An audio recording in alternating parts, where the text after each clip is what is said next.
The apocalypse is not a solitary paradise, but rather a cramped sanctuary filled with the footsteps of the impoverished. Surrounding them lies an atmosphere fraught with peril. The dust inhaled stings acutely. This is an era of global evolution, where new species emerge daily, while older ones undergo rapid transformations at lightning speed. The vitality of life on Earth has shed its former decay. Chapter 1. The results of the college entrance examination. In the sweltering heat of summer, the results of the college entrance examination were released. The 2014 results bore little distinction from those of previous years. Liu Chang promptly checked his score online, discovering he had achieved 519 points. In a small northern city, this score barely surpassed the threshold for a second-tier university, falling significantly short of the first-tier standard. It was neither commendable nor disgraceful, merely average, much like himself. Upon seeing his results, Liu Chang felt neither elation nor despair. He quietly clicked the X in the upper right corner of the website and sprawled out on his bed. Suddenly, the phone rang. Liu Chang's device, devoid of any ringtone, mirrored his own monotonous existence. Upon answering, he found it was his mother calling. "Hello, son. Today is the day results are released, right? I saw Xiaojing, son, checking his scores outside my shop. 519 points, Liu Chang interjected, cutting short his mother's lengthy discourse. After exchanging a few trivial remarks, he hung up the call. Reflecting further, he decided to turn off his phone altogether. July and August are the peak of summer's sweltering heat, and no matter how high the air conditioning is set, it can dispel the warmth that lingers within. Tossing and turning in bed, Liu Chang found himself unable to sleep, so he rose and opened his computer, deftly launching the video player. With a steady hand, he engaged in the act, releasing a shot neither too far nor too close, as if nothing could ignite any passion or pleasure within him. The days felt monotonous, tedious, and dry, leaving a sense of emptiness. Lowering his head to erase his traces, he shut down the computer and stared vacantly at the patterns on the yellow ceiling. Gradually, whether from fatigue or some other reason, he succumbed to slumber. When Liu Chang awoke again, the daylight had dimmed slightly. He was roused by someone's voice. In summer, the long days mean that a mere hint of darkness indicates it is already past 7 o'clock. His parents had returned from work. This also signified the commencement of the family meeting. At the dining table, his mother, Wu Hua, who had been closely monitoring Liu Chang's academic progress, remarked, "With these grades, gaining admission to an ordinary school is certainly feasible. But what prospects can one expect from merely attending a mediocre second-tier university? Your father and I share this sentiment. We respect your opinions, but tell us, would you prefer to languish at a common second-tier institution for a lifetime, or would it be wiser to repeat a year and strive for a prestigious university?" "I just want to attend any school," Liu Chang replied, placing his utensils down after taking a bite of food. "Think it over." Liu Chang's father, Liu Hui, gestured dismissively, and the meeting concluded in silence. 3 days later, our family has always embraced democracy. Your father and I have never opposed your wishes. We respect your choices. It is imperative to understand that the current job market is fiercely competitive. For an ordinary student graduating from a typical school, finding employment can be quite challenging, especially since your father and I possess no remarkable skills.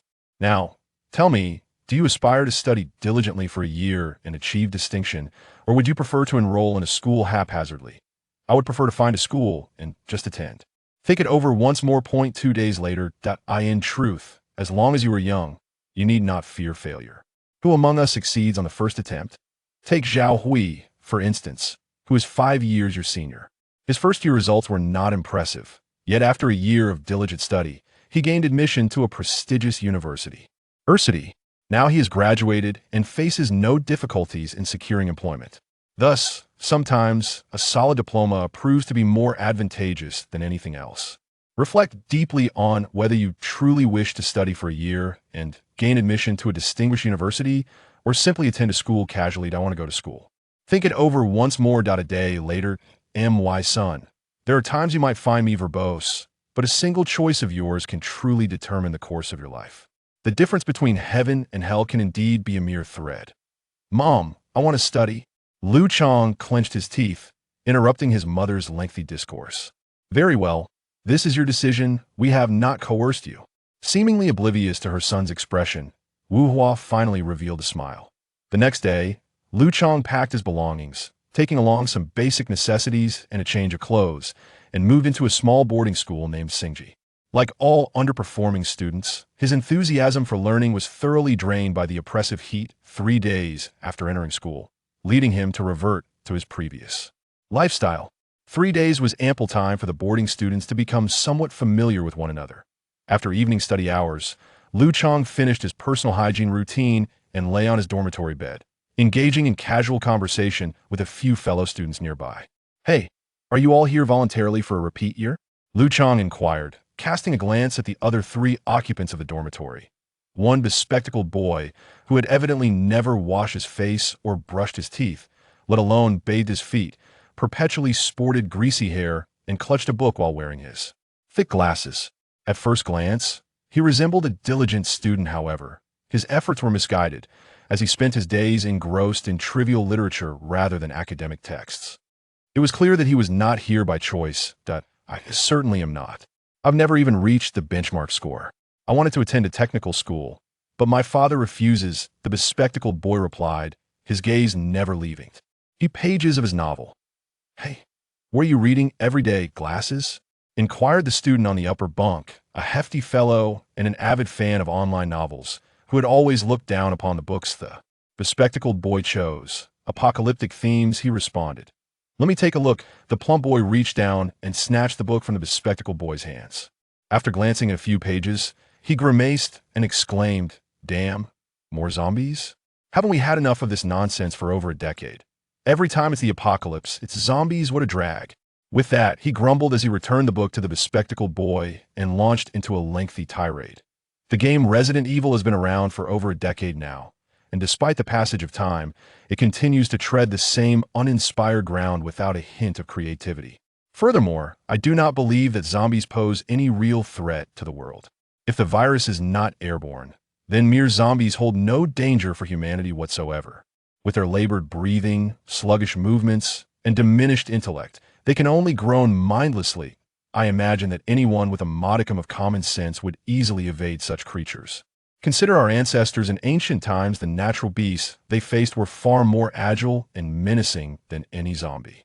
Yet, they managed to thrive. That I am not boasting, but frankly, even if everyone in our school were turned into zombies, I would still be able to escape unscathed.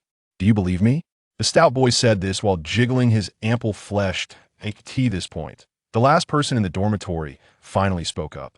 In fact, the zombie genre did not originate with the Resident Evil series. There have been zombie-themed stories since the medieval period in Europe. Moreover, the 1968 American film Night of the Living Dead firmly established the conventions of zombie lore, such as the notion that only heads hots are fatal and that bites can lead to infection, all of which were introduced by that film. The final speaker was Liu Tao, the only diligent student among the 4. It was said that he barely missed the marks needed to enter Peking University and had to repeat a year. He was in stark contrast to the other 3, excelling not only in academics, but also possessing a wide array of knowledge, often taking delight in showcasing his various insights. Thus, the theme of zombies, despite its modern incarnation, has existed for 4 to 5 decades and has truly become tiresome. Furthermore, the perspective of the heavier individual is commendable if one harbors no fear within. The threat posed by lower-level zombies to humanity approaches near zero. It is evident that, aside from myself, none of you in this dormitory are here by choice, the diligent student remarked, summarizing the situation. No sooner had he uttered this than the dormitory door was thrust open, and a bespectacled figure resembling a teacher strode in. "Hey, you 4, stop chatting and go to bed. There's early reading tomorrow," he declared, closing the door behind him. Through the crack, his final words echoed as he departed. In the evolutionary history of Earth, all heavy-footed small to medium terrestrial predators have been eliminated. What rel advance is there to this discussion, especially when combined with their sluggishness? Hurry up and sleep. Chapter 2. The Crimson Mist. The mornings of those who are retaking their studies commence unusually early, with some beginning their review sessions as early as 6:30. On a summer morning, Liu Chang awoke, his eyes still heavy with sleep, rousing the snoring chubby boy and the bespectacled youth who had spent the previous night engrossed in novels. Armed with his toiletries, he made his way to the washroom. As for the diligent student Liu Tao, he had long vanished from sight. After completing his morning routine, Liu Chang stepped out of the dormitory and was immediately greeted by the foggy sky. Typically, summer mornings are characterized by a scarcity of fog, yet for the past 2 years, a mist has frequently enveloped the dawn, suffused with an unusual hint of pink, evoking a peculiar sensation. However, when the strange becomes a constant presence, it soon loses its ability to astonish. Given that this pink fog has persisted for 2 years and meteorological forecasts attribute it merely to the phenomenon of ordinary condensation nuclei, the Chinese populace, accustomed to the consumption of inferior oils, pays little heed to such anomalies. As Liu Chang exited the dormitory, he found himself engulfed by the mist, inhaling its sweet aroma. He traversed through the haze towards the classroom, embarking on a day of learning. Drowsy and disoriented, he could not recall what he had studied. He merely remembered the act of reading itself. This monotonous existence, repeated day after day, felt so tedious that it drove him to despair. He perceived every individual trapped in this cycle of redundancy as mere shadows of their former selves, yearning for a spark of excitement, a change to disrupt the mundane. He cast his gaze out the window, where the pink mist remained undissipated. Breakfast time slipped away in a haze of daydreaming, heralding the commencement of biology class. Since last year, biology has inexplicably become a compulsory subject mandated by the state, regardless of whether one is in the humanities or sciences. Moreover, in a rather peculiar turn of events, the score for biology in the college entrance examination has been rigidly set at 200 points, surpassing that of mathematics, Chinese, and English, thus establishing it as the foremost subject. This unexpected development has taken everyone by surprise, yet the stringent regulations surrounding the examination have consequently elevated the significance of biology classes. Today, we once again review the essential topic for the examination, the Cambrian Explosion of life. This has been a recurring focus over the past 2 years, and no amount of revision is excessive. The teacher at the podium, the one who kept Liu Chang and others awake last night, is quite young, with a fair complexion and adorned with narrow black-framed glasses. While he speaks sparingly during the lecture, he adeptly delves into the subject matter. The biology teacher pointed towards Liu Chang's side, causing Liu to pause momentarily before rousing his drowsy deskmate. Glasses. Awakened from a pleasant dream, Glasses reluctantly stood up, adjusting his spectacles which had become askew from resting too long, and rubbing the creases on his face that had formed from being pressed against his clothing. He then muttered, "The Cambrian explosion of life occurred several 100 million years ago, marking a sudden evolution of life on Earth. The pace of evolution during that period was several million times faster than before, as it is said that prior to this, there were no advanced life forms. And suddenly thereafter, they appeared. It seems that all existing species on Earth originated from that era. Several 100 million years ago, what forms did life evolve from? And into what forms did it transform? These are all key points to remember, along with specific numerical details." The teacher waved his hand, signaling Glasses to take his seat. What a marvel of creation! The emergence of the Cambrian period serves as a compelling counterargument to Darwin's theory of evolution, a matter that has long perplexed Darwin himself. "Teacher, are you questioning Darwin's theory of evolution?" A resounding voice emerged from a corner of the classroom. It was the diligent student Lu Tao. "Ah, indeed, why not?" The bespectacled teacher chuckled, responding, "There are 3 levels of argumentation. Theories and laws can be discussed freely. Darwin's theory is merely a hypothesis. Why should it be beyond scrutiny? You are welcome to question it, especially since he himself had his doubts." As the conversation shifted to the topic at hand, the teacher added, albeit not an examination focal point, a brief mention of the causes behind the Cambrian explosion of life. The prevailing scholarly argument posits that a sudden influx of free oxygen on Earth triggered a rapid and widespread evolution of organisms. However, I find this argument riddled with flaws. How could mere oxygen facilitate such an instantaneous and prolific evolution of life? Just as the teacher articulated these thoughts, the classroom was engulfed in a sudden dimness. Outside, the mist thickened ominously. This was the source of the obscurity. The pink fog that had lingered since morning now grew denser, enveloping the outside world in a shroud akin to stuffing a vast expanse of cotton into the very fabric of nature, blocking all rays of light. Perhaps due to the overwhelming density of the fog, the originally pink haze gradually transformed into a deep crimson, and as time progressed, it visibly morphed into a blood-red expanse. The sunlight was completely obstructed, plunging the entire world into darkness. Or rather, to be precise, A blood-red hue permeated the darkness, transforming the world into a blackish-red expanse. This bizarre coloration evoked a sense of trepidation, and as Liu Chang turned his head, he observed that in the present confines of the classroom, the faces of his classmates were all a mottled blackish red, their features indistinct and unsettling. Had it been mere darkness, perhaps boisterous shouts would have erupted, and mischievous boys might have seized the opportunity to grope the girls. However, in the current environment, no one dared utter a word. Everyone had experienced darkness, but none had ever witnessed a world awash in blood red. Each student beheld the terror reflected in the faces of others, and silence reigned supreme in the classroom. He uttered those words, opened the classroom door, and vanished into the crimson mist, disappearing from sight in an instant. Look, the mist is seeping in. The fog was excessively dense and tinted with color, so its ingress through the window cracks and doorway was clearly visible to all. The bespectacled student seated next to Liu Chang witnessed this spectacle and instinctively covered his mouth and nose. It's likely not poisonous, and even if it were, how long could you possibly hold your breath? Liu Chang observed the scarlet mist drifting toward him, inhaled deeply, and detected a pungent, saccharine odor. There's a peculiar smell. The classroom had transitioned from initial silence to present clamor, as everyone, having weathered the initial shock, began to discuss the strange weather. What exactly is this stuff? The crimson fog enveloped the surroundings, and I surmised that numerous accidents must have occurred outside.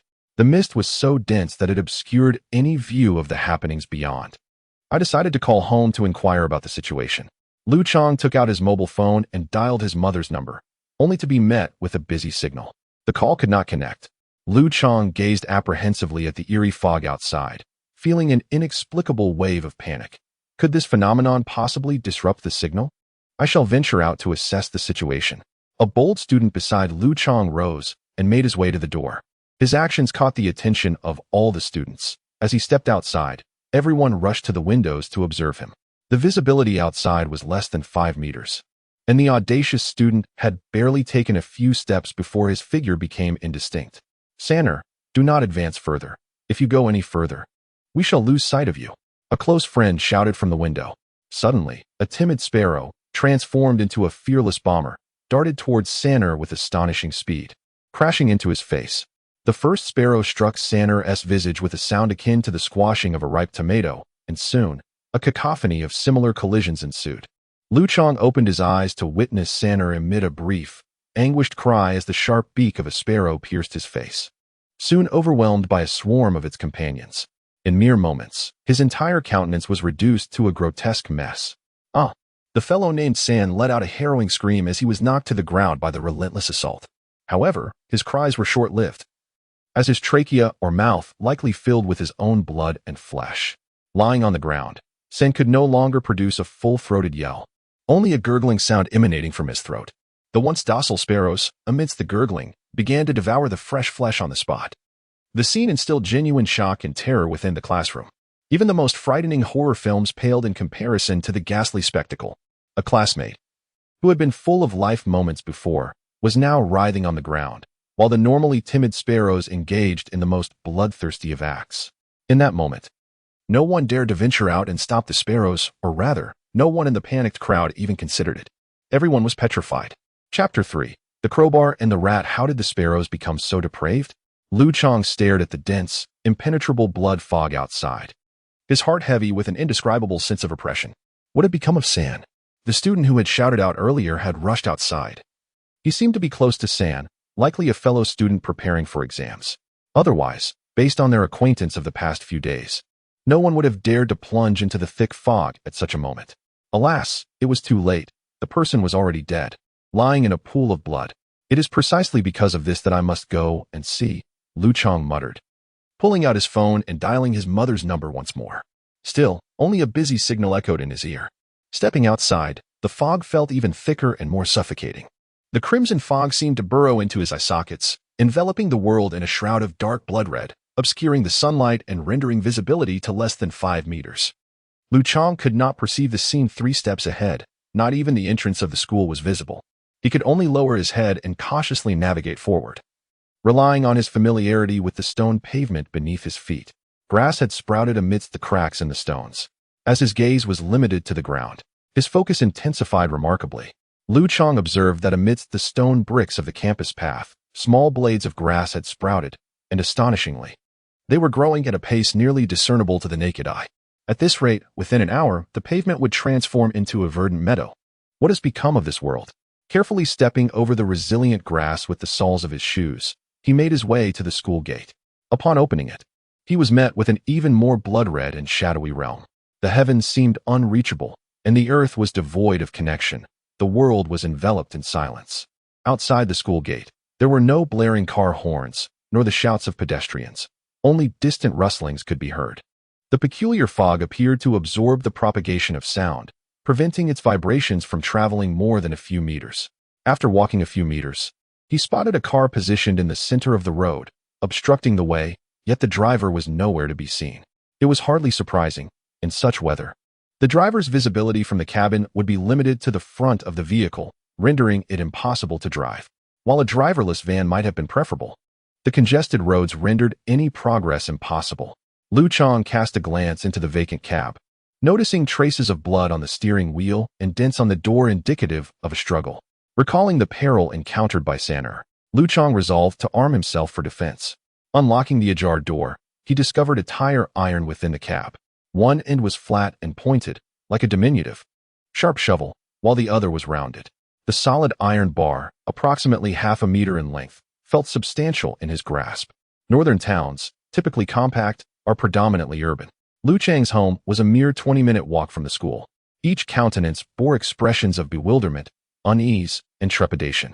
Liu Chang disregarded these individuals, as the entire world seemed severed from external communication. Cellular signals were absent, and television broadcasts were likely unavailable. The status of line-transmitted devices remained uncertain, but wireless communication had undoubtedly collapsed. Cautiously wielding the tire iron, Liu Chang proceeded. Suddenly, a feral dog emerged from the roadside, its eyes bloodshot, its teeth bared. The rabid canine fixed its crimson gaze upon Liu Chang, emitting menacing growls. Mindful of San'er's ordeal, Liu Chang remained vigilant, gripping the tire iron tightly. His eyes fixed on the dog without the slightest lapse in attention. The remainder of the journey proved relatively uneventful. Although the grass along the path had grown to a few inches in height, it did not entirely obscure the ground, allowing him to successfully navigate to his doorstep. Liu Chang's home is a courtyard-style building nestled in an old district, which is generally kept tidy. However, standing at the entrance now, he observes that his familiar abode has undergone a transformation. The exterior is now overrun with moss-like plants, and climbing vines have ensnared parts of the house. Although the entirety of the structure is obscured, the tenacious vitality of these plants has undoubtedly encroached upon this space. Mother, are you there? The mist inside the house is far less dense than that outside, and as he abruptly steps in, his eyes, accustomed to the sanguine darkness, are momentarily discomfort. The fingers he touches are his father's. After living together for many years, they know each other intimately. Or perhaps it is more accurate to say that he recognizes the crooked finger, soaked in blood, as undoubtedly belonging to his father. Father. Upon seeing the pool of blood, Liu Chang's heart constricts violently, prompting him to rush into the inner room. Yet, after searching the entire space thoroughly, he finds nothing except for the splotches of blood on the furniture and not a single soul in sight, until he discovers a large rat beneath the bed, gnawing on a human finger. What the hell? Faced with this rat, which is as large as a cat, and its gruesome feast, Liu Chang is filled with rage and kicks the bed frame over. Startled, the rat bolts out from its hiding place. Its speed is astounding. The natural swiftness of a rat is already beyond human reach, and this colossal creature is no exception. Its massive body does not hinder its pace. Rather, it enables a greater stride. As it scurries out from beneath the bed, it fixes its crimson eyes upon Liu Chang, showing no regard for the disparity in their sizes. Confronted with this entity, Liu Chang could no longer maintain a stable composure, his heart devoid of fear, yet brimming with boundless rage and animosity. He advanced a step, bringing the iron rod down with a resounding crash. The tip of the rod struck the floor tiles, emitting a piercing clang, creating a small crater while simultaneously causing Liu Chang's palms to tingle, nearly losing his grip on the rod. However, the agile, enormous rat had already darted aside the instant the rod descended. After evading the blow, it did not flee but instead crouched near Liu Chang, chattering incessantly at him. Subsequent to his strike, Liu Chang regained a modicum of composure, adopting a two-handed grip on the crowbar, confronting the rat. Whoosh! This time, the rat initiated the attack. Its lithe form transforming into a gust of wind, swiftly darting to Liu Chang's feet, exposing its razor-sharp incisors, aiming to sever his Achilles tendon. Liu Chang instinctively attempted to evade, yet in contrast to the rat's velocity, he was far too sluggish. Although he managed to avoid the vital tendon, he was unable to retract his leg in time, resulting in a piece of flesh being torn away. Having ripped off a chunk of his flesh, the rat remained undeterred, baring its formidable teeth, once more lunging towards his Achilles tendon. Staggering from the excruciating pain, Liu Chang hastily brought down the crowbar, its pointed tip hurtling towards the rat's crown. As if sensing the impending threat of the crowbar, the rat aborted its second assault, once again evading the blow. Nevertheless, this time Liu Chang was determined not to allow it to succeed. Just as the rat was preparing to dart between his legs, he stomped on its elongated tail, subsequently pivoting his body and bringing the crowbar down with savage force, piercing its spine and pinning it to the spot. With a piercing squeal, the rodent lay impaled upon the ground, its diminutive limbs flailing with surprising force. Despite its vigorous struggle, its small stature was no match for Liu Chang, who gripped the crowbar tightly. He delivered a series of forceful kicks to its head, each blow accompanied by a torrent of expletives. After a litany of curses, the rat ceased its convulsions, its body finally succumbing. Exhausted, Liu Chang collapsed to the ground, the crowbar clattering beside him.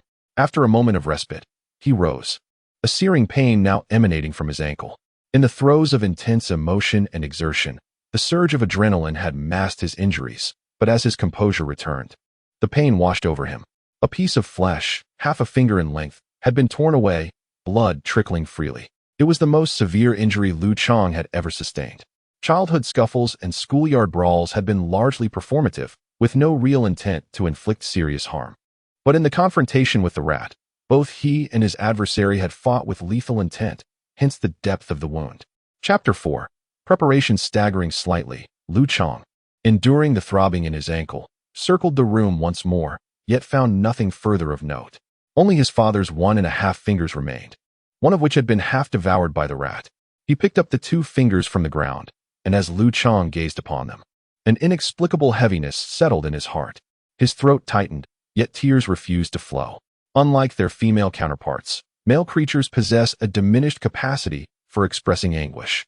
Nevertheless, Liu Chang remained optimistic, convinced that his parents were not truly gone. After a brief period of sorrow, he approached the water pipe, washed away the bloodstains from his father's fingers, and tucked them away in his pocket. He then turned and entered his bedroom. Opening his computer, he yearned to see if the internet connection was still functional. Once the device powered on, Liu Chang successfully clicked on the client link. It appeared that wired connections still held their utility. As he accessed the internet, an overwhelming torrent of information flooded in. The software that typically displayed trivial advertisements had suddenly transformed to present news alerts. The deluge of reports revolved solely around the theme of the apocalypse. Upon delving into the news, he was met not only with an avalanche of articles, but also with a cacophony of comments and speculations. After casually perusing several major news websites, Liu Chang swiftly gleaned several crucial pieces of information. Firstly, the crimson mist obscuring the sky wasn't confined to his locale of Kaifeng. Rather, it had enveloped the entire nation, indeed the entire globe, almost simultaneously. Secondly, it was confirmed that this dense fog had the capacity to obstruct all wireless signals, including satellite communications, rendering any form of wireless transmission ineffectual. Thirdly, anomalous mutations were occurring in flora and fauna worldwide, and these transformations were intensifying with each passing moment. Finally, the world had descended into a state of pandemonium. Officialdom remained conspicuously silent, offering no explanations, only stark news reports and a succession of heinous, bloody incidents. Across the globe, the world's biota seemed to have metamorphosed into bloodthirsty terrors, each creature imbued with aggression, as if every species was engaged in a frenzied, relentless struggle for survival, subconsciously fearing obliteration in this competitive deluge. Just as Liu Chang was immersed in scouring the deluge of news online, the webpage abruptly became inaccessible. Concurrently, he detected a rustling sound emanating from the ground. Glancing downward, he observed a dense, swarming mass of armored beetles carpeting the floor, seemingly drawn by the scent of blood. They were vying to devour the remains of the rat in the living room and the bloodstains left by Liu Chang's father. Several, guided by their keen sense of smell, even attempted to ascend Liu Chang's injured foot, causing him to recoil upright. Cursing is an instinctive reaction, a natural response born from fear. Liu Chang fervently shook his legs, dislodging several beetles before crushing them underfoot with a fierce stomp. The sound of his foot slamming against the ground echoed, and he felt the sharp discomfort akin to stepping on gravel. Remarkably, those resilient beetles endured the onslaught, merely injured rather than annihilated. One could hardly fathom the formidable strength of their glossy black exoskeletons. Liu Chang pondered that if not for the overwhelming size difference, he might not have even been able to inflict harm upon them. He could no longer remain in the room. The floor was strewn with black beetles, reminiscent of the sacred scarabs from Tomb Robber's Maze. Although these insects appeared far less aggressive than their fictional counterparts, in the world shrouded by crimson mist, who could predict how they might evolve by dawn? It was evident that the severed internet connection was also the handiwork of these creatures. Entering his study, Liu Chang retrieved a brush and rice paper from the shelf, inscribing on the largest sheet a message, "Mom and Dad, I am currently at school. Please come find me." He repeated this on 3 large sheets, affixing one to the bedroom door, another to the living room, and finally, stepping outside. He placed the last one at the entrance of the courtyard. As he opened the door, he was greeted by a world engulfed in overwhelming crimson fog, a blood-red sky that stirred a sense of dread. After securing the final note, Liu Chang re-entered the house. He cautiously picked up the bloodied crowbar from amidst the swarm of insects, shaking off the remaining beetles before making his way to the kitchen. First, Liu Chang meticulously cleans the bloodstains from the crowbar and tends to his wounds, disinfecting and bandaging them after locating the first aid kit. He then begins to contemplate his current predicament. Undoubtedly, the apocalypse has arrived. However, it appears to diverge significantly from the descriptions found in the majority of literature. There are no repugnant zombies, nor is there a world reduced to ruins by nuclear explosions. Instead, the present world is shrouded in a sanguine darkness. While visibility is severely limited, it seems that, apart from humanity, other forms of life are thriving. The situation appears to be one where humanity's long-held dominion over Earth is now being challenged, and concerns regarding food and living conditions are not yet acute. Perhaps the apocalypse in this realm does not unfold abruptly. After a moment of contemplation, Liu Chang glances down to observe the iron beetles, which moments ago were no larger than a fingertip, have now significantly grown in size. This may indicate that the trials of this apocalypse could be far more arduous than those depicted in any novel, though the true extent of this has yet to manifest. Aware of the urgency of his situation upon witnessing the rapidly growing beetles, Liu Chang retrieves a large backpack he purchased in middle school from the wardrobe. He approaches the refrigerator and fills it with some food, along with essential medications from the first aid kit and a kitchen knife. In no time, the backpack is brimming, weighing several dozen pounds. Any additional items would render it impossible for him to carry. Having completed all of this, he looked down and noticed several beetles crawling up to his feet, drawn by the scent of blood. After shaking off these resilient creatures, a thought suddenly struck him. It was uncertain whether it would be of any significance, but surely this fragrance must be repugnant and acrid to animals. In truth, Liu Chang was unaware of the true efficacy of perfume in masking the stench of blood upon his body. Yet he resolved to do all he could and leave the rest to fate. After applying the perfume and ensuring he had not overlooked anything, Liu Chang shouldered the heavy backpack, grasped the crowbar in one hand, and inserted a kitchen knife into the side of his bag before stepping out of his home. Outside, the atmosphere remained shrouded in a crimson haze, rendering visibility nearly non-existent. The fog had thickened. Liu Chang kept his head lowered, meticulously discerning the familiar traces along the path. The once recognizable markers had diminished significantly. The walls and houses were now enveloped by rampant vines, while the sturdy pavement had been breached by resilient blades of grass, creating numerous depressions. The visibility of the road had dwindled to less than 3 meters. It appeared that, regardless of the circumstances, the growth rate of plants far surpassed that of animals. The beetles within the house had already left Liu Chang astounded. Yet their speed paled in comparison to that of the external vegetation. Chapter 5. Returning to school, the formerly solid asphalt road had now become somewhat yielding, and Liu Chang could not fathom what sort of vitality could empower such seemingly fragile grass to penetrate the pavement. However, in this altered world, there was no room for him to ponder too deeply on such matters. Step by step, he advanced along the uneven pavement, wishing fervently that he would not encounter any further complications. After a peaceful 10-minute journey, he noticed that the crowd on the street had diminished significantly compared to when he first arrived, leaving him to ponder where those people had vanished. Just as uncertainty began to creep in, the sounds of a scuffle seized his attention. The noise seemed to emanate from a distance.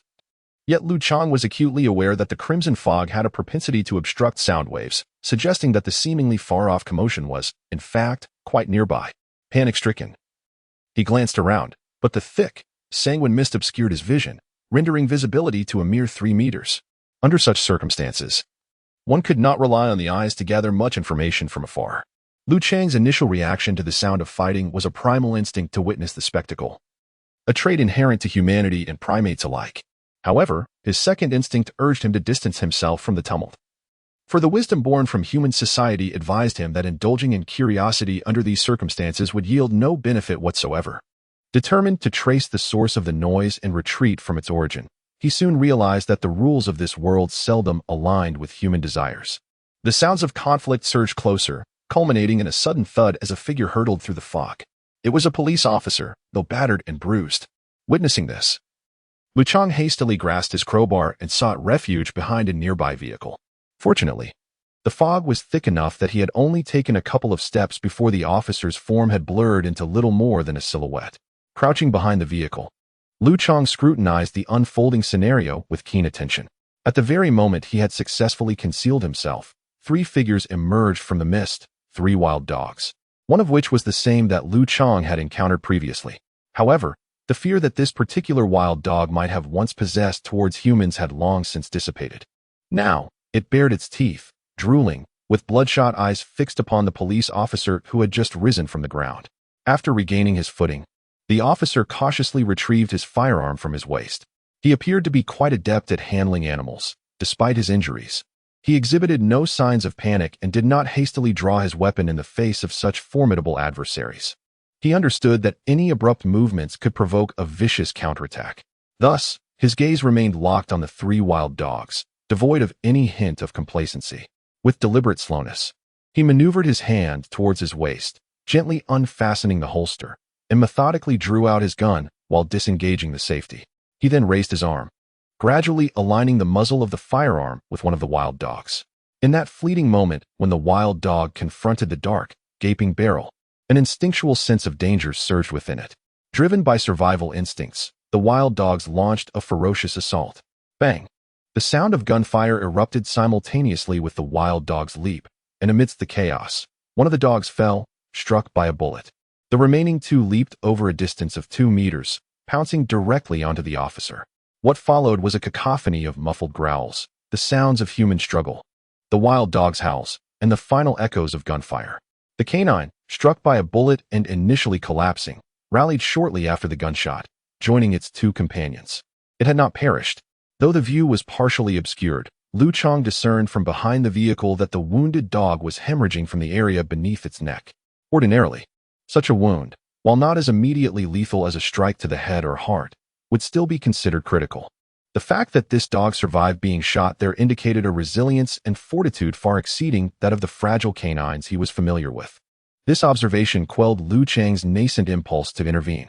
Confronting even 1 dog of such physical prowess was beyond his capabilities, let alone 3. If firearms proved ineffective against them, his crude cleaver and flimsy crowbar would render him utterly defenseless. Thus, for the second time in his life, he bore witness to the complete and gruesome consumption of a living human by animals. The first instance involved Sanner, the police officer, under assault by the 3 feral dogs, succumbed within moments, ceasing all movement. Subsequently, the sickening sounds of flesh being torn asunder by teeth filled the air, a sound akin to the ripping of cloth, but with a more viscous quality. This was followed by the unmistakable sounds of canines devouring their meal, a wet, smacking noise. Liu Chang, having kept dogs in the past, was no stranger to this sound, but in this context, it induced a feeling of nausea. He remained concealed behind the vehicle, refraining from venturing out, acutely aware of the dog's acute hearing, and suppressing even the slightest sound of his own breath. Nevertheless, Liu Chang had underestimated the perceptive nature of animals. After satiating their hunger and thirst, The three canines turned in unison and headed towards his hiding place, revealing that they had been aware of his presence all along. Gripping the crowbar tightly, Liu Chang found his palms drenched in perspiration, exacerbated by the summer heat, causing a cold sweat to break out across his body. He contemplated fleeing. But reason dictated that canines, whether rabid, feral, or domesticated, would instinctively pursue anything that attempted to escape. Moreover, the critical realization that humans are no match for the speed of dogs dissuaded him. Therefore, escape meant certain death, although facing them head-on also seemed like a near-fatal prospect. Liu Chang chose to remain rooted to the spot. The three feral dogs approached, positioning themselves a meter away from Liu Chang, their crimson eyes fixed upon him. Liu Chang stood motionless, suppressing any expression of fear. He stared at the canines' blood-smeared muzzles, his heart pounding violently in his chest, whether due to satiation or some other factor. The dogs' aggressive intent seemed diminished compared to before. They simply stood there, gazing intently at Liu Chang. The alpha dog, after sniffing the air in the distance, was repulsed by the pungent aroma of perfume emanating from Liu Chang, triggering a series of violent sneezes. Subsequently, it lost interest in him, wagged its tail, and departed. Upon seeing their leader leave, the other two dogs turned and vanished into the mist, exhaling the breath he had been holding in his chest. Liu Chang took several deep breaths before approaching the officer's corpse. Chapter 6. The food chain. The corpse had been ravaged beyond recognition, its face completely devoid of features. The chest and abdomen were torn open, gaping wounds from which blood and flesh had vanished without a trace.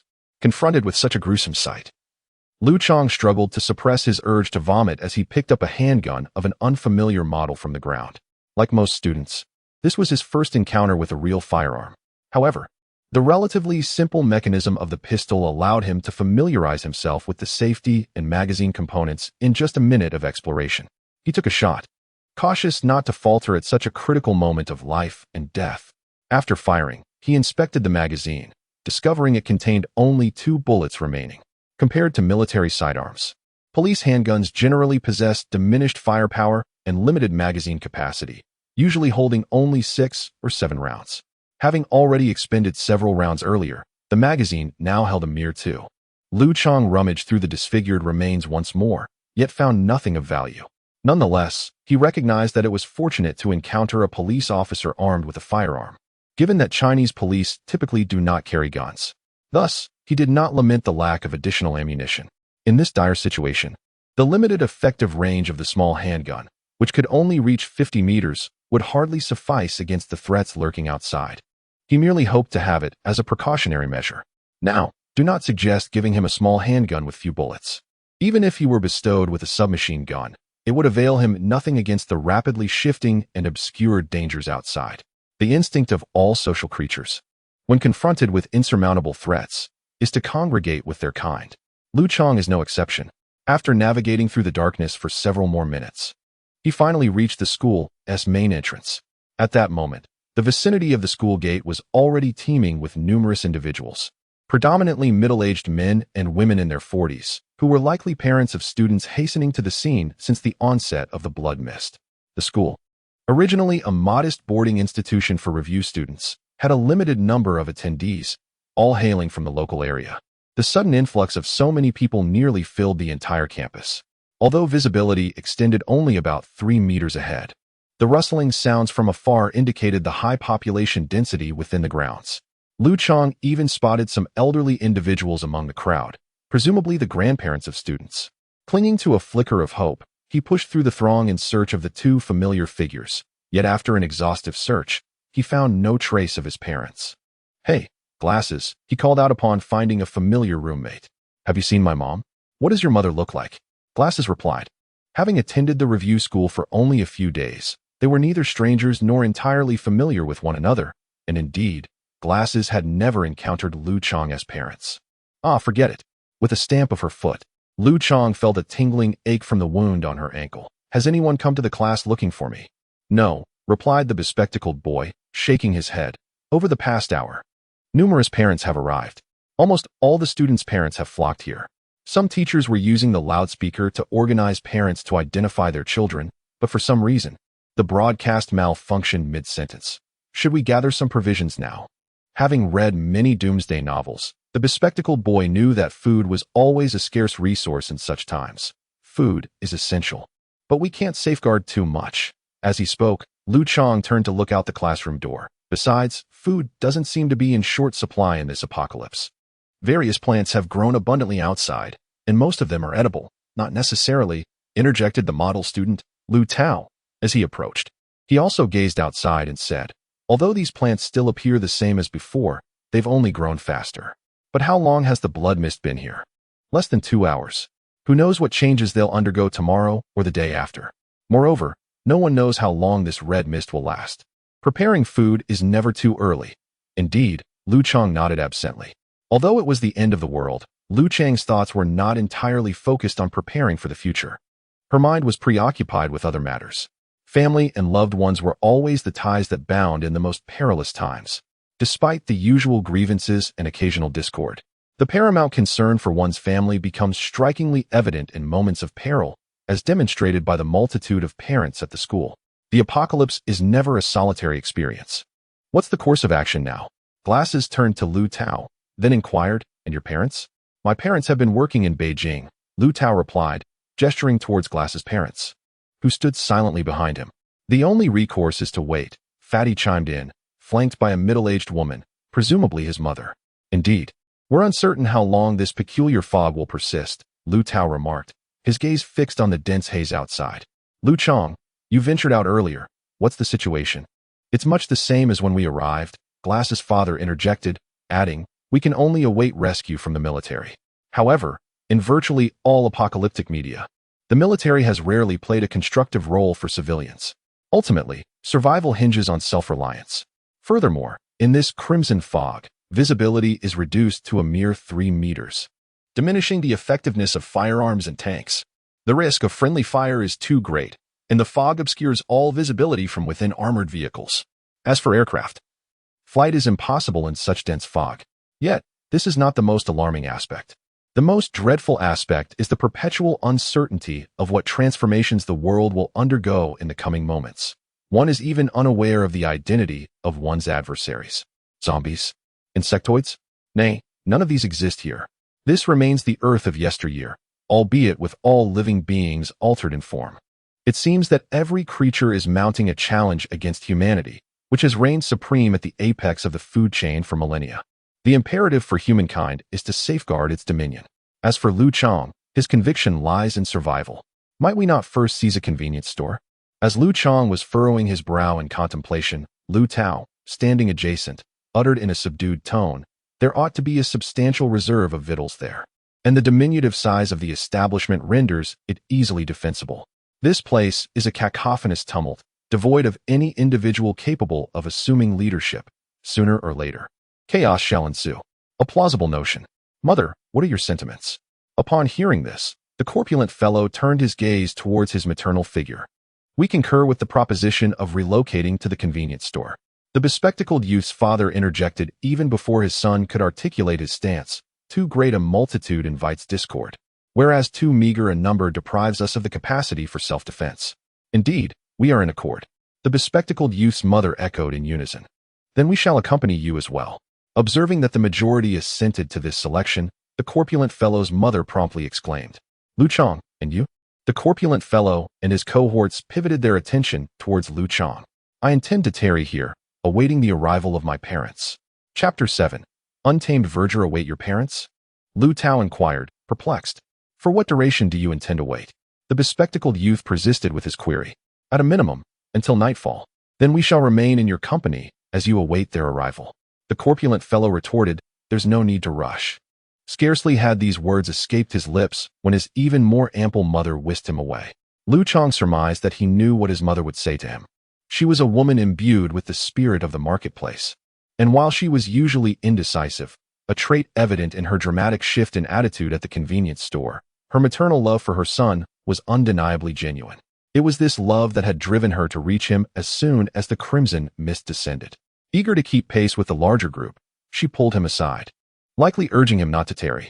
Consequently, Liu Chang glanced at them briefly before averting his gaze. Upon hearing Liu Chang's words, both the corpulent fellow and the bespectacled youth displayed awkward expressions before their respective parents drew them aside. Subsequently, the two sets of parents offered Liu Chang a smile, signaling their departure.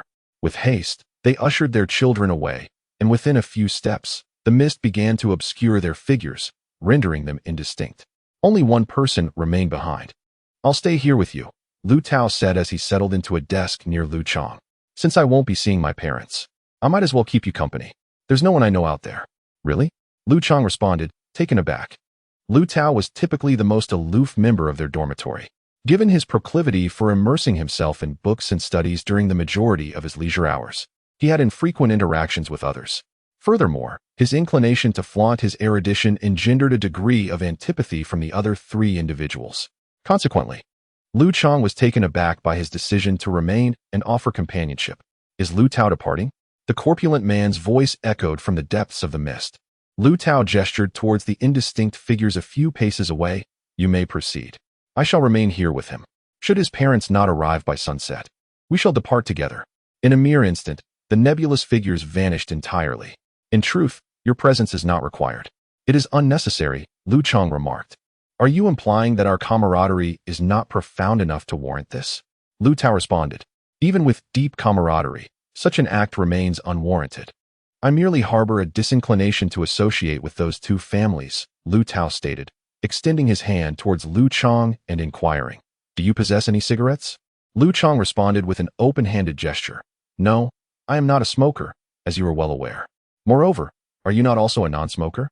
With nothing to occupy my time and the atmosphere so oppressive, I find myself with a craving for a cigarette. In the past, I abstained from smoking due to the financial burden, but in these end times, who concerns themselves with such trivialities?"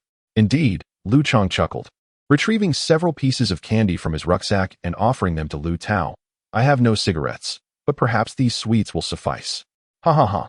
Confectionery is a coveted high-calorie commodity in these apocalyptic times. Are you not concerned about squandering them?" Peeling back the candy wrapper, Liu Tao popped the sweet into his mouth and mumbled, "Do you know why I don't get along with those two families?" "Why?"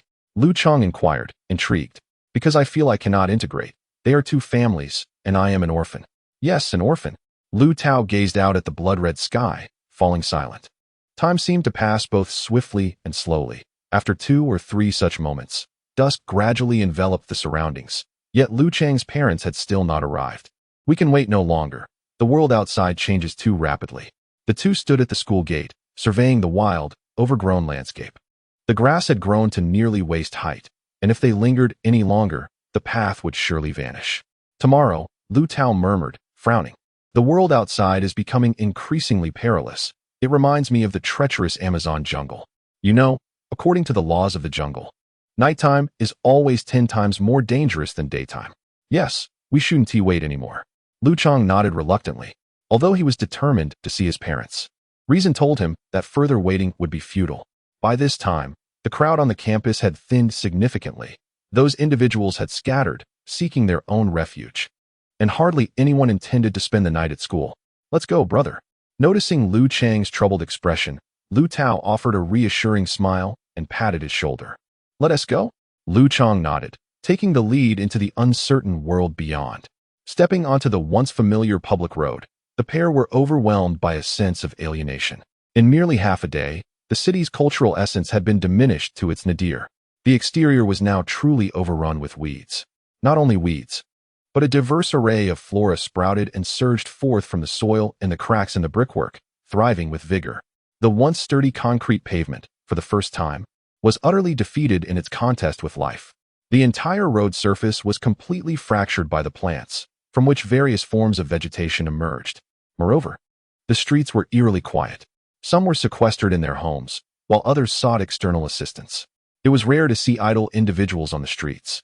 Liu Chang and his companion remained focused on their objective, locating a convenience store. Like any other city, Kaifeng was replete with convenience stores and mini supermarkets lining the streets, almost one every few hundred meters. However, as the apocalypse had only descended a few hours prior, most people were still alive. The store owners, with their advantageous position, had generally locked their doors and retreated into their havens. Consequently, Liu Chang and his partner had unsuccessfully attempted to enter several convenience stores. While passing the entrance of a large supermarket, they overheard the sounds of a violent struggle within. A skirmish was taking place inside. The red mist had been rising for several hours, its permeating quality intense. Now, both indoors and outdoors, Visibility was severely limited. Standing at the supermarket entrance, the two gazed into the dense fog, listening to the clanging sounds emanating from within, each lost in their own thoughts. However, it is not something we can consume. There are at least hundreds engaged in a fray within. Liu Chang furrowed his brow. Indeed, it seems so. Lu Tao also frowned and suggested, "Let us depart. We cannot contend with them, and even attempting to wade through the chaos poses a risk." "Very well, let us go." Once more merging into the dense fog, the two proceeded on their way. After several unsuccessful attempts at entering convenience stores, they finally stumbled upon one whose entrance was unlocked. Their hearts lifted with joy. But just as they were about to step inside, an individual emerged from within. "Who goes there?" Upon noticing someone attempting to intrude, the newcomer instinctively brandished an iron rod and shouted. Chapter 8. Bacteria. The voice sounded familiar to Liu Chang, reminiscent of someone he knew. "Do not make a move. We mean no harm." Stepping forward, Liu Chang approached within the range of the other's weapon, finally discerning the individual's features. "Teacher Li, it is indeed you." Before him stood a familiar face, specifically that of his biology teacher, Li Qingshui, whom he had seen just this morning. "You are Liu Chang?" Upon recognizing Liu Chang, Teacher Li relaxed his guard, lowering the iron rod to the side. "And I am Liu Tao." Liu Tao also stepped forward, allowing Teacher Li to see his face clearly. "What brings you two here?" Li Qingshui stepped aside and said, "Come inside. We can discuss it there." "All right." Liu Chang and Liu Tao nodded in agreement and entered the dimly lit room. Inside was darker than outside, with no sunlight penetrating through the dense red fog, compounded by the fact that the electrical wires had been damaged by the encroaching vines, rendering it a place where one could hardly see their own hand in front of their face. However, after a brief moment of acclimatization to the darkness, individuals could discern one another's silhouettes with relative clarity. Thus, after a few seconds in the dimness, Liu Chang found himself surrounded by familiar faces. All were from his school. There were approximately 8 or 9 students and a dozen parents, totaling around 20 individuals. This assembly appeared to be a small group formed within the school following the onset of the apocalyptic events, collectively seeking refuge in this location. The architect of this gathering was likely the biology teacher. Evidently, the notion of finding a convenience store as a sanctuary was not exclusive to them. Upon entering the room, Liu Chang spotted several even more familiar faces, Fatty in glasses. "Liu Chang, Liu Tao?" Fatty stepped forward from the crowd. "How did you find this place?" "It was merely a chance encounter," Liu Chang replied with a smile. "Fortune favored us. The teacher must have ventured out to assess the situation, and unexpectedly, we ran into each other. I'm relieved to see you're all right." Glasses approached, a hint of guilt evident in his eyes. "No harm done. We encountered no dangers on the road." As Liu Chang spoke, he instinctively tightened his grip on the firearm concealed within his jacket. "That is reassuring," Glasses nodded. "This place remains safe for the time being." Yet, in this world, true safety was a fleeting illusion. Teacher Li approached and remarked, "The pace of biological mutation is alarmingly rapid. It surpasses even the descriptions of the Cambrian period found in textbooks. If the surrounding organisms continue to evolve at this rate, it will not be long before they all transform into predators. This peculiar red mist, could it be the free oxygen of the Cambrian era? No wonder the scores for biology and college entrance examinations have been significantly elevated in recent years. Perhaps they were aware of this long ago." Teacher Li's voice gradually diminished, and his final words were only heard by Liu Chang, who stood beside him. "What should we do?" Fatty's mother exclaimed. Teacher Li's statement stirred a commotion within the room. "I found myself at a loss, opting to observe and strive to survive." With a sigh, Teacher Li settled down on the ground beside the shelves. Liu Chang and Liu Tao, after exchanging a few words with Fatty and his glasses, also took a seat on the floor. Time passed swiftly, and soon the night descended as expected, enveloping the world in profound darkness. The dense red mist, even under the brightest sun, obscured more than 70% of the light.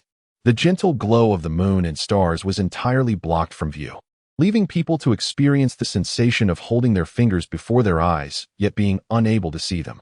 However, in anticipation of this scenario, Teacher Li was prepared. He produced a lighter and, by its flame, ignited 2 candles that had been previously arranged. The candle must be used sparingly, for an overly bright light may render one a target for other creatures. The flickering flame dispelled a portion of the darkness, casting a brief glow upon the tranquil room. Beneath the candlelight, Liu Chang gazed at the crimson hue of the flame, feeling a wave of dizziness wash over him. while the wound on his ankle emanated an unbearable itch. Seeking refuge in a secluded corner, Liu Chang removed his shoes. As he loosened the bandages wrapped around his foot in the dim light, a foul odor akin to that of decaying flesh wafted towards him. Alas, the stench nearly overwhelmed Liu Chang, causing him to gasp for breath. Struggling to acclimate to the noxious scent, he beheld a wound far more horrifying than the smell itself. The wound was festering and grotesque, with flesh reduced to a ghastly amalgamation of red, white, and yellow, truly a sight to behold. The wound was infected. Suddenly, the voice of Teacher Li broke through from behind Liu Chang. He stepped forward, gently pressing around the injured area of Liu Chang's foot. "Does it hurt?" he inquired. "Not really, just very itchy," Liu Chang replied. "Infected," Teacher Li observed, adjusting his glasses as he scrutinized the ghastly wound. "Do you have any medication?" "Yes," Liu Chang responded, retrieving his backpack, which contained various commonly used tablets. "Do you have any antibiotics?" Teacher Li examined the assortment of medications within Liu Chang's bag. "No." "Then take some anti-inflammatory pills, and be sure to take plenty." After casting another glance at the horrific wound, Teacher Li frowned and remarked, "This injury appears far too dreadful. It is unlike any ordinary festering wound. It seems that not only large organisms have evolved and mutated in this world, but these bacteria have undergone alterations as well." Liu Chang retrieved the medication and noticed that the anti-inflammatory label indicated a dosage of 1 tablet at a time. He then poured out an additional tablet, consuming double the prescribed amount. Perhaps a bit more would be beneficial, he mused. Teacher Li remained deeply furrowed in thought. Upon hearing this, Liu Chang extracted 2 more tablets and swallowed them with bottled mineral water from the convenience store. "Does anyone have alcohol or iodine?" Teacher Li called out to the dimly lit crowd. The room fell into silence, with no one responding. "It can't be that serious. It's merely a wound infection. Something I experienced often in my childhood. But you frequently encountered rats and dogs when you were young. Can they truly be compared?" Li pointed out. "It is well known that simpler organisms can undergo significant mutations, and even under normal circumstances, bacterial mutations are quite common. In the current situation, the risks are exacerbated." "Is the situation truly that dire?" Liu Chang felt a weight in his heart upon hearing Li Qingshui's words. If even the most docile of animals had turned feral, then the pathogenic bacteria, typically aggressive, could indeed pose a grave threat. "I don't know. We shall see," Li Qingshui sighed, falling silent once more. The atmosphere in the room became quiet again. With his feet propped on the convenience store bench, Liu Chang dared not cover the festering wound any longer. Perhaps due to the unpleasant odor emanating from him, no one approached. Even Li Qingshui, who had been nearby, retreated further inside, preoccupied with something unknown. Time drifted slowly in this eerie silence, as Liu Chang leaned against the wall, legs crossed, feeling increasingly dizzy, while an unsettling chill enveloped him. He felt feverish. Chapter 9. The first night. It's quite common for a wound to cause a fever. Actually, whether human or animal, most deaths are caused by illness. Even carnivorous animals in the jungle usually avoid attacking aggressive creatures, even if they are much weaker, unless they are extremely hungry. This is because they fear injury. Injury can lead to wound infection, which can lead to death. They lack the medicine to suppress bacteria, and large lacerations are essentially a death sentence. And that's the situation Liu Chang is facing now. Although he has medicine, it doesn't seem to control the mutated bacteria. He felt colder, his head hurt more, and his vision blurred. Another hour passed, and the people nearby began to rustle and prepare food. Liu Chang gritted his teeth, went to the counter, grabbed a can of babao porridge, and forced himself to eat it. He knew that no one in this world could take care of him. If he wanted to live, he had to eat, even if he had no appetite. After eating the babao porridge, Liu Chang continued to lean against the wall, curled up, feeling the cold around him. "What's wrong, buddy?" Seeing Liu Chang curled up, the fat man and a few others came over. "I said, your feet really stink." Liu Tao also walked over, covering his nose. "Hey, according to general settings, not many people die of illness in the end of the world." The bespectacled man also walked over half-jokingly, hoping to ease the tension. When have most people not died of illness? Leaning against the wall, Liu Chang emitted a sigh. "Are you feverish?"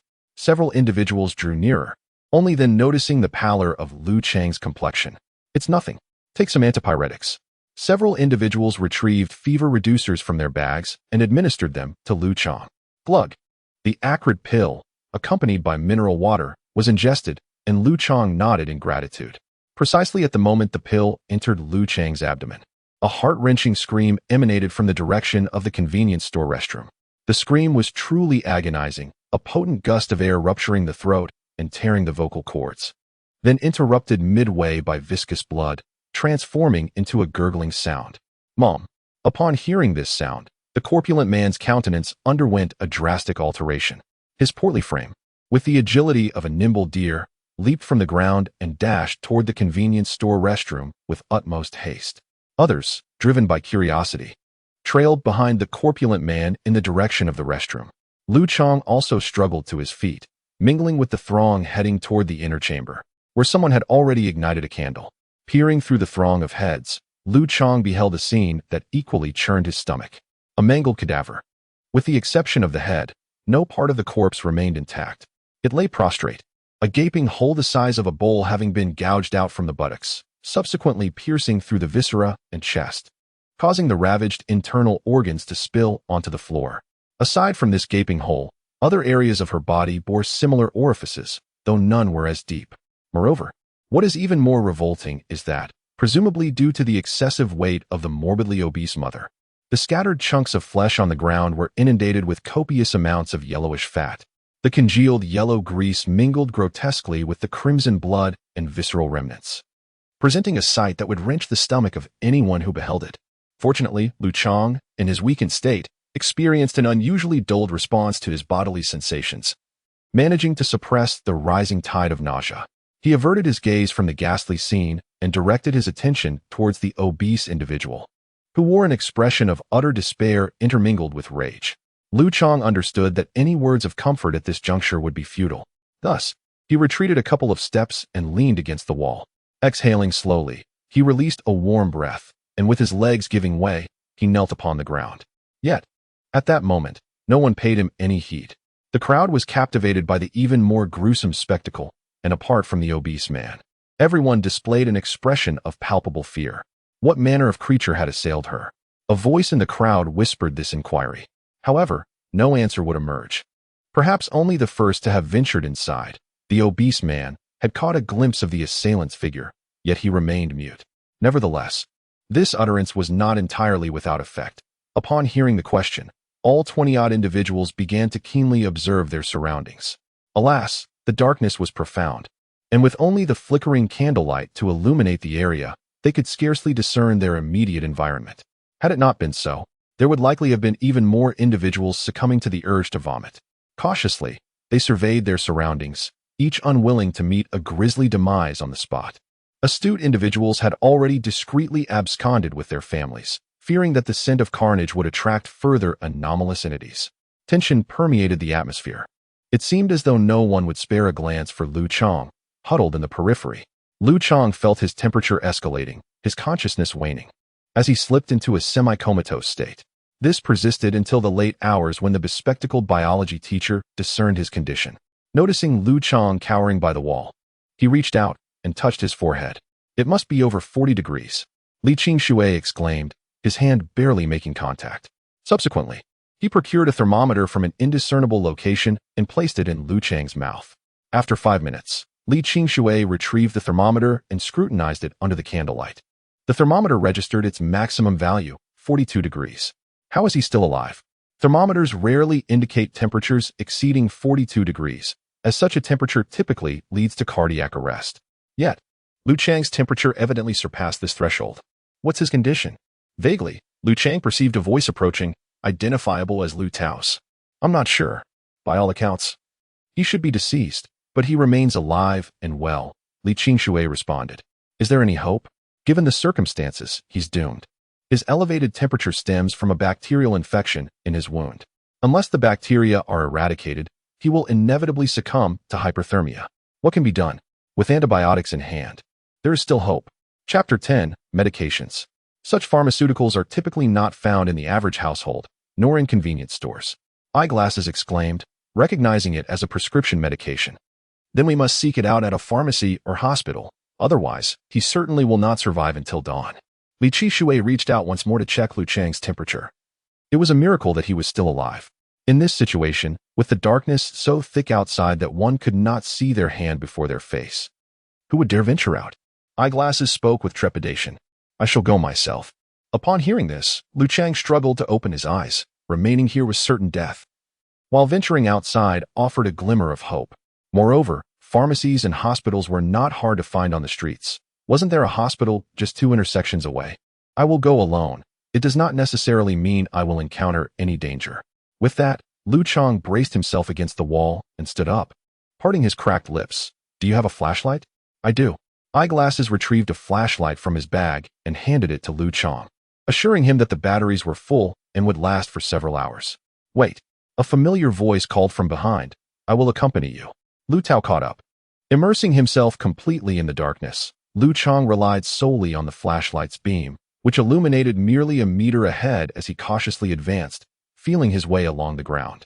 The ground was strewn with various plants, towering over him, and coupled with the thick fog, it gave Liu Chang the sensation of searching for treasure guided by fireflies. It was pitch black, and an eerie silence enveloped the surroundings. Due to the dense fog, sound struggled to travel beyond 100 meters, merging into the darkness, akin to being cast into a frigid and shadowy world. Heh, scared are you?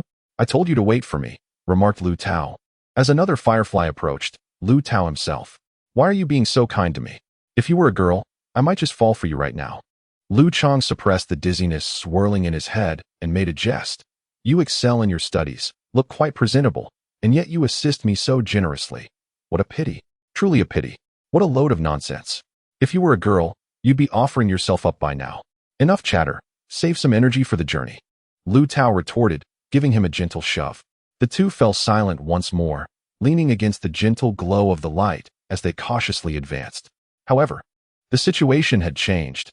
Not only was the world enveloped in darkness, but standing in the middle of the road. They could not discern the buildings on either side, nor navigate through familiar paths to ascertain their direction. The ground was treacherous, for the once solid concrete had crumbled into a landscape of pits, where gravel, mud, and the stems of plants conspired to impede their progress. Moreover, they had to remain ever vigilant for the dangers that might lurk nearby. Their journey was anything but tranquil. Fortunately, relying on their familiarity with the streets, they managed to navigate their way to the hospital entrance. Though the journey was fraught with unease, they encountered no actual peril, which could be considered a small blessing amidst their misfortunes. Do you know why I brought you here? Liu Tao suddenly inquired as they stepped through the hospital's doors. It certainly wasn't solely to assist me. I can tell your mind remains sharp enough not to succumb to any misguided notions of heroism.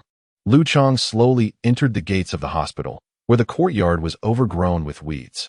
He bore a wound of his own, similarly infected. As Liu Tao lifted his leg amidst the tangled grass, he illuminated a small injury on his ankle with a flashlight. The beam revealed 2 tiny circular wounds, though not large. They were quite deep, surrounded by festering infection. However, they appeared less alarming than his own injury. Nevertheless, pus and blood continued to seep from within. Liu Chang staggered forward, observing, "Yet it seems yours is not as severe as mine." He added, "My temperature should be below 38 degrees, yet it continues to rise." Liu Tao remarked, "I can no longer afford to delay. The longer I wait, the weaker I become, and the chances of survival diminish. It is imperative to make arrangements without procrastination. I do not wish to postpone until tomorrow morning." Having received a definitive answer, Liu Chang fell silent, as his body temperature exceeded 42 degrees, clouding his consciousness. He sensed the world around him twisting and spinning, the dizziness intensifying. He bit down on his tongue, clinging to the last vestiges of clarity through pain. Just endure a little longer, we are nearly there. Noticing Liu Chang's condition, Liu Tao stepped forward to assist him. The two of them, trembling, ventured deeper into the hospital. The pharmacy is just ahead, Liu Tao indicated. Do you think there might be monsters here? After all, isn't the hospital the most frequent setting for deaths in horror films? Liu Chang, still weak, attempted to jest, as if humor might divert some of his attention. It is difficult to say, yet we must confront the monsters. If we do not, we are doomed. Dragging Liu Chang along, Liu Tao opened the door to the pharmacy, only to be met with a cacophony of sounds. The light illuminated the scene, revealing not monsters but a multitude of people sprawled across the floor, their bodies in disarray. The individuals on the ground appeared exceedingly frail. In this shattered world, one cannot assume that only the two of us have suffered from infected wounds. If microorganisms have mutated, it stands to reason that many others must also be afflicted. Liu Chang forcefully expelled his last words from his lungs. advising Liu Tao to cease worrying about others and to focus on procuring antibiotics and potent antipyretics, as that was the matter of utmost importance. After uttering this, Liu Chang found an unoccupied corner near the wall and leaned against it. Meanwhile, Liu Tao hastily sifted through the multitude of medications until he located what he required, consuming a dose himself before administering another to Liu Chang. I wonder if I can endure until tomorrow. After taking the medicine and applying iodine to his wounds, Liu Chang summoned the strength to keep his eyes open, fearing that if he closed them, he might never reopen them. Perhaps I will. Observing Liu Chang's condition, Liu Tao uttered a feeble reassurance. Thank you. The dark pupil shifted towards Liu Tao's face, and Liu Chang managed a slight smile, but the cracked lips, ravaged by fever, promptly released a trickle of blood. No need for thanks. I am not doing this for you. It is merely a fortunate coincidence that I am able to assist you. Liu Tao too found a clean spot beside Liu Chang and sat down. Why do you think all other creatures have mutated, yet humanity remains unchanged? If this crimson mist serves as a catalyst, it stands to reason that a subset of humanity would also undergo mutations. Liu Chang recoiled, drawing his legs to his chest, and once more cast his gaze upon the gruesome wound encircling his ankle. As biology lessons elucidated, the more intricate the organism, the more arduous the process of mutation. Ergo, reasoning along these lines, it would not be preposterous to posit that humanity, as the most complex life form on Earth, would be among the last to manifest alterations. Is this the case? With a wry grin, Liu Chang succumbed to the overwhelming vertigo, his strength failing to resist the weight of his eyelids, which finally descended. Chapter 11. Terrestrial bacteria. With his eyes now shut, Liu Chang perceived himself embarking on an extensive reverie, wherein he was transported beyond the confines of Earth, beholding the planet enveloped by the crimson haze. This godlike perspective instilled within him a sense of being one with the Earth itself. From his vantage point above the azure sphere, he espied a desolate expanse, not seemed to exist save for the unicellular organisms, imperceptible to the naked eye, which underwent a gradual process of division and evolution at a snail's pace. At this rate, even after 5 billion years, when the Earth meets its demise, this place would remain a barren wasteland. As Liu Chang mourned the desolate terrain, the once azure planet was abruptly engulfed by a crimson mist descending from the heavens, transforming it into a blood-red sphere. Within the crimson haze, the once monotonous life forms on Earth rapidly evolved, proliferated, and engendered a myriad of species. In the blink of an eye, the landscape metamorphosed into a verdant paradise teeming with life. Why has it come to this? Liu Chang murmured to himself. As his question arose, the crimson mist enveloping the Earth swiftly receded, and time rushed backward, restoring the planet to a serene azure. He seemed to behold the verdant landscape below, teeming with wondrous creatures that clung to and traversed the terrain. Each form of life appeared miraculous, each one leaping in exuberance, until the emergence of another life form, humanity, altered everything.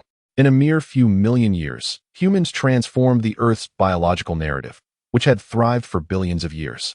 From the moment of their inception, this species relentlessly reshaped the planet's visage, while countless other forms of life rapidly declined. He perceived humanity as akin to the pathogenic bacteria within himself, causing the Earth to inflame and decay at an alarming rate. If this trajectory continued, no force could halt its inevitable decline.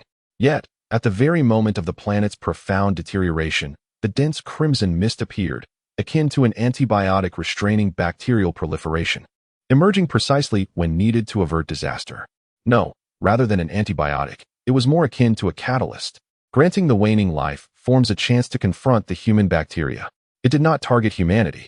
The dream was prolonged and peculiar, difficult to comprehend. He retrieved his phone from his pocket, utilizing its dwindling battery to check the time, 9:40 a.m. It was daylight. Liu Chang sat on the ground, shaking his head, the dizziness having dissipated. Subsequently, he cast another glance at the wound on his ankle, noticing that the festering, ulcerated area had miraculously scabbed over. His physical condition restored to near perfection. Hey, Liu Tao, you're awake. The joy of surviving a calamity was a novel experience for Liu Chang, who vigorously nudged Liu Tao, seated beside him, causing his rigid body to topple to the ground. Liu Tao? The resounding thud as his companion's body struck the floor sent a surge of unease through Liu Chang's mind. Stepping forward to prop up his classmate, he found the body to be stiff and clammy to the touch. The man was deceased, his skin already undergoing rapid decomposition. He was beyond salvation, his flesh beginning to putrefy. Gazing upon his classmate's corpse, Liu Chang was rendered speechless. He reflected that, the previous day, his fever had been far more severe than Liu Tao's, yet fate was unpredictable, and one never knew if one's own demise was imminent. Alas, I opened my eyes. But you have perished. Riding his classmate, Liu Chang retrieved a lighter and a cigarette from the body of another man nearby. Placing the cigarette between Liu Tao's lips, he lit it for him. You asked me for a cigarette last time, and I refused. Make do with this one. As he spoke, Liu Chang adjusted Liu Tao's position once more. However, as his fingers brushed against his arm, a large patch of clammy flesh inadvertently sloughed off. After contemplating him for a moment, Liu Chang rose to his feet and surveyed his surroundings, discovering that most of those who had been sprawled out here yesterday had not risen. Some of those who had stood up might have already departed, leaving only him and another woman at the scene. The woman paid him no heed, as she wept over a lifeless male body, her sobs barely audible, yet imbued with profound sorrow. Sighing once more, Liu Chang's thoughts shifted from the deceased to his own father. He instinctively reached into his pocket, only to feel a sticky sensation. Extracting his father's finger from his pocket, he was horrified to find that the flesh had completely disintegrated, leaving behind 2 stark bones. In the hospital, he discovered a bucket of alcohol and meticulously cleaned his father's finger. After a moment's contemplation, he exited the pharmacy. Wait, where are you going? A voice called from behind. It was the girl who had been sobbing moments ago. I'm heading to the orthopedics department or the operating room, hoping to find a bone needle to reattach my father's finger. I fear that if I leave it in my pocket, it may be lost one day. Liu Chang replied candidly. May I accompany you? Having someone together would provide some comfort, she managed to say, suppressing her tears as she set down the middle-aged man's corpse and followed him. Yes, it is indeed better to face this together, Liu Chang agreed with a nod. After all, given the precarious state of the world outside, having a companion was certainly safer than being alone. Liu Chang had previously contemplated the idea of them traveling together, but seeing the girl in such distress, he had refrained from interrupting her sorrow. As they walked closer, he observed her more closely, noting that she was slightly older than him, of average appearance, with a physique that was above average yet still quite unremarkable. Until she caught up, Liu Chang flashed a polite smile at her, the wound on his cracked lips from yesterday now healed. Yet, in that moment, both smiles appeared rather parched. Do you know where the operating room is? Just a short distance ahead, the girl indicated towards the corridor outside the pharmacy. All right, let's go together. The two of them walked in single file down the corridor. The hospital was eerily quiet. Liu Chang pondered the whereabouts of the doctors who once worked there, and he noticed that no injured individuals entered from outside. The entire hospital seemed to have transformed into a desolate realm, devoid of any sound, rendering the atmosphere particularly unsettling. As soon as he opened the operating room door, a cloud of black entities surged toward him, accompanied by a loud buzzing sound that propelled him backward. Note: this scene is based on a true account from a friend of mine who is a police officer and encountered it at a crime scene during summer. After being pushed back by the shadows, Liu Chang retched upon realizing what had forced him out. It was a mass of flies, clustering together like a dark cloud, startling enough to push a person away. Once the swarm dispersed, Liu Chang fought against his nausea and stepped into the operating room. Inside, it was not the pure silence of the outside world, but rather filled with unsettling sounds. There were clicking noises emanating from the operating table. As he maneuvered past the curtain in front of the table, Liu Chang was once again confronted with a sight that made him sick. A corpse, a body that had been disemboweled, a cadaver infested with maggots. The cacophony emanated from the maggots themselves. Repulsed, Liu Chang vomited again. Chapter 12. The bizarre tree. Having purged the last of the gastric juices, Liu Chang, suppressing the continued spasms in his stomach, averted his gaze from the surgical table and began rummaging through the surgical instruments nearby, locating the sutures for closing wounds. He then turned his attention to the scalpels. A scalpel is arguably the most acute instrument for flesh dissection. Its very purpose is the incision of flesh. Thus, Liu Chang harbored no doubts as to the sharpness of these tools, considering the cleaver in his backpack, which paled in comparison to these scalpels in terms of both steel quality and sharpness. Liu Chang unhesitatingly seized several of the largest-looking scalpels, grasped them in his hand, and then exited the operating room. Outside, the girl was still retching. Liu Chang approached and patted her back, saying, "Cease your vomiting. It's merely a few flies. To survive in this world, one must be prepared to confront anything at any moment. Take these 2 scalpels." Discard the notion of being a mere girl. Henceforth, should we encounter peril, we shall fight with the blades in our hands." As he spoke, Liu Chang handed the girl 2 scalpels, and then, taking the lead, he proceeded towards the pharmacy. Upon entering, Liu Chang braved the pervasive stench of decaying corpses and approached Liu Tao. Liu Tao's cigarette was already half consumed. Subsequently, he excised the putrid flesh from Liu Tao's finger, immersed it in alcohol for disinfection, and after thorough cleansing, Liu Chang retrieved his father's severed finger. With a bone needle, he perforated 3 holes in the finger bones and then bound them together with robust sutures, fashioning a finger bone necklace, which he then adorned around his neck. "I shall keep your finger as a memento," he murmured. "Thank you for accompanying me to this place until the very end." After casting a final glance at Liu Tao, Liu Chang summoned the girl, who had also concluded her reminiscence. They scavenged a discarded backpack, filled it with essential medications such as antibiotics and antipyretics, and then departed from the premises. Upon exiting the pharmacy department for the second time, he was now leaving for good. Accompanied by the girl, he ventured outdoors, where they were greeted by the crimson-tinged sunlight filtered through the mist. However, Liu Chang's initial sensation upon seeing daylight again was that his vision seemed less obscured. "Has the mist dissipated?" he inquired, turning to the girl beside him. Liu Chang distinctly recalled that the previous day, visibility was limited to less than 3 meters, allowing him to perceive objects only within a 3-step radius. Now, however, he could clearly discern the undergrowth 7 or 8 meters away, which filled him with astonishment. "The mist hasn't dissipated at all," the girl responded, squinting as she meticulously assessed the fog. "If anything, it might be even denser than yesterday." "Is that so?" Liu Chang queried, casting his gaze around. He realized that he could indeed perceive objects 7 or 8 meters away. He then pressed on with his inquiry, betraying his unease. "Are you certain?" "Absolutely certain." "What's wrong?" the girl responded, her curiosity piqued. Upon observing her countenance, Liu Chang harbored no further doubts. Subsequently, his mind raced, and various ideas sparked within him. The likelihood of the fog diminishing was slim, a fact he knew without needing to inquire of the girl. If the fog persisted, yet the field of vision expanded, Liu Chang could only deduce that his eyesight had improved. Could this be considered a form of mutation? Liu Chang mused inwardly, pondering whether it was finally humanity's turn, as other creatures had already undergone transformations. Reflecting upon this, he clenched his fists, meticulously sensing the changes within his body. Furthermore, his auditory perception had heightened to the point where he could discern the faintest sounds of the surrounding airflow, and his olfactory senses could detect the fragrance of verdant grass from several meters away. The acuity of his senses, including hearing and smell, had significantly and exponentially increased. "What are you doing?" the girl inquired, urging him onward as she noticed Liu Chang standing still with his eyes closed.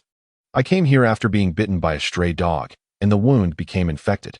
And do you feel any different now?" "Different? Not really. The festering wound has healed, but it's still a bit painful. Other than that, nothing else." "Oh," Liu Chang acknowledged with a nod. "Let's go." The two proceeded side by side, venturing into the hospital courtyard's overgrown grass, which had nearly reached the height of a person. "Don't you find it peculiar?" the girl remarked, a sense of unease washing over her as she entered the thicket. "It is indeed strange. Logically, there should be a significant number of people seeking medication for injuries or illnesses in this environment. However, since this morning, not a single person has entered. It's quite unsettling. Be careful." As Liu Chang uttered those words, his brow furrowed as he sensed a gust of wind behind his ear, instinctively leaping aside to evade an assault from the rear. Swish! The attack came in the form of a vine-like branch, reminiscent of a willow's tendrils, yet far thicker, radiating a sanguine glow. Its surface was adorned with numerous barbs, lending it a menacing appearance. Having narrowly avoided the strike, Liu Chang heard a sharp scream, witnessing the girl beside him ensnared around her ankle by a vine emerging from the ground. She was promptly dragged away. Damn! Witnessing the girl's abduction, Liu Chang's instinct to aid a companion, a trait ingrained in social creatures, propelled him into pursuit without hesitation. He followed the trail into the heart of the hospital courtyard, where, through the dense fog, a horrifying scene unfolded before him. A colossal willow tree, originally intended to beautify the hospital corridors. The willow had now grown to a height of 7 or 8 meters, its crown beyond Liu Chang's immediate line of sight. Yet, this was not the most terrifying aspect. Most horrifyingly, the tree was draped with human skin. The sight paralyzed him. Hollowed human skins hung from the stout branches, impaled on the thorns. The faces, devoid of flesh, were contorted and shriveled, their grotesque expressions inducing terror. The willow had undergone a complete metamorphosis. The smaller, verdant willows surrounding it extended their tendrils in reverence. Witnessing this scene, Liu Chang dared not pursue further. He realized that even if he did, rescuing the girl would be impossible. He was no match for this terrifying monstrosity. The girl was dragged beneath the tree by the tendrils, followed by several more robust vines coiling and extending. These supple yet sharp tendrils bound the girl's body securely, their barbs piercing her flesh, extracting blood while injecting digestive fluids. The entire feeding process lasted less than 20 seconds, after which the girl was completely devoured, and a vibrant human skin was draped upon the crimson tree. The girl's hollow eye sockets, in her final moments, gazed in Liu Chang's direction, seeking that last vestige of security. "I'm sorry," Liu Chang silently apologized, staring at the fresh human skin. He couldn't save the girl. Charging in would only add another skin to the blood-red tree. In a true apocalypse, where could one find a protagonist capable of perpetually saving others? Those who could protect themselves were the true protagonists.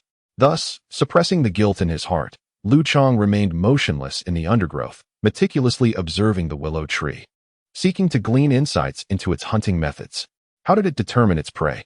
Scent, sight, ground vibrations, or something else? Chapter 13, Morality in Life.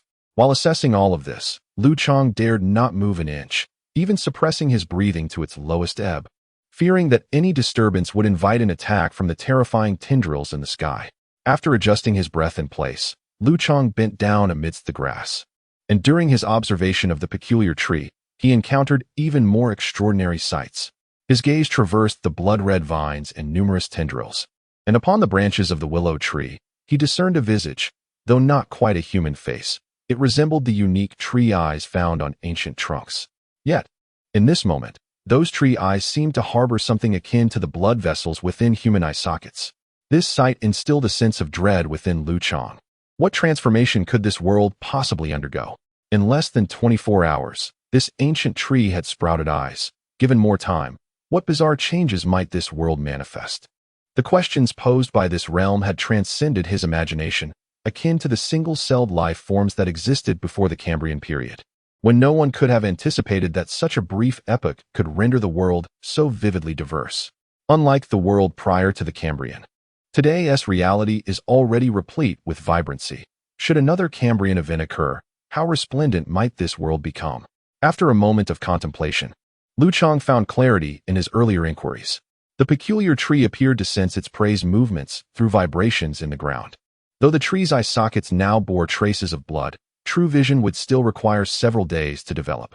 Realizing this, Liu Chang further lowered his breathing rate, and with deliberate slowness, he removed his shoes amidst the grass. With a swift motion, he flung his shoes forcefully to the other side. The footwear landed on the verdant expanse, producing a muffled thud, succeeded by the swift emergence of 4 or 5 robust, barbed tendrils at a pace imperceptible to the naked eye.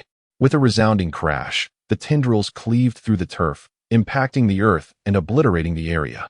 The once sturdy shoe was instantly reduced to mere shreds of fabric. Witnessing this, Liu Chang definitively ascertained the creature's sensory modalities. He promptly discarded the remaining shoe, diverting the arboreal entity's attention. Seizing the opportune moment, he sprinted in the opposite direction, towards the hospital's entrance. A mere few dozen meters separated him from escaping the tendrils' reach. Drawing a deep breath, as the second shoe met the ground and the tendrils lunged forth once more, Liu Chang bolted. The vials of medicine strapped to his back clattering against each other, emitting a tinkling sound akin to a death knell, spurring him onward.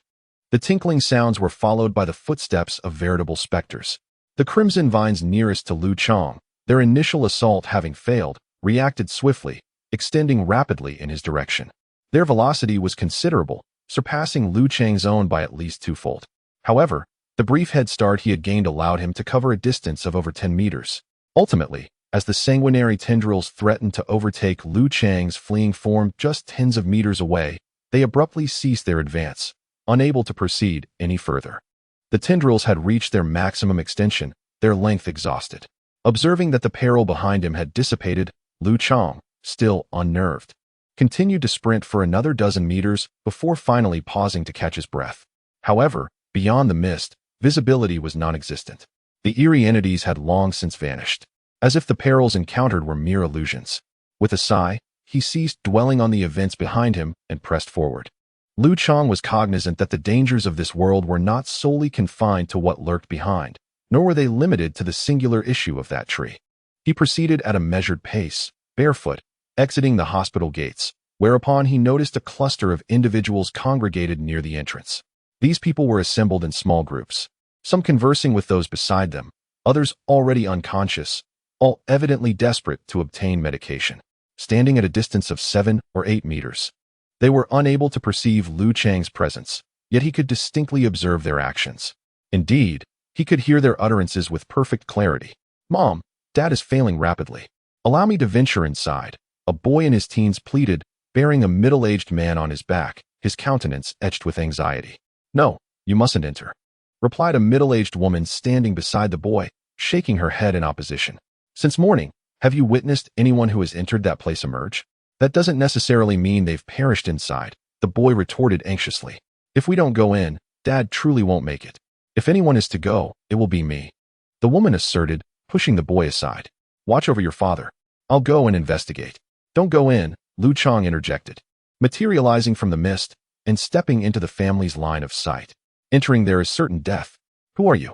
The woman and the boy displayed a wary expression upon the sudden appearance of Liu Chang. "Do not be alarmed. I harbor no ill intentions," Liu Chang gestured dismissively, concealing the scalpel behind him.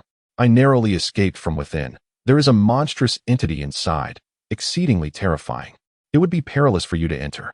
But if we do not enter, my father will not survive," the boy implored anxiously. "His wound is infected. We need medication." Upon hearing the boy's words, Liu Chang lowered his gaze to observe a horrific gash on the boy's father's arm, likely inflicted by some creature. With the flesh already deteriorating, mirroring his own circumstances from the previous day. "This place is exceedingly dangerous. If you seek medicine, it would be prudent to search the pharmacies on other streets," Liu Chang reiterated kindly. "There are none left. Since the early hours of today, various groups across the city have been pillaging for supplies. All the visible medications have long been swept away. All gone. Indeed, the entire city is rife with individuals infected by bacteria, and even a mere brush against a twig could prove fatal. With so many in need of medicine, how many pharmacies could possibly remain operational? They have all been looted. If it weren't for the fact that those who entered the hospital since dawn have yet to emerge, I would surmise that it has already been overrun. Is that so?" Liu Chang could hardly fathom that the monstrous tree had inadvertently aided him. Without its obstruction, he believed whether he would survive the day would have been in question, let alone emerging with a substantial amount of medication. He then strode away from the scene. Heedless of the danger, he does not seek the gratitude of others, nor does he aspire to be a hero. Yet, an inherent sense of values compels him to assist others upon witnessing their plight. However, after extending his help, he finds no sense of gratification. For he understands that resources are limited. What he gives away diminishes his own reserves for when he might be in need.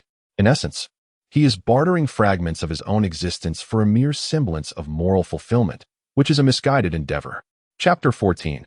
Homicide. With a sigh, Liu Chang continued onward, striving to avert his gaze from the anguished expressions surrounding him, attempting to shield himself from the desolate sounds that permeated the air, and deliberately ignoring the impending demise of many and the lamentations of their loved ones. Yet, the more he endeavored to ignore these realities, the more acutely he became aware of every subtle shift in his environment. The haunting visages of suffering etched themselves into his mind, rendering him breathless. As he pressed forward, existing beyond the periphery of others' awareness, Liu Chang felt akin to a wandering spirit. "Be good, comply, go see what is happening in the hospital, and this lollipop shall be yours." During his aimless wandering, he heard another dissonant voice. "No, I do not wish to go." This was followed by the sound of a little girl weeping. "Will you go or not?" The first voice suddenly adopted a stern tone. This bizarre exchange captured Liu Chang's attention, compelling him to abandon his indifference. He followed the direction of the voices and took several steps, whereupon he encountered 3 men with cropped hair, one with a scarred face, another portly, and the last bearing a prominent, hooked nose. The trio presented a quintessential image of former inmates, their coarse hair closely cropped to their scalps, an ambiguous state between baldness and a full head of hair. Such a hairstyle was uncommon, rarely seen on the streets, Yet here were three individuals sporting it, their identities unmistakably criminal. Their visages and demeanors further solidified this impression. And though they were not clad in prison garb, Liu Chang was certain of their background. Scars and wounds marked their faces and bodies, evidence of recent altercations. Undoubtedly, these were convicts who had escaped after the advent of the red mist, their battle wounds now festering with infection. Before them stood a girl of 6 or 7, a stranger to them, with no parental figures in sight. "I won't go. It's too dangerous inside," she whimpered, recoiling from their demands. "Dangerous, my foot. We just want you to peek inside and see what's what." "There's no danger," the hook-nosed ruffian leered, winking suggestively. "It's too dangerous," she repeated, her voice cracking with sobs. Witnessing this, Liu Chang felt the familiar pang of discomfort, the moral quandary of survival weighing heavily on him. He resisted the urge to play the Good Samaritan once more. In this chaotic world, such scenes were ubiquitous, beyond his capacity to intervene. He refused to risk his own safety for a fleeting sense of moral righteousness. Swallowing hard, Liu Chang averted his gaze and turned to walk away. As he took his first step, the sharp sound of a slap echoed behind him. A coarse voice pierced Liu Chang's eardrum, grating in its intensity. Moments later, the sound of a girl weeping filled the air. Gritting his teeth, Liu Chang pressed forward once more.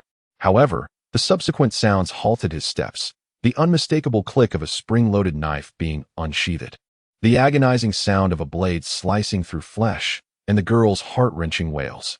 Cursing under his breath, Liu Chang spat forcefully onto the ground and turned back.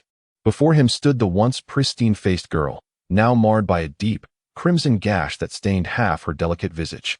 She sobbed uncontrollably, yet the three figures before her showed no trace of compassion. In the thick fog, visibility for an ordinary person was reduced to 3 meters. What does a distance of 3 meters signify? It is but a mere leap of an adult or 2 hurried strides. Such a brief span. Thus, when Liu Chang plunged the scalpel into the neck of the hawk-nosed man, that individual barely had time to register his assailant's appearance. As the blade pierced the carotid artery, Liu Chang instinctively drew it across, experiencing the visceral sensation of severing sinew, followed by a torrent of blood erupting forth. The hawk-nosed man clutched his neck, eyes widening in shock, yet this expression lasted but a fleeting moment before he crumpled to the ground. However, no one cared for him. Rather, no one even glanced his way. The remaining 3 individuals were transfixed by the sight of this young man, who had emerged from the fog like a specter of death. Their eyes fixated on his bloodied right hand and the dripping scalpel he wielded. Having extinguished a life with a blade, Liu Chang remained motionless, clutching the hilt, his gaze fixed upon the remaining pair. "Who are you?"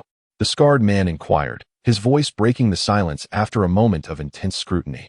However, in stark contrast to the lucidity he sought, his body was seized by an intense agitation, his frame trembling involuntarily as adrenaline surged through his veins. A passerby, the scarred man astutely discerned the tremor in Liu Chang's stance, recognizing him as an inexperienced novice driven by momentary fervor rather than a hardened criminal. A contemptuous smirk crept across his face. "Little one, have you been indulging in too much television, attempting to emulate heroism? Alas, let me enlighten you. Heroism is not so easily attained." As he spoke, the scarred man brandished a switchblade, its edge stained with the blood that had moments before marred the girl's face. Witnessing this, Liu Chang's eyes narrowed, and without uttering a word, he retreated a few paces. "What's this?" our valiant hero, now overcome with trepidation. The scarred man jeered, his voice laced with malice as Liu Chang vanished into the mist. "Insolent whelp, refrain from emulating heroism on a whim. What's the matter? Did your courage desert you now that the moment has arrived? Utter fool." From the periphery of the fog, beyond the reach of their vision, Liu Chang inhaled deeply, calming his trembling form. His countenance grew cold as he regarded the taunting figure of the scarred man, whose voice echoed from the depths of the mist.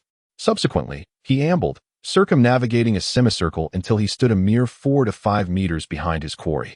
From this vantage, he could discern every nuance of his adversary's actions, while remaining utterly imperceptible himself. The ensuing events unfolded with stark simplicity. With a swift, 2-step advance, Liu Chang plunged his scalpel into the man's posterior spine. As a scream erupted, he withdrew the blade and retreated, leaving behind a body writhing and shrieking on the ground. The agony of a severed spine is unbearable. Scarface convulsed on the ground, his upper and lower body now tragically disjointed. His tormented cries finally roused the last man's suspicion, belatedly realizing the uncanny nature of the young man's 2 prior assassinations. In a moment of panic, he made a decision that was both astute and ill-fated. He seized the young girl beside him. "Hold it right there, brother." The portly man brandished his knife at the girl's throat, bellowing, "Look, we've never wronged each other. Don't start a war over some petty squabble. If you want the girl, take her. We'll call it even and go our separate ways. How's that sound?" The corpulent man shouted into the mist, his voice laced with desperation. He was oblivious to his assailant's location. He scanned his surroundings, but only encountered the pervasive fog. Even the effort to detect the faintest sound of footsteps proved futile. After uttering these words, beads of sweat streamed down his face as he vigilantly observed his surroundings, attuned to every subtle shift in the air. The oppressive silence caused his corpulent frame to tremble with fear and excitement. "Damn it, don't think I fear you," he bellowed, pressing the dagger tightly against the girl's neck. However, a gunshot rang out from the front, abruptly silencing him. The bullet pierced through his thick lips, cutting off his impending words, and continued into the back of his skull, halting any further actions. Thus, the rotund body collapsed with a thud, a muffled groan escaping into the air. Standing 4 meters away, Liu Chang holstered his firearm. Although his marksmanship left much to be desired, hitting a target's head from such a short distance was effortlessly within his capabilities. Gradually emerging from the mist, he approached the girl, noticing the scar that stretched from her brow to the corner of her mouth. Upon seeing Liu Chang, she surprisingly ceased her sobbing, her bloodied face illuminated by a pair of glistening eyes fixed intently on the figure towering above her. "Close your eyes and wait a minute," he instructed. As if pierced by the brilliance of her gaze, Liu Chang turned his head away and walked toward the writhing figure still struggling on the ground. The man on the floor continued to squirm, his movements grotesquely uncoordinated due to his damaged spine, resembling a maggot in his desperate thrashing. You look even more repulsive than a maggot," Liu Chang remarked, crouching down and positioning himself atop the scarred man's chest, locking eyes with him as he uttered those words. Subsequently, he gazed upon him in silence, slowly plunging the scalpel into the other's chest cavity. With a sickening slurp, the blade pierced the alveoli, emitting a sound akin to a punctured air bladder. Liu Chang watched as the other's chest gradually caved in, inhaling deeply the scent of mortality emanating from the wound, a coppery sweetness. Liu Chang licked his lips, concluding that death possessed a flavor both metallic and saccharine. "First, ingest these tablets, and then I shall disinfect the lacerations on your face." Liu Chang offered the girl some antibiotics and cleansed her wounds with alcohol from his rucksack. Yet, having completed these ministrations, Liu Chang was overcome with perplexity. Should he take her with him? This momentous question arose within him. In this world, at this juncture, who could assert their own self-preservation with certainty?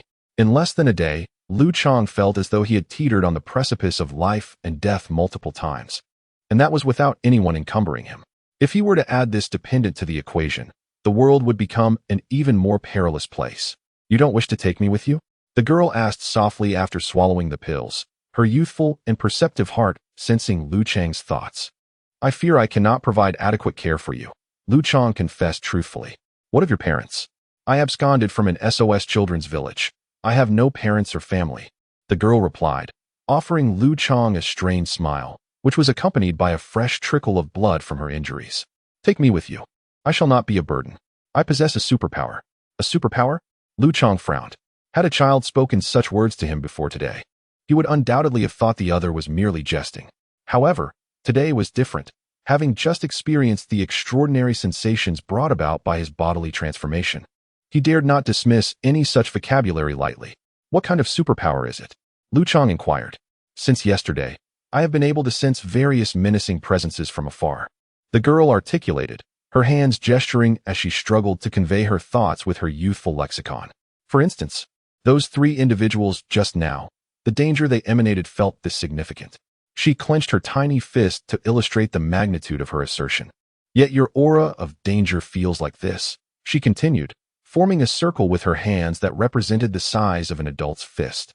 "Is that so?" Liu Chang observed the girl, recognizing her sincerity, and promptly asked, "Can you sense whether there is any danger in the hospital courtyard over there?" "Yes, it is immense, very immense," she declared, gesturing grandly in the air to depict a circle even larger than before. "Very well, then come with me," Liu Chang said, taking the girl's hand and turning to leave the area. With the knowledge of her precognitive abilities, he felt a sense of relief. Yet, he hesitated to take her along, fearing he might be unable to care for her, and he was also reluctant to let her become a burden. He was not a remarkable individual, merely an ordinary student preparing for the college entrance examination, and his mother was a failed candidate. Unless she possessed superpowers, the ability to foresee danger was an invaluable skill for survival. Otherwise, no matter how formidable your power may be, this world will always harbor beings that are stronger and more perilous than you, capable of defeating and extinguishing your life. However, should you possess the ability to sense danger from afar and thus evade it, your chances of survival would significantly increase. Since you can perceive peril, why were you still captured by these three individuals?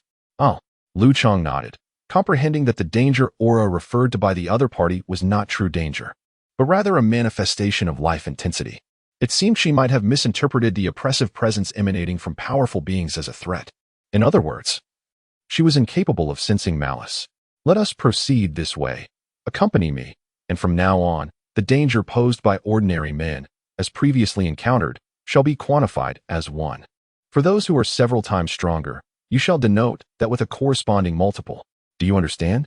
The girl nodded in agreement. Very well, what is my danger number? It should be between 2 and 3, she replied, counting on her fingers with earnestness. Chapter 16, Strategy that seems somewhat imprecise. Liu Chang mused, contemplating deeply.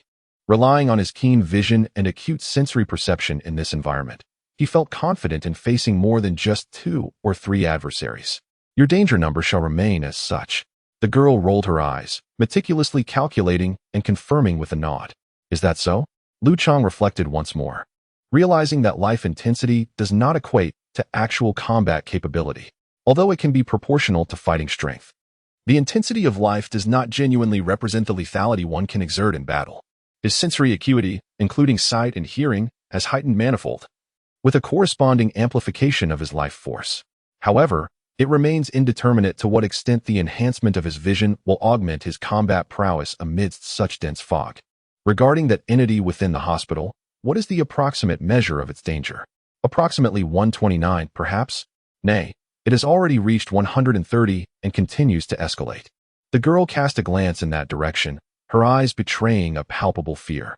Indeed, a formidable monstrosity, Liu Chang remarked, nodding in acknowledgement before turning away. Let us depart.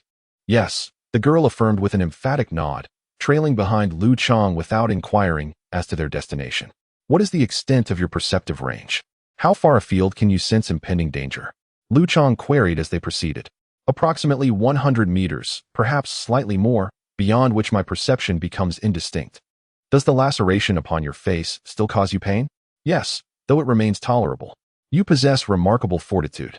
Liu Chang continued his traversal through the roadside undergrowth. In this world, wherever sunlight penetrates, plant life abounds. How old are you? 12 years of age. I assure you, I am being forthright. I am congenitally diminutive in stature. And even at the age of 12, I have yet to attain a height of 1 meter and 10 centimeters. However, you need not be concerned, for I shall not require an excessive amount of care. Despite my diminutive size, my physical stamina surpasses that of most children. I shall not impede your progress. The girl spoke with an anxious tone. It is of no consequence.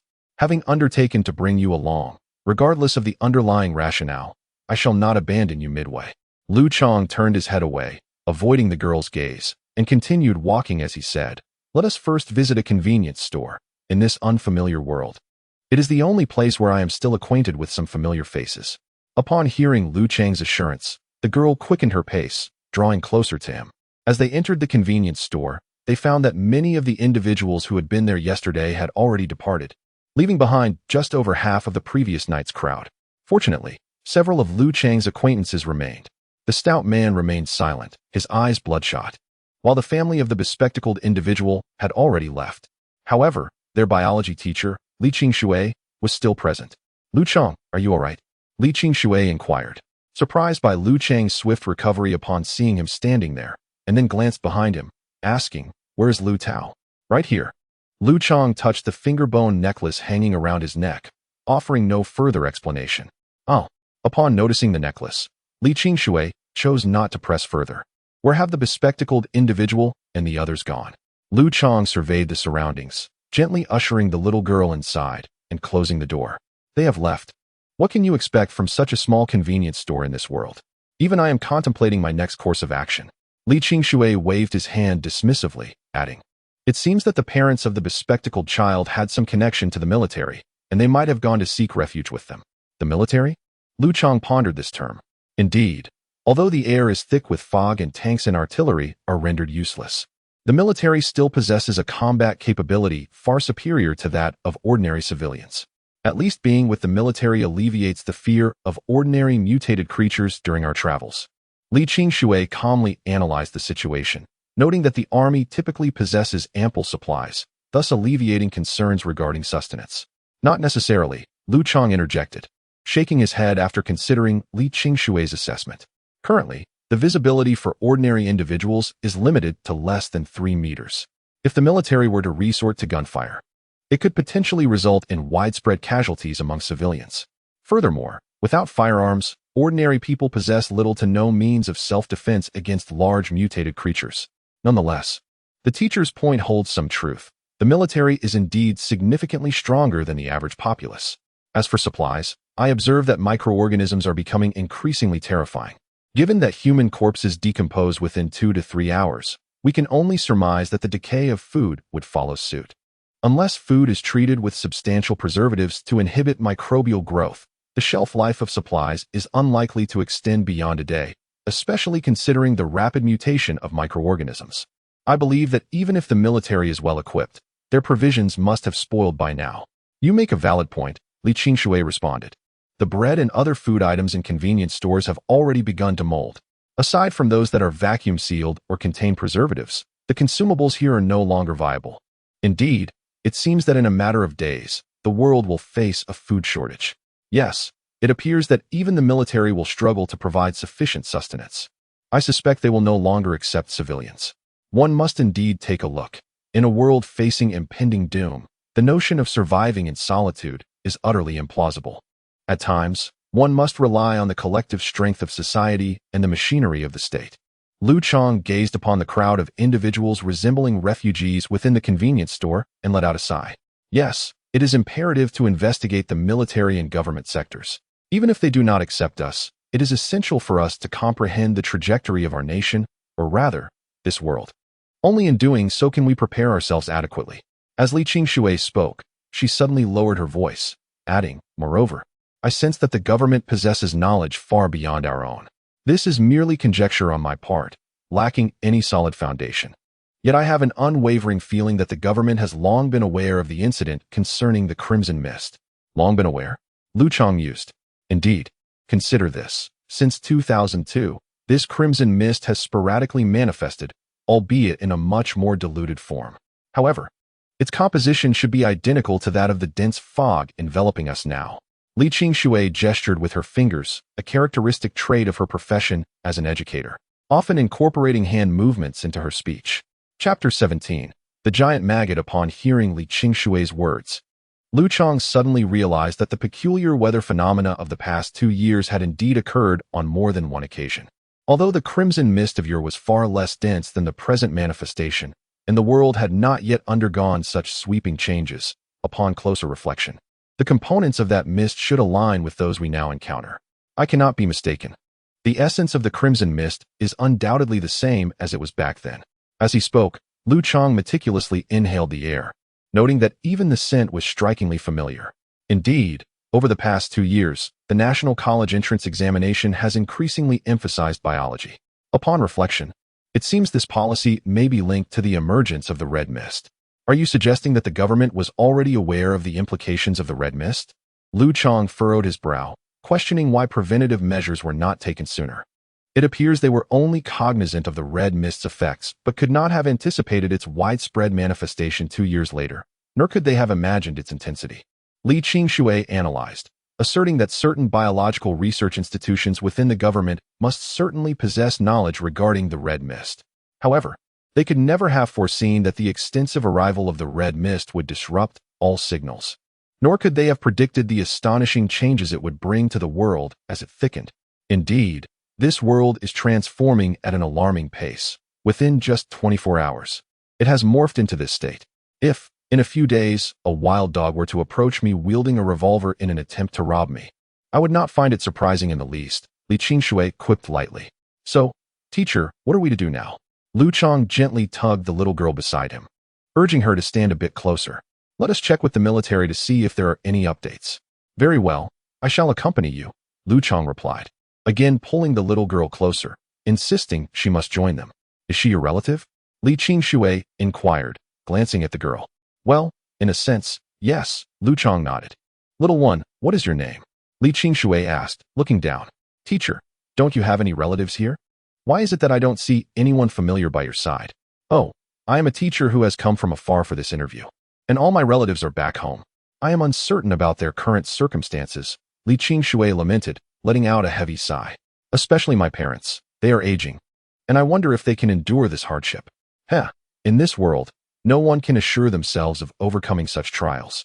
Do not dwell too much on it, Liu Chang replied, instinctively touching the bone necklace around her neck. When shall we set out? We ought to depart as soon as we are prepared. Time is of the essence. If we delay until nightfall, it will be exceedingly troublesome. The two conversed in hushed tones. For this journey, I suggest we refrain from bringing too many people along, Liu Chang remarked, patting the little girl beside her. She can sense the presence of those terrifying creatures. But they are not far off. If we bring too many individuals, we become a conspicuous target and risk being attacked. Moreover, an excessive number of people would hinder her perceptive abilities. If those at the front fall victim to an assault, we may remain oblivious at the back, which would be disastrous. Is such a capability possible? Upon hearing Liu Chang's words, Li Qingshui gazed at the little girl with astonishment. Has humanity begun to undergo mutations? Why have I not perceived this? Teacher, you jest. Regardless of the species, the mutated ones are but a minority, the little girl replied. Look at the flowers and plants outside. Although their growth rate has become almost frenzied, mutations remain rare. If every organism were capable of mutation, the diversity of species from the Cambrian period would far exceed millions. Rarely did Liu Chang articulate his biological acumen before the biology teacher, albeit I perceived nothing. Should this young girl genuinely possess such an aptitude, it would indubitably augment our survival capabilities substantially. Thereupon, Li Qingshui inquired in a subdued tone. What is your estimation of the optimal number of individuals to accompany us? 5 or 6 should suffice. I shall consult with Pongzi, and you may enlist 1 or 2 additional persons. Very well. Li Qingshui assented with a nod. Evidently a recent university graduate, his youthfulness permeated his demeanor. Subsequent to his affirmation, he pivoted and escorted a young girl from the store's periphery. This girl, bereft of familial accompaniment, was a student in their class named Zhu Lin. Acclaimed for her scholastic prowess, rivaled only by Lu Tao, she possessed a fair complexion and an air of refinement. Adorned with a ponytail, she was typically reticent, exuding an amiable aura. She is a distant relative of mine. Although familial contact is infrequent, kinship endures. Moreover, her parents are not present, and I was previously entrusted with her care. We shall bring her along, unless you harbor any objections? None whatsoever. Liu Chang demurred. Despite his preference for a robust, combative male over a delicate female, he could not bring himself to refuse. Furthermore, the others in the house have relatives present, should they be involved. It would entangle a series of individuals, complicating matters. After careful consideration, this girl appears to be the most suitable candidate. Wait here, I shall summon the portly fellow, Liu Chang remarked, casting a glance at the girl and giving her a slight nod before turning to approach the hefty man in the corner of the convenience store. Liu Chang's vision had improved significantly. In truth, he had spotted the portly man the moment he entered, yet the latter remained curled in a corner, offering no opportunity for conversation until now. As he drew closer, Liu Chang observed that the man's expression was still one of anger and resentment, though thankfully, it had calmed considerably since the previous night. Despite the pronounced bloodshot veins in his eyes, the wildness had dissipated. Liu Chang gently patted the man's shoulder, awaiting him to speak first. Here, Liu Chang said, touching the knuckle of his finger to the necklace, indicating Lu Tao's position, and making a dark jest. Do not be disheartened. If you were to perish before me, I would ensure to hang you here. Indeed. If we manage to survive. Finding a woman in this world to bear our children should not prove too arduous, Liu Chang replied, following the man's jest, before his demeanor shifted to seriousness. Do you know what manner of creature attacked your mother? This inquiry was of greater concern to him, though he had refrained from voicing it earlier out of respect for the man's sorrow. Ugh, that sounds utterly revolting. Before the portly man could finish his description, Liu Chang felt a wave of nausea wash over him. It seemed that the abhorrent entities lurking in the sewers had also undergone mutations. Chapter 18. Perils abound. The world is in constant flux. How could it remain unchanged? The portly fellow inhaled deeply, regaining his composure, and inquired, "What are your plans moving forward?" "I intend to accompany the biology teacher to the military district to see if there are any updates. If possible, we aim to follow behind the troops for added safety," Liu Chang replied softly. "However, due to other circumstances, it will only be the 5 of us. There won't be many people. Will you join us?" "Certainly," the portly man nodded. "Why not? I don't know anyone here anyway, so I'll go with you." "Very well. Let us keep this discreet. Bring enough food and weapons. I have some medical supplies. It's best to carry non-perishable food," Liu Chang instructed. "Understood." The portly man, with his larger physique, had a correspondingly larger backpack. After discarding some everyday items, he filled it with provisions and joined Liu Chang at Li Qingshui's location. "Are we all set?" Li Qingshui asked, brandishing a watermelon knife, while the portly man wielded an iron rod, and Liu Chang held a scalpel. The trio examined each other's gear and packs, nodding in agreement. Though the 2 girls did not carry weapons, they each had a backpack containing lighter medical supplies and food. Thus, the 5 of them opened the convenience store's door, stepping into the world outside, a realm shrouded in darkness, thick with an ominous crimson hue. As soon as they exited, Ji Jing, trailing behind them, whispered, 50 meters ahead, there are 4 creatures with a danger level of 5. A danger level of 5? Upon hearing her words, several individuals displayed perplexed expressions. Only Liu Chang murmured, "Cease your inquiries. Let us circumvent that area, should they become vigilant and pursue us. For entities with a threat level of 5 would likely prove insurmountable." As he spoke, Liu Chang led the team through another alley, heading towards the suburban military region. What exactly does a threat level of 5 signify? Li Qingshui couldn't resist asking again once they were in the quiet alley. "It means life forms with a life signature 5 times stronger than yours," Liu Chang responded. "So mutated life forms?" The fatty interjected from behind. "Approximately," Liu Chang replied. "It's best if we avoid conflicts with these mutated life forms for now. After all, this isn't a game of leveling up. We simply aim to survive. Engaging them offers us no advantages. Even if we could prevail, we should avoid confrontation to prevent injuries, which would be detrimental to everyone." Indeed, Li Qingshui nodded in agreement. Injuries could lead to bacterial infections, and even without infection, carrying the scent of blood in this world is far from ideal. It's surprising that the little girl possesses such abilities. With her, our chances of survival increase significantly. As Li Qingshui was about to continue, the little girl interrupted. "A large group of entities with a life force of 0.5 is approaching this way. Should I provide a report?" "A life force of 0.5. The fatty frowned. "Could it be a group of children?" "No, they are airborne creatures, moving at high speed." As Liu Chang gazed into the distance, he spotted a swarm of ominous dark figures rapidly approaching from about 7 or 8 meters away. "Get down. It's a wasp swarm," he exclaimed in a hurried tone, his voice barely above a whisper. In an instant, he dove into the underbrush. Influenced by his urgent demeanor, the others swiftly followed suit, all huddling together in the grass. A deafening buzz filled the air as a dense cloud of wasps flew overhead. Peering cautiously from their hiding place, the group was left dumbfounded. The 0.5 life force that the little girl had mentioned turned out to be a swarm of wasps, each nearly half the size of a person. The wasps bore stingers that glinted ominously, longer than daggers, evoking a primal fear of their lethal potential. It became evident that one could not solely rely on numerical danger assessments to gauge threats in this world. Once the swarm had passed, the pale-faced group cautiously emerged from their concealment. "Understood," the girl nodded earnestly, then inquired, "What about the 0.01s? There are many of them." 0.01. Liu Chang furrowed his brow in confusion. Indeed, a substantial number of creatures with a danger value of 0.01 are surging in from the alley on the west side. If we remain stationary, we will obstruct their path. 0.01. What are they? The hefty individual stood frozen in place for several moments. Regardless of the circumstances, it was prudent to exercise caution, better to evade than to confront. After uttering these words, Liu Chang swiftly led the young girl to a sheltered spot. The girl's perception was limited to a mere 100 meters, which meant that mere moments after a group of people had departed, a swarm of 0.01 organisms had passed through the very spot where they had just stood. This was a legion of black ants, each the size of a human hand, their armor gleaming with a dark luster, and their formidable pincers appeared razor-sharp. Anyone who beheld such a sight would undoubtedly have no doubts regarding their ferocity in combat. This is labeled as 0.01. The hefty individual observed the mass of ants 3 meters away, cold sweat trickling down his brow.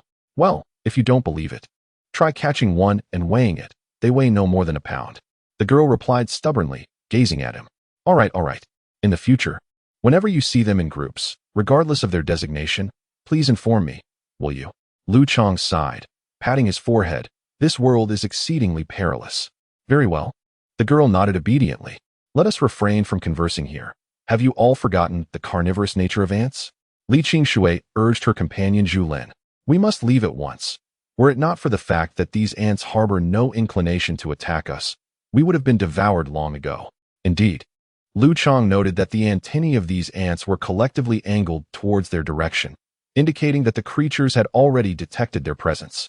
Yet, it seemed that the swarm had other matters to attend to, displaying a clear disinterest in the group while maintaining a standard vigilance towards them. It is perhaps wiser to avoid provoking them, for I have no desire to be reduced to mere bones. Liu Chang, alongside Ji Jing and the portly fellow, followed closely behind Li Qingshui, embarking once again upon a perilous journey. Chapter 19. To stay or depart as Liu Chang and his companions traversed the treacherous landscape. They circumvented countless fearsome creatures and a throng of people, ultimately arriving at the southern outskirts of Kaifeng. Here, a substantial military contingent was stationed. Bolstered by Kaifeng's proximity to Zhengzhou and its position within the heartland of Central Plains, resulting in a considerable number of troops. The military district stood in stark contrast to the rest of Kaifeng, bustling with activity and thronged by numerous individuals. It seemed that irrespective of the time, the foolish were always in the minority. Liu Chang and his companions contemplated seeking assistance from the military, a notion shared by many others. In this era of food scarcity, with vehicles rendered immobile by grass towering to half a person's height and visibility limited to a mere 3 meters due to the uneven terrain, human mobility was severely restricted. Moreover, the presence of monsters compounded the food shortages, making the military a comforting refuge amidst the chaos. A vast multitude had congregated here.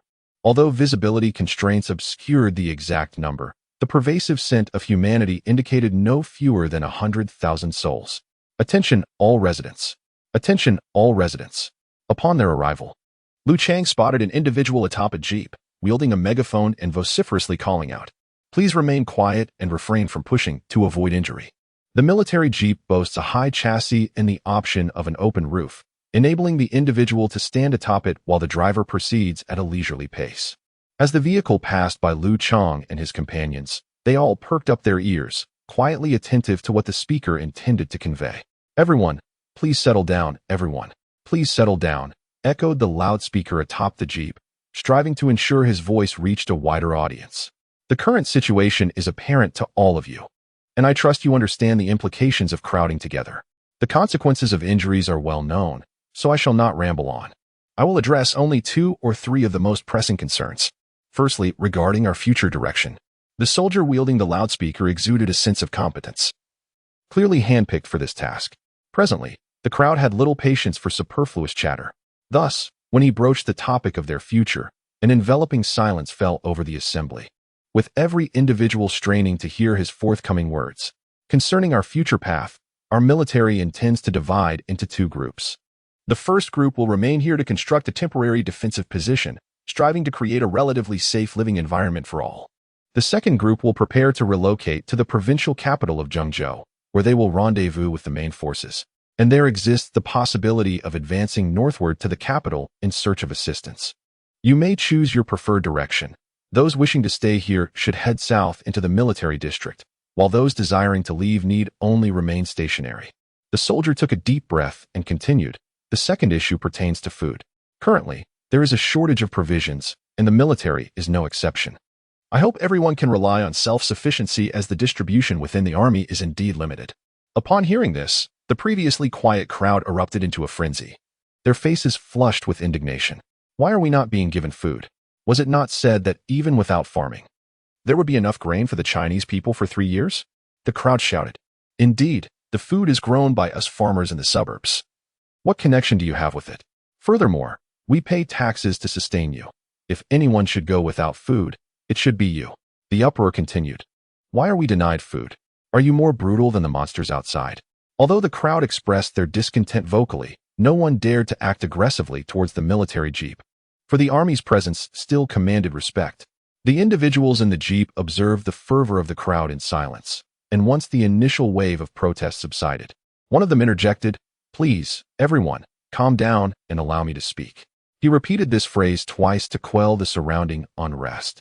Once the murmurs faded, he hastened to clarify, "Regarding the food issue, I wish to explain that the grain in our storage is no longer consumable." His assertion carried considerable weight, as he suggested that anyone skeptical could personally inspect the granaries, where they would find the wheat and rice infested with insects and mold, rendering them inedible and lethal. This statement effectively quelled the crowd's agitation. He continued, explaining that they themselves were facing food scarcity, possessing only military-grade rations like compressed biscuits and instant noodles. Therefore, he urged everyone to strive for self-sufficiency in the days ahead. Having delivered this message, the soldier with the megaphone signaled the driver, and they departed to continue their announcements elsewhere. Meanwhile, Liu Chang and the others who remained began contemplating their future. "Do you intend to stay or leave?" Li Qingshui inquired softly, once the crowd had quieted down. "I am tempted to follow the army to the capital, as I suspect they possess valuable knowledge. However, I lack the confidence to survive the journey, so I choose to remain here," Li Qingshui said with a self-deprecating chuckle. "I also wish to stay. I am not confident in my ability to survive on the road," the stout man, who once boasted of his ability to outrun a zombie apocalypse, confessed with evident fear in his eyes as he gazed at the crimson sky and the verdant grass beneath his feet. "In truth, without your companionship, I doubt I would have had the courage to venture from the city center to this suburb. I would surely have perished along the way. Therefore I, too, choose to remain. I will stay as well," Zhu Lin, who had been quietly trailing the group, added softly. "And you?" Liu Chang gazed down at the little girl below. "I'll follow you," she said, offering him a faint smile, the scars upon her face slowly spreading with the expression. "Very well," Liu Chang responded. "Since everyone has chosen to remain, let us tarry here and deliberate on our future endeavors. Our objective is survival." Li Qingshui offered a slight smile, adding, "The challenges to our survival are twofold.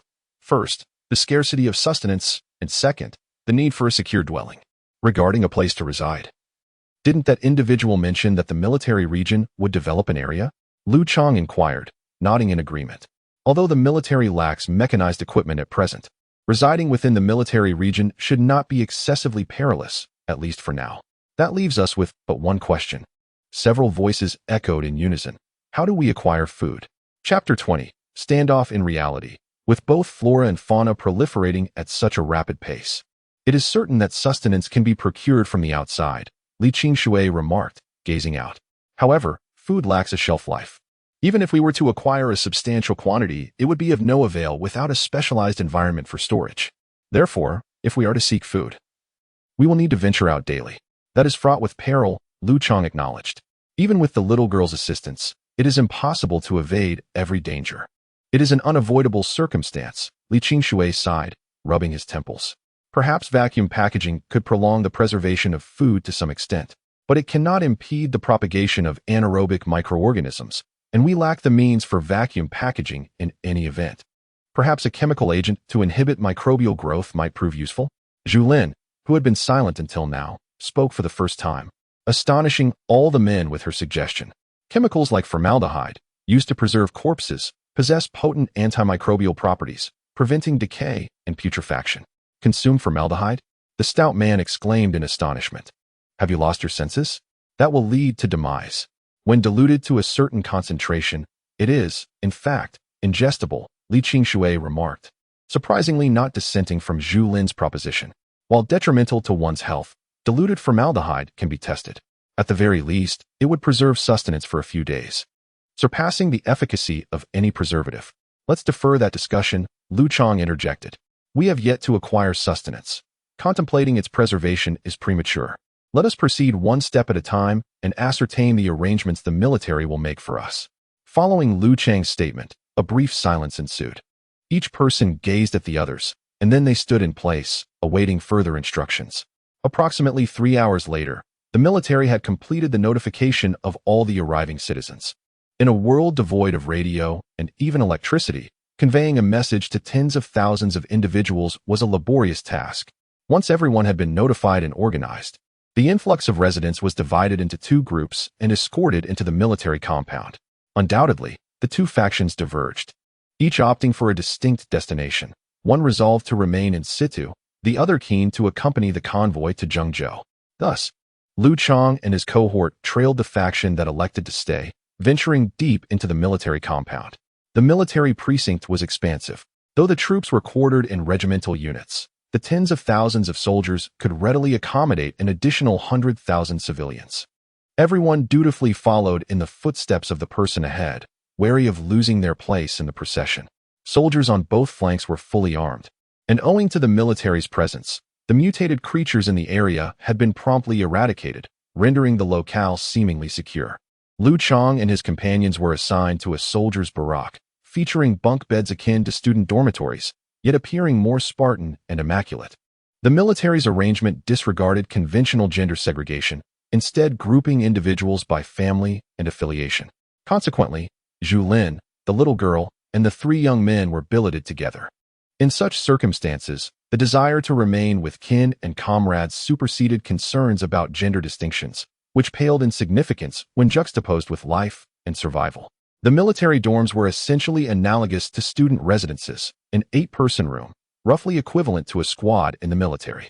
This particular room housed 12 individuals, Liu Chang's party of 5, a family of 3, and another of 4. The family of 3 consisted of a woman in her late 20s accompanied by her 2 elderly parents, both nearing 60, a configuration that appeared particularly vulnerable. Another family of 4 exuded a more assertive presence. 2 brothers in their early 20s, with markedly fierce countenances, accompanied their parents, who appeared to be merely in their 50s and still in their prime. This family unit possessed a collectively formidable appearance. The brothers, both clad in vests and bare-chested, brandished robust physiques. Upon their arrival, they commandeered the 4 most favorably positioned bunks with an utter disregard for propriety, which Liu Chang found difficult to condone. "Excuse me, gentlemen," Liu Chang began, advancing a step. "We are a party of 12, yet there are only 8 beds available. By equitable distribution, each group of 3 should have 2 beds. Even if we were to apportion 3 beds to your quartet, it would still be a concession. Surely, you could relinquish 1 bunk." Well, aren't you quite the assertive fellow?" one of the brothers remarked, ceasing his bed-making activities and turning to face Liu Chang. Li Qingshui and Fatty, upon witnessing the burgeoning conflict, also moved forward.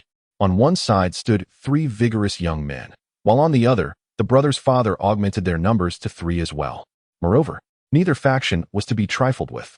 The family's demeanor spoke volumes, and as for Liu Chang, since committing manslaughter, the blood on his hands had imbued him with a distinct gaze and aura. Fatty, typically the most roguish in the dormitory, had acquired an added air of resolve since the passing of his mother.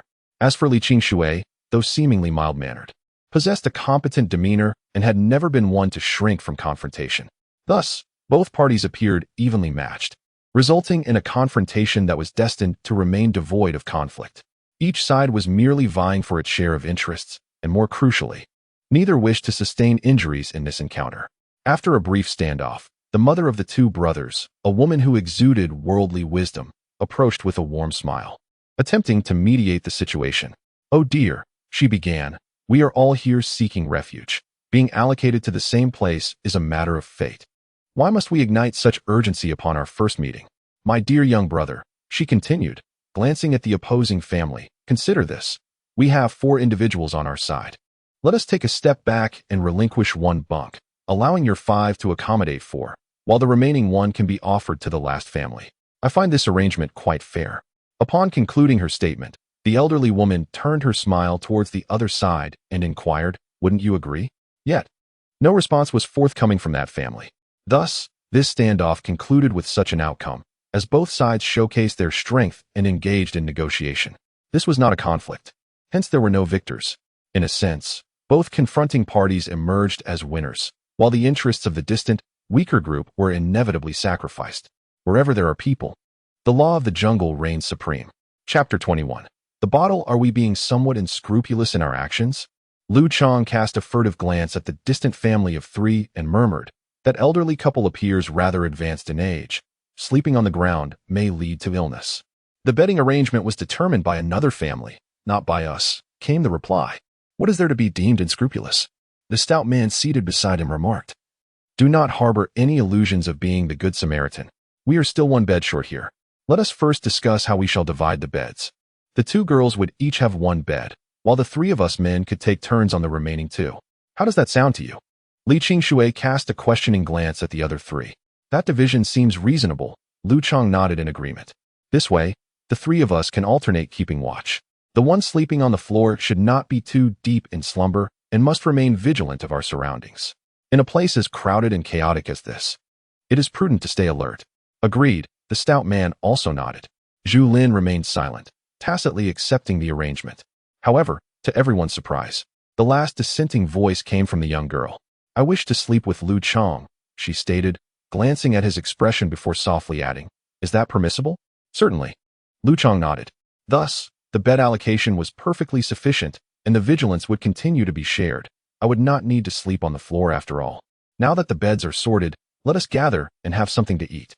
We have been toiling away all day, and night has long since fallen outside.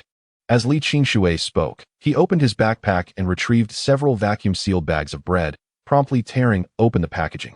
A musty odor wafted forth. Goodness, this has begun to mold, the stout man exclaimed, glaring at the bread within the vacuum packaging. Damn it! The sealing of these bags from the Celestial Empire must be substandard. If the vacuum were truly effective, this could have lasted 2 or 3 days, even in such conditions. Let us refrain from too much complaining. At least it is still edible. Liu Chang took the bread, peeled away a layer of green mold, and bit into it. Wrinkling his brow as he exclaimed, this is utterly inedible. The taste of the moldy bread was reminiscent of a musty blanket that had languished in a warehouse for years, leaving a waxy sensation in his mouth. Eat up, eat more, Li Qingshui encouraged, pulling out all the food from her backpack. Lamenting that tomorrow there would be no more of these moldy morsels to consume. Indeed, Liu Chang replied after taking another bite, mumbling, if we want to eat tomorrow, it will only be the mold, not the bread. Sighing, the plump companion listened to this and opened another package, tearing off the fuzz before taking a bite, bitterly smiling. Let us eat. According to the theory of apocalyptic conditions, what we are consuming now may be distasteful, but if we manage to survive for another 10 days, perhaps this very thing will taste remarkably delightful. Really? Liu Chang suddenly burst into laughter, and as he savored the moldy bread more thoroughly, a look of astonishment crossed his face. Ah, it truly does have a hint of grassiness. After saying this, he tore open another package and offered it to the little girl with a smile, saying, you should give it a try. Nodding earnestly as she accepted the bread from Liu Chang, the little girl tore away the mold and began to devour it eagerly. A meal among a group of individuals concluded in a peculiar atmosphere, where it seemed that each person grasped the significance of finding joy amidst adversity. They collectively crafted a beautiful world woven from fabrications. It appears that even the news broadcasts possess some utility. After sharing laughter for a while, each person retired to their respective beds, seeking solace in solitude. Liu Chang, concerned for the young girl's comfort in navigating the bunk beds, opted for the lower bunk. Once nestled in bed, he embraced the frail girl, who appeared no older than 7 or 8, yet he could feel her trembling throughout. This shivering, he understood all too well, signified something profound. Was he afraid? As he leaned in, examining the girl's long, deep scar, Liu Chang realized just how resilient she was. She had been valiantly suppressing her fear, a small child left alone in a terrifying world, devoid of family, facing monstrous threats and abduction. Marked by that gruesome scar across her face, it dawned on him that throughout their journey, she had not uttered a single cry of pain, nor expressed fear, nor lagged behind in their expedition.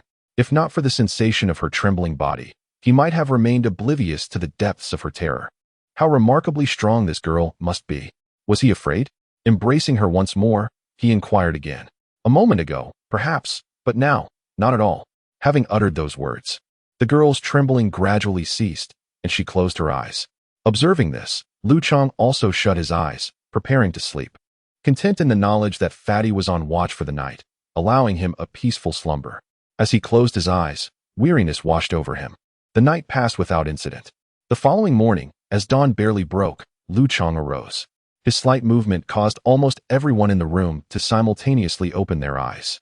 It was evident that they were all on guard, like soldiers standing ready for battle, maintaining constant vigilance over their surroundings.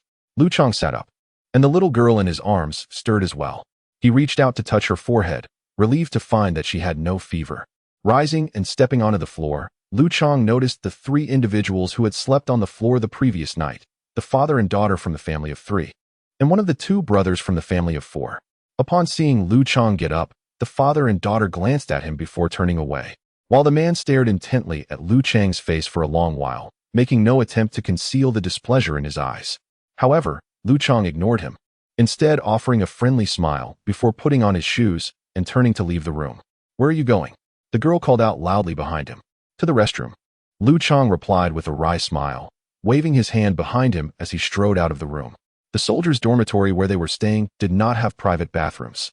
After walking past 3 dorm rooms in the hallway, Liu Chang finally found a restroom, the kind designed for use by an entire floor of soldiers. "Do you still have the mineral water bottles from yesterday?" Liu Chang asked, pushing open the door and calling out to Fatty. "Yes," came the reply. The stout man nodded and retrieved a nearly empty bottle of mineral water from his bag, tossing it over to him. Liu Chang caught the bottle and swiftly drained the remaining water before stepping out of the room once more. Accompanying him this time was another individual, the man who had spent the night sprawled on the bunk. "Hey, my friend, are you really taking a bottle to the restroom?" the man exclaimed, stepping closer and wrapping his arm around Liu Chang's neck with considerable force, his voice booming. "What's the matter? Is your bladder not under enough pressure? Afraid you might spill on your own feet?" "Indeed, I fear my aim may falter and splash you," Liu Chang retorted, shaking his neck vigorously to free himself from the man's grip. He frowned and chose to remain silent. Observing Liu Chang's remarkable strength in shaking him off as though he were a mere woman, the man refrained from further provocation. Thus, the two of them walked side by side in silence towards the restroom. At this hour, just before dawn, few had risen, leaving the restroom eerily quiet. Once inside, Liu Chang leaned against the door, lowered his trousers, and raised the bottle to begin urinating. "How foolish," the man muttered under his breath, casting a glance at Liu Chang. He then chose a nearby urinal to relieve himself, the sound of his stream striking the porcelain echoing in the stillness, a look of relief spreading across his face. Having completed his business, Liu Chang approached the urinal, poised to dispose of its contents. However, at that precise moment, as the other man luxuriated in relief, an unforeseen event transpired. A tentacle erupted from the urinal's drain, shattering the base of the fixture. The appendage, with undiminished force, lunged towards the urinating man, piercing his genitals and plunging into his lower abdomen before he could even register the threat. Witnessing this, Liu Chang recoiled in horror, retreating towards the restroom entrance. His hasty steps were accompanied by the man's ear-splitting scream. "Ah!" The piercing shriek reverberated throughout the entire floor, but fractions of a second before it reached its crescendo. The young girl in the dormitory had already sprung from her bed, dashing towards the exit. "What's happening?" the hefty man exclaimed from behind, his voice amplified to cut through the din. "I've detected a biosignature with a danger coefficient of 12 emanating from the restroom," the girl responded, mid-stride. Upon hearing her words, Li Qingshui, the hefty man, and the others surged forward. Emerging from their room, they followed the girl to the restroom entrance, where they collectively breathed a sigh of relief upon seeing Liu Chang standing unharmed outside, observing the scene within. Following the direction indicated by Liu Chang, the group glimpsed a revolting scene through the crack of the restroom door. Fortunately, their eyesight wasn't exceptional, allowing them to discern only a blood-soaked mist and fragments of flesh being dragged into the sewer. "Damn it!" The corpulent man's eyes blazed with fury at the sight. "Is it the same kind of monster?" Liu Chang inquired, alluding to the incident involving the corpulent man's mother. "No, that creature was of a darker hue. Its tentacles lacked such keenness, and its appearance was dissimilar," the corpulent man replied, shaking his head. "I'm relieved you're unharmed." "I'm fine. I caught it in a bottle." Liu Chang sighed, subsequently tossing the water bottle he hadn't managed to discard into the restroom. The bottle collided with the floor, producing a sharp thud. This sound immediately elicited a response from the tentacle dragging the flesh, which, in the blink of an eye, pulverized the bottle into a scattering of plastic shards with its robust strength. "Alas, we're fortunate that the tentacle can't reach here," or we would have suffered the consequences. Li Qingshui, standing behind Liu Chang, remarked with admiration. Such rapid neural reflexes. And the tentacle is so robust and powerful. I'm truly curious about the appearance of its main body. If an ordinary person were ambushed by it, they probably wouldn't even have time to react. Liu Chang ceased speaking mid-sentence, noticing the arrival of someone familiar. The deceased's family members arrived shortly after Li Qingshui and the others, familiar with their loved one's voice. They rushed to the scene upon hearing the agonizing screams. However, lacking the little girl's perceptive abilities, they struggled to discern the direction of the sound in the dense fog.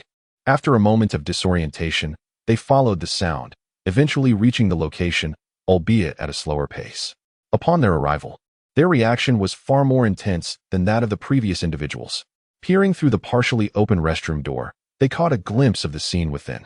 By this time, the grotesque creature had nearly finished dismembering and dragging away the remains, leaving behind only scattered fragments of clothing and pools of blood. Based on the earlier screams and their familiarity with the fabric, they could surmise what had transpired. Consequently, the deceased's brother, in a fit of rage and grief, seized Liu Chang by the collar, demanding, "What have you done to my brother?" A tentacled monstrosity emerged from the sewer and killed him, Liu Chang retorted, pushing the man away. He resented being accosted in such a manner. When the man refused to release his grip, Liu Chang's annoyance grew. His pre-existing animosity towards the family, coupled with this unwarranted aggression, prompted him to shove the man with greater force, attempting to break free. Upon noticing the necklace, Liu Chang's irritation intensified. He pointed towards the restroom, exclaiming, "If you seek vengeance for your brother, be my guest. The monster is inside, likely not far gone. What good does it do to accost me?" Startled by Liu Chang's roar, the fellow squinted, noticing the distinctive necklace adorning his neck. He glanced toward the restroom, ultimately refraining from entering. While Liu Chang was embroiled in this commotion, his mother, on the other side, dissolved into tears. "Xiaojing, Xiaojing," the aging woman lamented. Seated on the ground, her grief palpable. The anguish of losing a child in middle age is an ordeal few can endure. Yet, Liu Chang, observing her, felt a sense of unease. Her wails were excessively loud. Although the emotion was genuine, the amplified volume suggested ulterior motives. Predictably, in less than a minute, the preceding screams, coupled with the current lamentations, drew a crowd of onlookers from the same floor.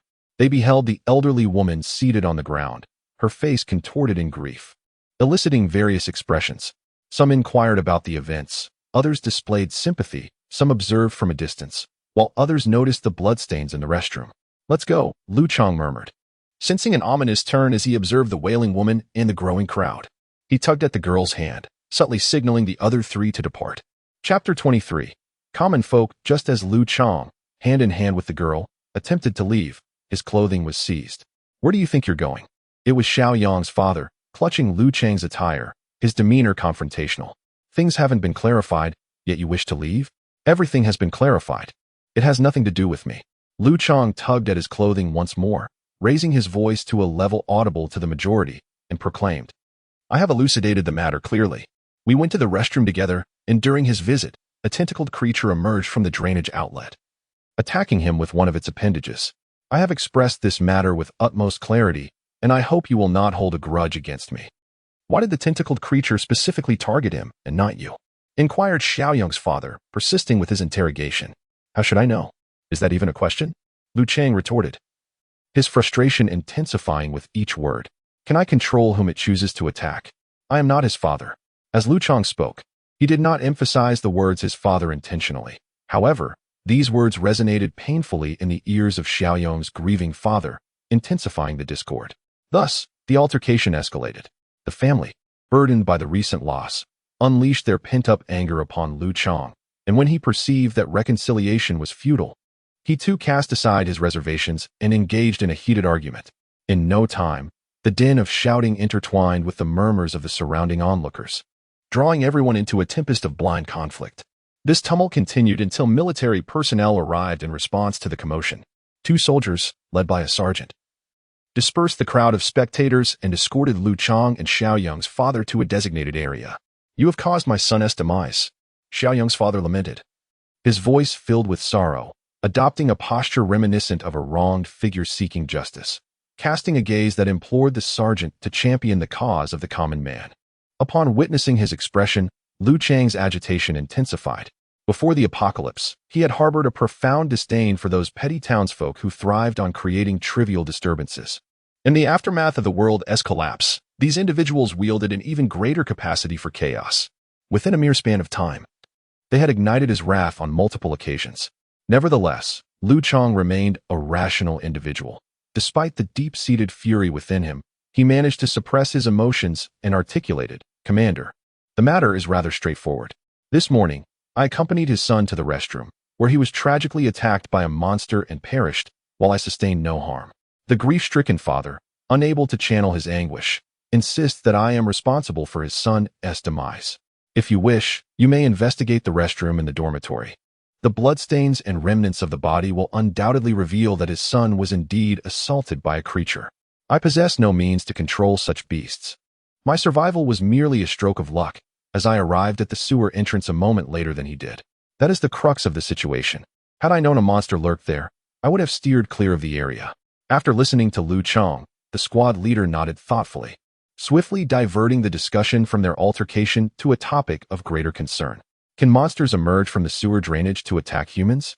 "Yes," Liu Chang affirmed with a nod.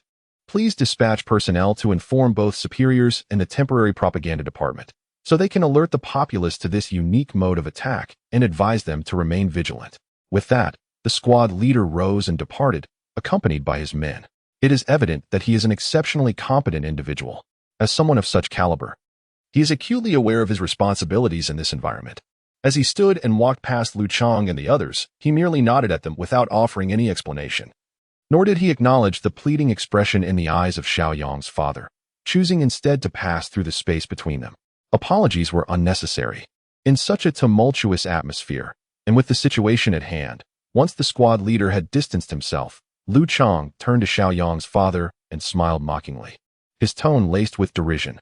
"The military officials have no interest in your trivial concerns." Having uttered this, Liu Chang too departed, unperturbed by the prospect of further offending them. The current chaos, with the military preoccupied by food shortages and communication issues with their superiors, left them little bandwidth to tend to personal grievances. Liu Chang shrugged. And it was abundantly clear to any discerning observer that his son's demise bore no relation to him. Such individuals abound in this world. Everyone has encountered them. Liu Chang sighed. However, one should not completely alienate them. Zhu Lin, who had remained silent until now, quietly interjected, "This will only make our future peace even more elusive." Yet, one cannot entirely dismiss this notion. Li Qingshui gently tugged at Zhu Lin's arm, urging her to refrain from speaking further, and added, "From the perspective of their petty mindset, we have irrevocably offended them from the moment their son passed away.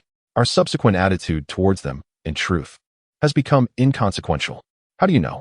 Zhu Lin disregarded Li Qingshui's insinuation and continued her inquiry. "I am well acquainted with individuals of their ilk." Li Qingshui replied with a vague answer before shifting the conversation. "We should be cautious moving forward.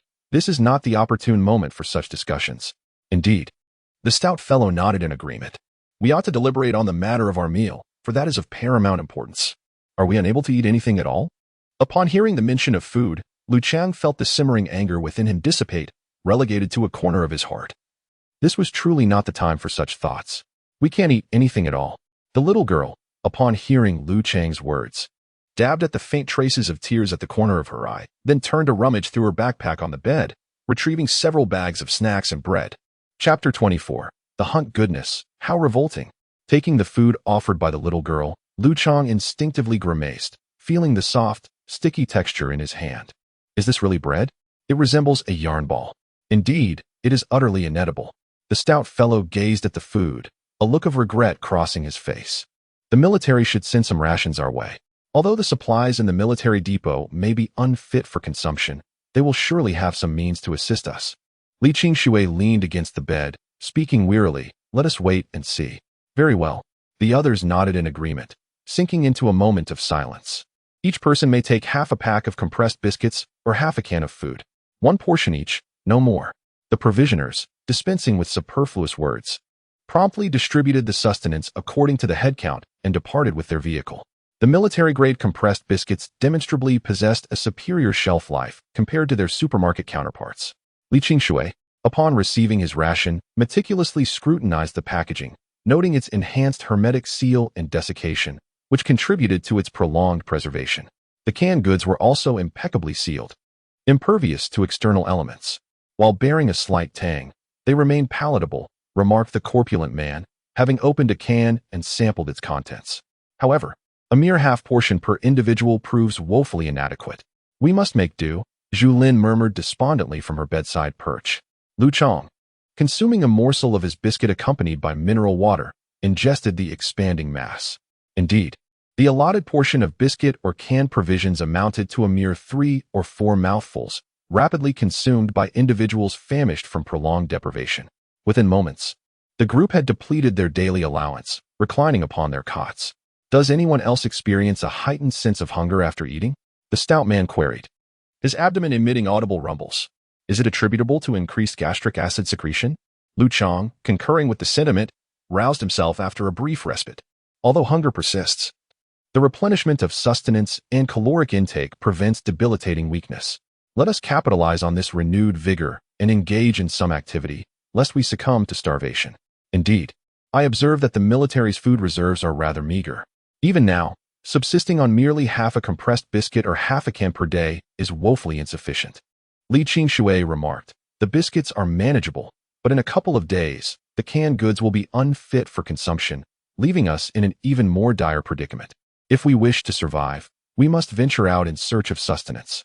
Although the outside world is fraught with peril, flora and fauna thrive abundantly. With a stroke of luck, we may discover ample nourishment. Indeed, the stems and leaves of plants are edible, and animal flesh can also serve as sustenance. Li Qingshui continued. Liu Chang, upon hearing Li Qingshui's suggestion to forage for food, lowered his voice and said, Teacher Li, you possess a keen understanding of plants and should be able to discern which are consumable. You should take Fatty and Zhu Lin to gather specimens within or around the military compound, while I will accompany the little girl to see if we can find any vulnerable animals outside, perhaps securing some meat. If we split up, we are bound to find something to eat. You intend to hunt alone? Fatty, upon hearing Liu Chang's words, shook his head and replied, That's unwise. It's far too dangerous. I don't have knowledge of plants, so I'll accompany you. Given your size, you present a substantial target. It wouldn't be safe for you to follow me. Liu Chang, hearing Fatty's intention to join, playfully declined his generous offer, saying, You should stick with Teacher Li. I'll be with the little girl, and we are unlikely to encounter danger. Not necessarily, Li Qingshui interjected, shaking her head as she echoed Liu Chang's thoughts. Before you encountered the creature in the restroom, did the little girl not sense anything amiss? Nay, the lass responded, echoing Li Qingshui's sentiment with a shake of her head. I only perceived its presence once its tendrils emerged. Ergo, this sensory ability is susceptible to obstruction akin to cellular signals? Liu Chang mused, a furrow creasing his brow. Yet, 'tis of minor consequence, as subterranean monstrosities are, thankfully, few in number. We shall confine our search to this vicinity. Should we find not, we shall not persist. Rest assured, as I, the corpulent one, endeavored to interject, Liu Chang summarily cut me off. It is thus decreed. Cease your vacillation. My fate is mine to command. I shall not perish. Await me with anticipation of a repast of flesh this eve. With these words, Liu Chang clasped the girl's hand and departed the dwelling, venturing forth from the military encampment's dormitory and into the crimson-tinged expanse beyond. The environs of the military dormitory were far from tranquil. The sheer multitude crammed within the compound, coupled with the hour of sustenance distribution, rendered the military yard far from desolate, though it lacked true vibrancy. Disregarding the throngs awaiting their rations, Liu Chang guided the girl from the military precinct, proceeding directly to the main gate. There, he observed a steady influx of individuals seeking sanctuary, arriving from disparate points within the city. Their numbers swelled relentlessly, straining the army's resources and threatening to overwhelm their capacity. Observing the throngs of people converging around them, Liu Chang guided the little girl to a secluded corner. Even amidst this apocalyptic setting, it remained a rarity to encounter the shadow of mutated creatures in such densely populated areas. This phenomenon, where a particular group thrives while other beings instinctively evade, fundamentally stems from the concept of territory, a manifestation of the inherent self-preservation instincts of animals, governed by the unwavering laws of nature. Let us explore the less populated areas over there, but we must not stray too far from here. Please remain vigilant and check for any dangerous creatures or those that appear in large numbers, Liu Chang instructed the little girl as they walked. Should there be any beings that pose a high danger or appear in overwhelming numbers, you must conceal yourself immediately and discreetly tug at my clothing to signal me. I will not stray far from you. Our target for this hunt is solitary creatures with a danger level below 1. Do you understand? Yes, I understand. The little girl nodded vigorously. Very well, let us proceed. With that, Liu Chang stepped forward, brandishing 2 surgical knives he had meticulously prepared, embarking on his inaugural hunt. Chapter 25. Waiting, the pair journeyed northward, away from the military encampment located to the south of the city. Venturing further south would lead them to the former farmlands of the peasants, which were already infrequently visited and considerably more perilous now. Consequently, Liu Chang opted to head toward the relatively safer city center. As she took a few steps forward, the little girl sensed something unusual. She detected 2 creatures with a danger level of approximately 0.8 moving towards them. 0.8? Upon hearing her, Liu Chang quickly crouched down, pulling her into the thick underbrush. What fortunate luck! Gripping his scalpel tightly, Liu Chang peered through the foliage at the world outside. Is this the right direction? He cautiously pointed ahead with the scalpel. Yes, they are slowly approaching this way. Nodding in agreement, Liu Chang held his breath, aware that even the slightest sound of breathing could betray their position to the sensitive creatures nearby. For a hunter, stealth is always the most crucial lesson. Just as he counted to 100 heartbeats, he noticed the grass ahead rustling, and 2 beings emerged from within. Damn! Upon seeing the 2 creatures, Liu Chang muttered under his breath and stood up from the bushes. Xiaojing, you can stop hiding. It's 2 people. Oh! At the sound of Liu Chang's voice, the little girl also rose from the underbrush. Are they 2 girls? Indeed. Liu Chang glanced at the 2 young women in the distance, seemingly around 17 or 18 years old. Clearly startled by his voice, the girls could not see Liu Chang due to their limited visual range of only 3 meters. Is someone there? The unseen is often the most terrifying. 2 girls stood in place, scanning their surroundings and calling out. However, the hunting expedition was far from smooth. A full 3 hours had elapsed, and they had yet to yield any results. During this span, they encountered humans 17 times, detected 15 creatures with danger levels exceeding 5, and evaded 3 large-scale migrations of insects, yet not once did they come across the desired prey. Alas, it was already past noon, and still, nothing had been found. Sitting on a step beside the roadside greenery, leaning against a plant that had grown to 3 meters high, Liu Chang sighed and took a moment to rest. Are you tired? He inquired, ruffling the girl's hair. But I can still hold on, she replied, nodding, the scar on her face tracing an arc in the air. After running for so long, are you hungry, uncle? She teased. Haha, don't call me uncle, I'm still young, just a recent graduate. Liu Chang chuckled at her words. I'm not that old. Generally, girls your age can just call me brother. As for whether I'm hungry, I can responsibly tell you, I am very hungry. Is that so?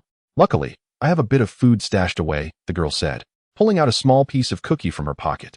It's what I had left from earlier. You'll need to fight beasts later, so eat this to replenish your strength. Liu Chang laughed again upon seeing the small morsel. You truly managed to save a piece of cookie. Don't tell me you were full. I refuse to believe you're not hungry. Just eat it yourself. Never mind, since it is your kind intention. I shall partake of it. Observing the expression on the little girl's face, Liu Chang chuckled for the 3rd time and seized the biscuit, promptly placing it into his mouth. Soon after, the distinctive hard texture of the compressed biscuit mingled with the aroma of scallion oil enveloped his senses. How utterly delightful. When one is hungry, anything tastes exquisite. Thank you.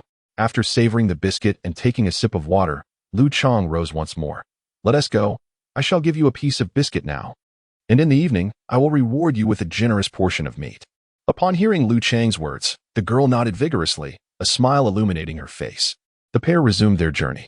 In the afternoon, perhaps owing to the biscuit's influence, fortune smiled upon them unexpectedly. Within merely a few minutes of turning, after evading a throng of humans, they encountered their desired target, a wild dog. This solitary creature was a large breed, albeit somewhat altered by the crimson mist, yet it did not possess overwhelming strength.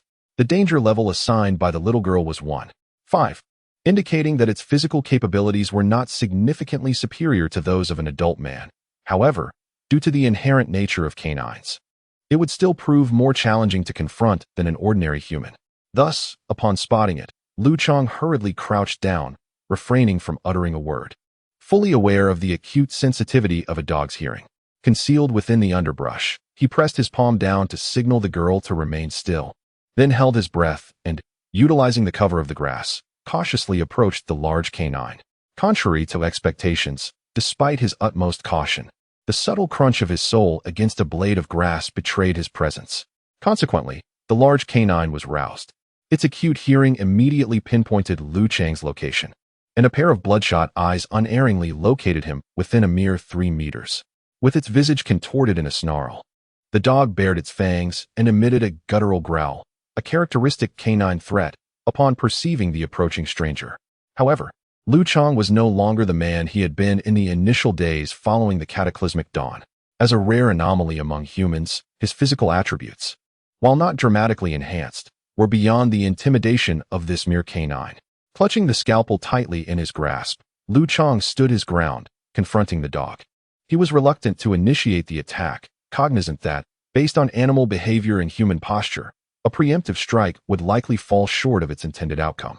Humans, being taller than dogs, and dogs, being more agile on all fours, would require him to execute a sequence of movements, crouching, lunging, and slashing, to launch an attack. Moreover, stooping to strike downward would compromise his equilibrium, making follow-up attacks difficult if the initial strike failed. Therefore, it was more prudent to await the dog's initial pounce.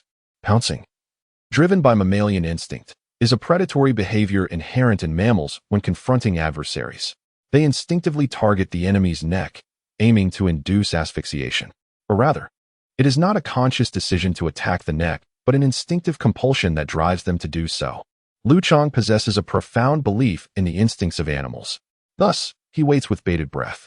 Chapter 26. The clash and the escape. The standoff between the two adversaries stretches on for an extensive duration.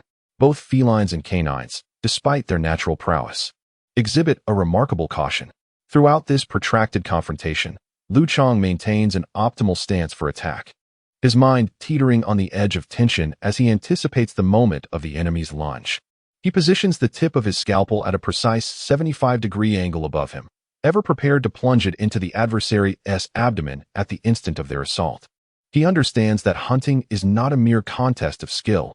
The duration of the standoff may be prolonged, yet the true determinant of life and death hinges on a fleeting moment.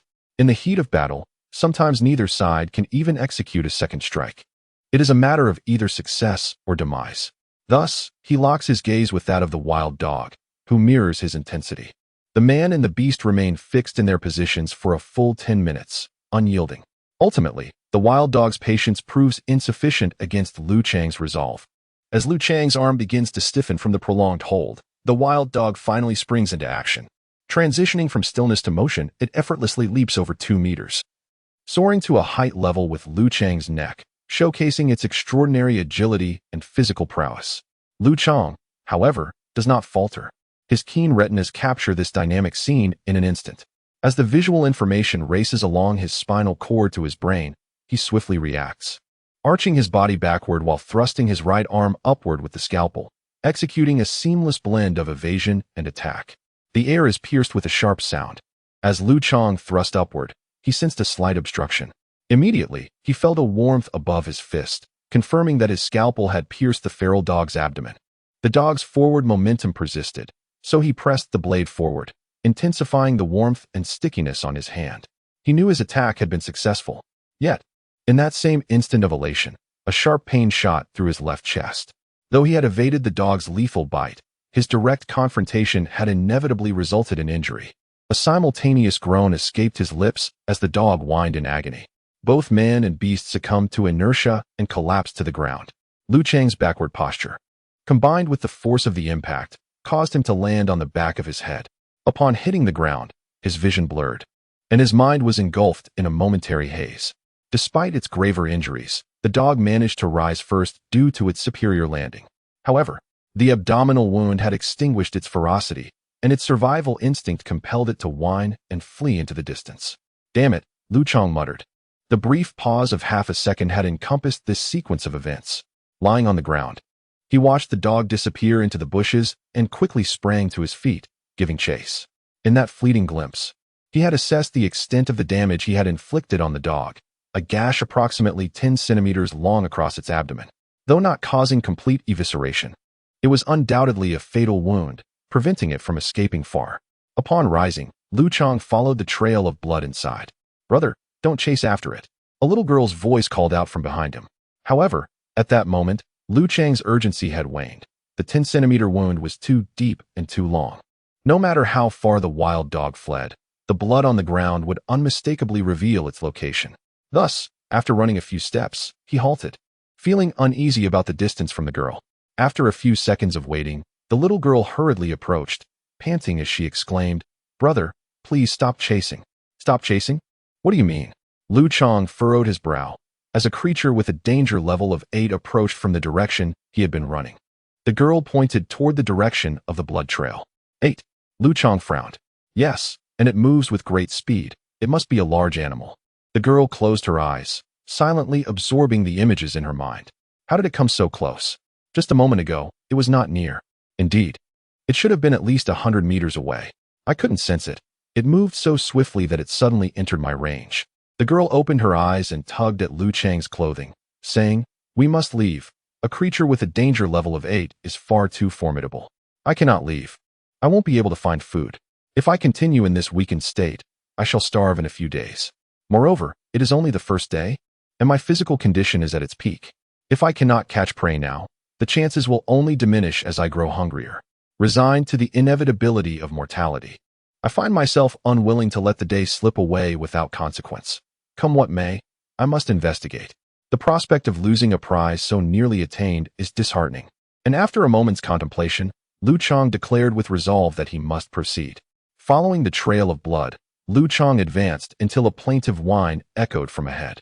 The sound, unique to canines in their moments of pain, was abruptly cut short, signaling the demise of his quarry. No longer guided by the bloodstains, Liu Chang hastened towards the origin of the sound, where, a short distance away, he discovered the lifeless body of the wild dog. It had fallen prey to an enormous white cat, its pristine whiskers stained crimson with blood. Astonishment washed over Liu Chang as he stood several meters from the creature, struggling to swallow. Before him stood a feline behemoth, easily 4 meters in length, dwarfing even the largest tigers. Its tail, long and luxuriant, curled around its body like a snowy pillar, an arresting sight to behold. Dismayed, Liu Chang conceded defeat, lamenting the irresponsibility of the cat's owner for allowing such a creature to roam unchecked. The hunt was over, and his prize lost. As felines possess superior agility compared to canines, they exhibit enhanced prowess in solitary hunting, with their dexterous forelimbs serving as lethal instruments against smaller creatures. Considering the cat's physique, augmented by its mutated attributes, it could readily contend with multiple formidable tigers. Consequently, Liu Chang, despite his audacity, would not dare to court peril. Thus, he passively observed as the feline, carrying the deceased canine carcass, leaped onto a distant edifice, vanishing entirely from his view. The immutable law of nature governing the contest for prey was, at that instant, unequivocally validated upon him. Chapter 27. The Wound Motherfucker. Venting his frustration at the loss of both prey and peril, Liu Chang emitted a vehement roar towards the heavens. Subsequent to this cathartic outburst, a palpable sense of relief washed over him, accompanied by a relaxation of his mental faculties. Consequently, the pain, previously suppressed by tension, now manifested with acute intensity. Upon examining his chest, Liu Chang discerned several elongated lacerations inflicted by the feral dog's claws. Fortunately, despite their length, the gashes were superficial, causing intense, searing pain, but posing no mortal threat. Nevertheless, standing there, he experienced a profound sense of depletion. The combination of strenuous exertion under starvation and transient periods of heightened mental strain left him feeling exceedingly debilitated. "Are you unharmed?" the girl inquired, a smile gracing her countenance as she observed Liu Chang emerging from the thicket. "Yes, but our quarry has been absconded with," Liu Chang replied, a look of dejection in his eyes. "Your well-being is paramount. Let us depart from this location forthwith." The girl tugged at Liu Chang, leading him in a specific direction. "Are more creatures approaching?" Liu Chang inquired, following closely behind. "Well, not exactly creatures, but a dense swarm of organisms with a danger value of approximately 0.003 is drawing near. I suspect they're some kind of insects," the girl responded. "It's best to err on the side of caution." "Understood." After leaving the area with the girl, Liu Chang entered an unoccupied residence. He located a basin to cleanse his hands of the bloodstains. Subsequently, he searched the room for intensely scented fragrances such as perfume and hair gel to mask the scent of blood on his person. Only then did Liu Chang feel a sense of relief. "Shall we proceed?" the girl asked, massaging her feet, resuming their earlier conversation. "Yes, our condition is relatively good today. If we fail to secure prey today, it will be even more challenging in the days to come." Liu Chang gazed up at the ceiling. "I'm already feeling lightheaded from hunger. If this continues, I anticipate a significant reduction in my combat effectiveness and mobility tomorrow, making it even harder to hunt." "But aren't teacher Li Qingshui and fatty gathering plants?" the girl inquired, removing her shoes and socks to massage her aching feet. Her soles and the surrounding areas were covered in blisters, causing Liu Chang considerable distress. Enduring 6 to 7 consecutive hours of walking was too much for a frail, pre-adolescent girl, especially given the uneven terrain they had traversed. The outside world has become as treacherous and uneven as the rugged paths of a desolate forest, perhaps even more so. At least within the wilderness, one would not encounter the jagged remnants of concrete scattered across the ground, nor the industrial refuse of nails and debris. Yet now, the roads outside lie in ruin, littered with such detritus. It is painful for Liu Chang to traverse this terrain, a discomfort that even a young girl would find unbearable. "All right, let's continue on," he mused, determined to do his part and leave the rest to fate. Nodding resolutely, he lifted the little girl onto his back, instructing her, "Hold on tight and whisper to me when you spot any prey." Initially, the girl instinctively squirmed, but soon her limbs wrapped around him, securing her grip firmly. Seeing that she was well settled, Liu Chang approached the entrance of the dilapidated dwelling, now overtaken by nature, and pushed open the door, stepping once more into the enveloping fog. However, yet another afternoon of hunting yielded no results. As they reached the threshold of their dormitory, Liu Chang gently set the girl down. The moment her feet touched the ground, she visibly recoiled, a natural reaction to the pain from the pressure on her blistered skin. After releasing her, Liu Chang felt a modicum of relief. Although his body had undergone a transformation, granting him greater strength, he still bore the burden of weariness. The girl was light, weighing merely a few dozen pounds, yet any reduction in weight would alleviate some of his fatigue. Once the girl was on her feet, Liu Chang opened the door to his dormitory, revealing a floor strewn with freshly washed plants. "The wounds are not deep.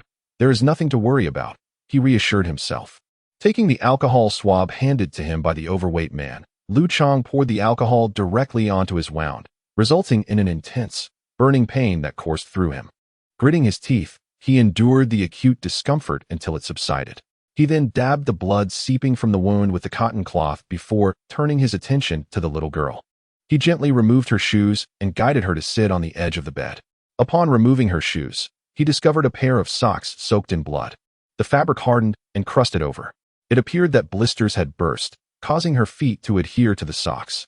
Observing the hardened blood crust on the outside of the girl's socks, Liu Chang glanced at Li Qingshui and inquired, "Teacher, how should one treat a wound that has adhered to clothing?" "First, use saline to soak the fabric," Li Qingshui replied, standing behind Liu Chang. He handed a small basin to Zhu Lin, who was still organizing the plants behind him, instructing, "Go fetch some water. We're out of saline. Use table salt instead." "Understood," Zhu Lin responded, lifting her head without glancing at the girl's feet, and walked out, lost in her own thoughts. "Do not search for water in the restroom on the first floor," Li Qingshui cautioned as she exited. "You should go to a higher floor. The monster's tentacles cannot reach there." Moments later, Zhu Lin returned with water, and Li Qingshui added a bit of salt to it. Liu Chang gently placed the little girl's feet into the saline solution. A gasp escaped her lips as her feet made contact with the salt water, and she trembled instinctively, attempting to withdraw her feet, but Liu Chang firmly held her trembling ankles in place. "Endure it a little longer," he urged. Liu Chang sighed. As painful as rubbing salt into a wound, so too was the little girl's foot, immersed in saline. Moreover, due to the abundance of peripheral nerve endings in the sole, her agony was several times more intense than that of a typical salted wound. Before long, the little girl's face turned ashen with pain. But Liu Chang did not observe her expression, instead focusing intently on her foot. In the saline, the sock, which had hardened into a scab, began to soften gradually, and the adhesion to the wound began to loosen. After a short while, Liu Chang lifted the girl's feet and carefully peeled off her socks, bit by bit. "Apply alcohol," No need for gauze. Just let her foot air out, Li Qingshui instructed Liu Chang from behind, after seeing the girl's socks removed. Okay, Liu Chang nodded, following the teacher's guidance to treat the little girl's wound, then rested her leg on the bed's railing. Subsequently, he rummaged through his bag for antibiotics, taking one himself and feeding another to the girl. Alas, having completed all of this, Liu Chang wearily laid down on the bed. It's difficult. Hunting is difficult, Liu Chang said, gazing at the upper bunk from his bed. The prey is too vigilant. They detect us before we even get close. If hunting weren't difficult, ancient hunters wouldn't have starved to death in such numbers, Li Qingshui chuckled. Otherwise, the money earned from the hide, meat, and bones of a large animal would have been enough to sustain a hunter for over a month, or even several months. If they could hunt every day, wouldn't they all have become wealthy? Oh, I understand. Lying in bed, Liu Chang happened to catch a glimpse of Li Qingshui inhaling the scent of a plant, and promptly inquired, Teacher, are these things edible? I am uncertain, but they should be, Li Qingshui replied, a hint of skepticism flickering in his eyes. Before the onset of the red mist, these weeds and wild vegetables were undoubtedly consumable, classified within the realm of edible flora. However, it now appeared that they had developed their own peculiar abilities. What unique abilities? Liu Chang furrowed his brow. Abilities that deter consumption, Li Qingshui responded. Stepping closer to Liu Chang, he squeezed the plant in his hand, extracting a viscous liquid, and smiled. Give it a whiff. Ugh, what is that smell? The liquid splattered across Liu Chang's face, inducing a wave of nausea. It reeks worse than excrement. Is it even safe to eat? It should be edible. Li Qingshui, similarly afflicted by the foul odor, sneezed several times. The composition should remain unchanged, albeit with a rather unpleasant aroma. A thorough cooking should render it palatable, better than starving, at the very least. As he spoke, he gathered a bundle of plants and rose to his feet. I shall head to the military kitchen to prepare these. Is anyone coming with me? A profound silence enveloped the room, with no one responding to his invitation. If no one wishes to accompany me, I shall go alone. Li Qingshui chuckled lightly and exited the room. An hour later, he returned with a cauldron of foul-smelling vegetable broth. Oh, I detect the scent of a sewer. As the pot was placed before them, the entire room, including the two other families present, instinctively covered their noses. The stench of the sewer was far more pleasant than that of the soup. The rotund figure covered his nose and approached Li Qingshui, exclaiming, Teacher, are you certain this concoction is edible? Indeed, it is consumable. Allow me to demonstrate its safety. Li Qingshui placed the pot atop a stool, then selected a piece of verdant vegetable from within and, after a mere bite, swallowed it whole, a bitter smile blossoming on his face. The flavor is truly remarkable. Is that so?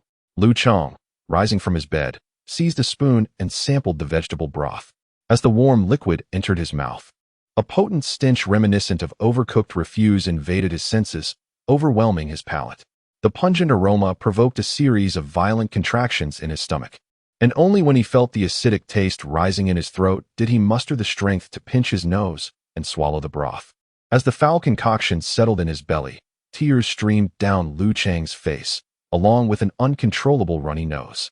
The authentic taste of a sewer, absolutely riveting, he declared, giving a thumbs up to the plump individual. Let us all partake. Do not be finicky.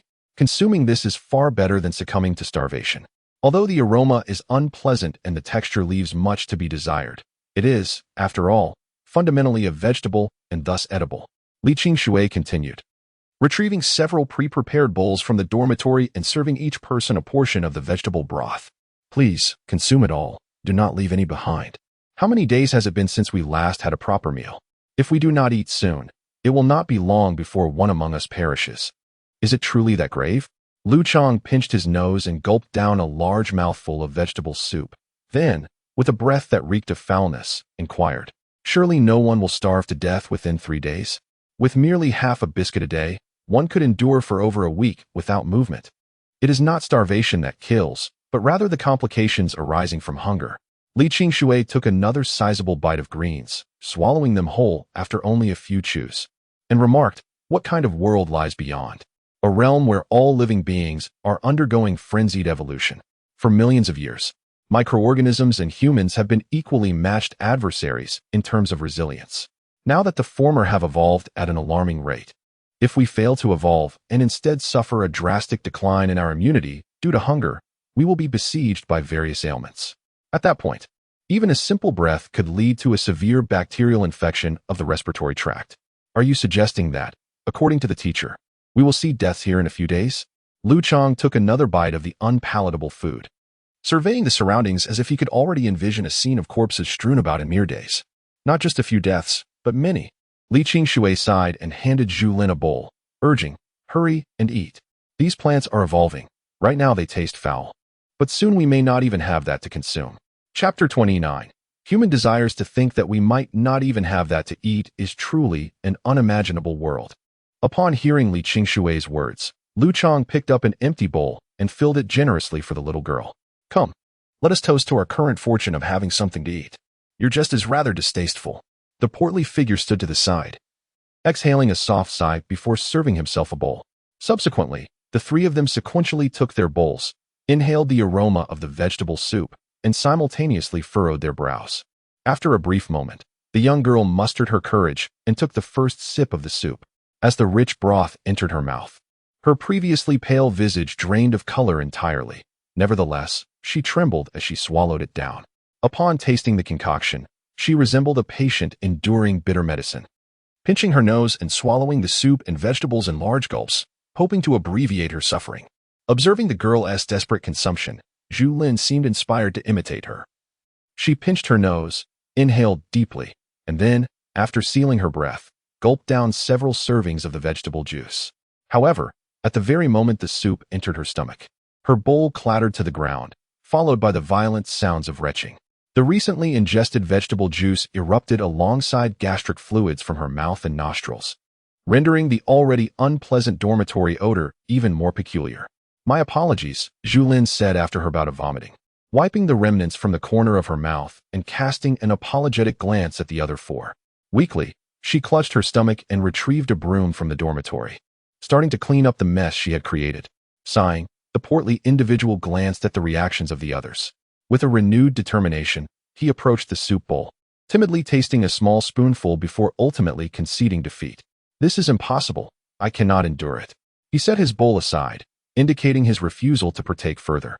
"Such fragile souls we are." Li Qingshui observed their reactions and chose not to pressure them into eating further. After finishing the food in his bowl, he set down his chopsticks and closed his eyes in contemplation. Liu Chang, too, remained silent. He completed the contents of his bowl before consuming the remaining vegetable soup from the pot. Soon, a peculiar warmth enveloped his stomach, and the foul odor in his mouth seemed less pronounced. Human suffering, regardless of its nature, loses its sting after enduring the initial pangs.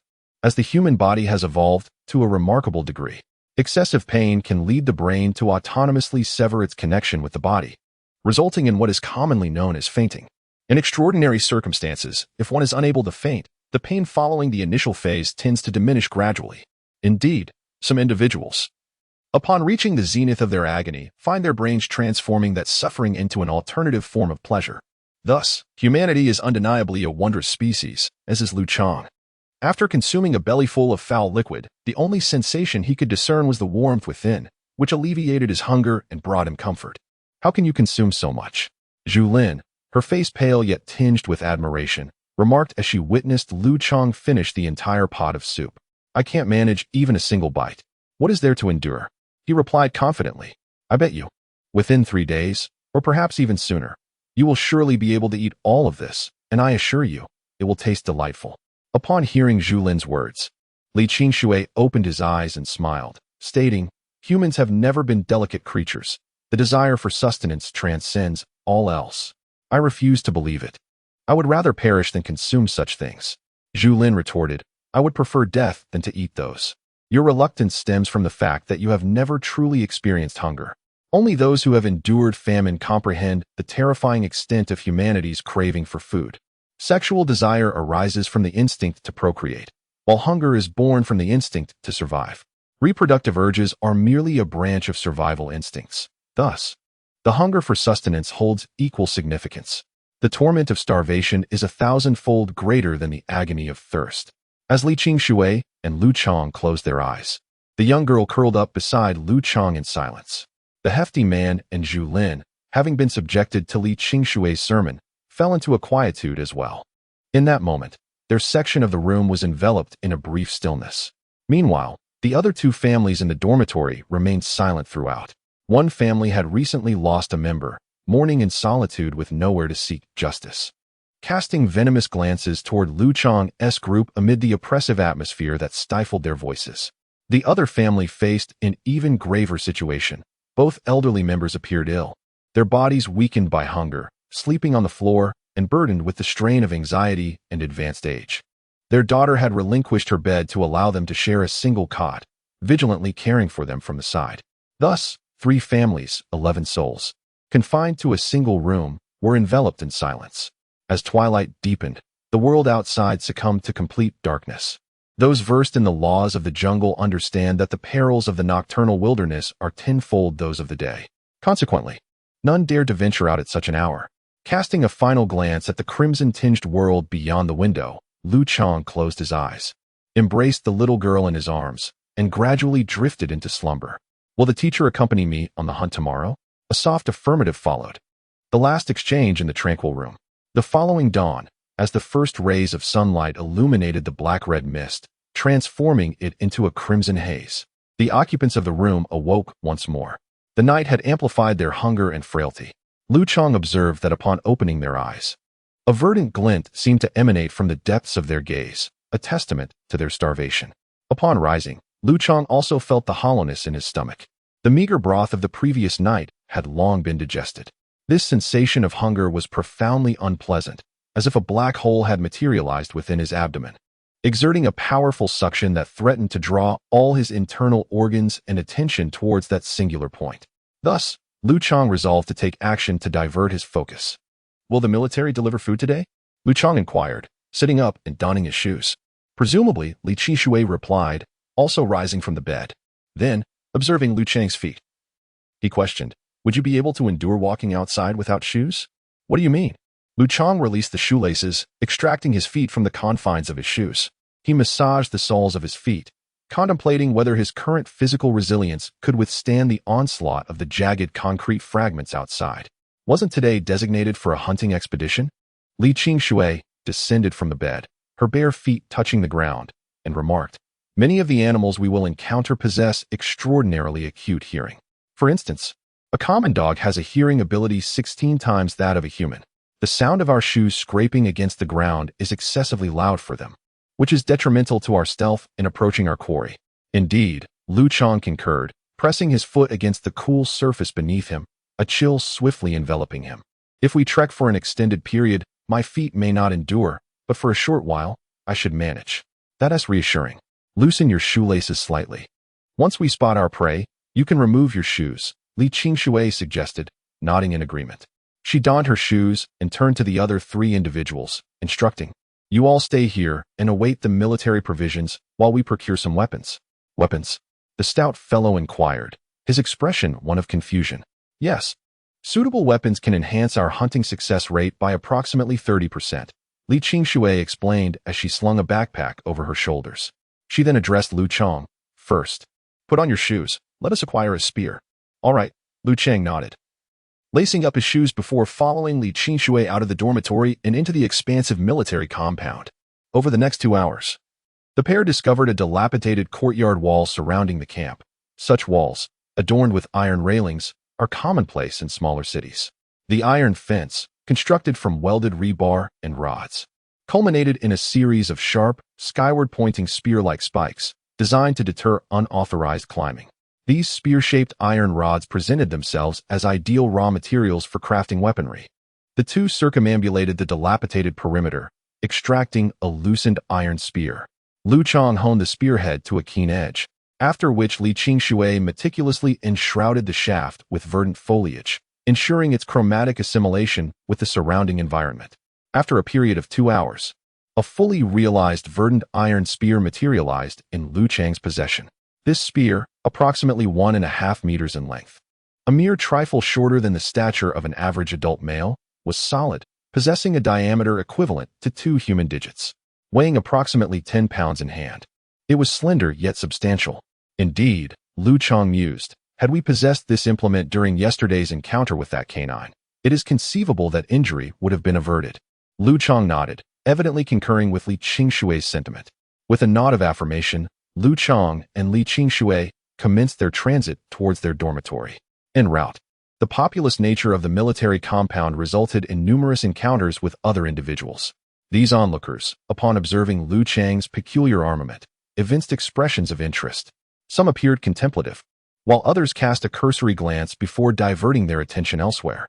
Nevertheless, all were capable of deducing the purpose behind Liu Chang's creation: sustenance, driven by hunger. The minds of all individuals had succumbed to the dominion of their stomachs. It was evident that Liu Chang's hunting attire was conspicuous, yet even the most subtle hints of nourishment would evoke connections in the minds of these famished souls. Thus, upon witnessing someone venture out to hunt, the same notion sparked in others. However, akin to Liu Chang's previous experience, those who had dwelled in urban confines were oblivious to the formidable challenges of hunting in this blood-red world. Liu Chang nodded, casting a glance at the surrounding crowd. He was acutely aware of the implications behind Li Qingshui's words, as their meaning was unmistakable. He insinuated that there was no need for concern regarding the urbanites interfering with their hunt, for they would be incapable of discerning any prey. Nevertheless, an influx of participants in the hunt could lead to disturbances.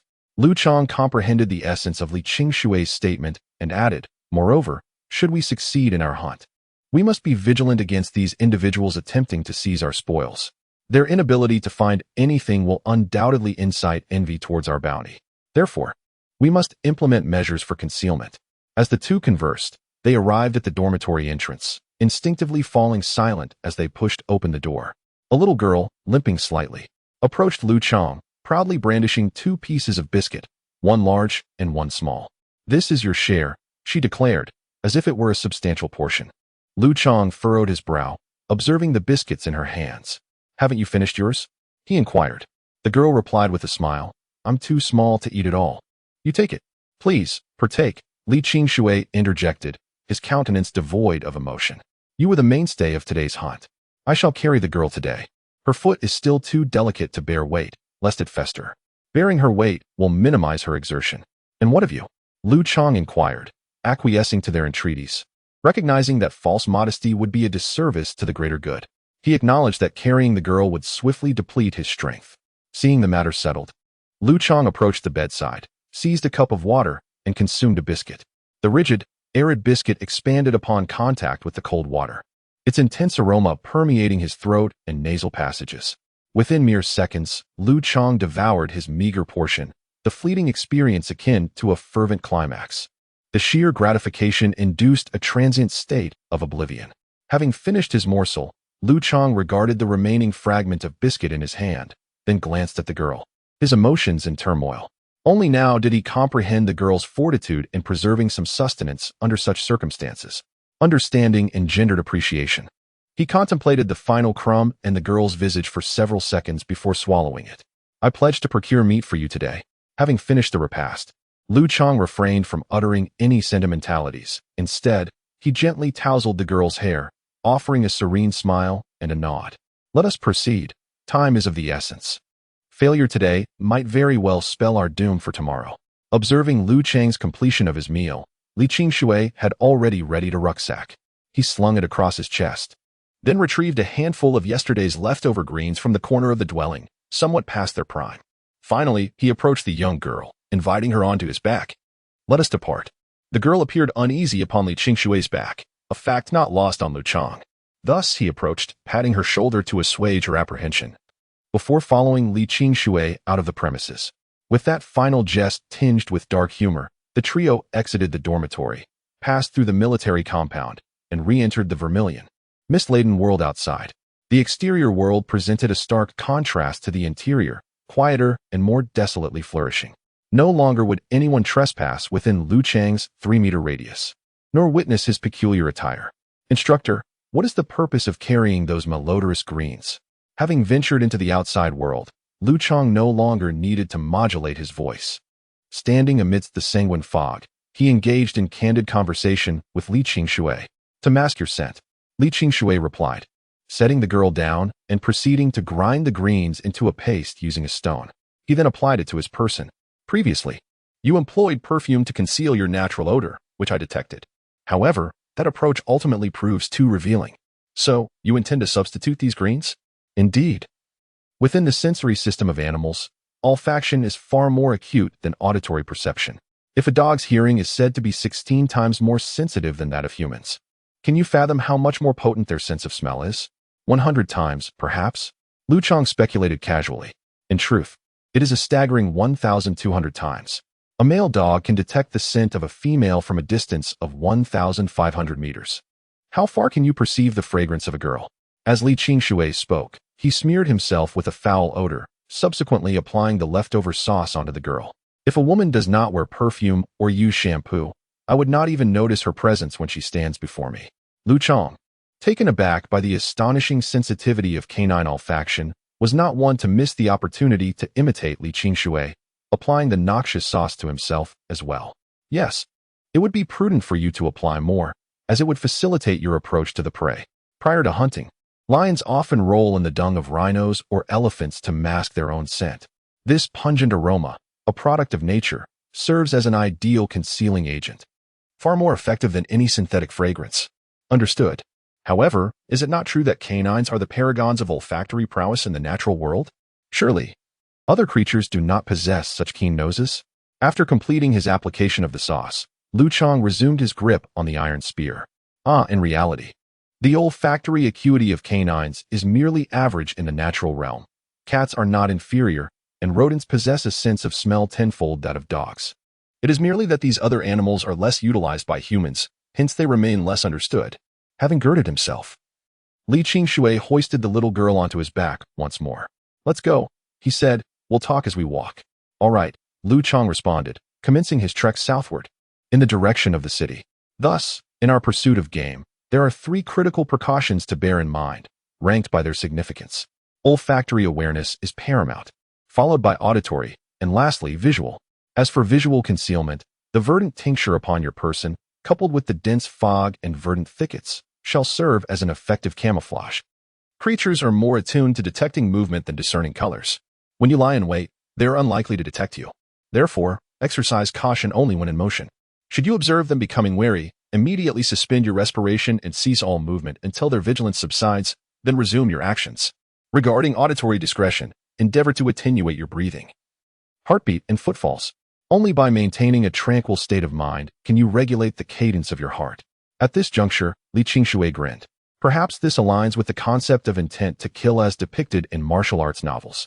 It would seem that an adept hunter would also make for a proficient assassin.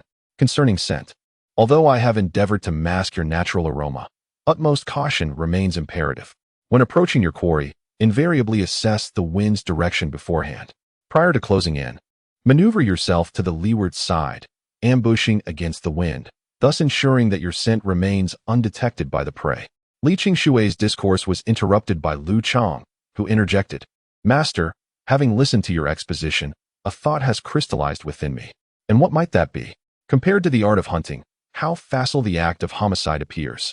Chapter 32. This is hunting indeed. Humanity is a peculiar creature, endowed with a highly developed brain, yet astonishingly sluggish in perception.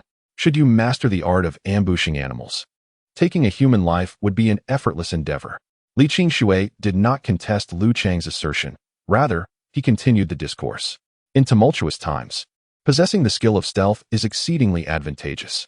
Chaos inevitably breeds conflict among people, which may well become our means of survival in the future. Liu Chang nodded in agreement.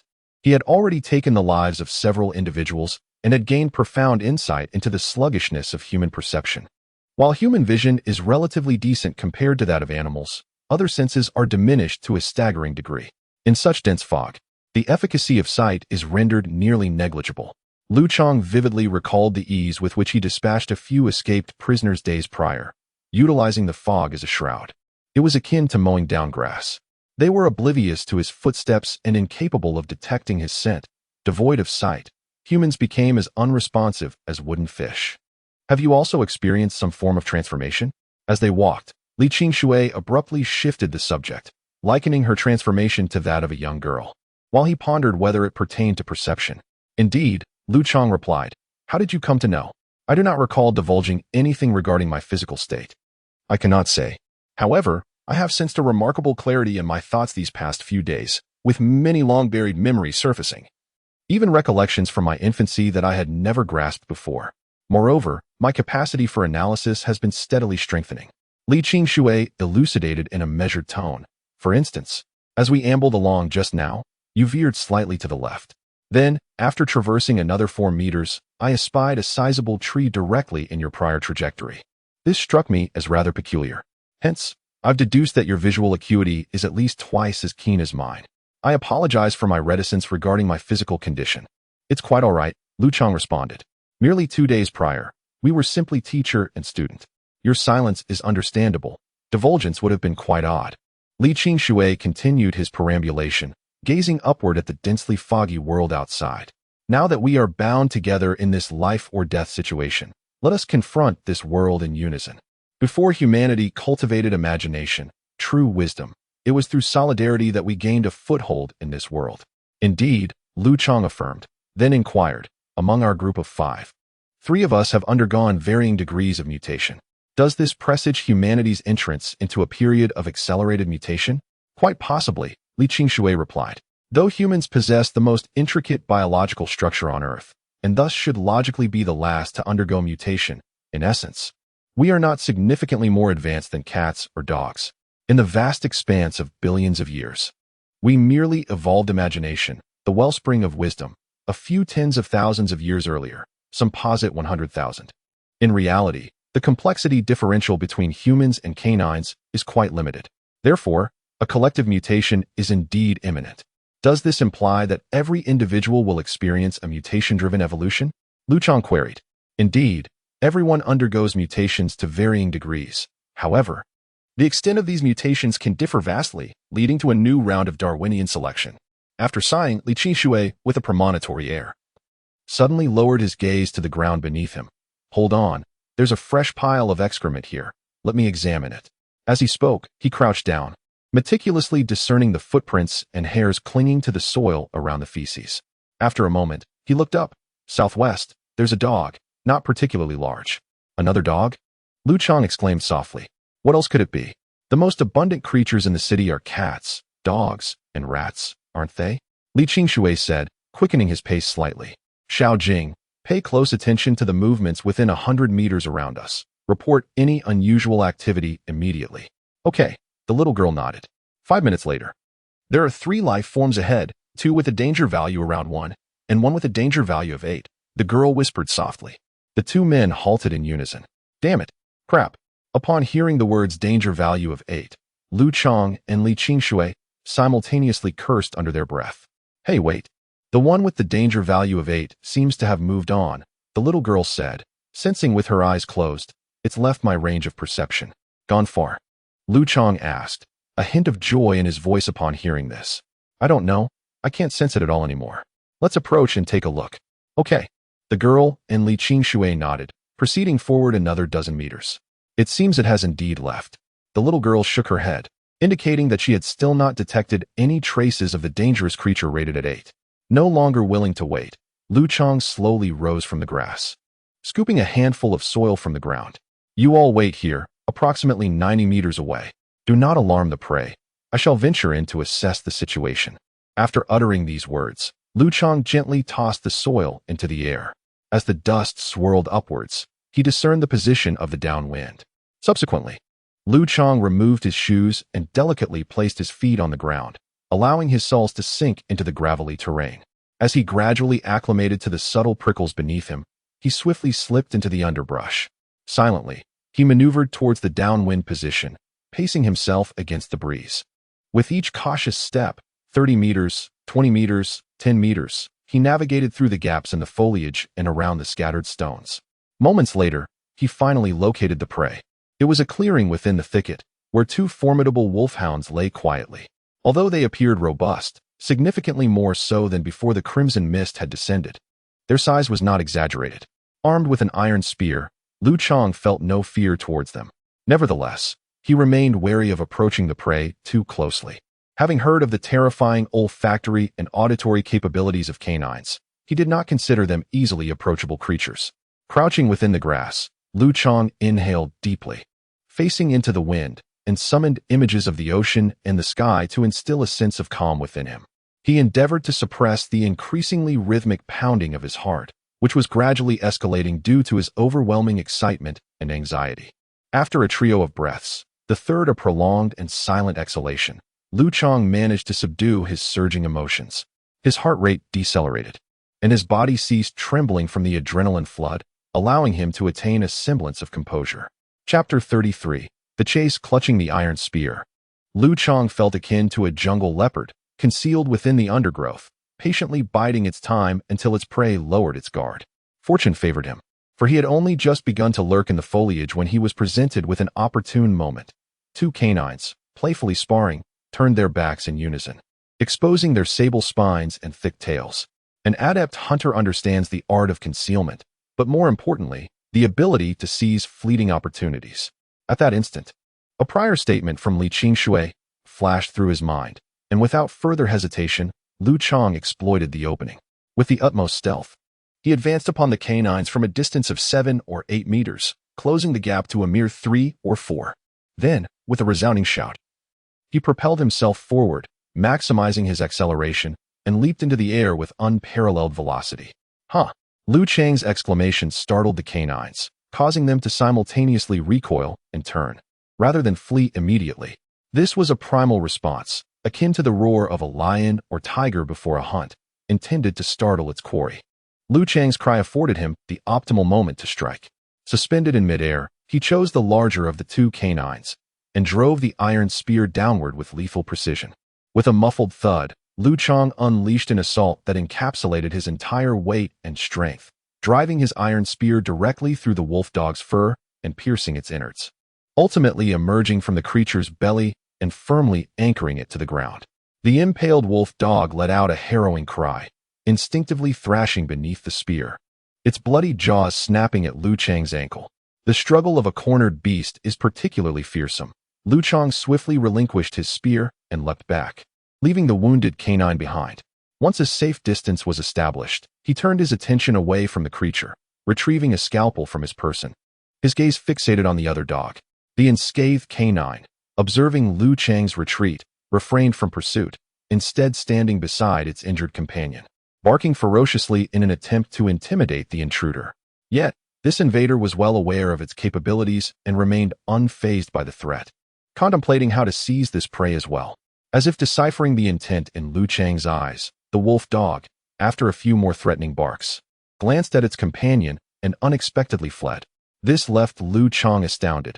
Abandoning a comrade was uncharacteristic of canines. Nevertheless, he dismissed the thought, recognizing that excess meat would only spoil, particularly in such heat, where microorganisms would hasten decay.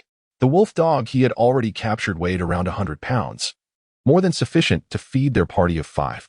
Overjoyed by the prospect of fresh meat, he momentarily disregarded all else. He approached the canine, weakened from blood loss, surgical blade in hand, and plunged the sharp point into its neck. After 30-odd seconds, the wolfhound succumbed, expiring without much spillage. Just as he finished, Li Qingshui arrived, the little girl on his back. The child told me that one life form besides you had departed, and another had vanished. I knew then that you had succeeded.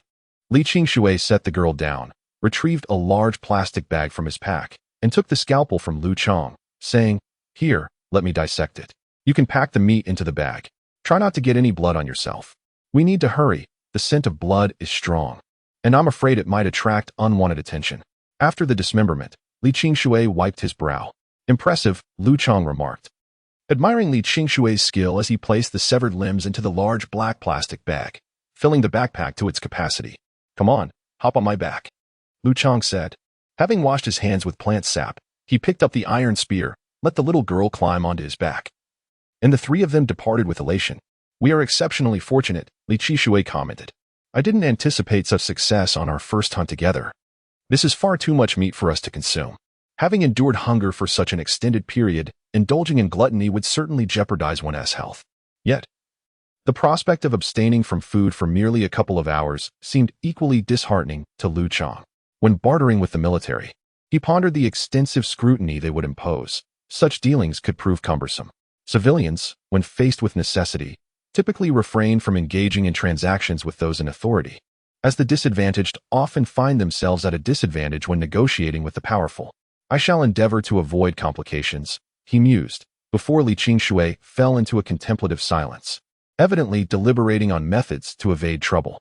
How swift can an individual sprint 100 meters? Prior to the apocalypse, some could complete the distance in under 10 seconds. Post-apocalypse, it would undoubtedly be an even swifter feat. What of the speed of a dog? Before the fall, it surely exceeded 10 seconds, and after the cataclysm, a 5 or 6 second sprint for 100 meters would be entirely plausible. Just as Liu Chang prepared to hasten his escape at the sound of a young girl's voice, a shadow loomed above him, a colossal wolf dog leaping from behind to land before him. With his path obstructed, Liu Chang abruptly halted, gripping his iron spear as he scrutinized the approaching adversary. This was indeed a formidable canine. But how immense was it? Standing on all fours, it surpassed even a giant bear in size, perhaps due to the inherent prowess of felines over canines of similar bulk.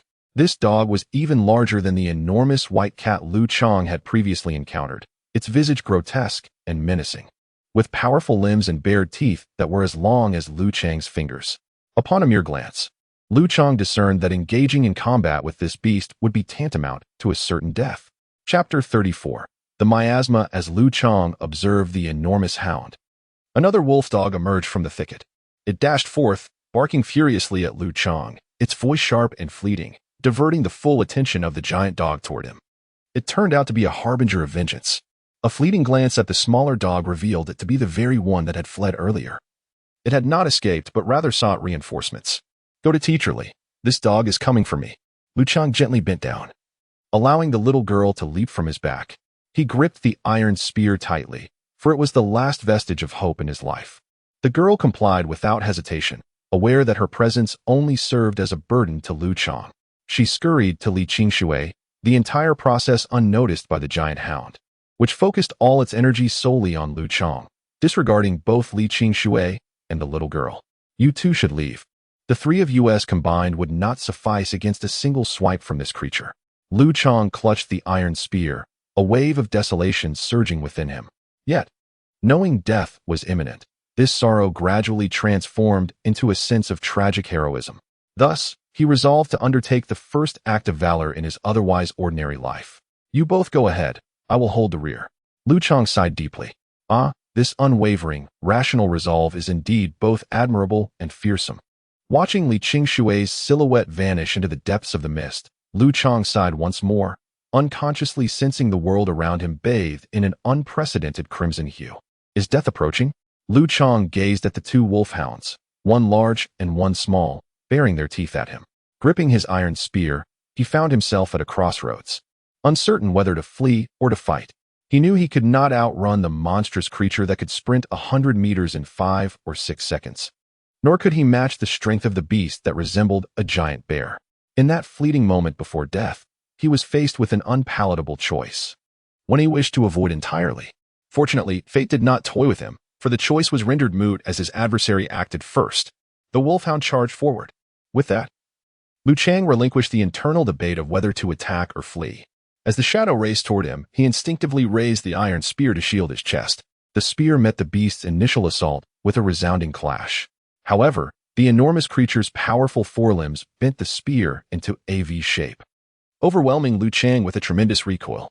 His arms went numb, and the spear slipped from his grasp, propelling him backward through the air for 3 or 4 meters before he tumbled into the underbrush. Just as he hit the ground, the smaller wolfhound lunged at him, sinking its sharp teeth into his calf, tearing through his pant leg and skin, embedding itself deep into his muscle.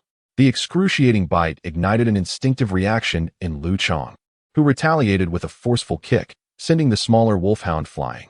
Yet, to his horror, the colossal beast had already broken through the foliage, pursuing him once more. The colossal monster lunged at Liu Chang once more. As he rolled aside to evade its grasp, he drew out a surgical knife and slashed at its forepaw. Though the wound was not particularly grievous, it incited an even greater fury within the beast. The creature roared, snapping its massive jaws towards Liu Chang. He understood that if caught in its maw, he would not enjoy the cinematic fortune of being tossed about like a mere prop without succumbing to death.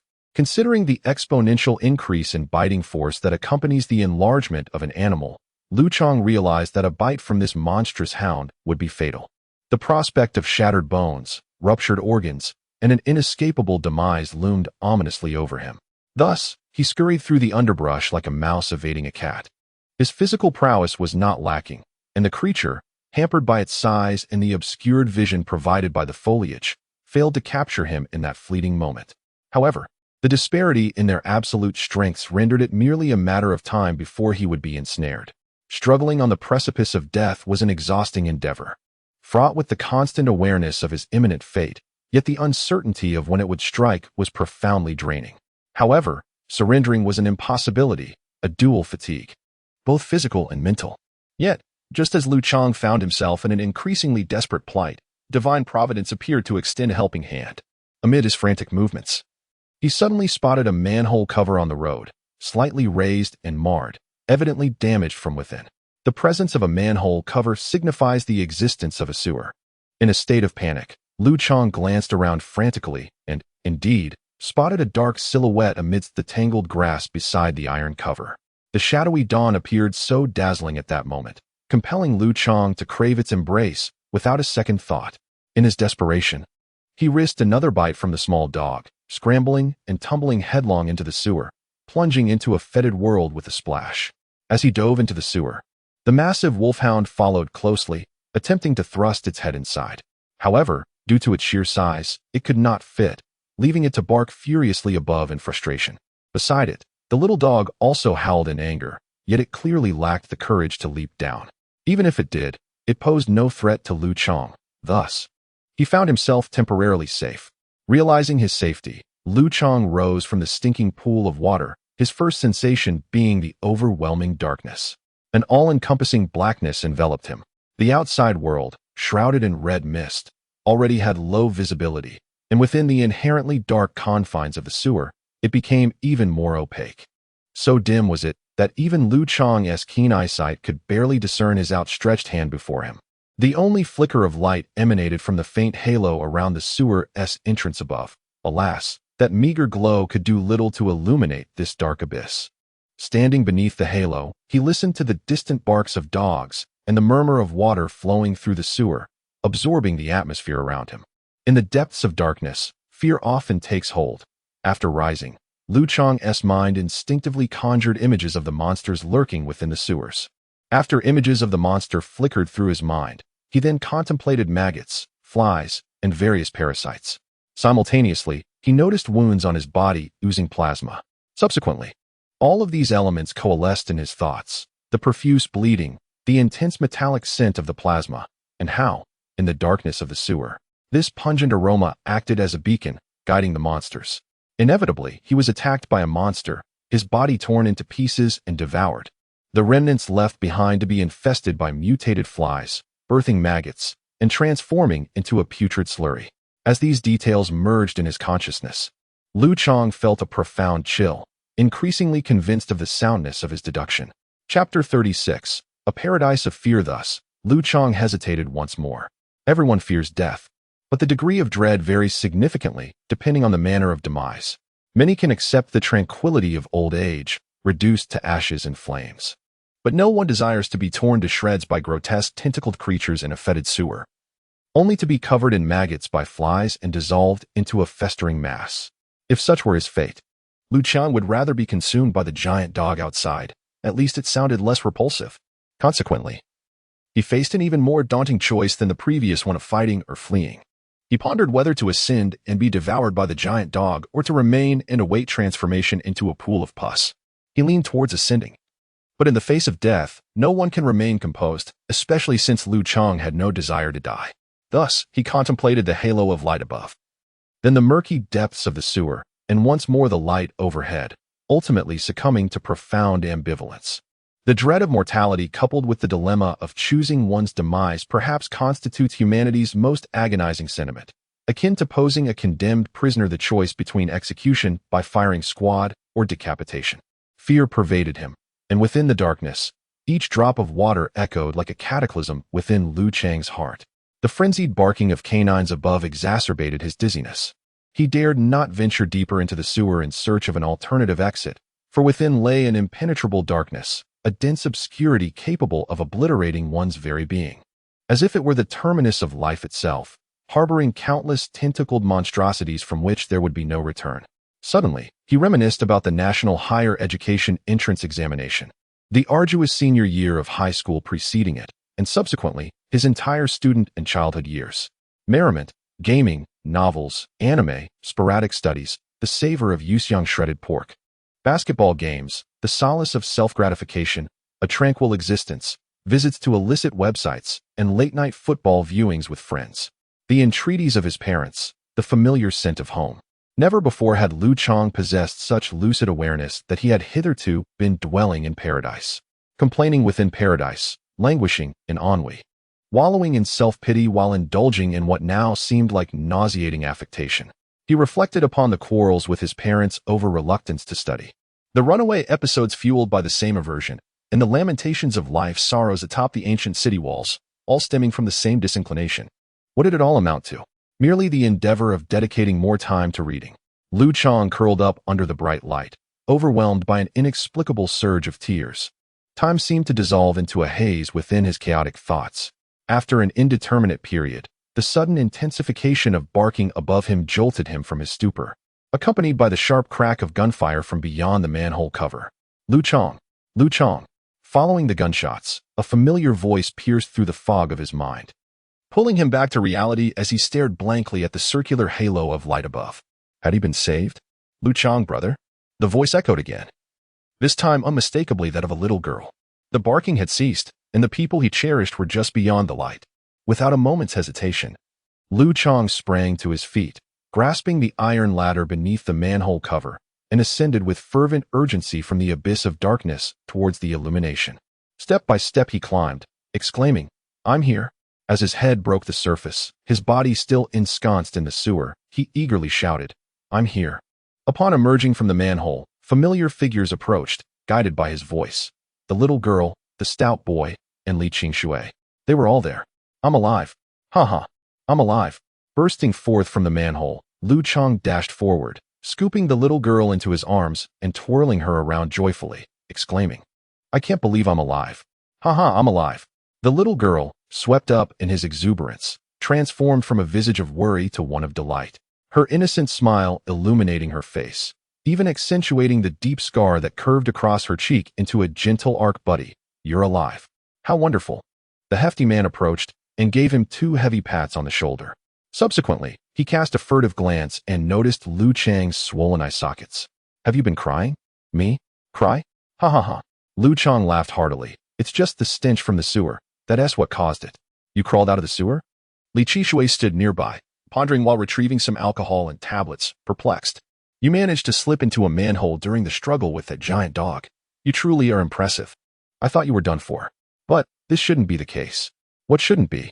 Liu Chang took the alcohol and poured it onto his wound. You shouldn't have survived. Li Qingshui's words caused Liu Chang to flinch, spilling some alcohol. What do you mean I shouldn't have survived? You actually wish for my demise. Who cares whether it's scientific or not? Perhaps it was merely luck. The important thing is that I'm still alive, right? Liu Chang gesticulated exuberantly. I have never felt that surviving could be such a cause for celebration. But still, it's not scientific. No, I must go down and take a look, Li Qingshui declared. They had exchanged 30 pounds of dog meat for 6 or 7 armed soldiers who wielded powerful military rifles. It was their gunfire that had frightened off the enormous dog moments ago. Where are they now? Liu Chang scanned the surroundings, but saw no one else. They went after that giant dog. To them, that creature is a massive prize, weighing several hundred to 1,000 pounds, a feast that their entire squad could never finish. Li Qingshui gestured towards the direction of the chase, adding, alas, they are unlikely to catch up, and even if they do, it might prove futile. Despite the high-powered rifles, their physical condition is subpar, and if that giant hound puts up a desperate fight, I suspect the soldiers will be the ones to perish. As Li Qingshui spoke, Liu Chang discerned the rustling sound of footsteps in the undergrowth. Moments later, several soldiers, bearing rifles, emerged from the foliage, their expressions crestfallen. It managed to escape. One of the soldiers remarked, shrugging at Li Qingshui. Indeed, Li Qingshui responded, and I suspect even if it hadn't fled, we would have found it a formidable adversary. A more seasoned soldier among them commented, it was remarkably swift and robust. It's uncertain how much damage those assault rifle bullets would inflict after penetrating its hide. Moreover, The dense fog hindered our ability to fire accurately, lest we injure our own. Quite so, the other soldiers concurred, nodding in agreement. With visibility limited to a mere 2 or 3 meters, I couldn't even discern its full form when it stood before me. A surprise attack would have been devastating. The soldiers engaged in a brief exchange, their initial disappointment giving way to a palpable sense of apprehension. Indeed, how can one possibly locate prey in such dense fog? One soldier wondered. We ourselves stumbled upon our quarry by sheer chance. As a result, one of our own nearly met his demise.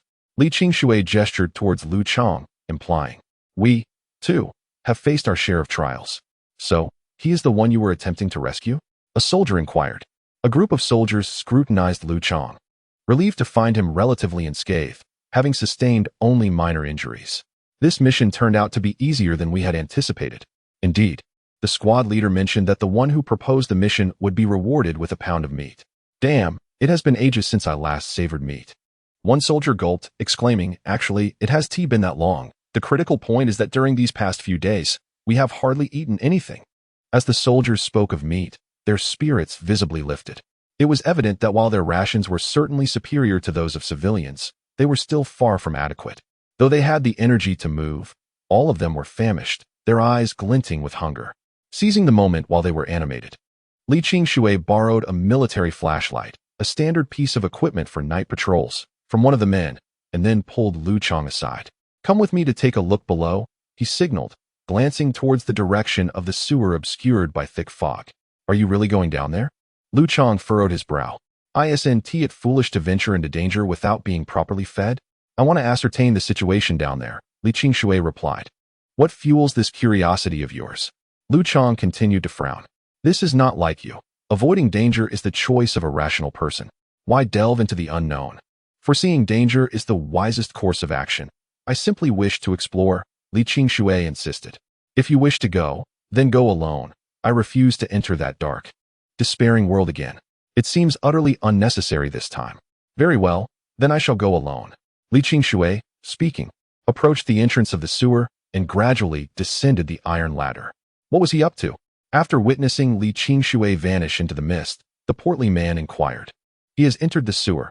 I cannot fathom what he is thinking, Liu Chang replied, shaking his head. He gazed steadfastly in the direction of the sewer for several minutes. And seeing no sign of Li Qingshui's return, he shook his head and declared, This won't do. I must go down and take a look. I will accompany you. Upon hearing Liu Chang's intention to descend, the little girl who had been silently standing by his side quickly interjected, Where you go, I go. Stay put. Do not wander off, Liu Chang said, gently pushing the little girl towards the portly man. Keep an eye on her while I fetch Teacher Li. All right. The portly man nodded, restraining the eager little girl. Liu Chang then plunged into the dim abyss of the sewer. As he entered the subterranean realm, darkness enveloped him immediately. The world within was as shadowy as ever, making the beam of light emitted from Li Qingshui's flashlight appear piercing and blinding. Upon stepping into this underground domain, Liu Chang's eyes were immediately drawn to the radiant glow emanating from Li Qingshui's hand. The light shot forth from the flashlight, casting its illumination upon the dark walls and revealing an expanse of massive plant roots. However, confronted once again by this terrifying world, Liu Chang had no inclination to admire the roots. Scrambling to find solid ground on the last rung of the iron ladder, he shouted towards the source of the light. Teacher Li, hurry up. There is no danger here. Li Qingshui flashed a subtle smile at Liu Chang, the beam of the flashlight casting an eerie quality upon it, and beckoned, Behold, the spectacle here is truly extraordinary. What's so extraordinary? Just some plant tendrils, aren't they? Liu Chang remained hesitant. Nay, this is a grand dominion. With that, Li Qingshui gently maneuvered the flashlight, allowing its faint beam to traverse the subterranean realm. Subsequently, Liu Chang perceived the sheer magnificence of this world. It was replete with plant roots, some clinging to the walls, others permeating the entire sewer system, and still others delving deep into the earth. It appeared as though this vast network of plant roots had seized the city's entire underground world. Wherever the light reached, wherever the eye could see, there were only these thick roots. This peculiar sight irresistibly evoked the image of the mythical world tree. What manner of thing is this? Gazing upon this extraordinary spectacle, Liu Chang instinctively descended from the escalator, reaching out to caress a root beside him, several times thicker than his waist. From what tree does this originate? He inquired. I know not. It is not native to this region. It extends from afar, Li Qingshui replied, swatting away Liu Chang's hand as it caressed the plant root. Refrain from touching. Its surface is coated in an acidic fluid. Beware lest your hand be corroded. Verily, I suspect these roots possess a certain degree of aggression, though they seem to be in a state of dormancy, having thus far spared us. Before Li Qingshui could finish speaking, Liu Chang noticed several minute rootlets subtly writhing in the lamplight, akin to the gentle respiration of a slumbering individual. Unlike typical flora, they were not static and unmoving. No wonder there are no sewer monsters. They've all been consumed by this plant. The sight of the wriggling tendrils conjured images of them engulfing him, injecting digestive fluids, and absorbing him. A shiver ran down his spine, and he urged, "Let's depart swiftly, lest it awakens and we are all doomed." Chapter 38. Flesh and Armaments, Such an Extraordinary Plant. Li Qingshui's gaze was fixed on the pulsating rootlet, as if beholding a priceless treasure. Enough, let's make haste. I perceive you are increasingly resembling a madman. Liu Chang approached Li Qingshui, forcibly pulling him toward the iron ladder, and exclaimed, "Ascend quickly, for the colossal tree may awaken at any moment." Very well. This time, Li Qingshui did not object. After carefully stowing his knife and wrapping the pulsating plant, he ascended the iron ladder. "Madman," Liu Chang sighed, following him up and emerging once more into the mist-laden world. "Let us proceed." Emerging from the sewer, the duo located the portly man and the young girl, who were waiting anxiously, as well as the soldier on the other side, who was tugging at the grass. "That is not for consumption." Li Qingshui observed several soldiers engaged in weeding and patted them on the shoulder, cautioning, "That particular weed could cause you to have an upset stomach, and you might even find your intestines expelled." Liu Chang was the first to nod in agreement. He was eager to leave this place behind. "Good day, sir," he greeted upon entering, having made a favorable impression during his last visit. The officer, momentarily taken aback by Liu Chang's presence, clearly recalled the young man. "Hello, everyone, please take a seat." The squad leader gestured toward the wooden stools in front of the desk. "There are but a couple of matters to discuss. First, our gratitude for the food you have provided to the military. Second, I wish to inquire about the source of that food, specifically the methods by which you procure it." While speaking, the squad leader retrieved a package from beneath the table. "This dog weighs a total of 70 pounds, but I have already had about 10 pounds of inedible parts removed. We now have over 50 pounds of edible meat and bones. If you agree, we can take away the inedible portions and leave you with 30 pounds of the remaining meat and bones. Alternatively, we could arrange it the other way around. Of course," he continued, "if you can offer us efficient hunting techniques, we would not require any of the meat and bones, and we would be willing to provide you with some biscuits as well. What do you think?" The squad leader glanced at Li Qingshui and Liu Chang, evidently seeking their input. In truth, there was little to impart in terms of experience. One simply needed to be attentive to the prey's sense of smell and hearing. As these details were well documented in literature, I had nothing more to contribute. Upon noticing the company commander's gaze directed towards him, Li Qingshui remarked, "The rest relies solely on fortune. There is nothing more. Truly nothing else." The commander's eyes flitted over the young girl, the chubby boy, and Liu Chang before he continued. "Among you, there must be a mutant, correct?" A startled silence fell upon the group. "Do not exhibit such expressions. Mutants began appearing several days ago. With so many personnel in our military, it is only natural that some are affected, albeit in limited numbers." The commander rapped on the table. "Have any of you considered serving the military?" "We merely rely on our luck," Li Qingshui murmured, his face devoid of emotion. "Very well, should you come to a decision, feel free to seek me out at any time.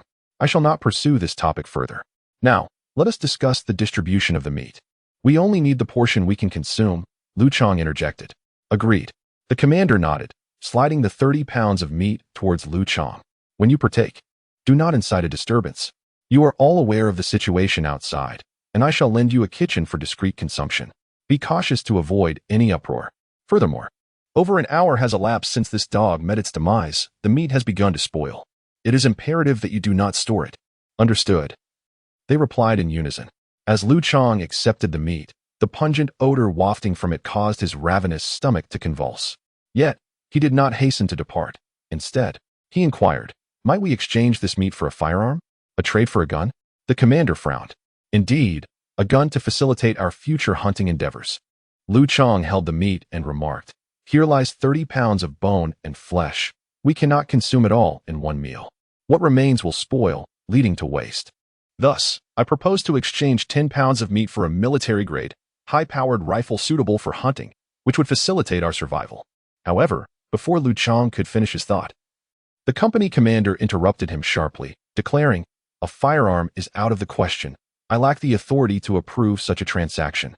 Just as Liu Chang felt a wave of disappointment and contemplated offering meat in exchange for biscuits, the commander spoke once more. "While a gun is not feasible, a military assault crossbow would serve as a far superior option for hunting." As he spoke, he discreetly gestured to a soldier beside Liu Chang, who understood the cue and departed. Moments later, the soldier returned with a green crossbow, placing it on the commander's desk. The crossbow bore the distinctive colors of military garb, featuring a camouflage pattern suitable for jungle concealment. Its structure was that of a crossbow, measuring the width of a grown man's forearm horizontally and twice as long vertically. The metallic finish gleamed brilliantly in the light. "Behold, this military assault crossbow is a weapon of exceptional quality," the commander continued. "When hunting in the wild, it is remarkably convenient to use, emitting neither light nor sound, making it ideal for ambushes. Moreover, at medium to close range, the bolts it fires possess far greater power than standard assault rifle rounds. Though it may have the drawbacks of slower firing rate and inferior trajectory, it is not intended for sweeping fire or killing. This weapon is perfectly suited for hunting." The commander examined the weapon presented by the soldier and added, "What do you think? For 15 pounds of bone and flesh, I will also include 7 large bolts and 10 smaller ones." The deal was struck. Liu Chang gazed at the military green crossbow, a spark igniting in his eyes. With this weapon, coupled with his keen vision, the little girl's intuition, and Li Qingshui's experience, he was confident that future hunts would not prove as arduous as this one. "If there is nothing further, you may take your leave," the squad leader remarked, glancing at the fragrant bones and meat on the table, his face betraying a sense of urgency. Evidently, he wished to avoid wasting time. "Very well." Liu Chang and his companions gathered their belongings and waved goodbye. "Allow me to remind you once more, do not incite chaos while eating. A hungry crowd can be quite fearsome, and chaos is contagious." Chapter 39. The aroma of meat. "Rest assured, we understand." Liu Chang and his companions nodded and departed. "Do you know where the kitchen allocated to us by the squad leader is?" Once outside, Liu Chang picked up the limping little girl. "Yes, I do." "That is good. How are your injuries?" Li Qingshui inquired. "It's nothing serious. The little wolf dog's bite wasn't too strong. It grazed the flesh without damaging the bones. It hurts a bit, but it doesn't hinder my movements." Liu Chang looked down at the scar on his leg and continued. "I feel my wound is healing faster than before. I should be fine by tomorrow." "That is reassuring. We cannot afford to miss a day of hunting." Li Qingshui glanced at the crossbow and arrows in Liu Chang's hands, saying, "Although you now possess the necessary equipment, after this meal, you will have replenished your strength. However, one must acknowledge the necessity of 3 meals a day, for food is not something that can be preserved indefinitely. Thus, a sense of crisis is essential. Moreover, hunting is inherently fraught with unpredictability, with luck constituting 50% of the success rate. Hence one must remain vigilant." "I am aware of this." Liu Chang nodded, gazing out at the crimson sky. "In this world, I have never been careless." As they engaged in light conversation, Li Qingshui led Liu Chang and the others to a modest kitchen. Upon reaching the threshold, Liu Chang observed that this kitchen was quite small, not the type designed for preparing communal meals for troops. Instead, it was equipped with diminutive pots and stoves, presumably intended for the exclusive use of commanding officers. "This is it. Fatty, go fetch Zhu Lin. We shall dine together," Li Qingshui instructed. "Understood." With that command, Fatty dashed off with remarkable speed, exhibiting none of the lethargy one might expect from someone who had gone days without sustenance. "Ah, speaking of food, it invigorates the spirit." Liu Chang chuckled. "Come on, Teacher Li, let us commence our culinary endeavors." "Indeed," Li Qingshui replied, nodding as he rolled up the torn sleeves of his shirt, which had been partially ripped, and proceeded into the kitchen with the meat in hand. What followed was a delightful flurry of culinary activity. Liu Chang, who rarely cooked at home, had grown accustomed to the comforts provided by his parents, leading to a certain laziness. Nevertheless, despite his lack of experience with pork, he had witnessed its preparation before. Thus, he set aside his crossbow and joined Li Qingshui in arranging the meat on the cutting board, diligently slicing it for their meal. "Haha, I told you I would manage to bring you some meat today. With the little girl standing beside him, Liu Chang proudly waved a piece of meat in his hand, exclaiming, "Look, we indeed have something to eat." The little girl gazed at the meat, swallowed a few times, and nodded emphatically. Meanwhile, during their conversation, the stout fellow called Zhu Lin over, and the two of them soon joined in the cooking endeavor. Adhering to the principle of retaining nutrients, Li Qingshui strongly insisted on a clear broth preparation. According to his reasoning, a clear broth would allow for the consumption of the soup, replenishing energy while minimizing nutrient loss, making it a more suitable cooking method for survival than others.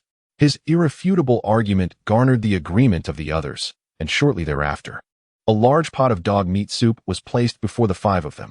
The aroma of the cooked meat wafted around them, intoxicating as they gathered around the pot, reluctant to take the first bite.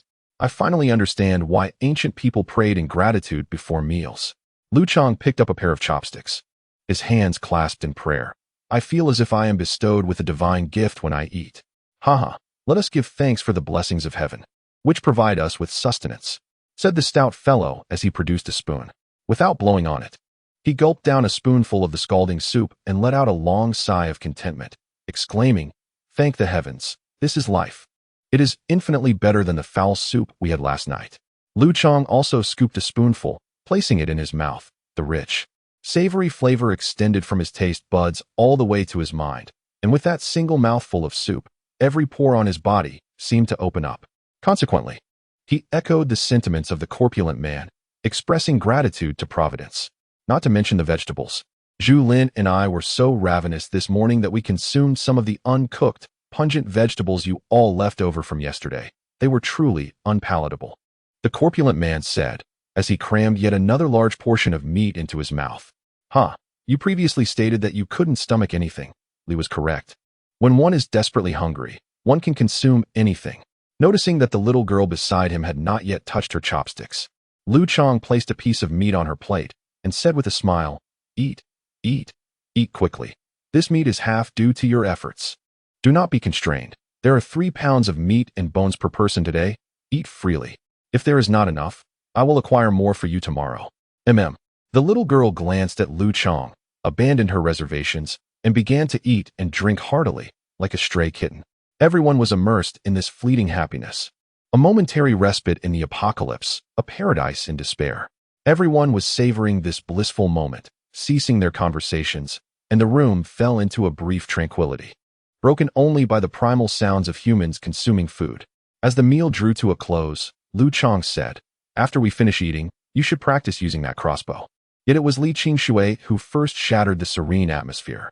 After setting down his empty bowl and chopsticks, he turned to Liu Chang and advised, "Only through practice will you achieve proficiency. I am not well versed in archery techniques. You must explore and discover for yourself, as this is a craft that demands skill. Furthermore, that crossbow is too new and reflective. You ought to smudge it with some dirt to aid in concealment." Understood, Liu Chang nodded, hastily swallowing the last morsel of meat from his bowl. The fleeting moments of bliss during the meal soon came to an end. Standing amidst the swirling mists of the grass, Liu Chang examined the eating utensil in his hand.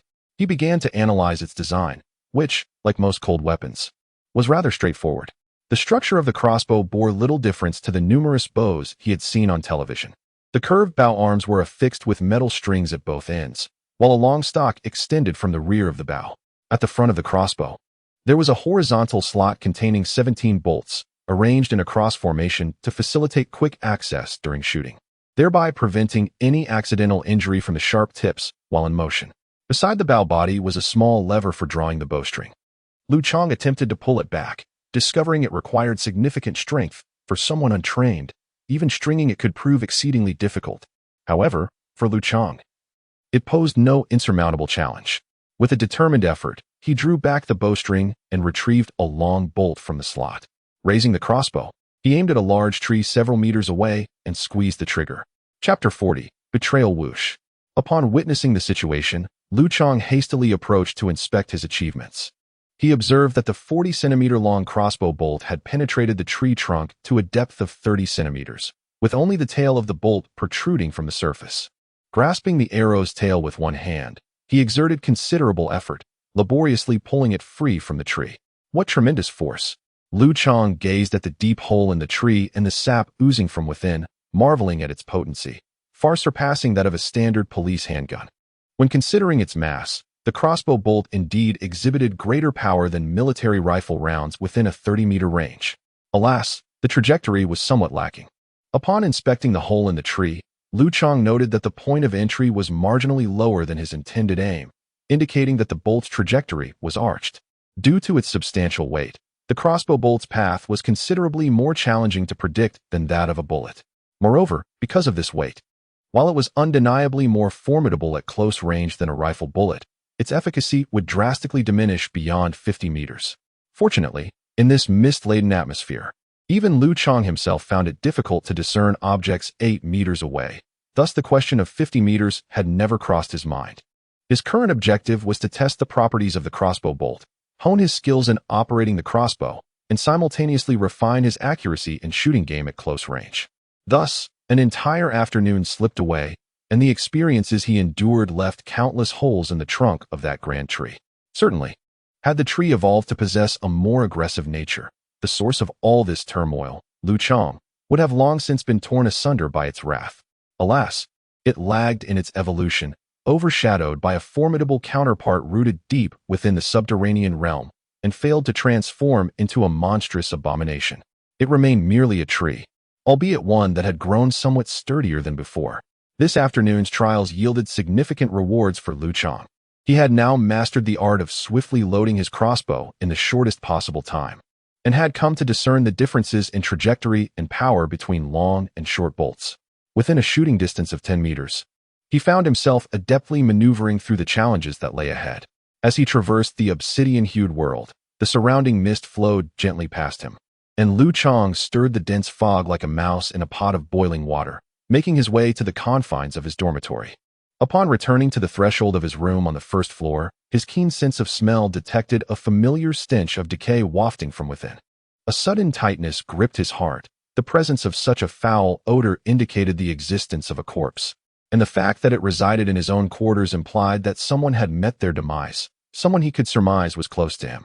Upon pushing open the door, he indeed discovered a body draped in a white sheet upon the sole bed of the small household, the lifeless form of an elderly woman, her body mostly concealed beneath the fabric, leaving only her head exposed to the air. Beside the deceased lay an elderly man, his feeble breath scarcely more robust than the lifeless form beside him, truly on the verge of expiration. Attending to the two aged figures was the taciturn spinster, perched on the bed's edge like a marionette. Her countenance was devoid of expression, tears, or sorrow, save for the occasional wiping of the living elder's brow. Though her face betrayed no grief, her very essence emanated a profound sorrow. With a sigh, Liu Chang entered the malodorous dwelling.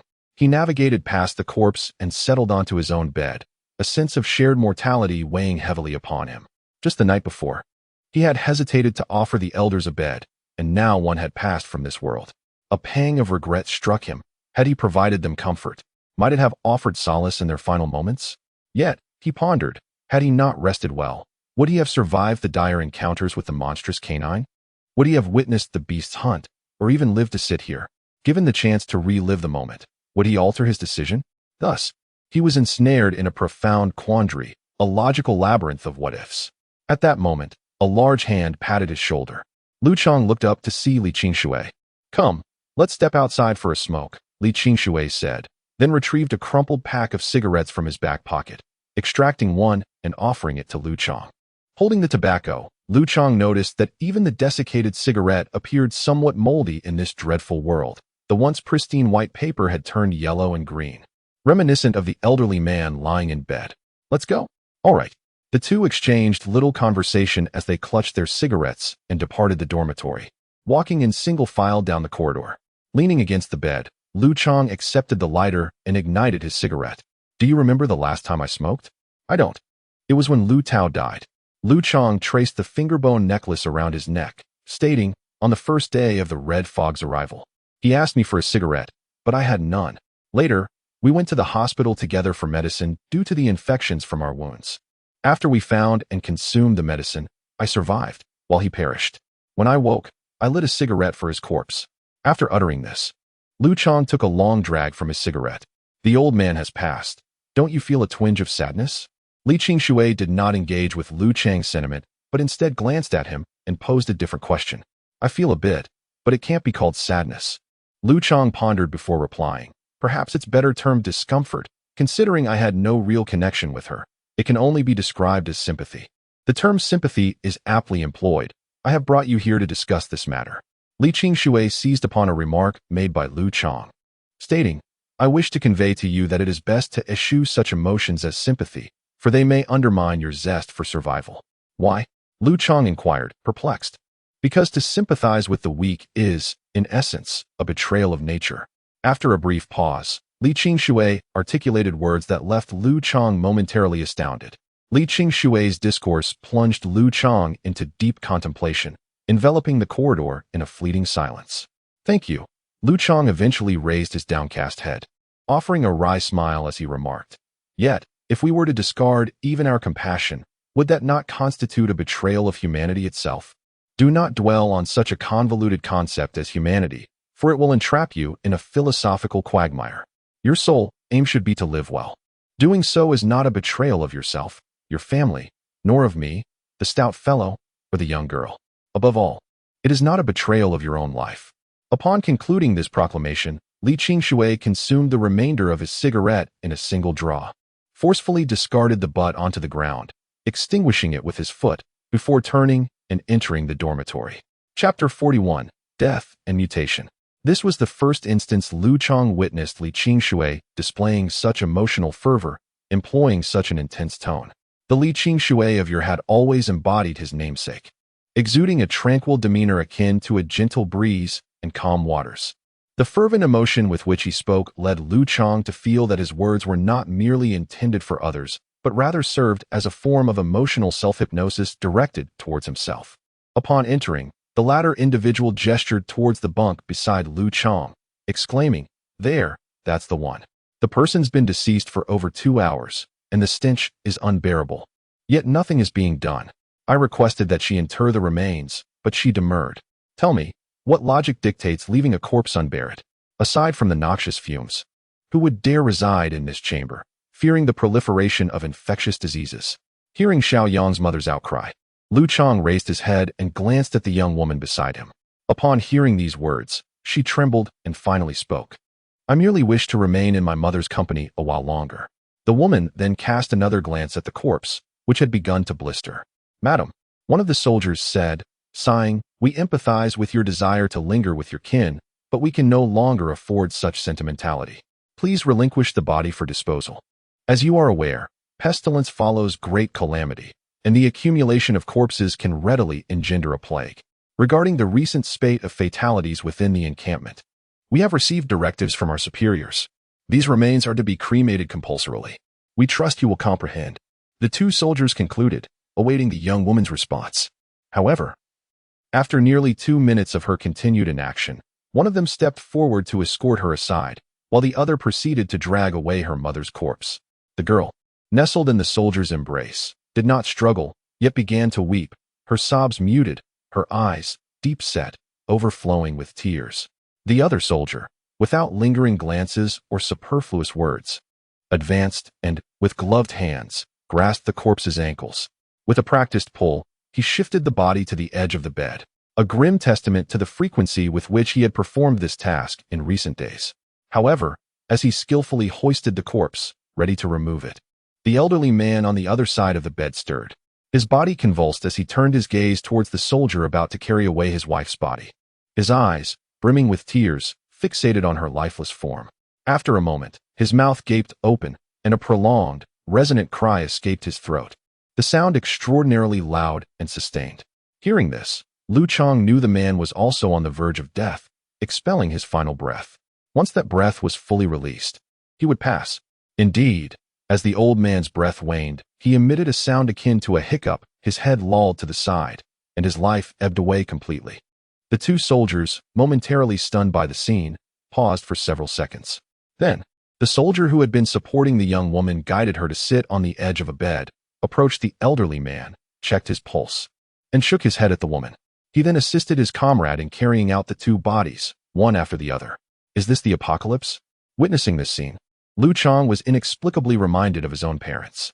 Unable to bear looking at the young woman's expression any longer, he lay down on the bed. Clutching his father's finger bone in his hand as his thoughts swirled chaotically, he averted his gaze from the woman, fearing a glimpse into his own future realization of the world's grim reality. Liu Chang knew the odds of his parents' survival were, in truth, quite slim. However, unwilling to accept this possibility, he desperately avoided witnessing the woman's countenance. Yet, the human mind is a veritable cornucopia of imagination. The more one tries to suppress a thought, the more readily it surfaces, manifesting in myriad forms to torment the consciousness. With his eyes closed, Liu Chang's thoughts drifted from the death of the other's parents to the potential demise of his own. From the concept of death, his mind wandered to corpses, and finally, to zombies. Having devoured numerous zombie novels in the past, he had often pondered the source of humanity's dread for such creatures.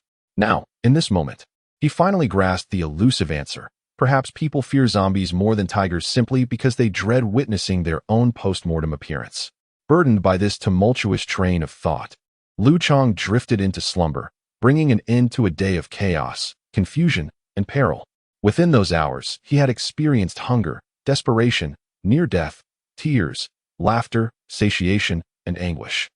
It seemed as though this single day in the apocalypse had encompassed the emotional equivalent of a decade. He had never realized the intensity of emotions that could erupt when faced with the specter of death. In the subsequent days, this intense sentiment persisted. Initially, the elderly and children were the most vulnerable, the former due to their weakened, aging bodies, and the latter because their immune systems were not as robust as those of adults. Within a few days, the majority of the elderly and children in the military camp succumbed, their aged or youthful bodies cast into the flames alongside the wails of their loved ones, reduced to ashes. In the following 3 to 4 days, the hand of death, having claimed the old and young, began to target adults and young individuals. A significant portion of the less robust adults also perished. However, those who survived gradually acclimated to the environment, developing extraordinary capabilities. Firstly, their digestive systems underwent substantial improvement. Plants previously inedible due to slight toxins, excessive hardness, or difficulty in nutrient absorption could now be processed by their strengthened stomachs. Consequently, although still perpetually hungry, these survivors managed to pull themselves back from the brink of death. Accompanying the evolution of their digestive systems was the enhancement of their immune systems. The survivors rarely fell ill, and the likelihood of wound infections diminished to a minimum. By the final day in the military zone, mass deaths due to illness had ceased. Under the powerful law of natural selection, those who were unfit perished swiftly, while the survivors became exceptionally robust, molded into formidable beings by nature itself. Every individual undergoes varying degrees of evolution. Bones become more resilient, muscles grow stronger, and a select few, due to mutations, develop an array of extraordinary abilities. Throughout this nearly week-long period of human mortality and mutation, Liu Chang's physique has also evolved alongside others, becoming notably more robust, with a slight enhancement in his sensory capabilities due to these mutations. During this week, he has ventured out to hunt daily but has only succeeded in capturing prey on 2 occasions, the first being a large field water snake, and the second, a chicken, indeed. A chicken of the domestic variety, albeit now grown to the size of a small human. With this chicken in hand, Liu Chang proceeded to the kitchen, seeking out the military's food supply overseer, a minor leader named Mao Yishuan. Chapter 42, Brain Domain. Mao Yishuan is an individual Liu Chang encountered a few days prior during the Great Mortality period. He previously appeared to be a minor officer in the military's cooking brigade, responsible for preparing meals for the higher-ups. In this extraordinary time, he has taken on a position of minor leadership within the military grain management team due to his previous role. Liu Chang's introduction to him was rather straightforward. While several individuals were in the kitchen cooking snake meat, Mao Yishuan, coming to collect supplies, happened to catch sight of them. Following a casual exchange, driven by their respective agendas, they reached a consensus for a food trade, wherein Liu Chang bartered the excess snake meat for several biscuits. Beneficial to both parties, Liu Chang and his comrades obtained easily preserved food, while Mao Yishuan acquired meat, a mutually advantageous endeavor. However, in the exchange, Liu Chang conceded a slight disadvantage, which he comprehended. For meat on the verge of spoilage, such commodities in dire need of transaction invariably depreciate in value. Yet, as the other party had not excessively driven down the price, They were considered magnanimous, a generous man from Shandong. Hence, after the initial transaction, Liu Chang proactively approached him this time. "Hey, friend, look what I've managed to procure this time," Liu Chang exclaimed with an exaggerated expression as he entered the kitchen, attempting to inflate the value of his goods. Chicken meat. How long has it been since you last tasted chicken?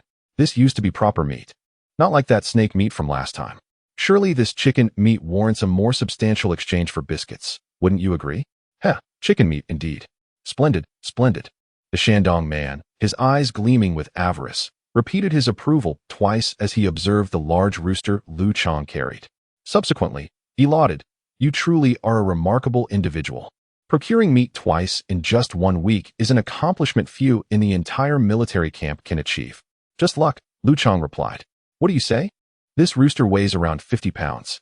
I'll give you 30 pounds in exchange for 10 pounds of biscuits," Liu Chang inquired, placing the rooster on the stove. 10 pounds. You're being a bit exorbitant. Bear in mind, while this rooster may have a gross weight of 50 pounds, how much of it is actually edible? Moreover, the meat you possess is not suitable for preservation. Exchanging it for food that can be stored certainly cannot follow a 2-to-1 ratio. As for the biscuits, the military supplies are scarcely plentiful. The robust Shandong man, with a sincere demeanor, engaged in the art of negotiation, his attitude exuding earnestness. However, Liu Chang was not swayed by this facade. After all, this meat was acquired at the cost of lives and was intended for the same purpose. Nonsense. I suspect that even if the military's biscuits were treated for preservation, they would surely spoil. At best, they could last another 2 or 3 days. They are merely lying around, so it would be better to trade them with me. Liu Chang furrowed his brow, adopting a look reminiscent of an elderly lady shopping for vegetables, and remarked, "Moreover, even if we consider 30 pounds of chicken, there are only about 20 pounds that are actually edible. And let us not forget, it is meat. You've heard, haven't you? Those who consume meat gain strength much more rapidly than those who subsist on wild greens. This is the potent effect of protein. Furthermore, your assertion that the food is unsuitable for preservation is utterly ridiculous. With so many personnel in your military, it is inconceivable that even 200 pounds wouldn't be devoured in an instant. Thus, the notion that preservation is a concern is completely absurd. This is undoubtedly a profitable transaction for you, exchanging 10 pounds of food for over 20 pounds of meat. I shan't say more, no bargaining. Alas, let it be." Mao Yishuan glanced at the rooster on the stove and chuckled. "Very well, considering it is chicken, I shall grant you a bit more this time. Just wait." With that, he exited the kitchen. As soon as he departed, the little girl arrived here with Li Qingshui and a few others. Xiaojing informed us that we had successfully hunted some meat today. Upon arriving, Li Qingshui glanced at the chicken on the stove and inquired, "How do you plan to handle it?" "We'll exchange some for biscuits and consume the rest, just like last time," replied Liu Chang. "Oh," Li Qingshui nodded, choosing to remain silent thereafter. The others, aware of what was to unfold, prepared a large pot of boiling water and quietly awaited the arrival of their companion. Moments later, Mao Yishuan entered, carrying a small box of biscuits. After greeting them with a smile, he poured the scalding water and began to pluck and bleed the rooster. Once completed, he weighed the bird and took his share according to their prior agreement. In a routine manner, Mao Yishuan remarked, "I've conveyed the message, but it's merely a formality. This is a standard directive from above, so there's no need for you to dwell on it." He continued, "I understand that instances of cerebral mutation are rare. It seems we have only one in our entire unit. Therefore, I urge you to contemplate the matter of hunting methods." With that, Mao Yishuan chose not to linger, grabbed his plastic bag, and departed, leaving the others in thoughtful contemplation. Cerebral mutation? Liu Chang pondered this term, casting a glance at the little girl and Li Qingshui nearby. The former possessed the ability to sense external life, while the latter exhibited remarkable memory and computational skills, undeniably fitting the description of cerebral mutation. Thus, everyone feigned ignorance of the matter and resumed their tasks.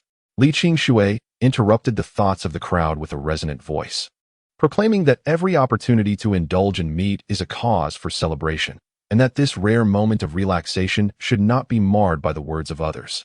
Indeed, chuckled the portly man, "we should first be grateful for our existence, and secondly, acknowledge that we are faring better than many.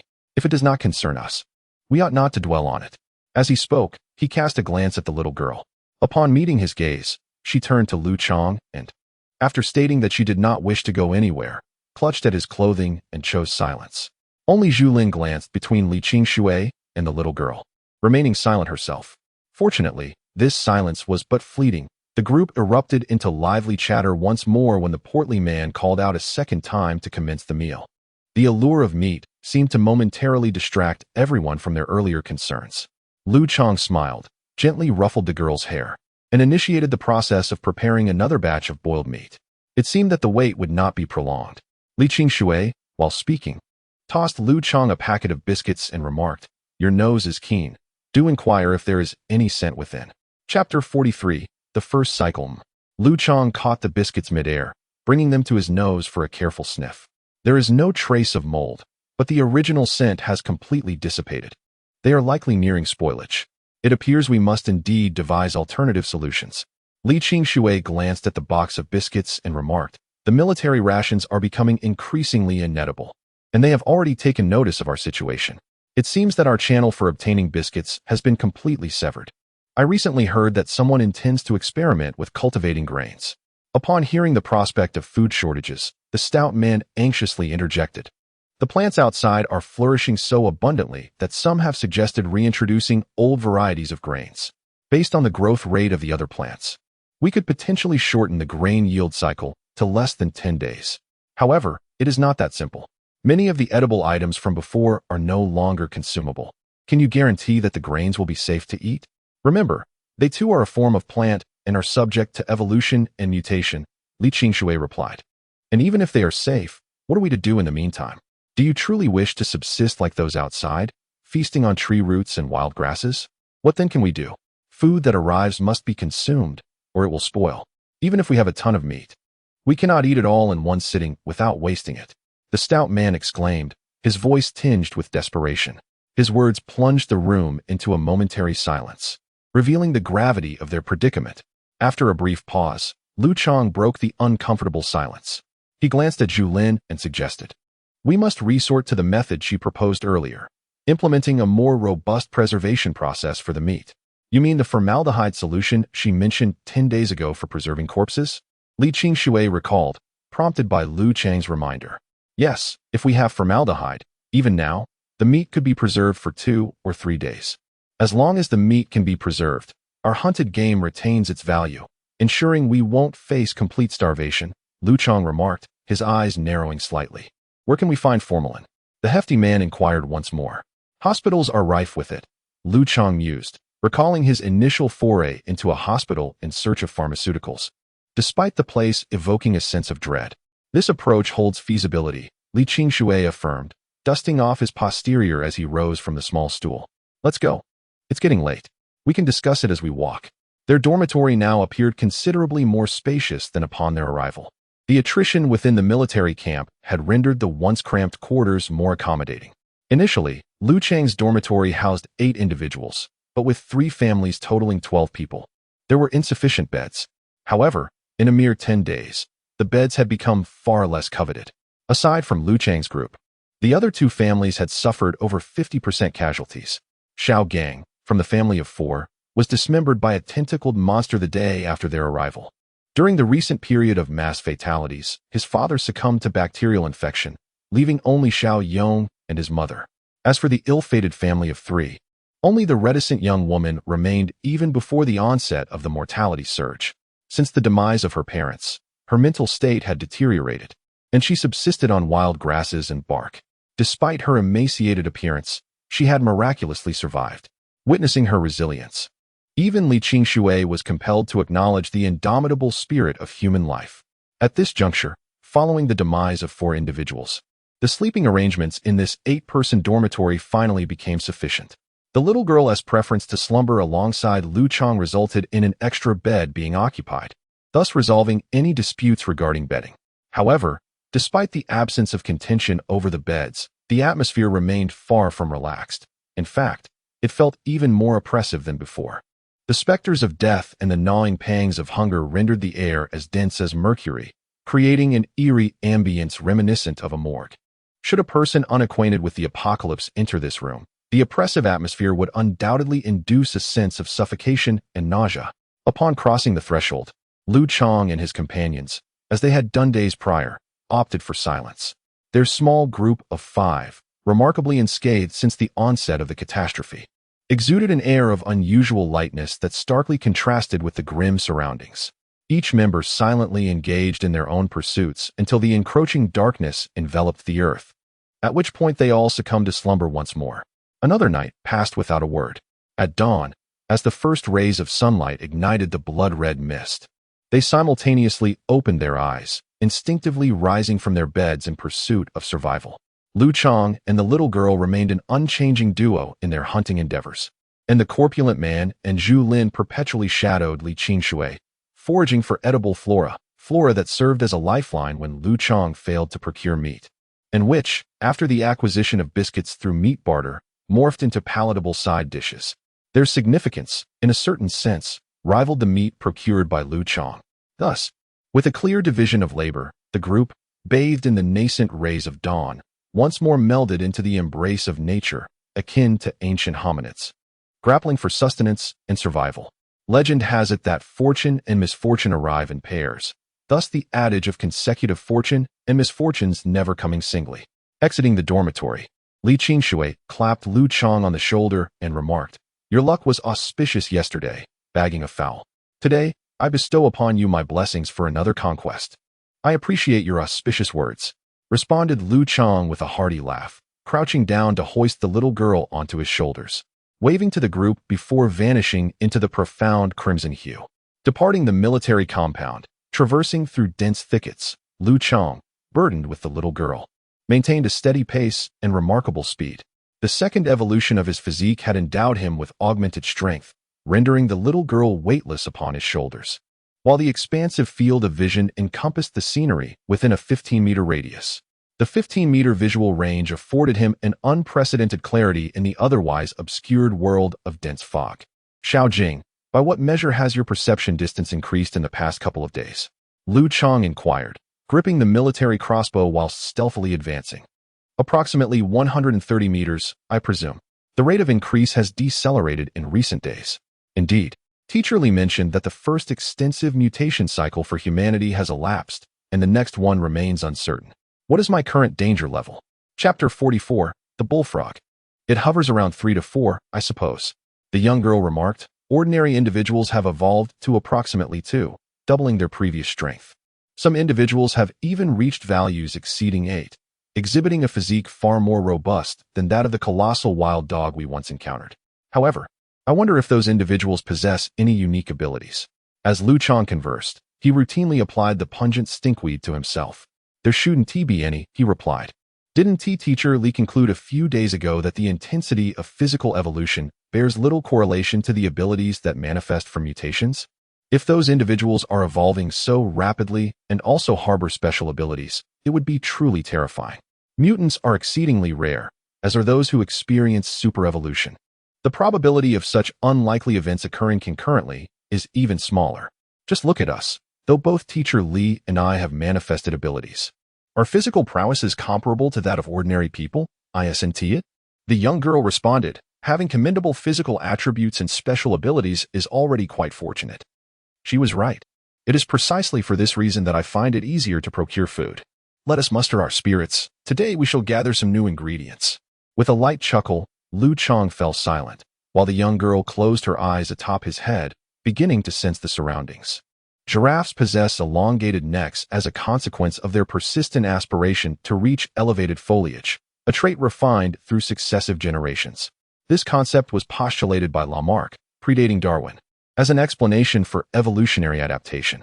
In bygone eras, the transformation of a species necessitated gradual selection and modification across numerous generations, a protracted process.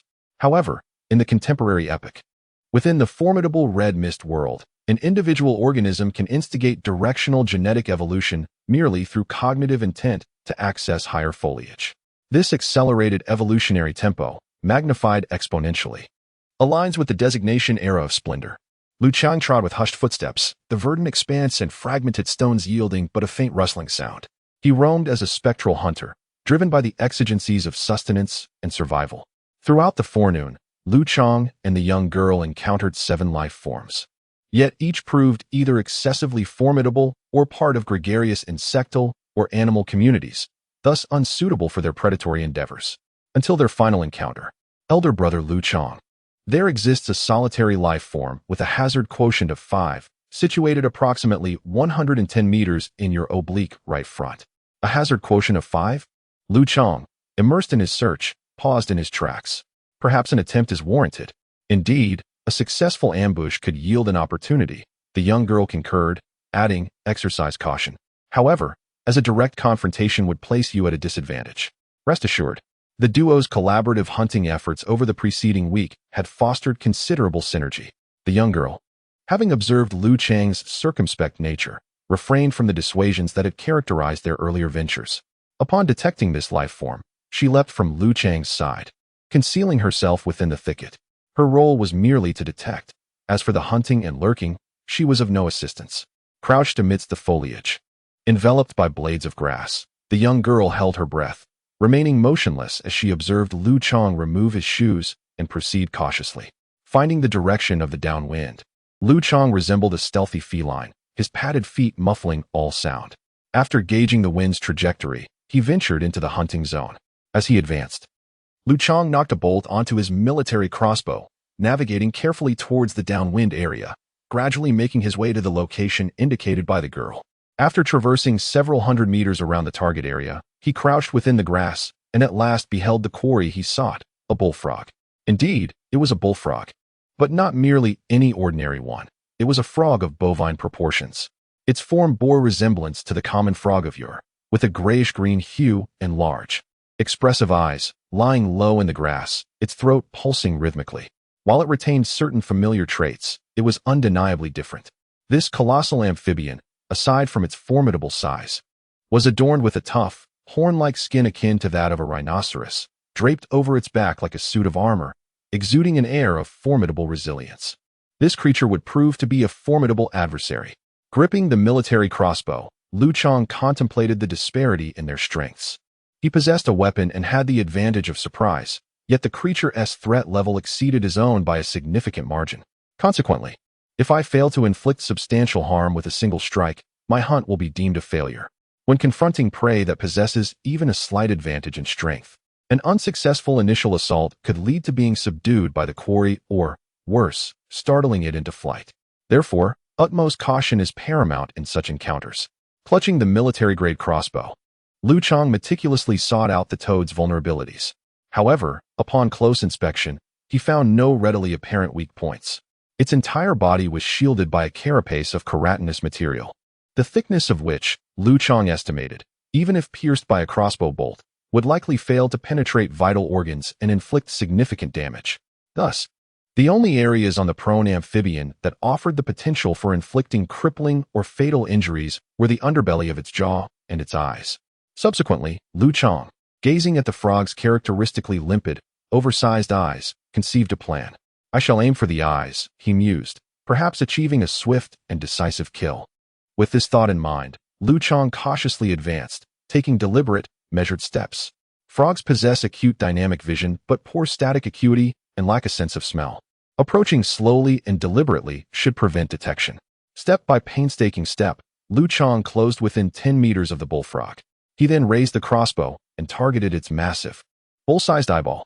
Confident in his aim at such a sizable target at close range, he squeezed the trigger.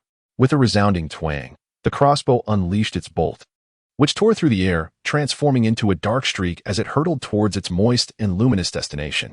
The flight speed of the crossbow bolt was astonishing. Liu Chang could only catch a fleeting glimpse of a dark flash before everything else slipped from his perception. Due to the bolt's remarkable velocity, in less than the blink of an eye, it hurtled towards the giant frog's eye, everything transpiring at a breathtaking pace. Just as Liu Chang reveled in his successful aim, the giant frog unexpectedly opened its mouth and rapidly flicked out its tongue, striking the shadow of the black arrow. Everything unfolded in a split second, a whirlwind of speed. Liu Chang was unaware of the swiftness of the frog's tongue or the velocity of the crossbow bolt. Yet he was acutely aware of one outcome. The crimson tongue successfully intercepted the flying arrow in midair. Although the immense force of the bolt prevented it from being entirely deflected, it nonetheless altered its trajectory. With a sharp sound, the redirected bolt sliced through the giant frog's tongue, folding it in half and embedding itself deep into the keratinous substance on its forehead, causing it to croak in agony. Chapter 45. Burns. Upon witnessing this spectacle, Liu Chang was momentarily taken aback and hastily readied the crossbow for a second shot. He refrained from retreating after a missed shot. Having witnessed the formidable dynamic vision of the frog, capable of intercepting even a swiftly launched bolt. Thus, he deemed evasion futile. Additionally, he had heard local legends asserting that frogs possessed excellent dynamic vision but poor static vision. Hence, concealed within the thicket, Liu Chang calmly drew back the bowstring. Yet, he was mistaken. The static vision of the frog was notoriously poor in ancient times, yet at the moment the crimson mist descended. This mutated frog exhibited remarkable evolutionary advancements in other aspects. Just as he had drawn the bowstring and placed the crossbow bolt, a scarlet tongue swept through the gaps in the grass like an arrow, moving with astonishing speed. 3 meters, 2 meters, 1 meter, bang. Liu Chang finally collided with the edge of its mouth. However, he was well prepared, with one hand raised high and his feet firmly planted apart. He used his limbs to brace against the frog's enormous jaws, applying immense strength to counter the force of the creature's tongue. With a danger level of 5 facing off against an almost 4, the disparity in their strengths was not insurmountable. Liu Chang found himself wedged at the edge of the frog's massive maw, using his hands and feet to hold its upper and lower jaws at bay. Although he felt the pressure intensifying around his waist, he managed to sustain his position. Meanwhile, as he glanced upwards, he noticed peculiar viscous secretions lining the interior of the creature's mouth. The slime was a greenish-blue hue, emanating a pungent odor that suggested it was either toxic or highly corrosive. Lowering his gaze, he saw that the scarlet tongue had also begun to excrete this viscous substance. And upon contact, his t-shirt emitted a hissing sound, followed by a wave of scorching heat. Could this frog secrete acid? Overwhelmed by pain, Liu Chang's heart raced with alarm. Time was of the essence. In this critical moment, despite his rising panic, Liu Chang maintained a semblance of composure. Realizing that a mere test of strength would be futile in escaping his predicament, he opted for an alternative approach. With a single hand, he mustered all his might to prop open the frog's upper jaw. Subsequently, his right hand descended, swiftly aiming the crossbow bolt at the amphibian's oral cavity, and once more, he released the trigger. Thwack! The bolt, unimpeded by any horny armor this time, effortlessly sliced through the air, piercing the frog's inner mouth lining. Propelled by immense force, it continued its trajectory, burrowing deep into the frog's abdominal cavity like a subterranean rodent. With a muffled thud, the bolt lodged itself firmly within the giant frog's body. In response to the injury, the frog reflexively spewed forth a torrent of greenish-blue acidic fluid. The corrosive liquid cascaded over Liu Chang's form like a torrential downpour, immediately followed by a chorus of sizzling sounds emanating from various parts of his body. A searing sensation engulfed the entire front of his torso, and even with Liu Chang's formidable will, he couldn't suppress the agony of the burns, which induced violent convulsions. However, despite the involuntary spasms, the acid's assault on his nerves failed to erode his resolve. Driven by the searing pain, Liu Chang instinctively discarded the crossbow and, with utmost haste, retrieved the scalpel from his trouser pocket. He then swiftly severed the crimson tongue that ensnared his waist. Snap! The keen-edged scalpel, wielded with his considerable strength, cleanly severed half of the frog's tongue with a single stroke. The severing of the lingual tendons produced a sound akin to a plucked string snapping. With both feet firmly planted on the ground, Liu Chang did not retreat immediately. Instead, he gripped the scalpel tightly and, with resolute determination, plunged it upward into the tender skin beneath the frog's jaw. He then made a swift incision, creating a half-meter-long gash in its throat. It was only when blood cascaded down like a torrential waterfall that Liu Chang finally withdrew, hastily picking up the military crossbow he had discarded moments earlier. Positioning himself several meters away from the writhing, suffering amphibian, he once again readied the bowstring. With a soft twang, the third bolt was released, this time achieving the aim that had eluded it before, embedding itself deeply into the giant frog's eye. After releasing this arrow, Liu Chang was certain the creature would not escape. With arrows lodged in its abdomen and eye, both powerful military bolts, along with a fatal wound in its throat, even the most resilient of beings could not endure such devastation. As he witnessed his prey finally succumb, the tension in Liu Chang's body dissipated completely. However, the pain that had been suppressed surged forth, overwhelming him. In moments of intense excitement, One often feels no pain, but once relaxation sets in, the numbed nerves amplify the agony. In the throes of pain, Liu Chang hastily removed his charred shirt and began to assess his injuries. Looking downward, he discovered that his entire upper body, extending to his face beneath the nose, was extensively burned. His skin was blistered and wrinkled, a deep crimson hue rapidly turning black. The searing pain radiated throughout his torso, and the intensity of it forced a long-suppressed scream from his lips. A harrowing scream pierced the air, scalding. Arguably the most excruciating form of human injury, ignited Liu Chang's entire upper torso in a conflagration of nerve-searing agony. Overwhelmed by the torment, he instinctively clawed at the afflicted areas, causing vast swathes of charred skin to slough off. "Brother, Liu Chang." The little girl's voice echoed from several dozen meters away. She had sensed the perilous decline of the life form with a danger rating of 5, coupled with the violent fluctuations emanating from Liu Chang's life force. From this, she surmised a mutually destructive outcome. Thus, she sprinted over 100 meters, finally reaching the scene. Her eyes fell upon Liu Chang, his body a grotesque tableau of char and crimson. Acid burns, insidious in their initial non-lethality, harbored the potential for terrifying subsequent complications. Liu Chang, moments before a capable combatant, now lay prostrate, writhing in agony. Patches of greenish-blue viscous fluid, remnants of the corrosive assault, continued to aggressively sear his flesh. "Brother, what happened to you?" The little girl, having just arrived, beheld Liu Chang's wretched state and burst into tears. "What's wrong? What's wrong? Don't touch me. I'm covered in acid. Quickly, give me some water." Liu Chang gasped, seizing the water bottle from the little girl's waist. It was a customary provision for hydration during their hunting expeditions. He upturned the bottle, drenching himself in the cool liquid. As the water cascaded down his neck, neutralizing the acid, the bubbling and smoking ceased, halting the deterioration of his injuries. He lay on the ground, gasping for air. "Brother, are you all right?" Observing Liu Chang prostrate on the ground, gasping for air yet still oxygen-deprived, the little girl cried out vociferously, "Brother Liu Chang, what's wrong? And there's so much meat here." Chapter 46. Concern. "Yes, I'm going at once." Beholding Liu Chang's labored breathing, the little girl dared not delay a moment. Wiping away her tears, she turned and sprinted towards the southern suburbs with remarkable speed. Meanwhile, Liu Chang remained on the ground, enduring the torment. After the little girl departed, the convulsions persisted for 3 or 4 minutes before subsiding, leaving him with rapid, shallow breaths. His exhalations tinged with the scent of urine. Acutely aware of his body's anguish, Liu Chang glanced at the distant prey, a self-deprecating thought forming in his mind. This marked the second time in recent hunts that he awaited rescue. The first instance occurred in the sewers, where he confronted the terror of mortality. This time, he lay scorched and aching. Out of 4 successful hunts, 2 had jeopardized his life, a testament to the exceedingly high stakes. However, despite the burns and labored breathing, Liu Chang's spirits were considerably higher than before. The abundance of prey and the absence of immediate danger, assuming the frog scent didn't attract other hunters before rescue arrived, ensured his safety. Thus, though he lay prostrate, his body crimson, charred, and convulsing, presenting a pitiable sight, his inner state was comparatively serene. He even began to reflect on his recent hunting experiences.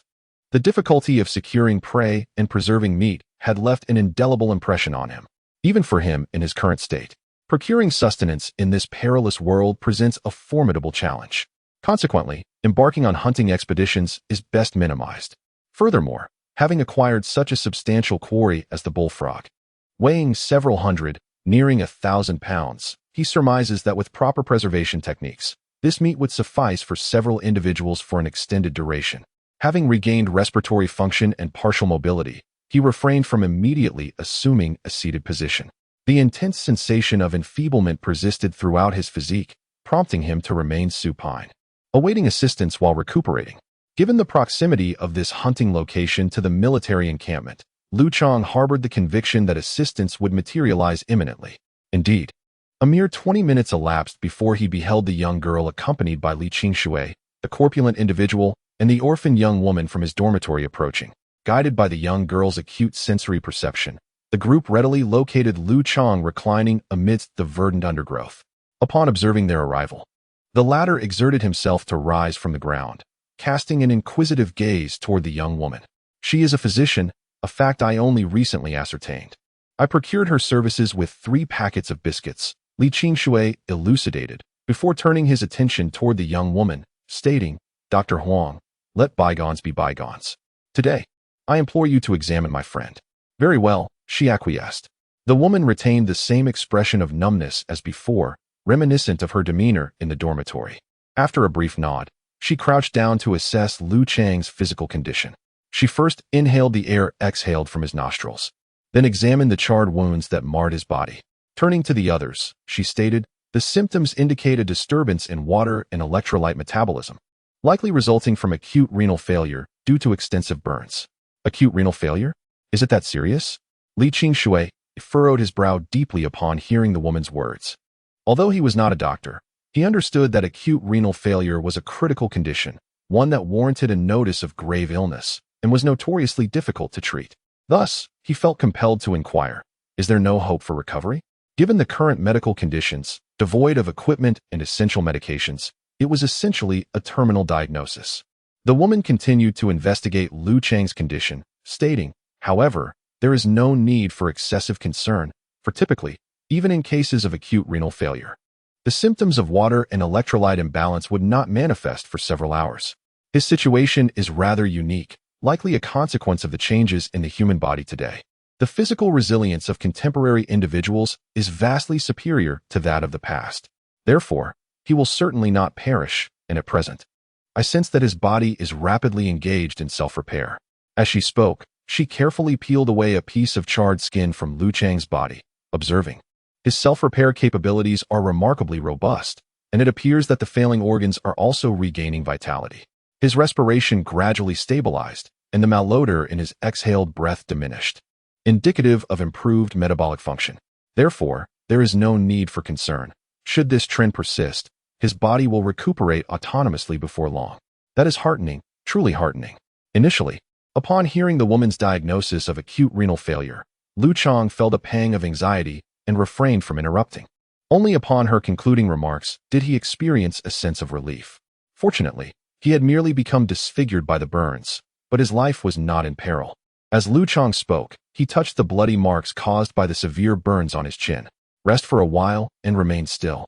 Rise only when your breathing has completely normalized. The woman gently pressed Liu Chang back into a reclining position and then fell silent. Mr. Li, did you observe the prey I procured over there? Indeed, it is quite large, and judging by its hue, it appears to be edible. I shall inspect it presently. Upon learning that Liu Chang was not in mortal danger, Li Qingshui shifted his focus elsewhere. As he spoke, he proceeded towards the bullfrog, retrieving dried botanical powders from his person to mask the pervasive bloody scent. Having completed this task, he summoned the corpulent man to his side. Did you bring all the items I instructed you to bring? Yes, I did. Upon hearing the young girl mention an abundance of meat, I made certain to bring everything.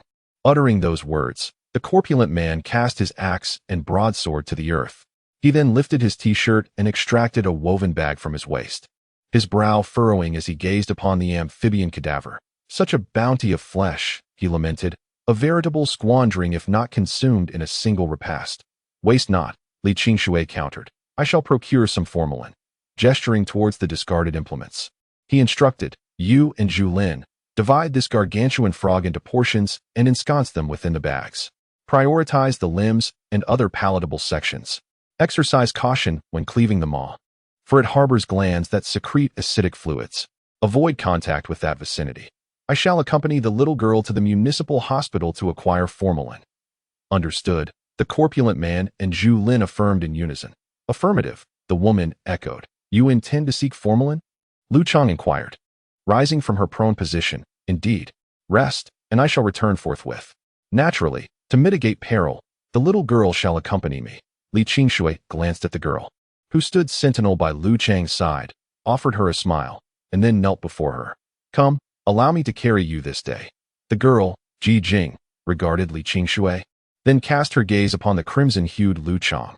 With a gulp, she spoke. Brother, await my return. Indeed, exercise caution on your journey, patting the girl's shoulder. Liu Chang watched as she mounted Li Qingshui's back.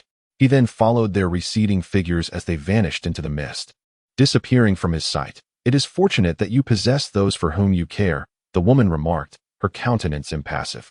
Chapter 47. Super life is truly wonderful. Liu Chang smiled, casting another glance in the direction Li Qingshui and the little girl had departed. Their destination was the fourth People's Hospital of the city, the closest major medical facility, where they were sure to find what they sought. With the little girl on his back, Li Qingshui maintained silence as they traversed the nearly half-hour journey to the hospital. Upon arrival, they stood before a large plaque at the hospital entrance, which, upon closer inspection, revealed the illuminated characters of the Fourth People's Hospital of Kaifeng City. "This is it," Li Qingshui remarked, setting the little girl down. He gazed at the unlit neon lights and the deserted hospital entrance, then inquired with a hint of perplexity, "Have you detected any hazardous life forms?" "No," the girl replied, shaking her head. "That's rather peculiar," Li Qingshui mused, stroking his chin. "Do you sense any human presence?" "None," the girl reiterated, shaking her head once more. "This is growing increasingly odd," Li Qingshui commented, surveying the surroundings. Logically, a hospital would contain medications. Even after the period of mass fatalities, it shouldn't be this desolate. Furthermore, your assertion that there are no traces of monsters is exceedingly strange. "I'm uncertain," the little girl responded, closing her eyes and carefully sensing the surrounding atmosphere. "But I can assure you, there is truly nothing here." Li Qingshui acknowledged. Once the two had made up their minds, they gradually stepped through the hospital's entrance. As they traversed the courtyard, the little girl meticulously scanned their surroundings with each few steps, yet she found nothing amiss. Li Qingshui, whose vision was no different from that of an ordinary person, could only discern objects within a radius of about 3 meters. In his world, everything was bathed in a sanguine hue, and apart from the small patch of ground beneath his feet, he remained oblivious to his surroundings. However, following the path laid by the gravel underfoot, the two, despite their poor eyesight, managed to stay on course, proceeding step by step through the hospital's grounds. Their journey was uninterrupted, eerily quiet and safe, leading them smoothly to the center of the courtyard. "Well, the little girl is quite obedient. What shall we do about that thing? We can change hospitals. There are plenty in the city," Li Qingshui remarked, turning to take the little girl by the hand.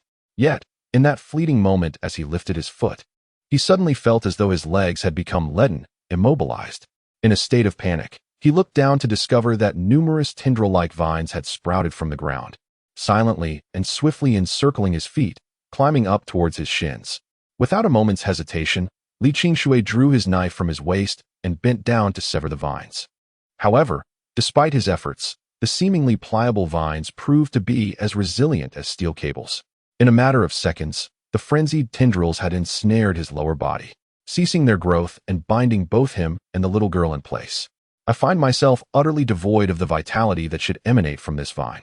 The girl's expression was one of sheer terror, and the failure of her mental probing only heightened her sense of unease. It was not until a voice emerged that the peculiar atmosphere here reached a profound crescendo. "Greetings, human." "Who?" Li Qingshui glanced around, only to behold a colossal ethereal figure directly before him. The shadow loomed so large that Li Qingshui could not discern its height, width, or even its appearance. Had it not been for the immense figure obscuring the sunlight that pierced through the dense fog above him, he might not have even perceived its presence. "Hello, human. I am a tree." The vast shadow shifted silently, and as it finally stood before Li Qingshui, it completely blotted out the sunlight above. Once it had settled, it spoke again. "In the parlance of your kind, I am a willow, a transformed willow." "Indeed, a willow," the immense shadow continued. "You must have encountered me before. You carry within you remnants of my former roots. Are you truly a tree?" Observing the resilient tendrils that moved with the dexterity akin to human fingers, and hearing the remarkably anthropomorphic voice of the specter, even Li Qingshui, who had dedicated himself to the study of biology and was no stranger to the wonders of this era of great evolution, found it impossible to accept this truth. "Yes, I am a willow. There is no need for deception in this regard." The voice from the air conveyed a sense of patience. "Then why do you possess the ability to speak?" Li Qingshui exclaimed, as if attempting to conceal the increasingly frenzied reality with his own hysterical voice. Even a species that has evolved intelligence could not possibly master human language so swiftly, nor could they grasp the nuances of each word so profoundly, even if they did learn it. Your tone and inflection are far from those of a novice. It's as if you were a living person, because, in essence, my intellect is that of a human, and my language is naturally human as well. As the specter spoke, it extended another tendril from above, this one vastly thicker than the previous one, its intricacy multiplied by tens of thousands. It was a complex apparatus-like vine, composed of myriad minute tendrils intertwined and assembled. Within this vine structure, some strands were as thick as a human finger, while others were finer than a human hair. They spiraled and encased a transparent, bowl-sized resin membrane, within which was encapsulated a human brain. The brain was vibrant, its vessels seemingly still coursing with blood, connected to countless, hair-thin, intricate, crimson willow-like branches that ceaselessly conveyed blood and energy. Chapter 48. Imagination. This is Li Qingshui stared at the resin-encased object before him, meticulously discerning the cerebral convolutions within. His eyes widened, his gaze betraying utter disbelief. This is the human brain. Although Li Qingshui beheld it with his own eyes, he still found it hard to believe. For everything unfolding before him had utterly overturned his previous understanding of biology. Is this brain still alive? Now, do you comprehend why I am capable of speaking the language of humanity? Acknowledging this, Li Qingshui nodded. Existence, indeed, justifies itself. After taking a few deep breaths to suppress his emotions, he inquired, "But how many brains can you truly control?" "Currently, not many. Only 7, Lu Shu replied, a note of regret evident in her tone. The complexity of information within the human brain is overwhelming. It is not only abundant, but also extraordinarily intricate. Upon attempting to control the 6th brain, I sensed a convergence of information that led to conflict and entanglement, akin to a knotted ball of thread, rendering it exceedingly difficult to manage. Thus, after gaining control of the 7th brain, I resolved to refrain from exerting further control, lest the information become so condensed that it causes my own brain to short-circuit. I see. Then what is your intention in capturing both of us? Li Qingshui gazed at the ethereal shadow above and asked, as a producer in the food chain, you should not lack the organic matter necessary for growth. Therefore, consuming me seems of little utility. Moreover, you just mentioned that roots are no longer of use to you, indicating that you have evolved alternative means of nutrient acquisition. With 2 methods of obtaining organic matter, the nutrients within you must be far from deficient. If my body holds no value to you, then all that remains of worth is my brain. However, you just mentioned that you can no longer accommodate additional information, so I wish to inquire about your grasp on our purpose. You are remarkably intelligent. Surely, the wealth of knowledge in your mind is profound.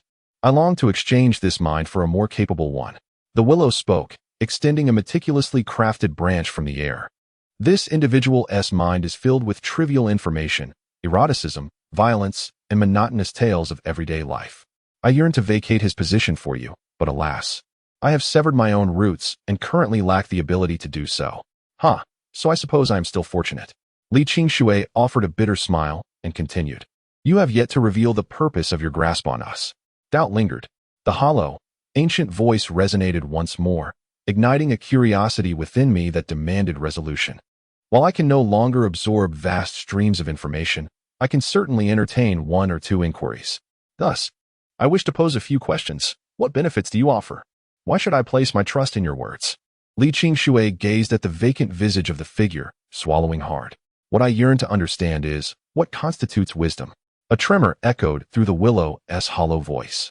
Humanity's general definitions of wisdom vary widely. Creativity, discovery, organization, logical reasoning, and so forth.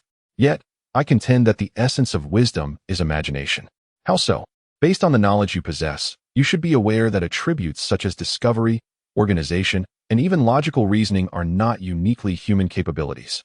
Many animals exhibit these traits as well.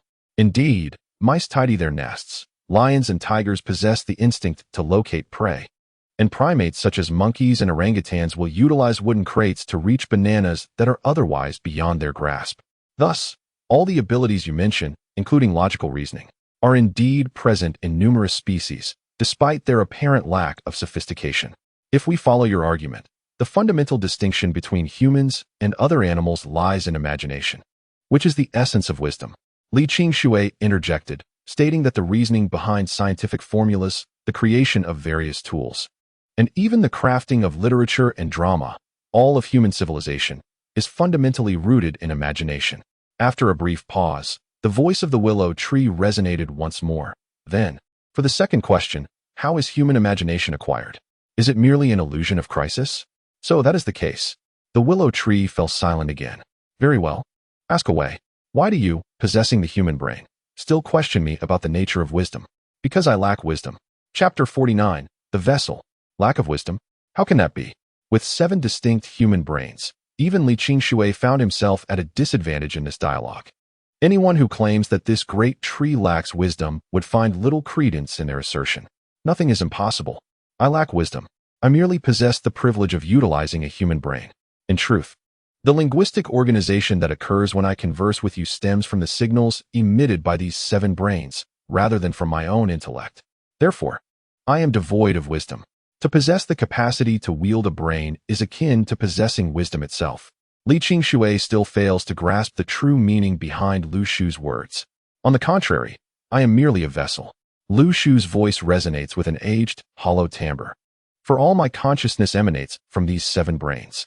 In a certain sense, I resemble an individual who has merely changed bodies, rather than a tree endowed with a brain. My thoughts and everything that constitutes my being are dictated by these 7 brains. They are not products of my own volition. This could even be regarded as a leap forward in the evolutionary journey of humankind, for the brains belong to you, and these thoughts originate from your kind. I simply provide a more robust physique and a connection between these 7 brains. Have you not encountered such fantasies in your science fiction literature?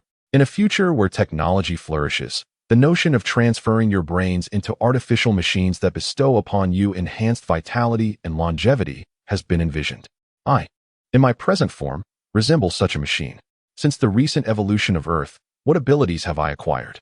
Merely the capacity to absorb and possess at this moment. I fortuitously inhabit your brains. Yet, what remains of my essence? I am still but a willow tree. Your assertions seem to hold some merit. Upon hearing Willow's words, Li Qingshui was plunged into contemplation. Yet, you are fundamentally different from a machine. You are in a state of perpetual evolution, and now you possess self-awareness. It seems only a few steps remain before you attain autonomous intelligence. At that juncture, you will transcend merely occupying others' minds and truly transform into a plunderer of their very wisdom. I am genuinely curious to witness what kind of world a collective life form, embodying the entirety of human intellect, might create. Where are you going? In the final moments, Li Qingshui shouted at the fading apparition. To the south. In your human parlance, it is called Tio Guing Ying Hu, to conceal one's talents and bide one's time. Until I develop autonomous intelligence, I shall no longer appear in this world. With those words, Willow's shadow completely dissipated, and the world was restored to its clarity and vibrant hues. As he watched the direction in which Willow departed, Li Qingshui remained rooted to the spot, silent for a long while. Mr. Li, let us depart. Cease concerning yourself with that tree. The little girl did not dwell excessively on the matter of Willow, for her world was not so expansive. In her eyes, there were people and matters of greater significance than the tree. Now that Willow has departed, we can also benefit from the proverb, DSHD 11HOCH ing Liang. It is good to relax in the shade of a big tree. Surely there are no other small monsters in this hospital now. Carrying the little girl on his back, Li Qingshui entered the hospital without encountering any obstacles and located the chemical reagent storage area. As expected, he did not encounter any further dangers. Within the pharmacy department, Li Qingshui readily found the object of his search, the intensely pungent substance known as formalin. In the face of peril, an extreme danger that nearly cost him his life, Li Qingshui recounted his experience as he approached the plump man and Liu Chang. At this moment, Liu Chang had already risen from the ground, evidently having regained his mobility. Although he appeared somewhat weakened, his upper body was still drenched in crimson, charred remnants. Yet he seemed to have sustained no grave injuries. Did you encounter danger? Liu Chang inquired. With Xiaojing around, there should be nothing that could come near you. Could it be creatures emerging from the depths of the earth? Hearing of their peril, Liu Chang hastily inspected their bodies, only to find no visible wounds. All the meat has been meticulously separated, skinned, and boned. Every bit that could be collected has been gathered. Indeed, Liu Chang nodded, turning to see Li Qingshui, the plump man, and Zhu Lin, each shouldering a woven sack filled with meat. Are you able to carry that? Liu Chang approached Zhu Lin. Previously, I was unable, but now I can. Even as a woman, my strength has significantly increased, Zhu Lin affirmed. You're injured. Do not concern yourself with this, she added. Traversing a path overgrown with vegetation, obscuring any visible trail, Liu Chang walked at the rear of their six-member party, side by side with the little girl, engaging in quiet conversation. Xiaojing, did you encounter danger just now? Yes, I came across an enormous willow tree, truly massive. I could not discern its form, only that it stood there, capable of obscuring the sky. Moreover, even when it loomed before me, I was utterly unable to detect any sign of life, as if it had vanished into thin air. A willow tree, you say? Upon hearing this term, Liu Chang furrowed his brow. In the same hospital, beneath the same willow tree, he suddenly recalled an encounter from the second day of the new era, less than 24 hours after the arrival of the Crimson Mist. On that occasion, while seeking medicine, he had also come across a willow tree that fed on human flesh. At that time, the life index of that tree had soared to over 100, astonishingly. Within just 2 days, it reached such an intensity, exhibiting a bizarre rate of mutation. In truth, Liu Chang, who ventured out to hunt daily, was well aware that even during the several days following the emergence of the Crimson Mist, his searches in the city rarely yielded creatures with danger levels exceeding 30. All of this could only indicate that, even in this era of rapid evolution, entities with the extraordinary evolutionary speed of that tree were indeed exceedingly rare. If both trees were willows, Liu Chang was convinced that the one described by the little girl was the very same he had encountered before. Chapter 50 From Behind. Liu Chang observed Li Qingshui for the first time, revealing a hunch. Although typically slender, he always bore an air of competence. Liu Chang recalled a saying he had once read: a person who usually stands tall, if they stoop, it is either due to the heavy burdens they carry or the overwhelming thoughts they cannot contain. Given that the woven bag weighing around 100 and some pounds clearly could not crush the transformed Li Qingshui, the sole reason for his stoop must be the emotional weight he bore. What manner of willow tree did you encounter? Liu Chang was perplexed, unable to fathom what manner of being could elicit such an unbearable reaction from a biology instructor. A colossal tree, capable of speech and possessing 7 minds, was described by the little girl as she recounted the events to Liu Chang. Liu Chang's gaze grew increasingly astounded as the girl continued her narration, until his eyes reflected utter disbelief. Having heard the entire account, he too was lost in contemplation, his lips pressed tightly together. With a creak, the door swung open, and Li Qingshui, Fatty, and Zhu Lin entered, drenched in sweat as they deposited 3 woven bags in a corner of the room. Fatty, move those 2 vats of formalin aside, and let's go find some iron drums. We can't afford to delay. The longer we wait, the harder these things will be to handle. Wiping the perspiration from his brow, Li Qingshui pulled Fatty out of the room. This formalin is a 40% formaldehyde solution, too concentrated for even us to endure in its current state. I'll dilute it. Li Qingshui explained his intentions as he poured the solution into a bucket. Once this was done, he opened the 3 woven bags and poured the segmented chunks of flesh into the formalin solution. What is this? The mother of Xiaojing, who had been silently observing, could no longer maintain her composure upon seeing Li Qingshui open the bags. Weakened, she immediately rose from her bed, pointing at Li Qingshui and exclaiming, "That's meat. You have meat. What are you yelling about?" Upon hearing the words of Xiaoyong's mother, the corpulent man hastened forward, acutely aware that in these precarious times, the knowledge of their meat supply could incite a mob from the entire dormitory in mere minutes. Gazing upon the copious amounts of meat being dispensed by Li Qingshui, Xiaoyong's mother's eyes gleamed with avarice. No wonder you've all managed to survive these past days, even that diminutive girl. You've been feasting on meat. Our access to meat is none of your concern, the corpulent man retorted, his countenance contorted with irritation at the old woman's clamor. Just then, the door swung open once more, and Xiaoyong, the old woman's sole surviving son, entered, carrying a relatively pale tree root, evidently his sustenance for the day. Meat? Xiaoyong's gaze fell upon the barrels of meat.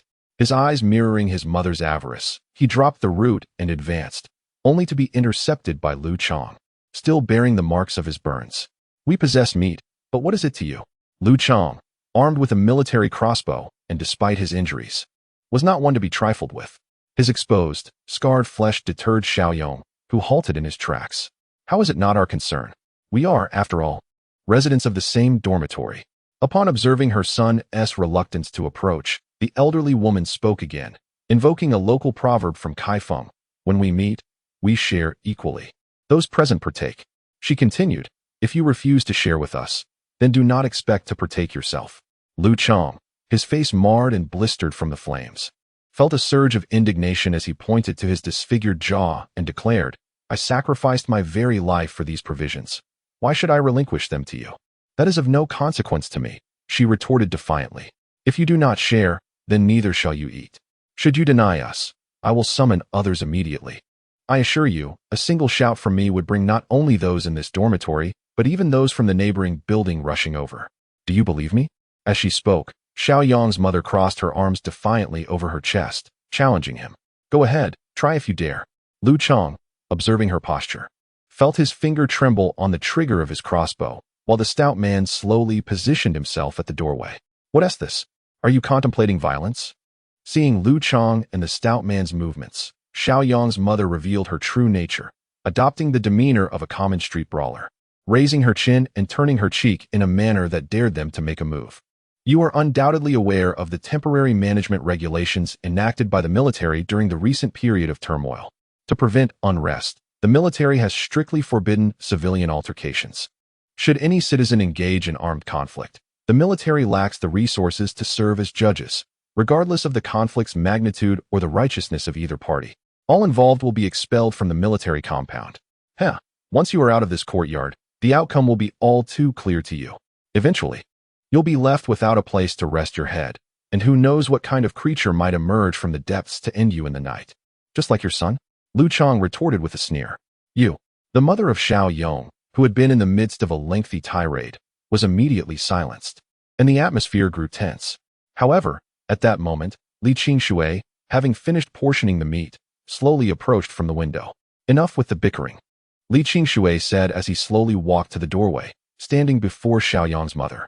"The meat is yours to eat, but you must adhere to 2 stipulations. Just 2.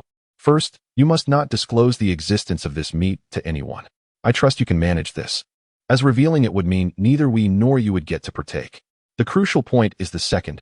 You must consume the meat raw. Do not attempt to roast or boil it. Our dormitory is small, and the aroma of cooked meat would be too potent. The neighbors would undoubtedly detect it, so we must all eat it raw. Can you comply with these 2 conditions?" Chapter 51. A bushel of rice turns to enmity. Seeing that the mother and son were no longer speaking, Li Qingshui tugged at Liu Chang's back and said, "Let's step outside for a moment." Opening the door, the two walked to the stairwell some distance away. Liu Chang and Li Qingshui sat down on the steps. Liu Chang asked, somewhat puzzled, "Are you truly planning to share the meat with them? Did that frog's acid burn your brain?" Li Qingshui glanced at Liu Chang. "No, neither did mine." Li Qingshui's gaze shifted slightly as he observed Liu Chang. A glimmer of resoluteness conveyed within his eyes. Upon meeting Li Qingshui's gaze, Liu Chang paused momentarily, and then, as if grasping the underlying meaning, he let out a heavy sigh. "I comprehend your intent. When shall we act?" "Perhaps this evening," Li Qingshui replied. "In the stillness of the night, it will be more conducive for our endeavor." "And how will the military handle this?" Liu Chang inquired. "It was precisely due to my concerns regarding the military's influence that I earlier consented to provide them with meat. The army is particularly sensitive to any potential conflict with the populace at this moment. They fear unrest. They are apprehensive that violent confrontations could negatively impact public sentiment. Such fervent emotions can indeed be contagious," Li Qingshui explained, retrieving a hand-rolled cigarette from his pocket. After lighting it and taking a puff, he continued. "Although the military is vigilant about the repercussions on the populace, their considerations do not extend to the discreet disappearance of a few individuals without causing any disturbance." "Understood." Liu Chang nodded. "Let us act decisively this evening. Given your capabilities, eliminating them will be exceedingly simple." As he spoke, Li Qingshui extended the partially smoked cigarette towards Liu Chang. "Here, try this. I rolled it myself, using the leaves of a rather unique plant. The flavor is exquisite and possesses stress-relieving properties." Accepting Li Qingshui's cigarette, Liu Chang took a tentative puff, immediately enveloped by its fragrant aroma. "Are you certain you can go through with this? I presume this is your first experience with taking the life of someone defenseless." Observing Liu Chang silently smoking, Li Qingshui gradually sought to console him. Taking a life, after all, is not an act that brings joy. However, when confronted with rascals and scoundrels, we find ourselves with little choice. If they dare to act as rogues, they must also bear the consequences that such behavior entails. "I understand, thank you. Your words aim to bring me some peace of conscience. To make my actions more decisive, I comprehend."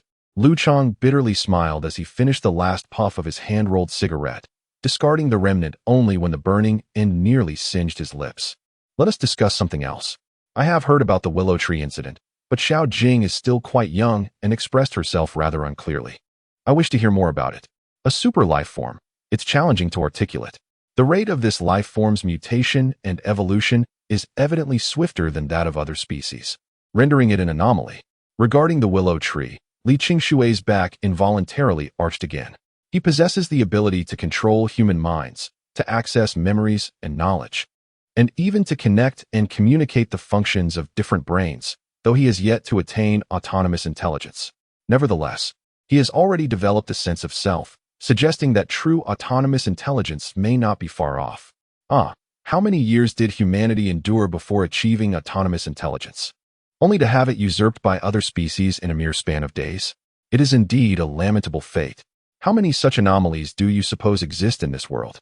Upon hearing Li Qingshui's assessment of the willow tree, Liu Chang felt a sense of unease. He inhaled deeply and inquired, given the vastness of the world, and the fact that Kaifeng is merely a small city in northern China, if a superorganism like the willow tree can emerge here, what about other places? I cannot say for certain, but I can assure you that such superorganisms are exceedingly rare, Li Qingshui responded.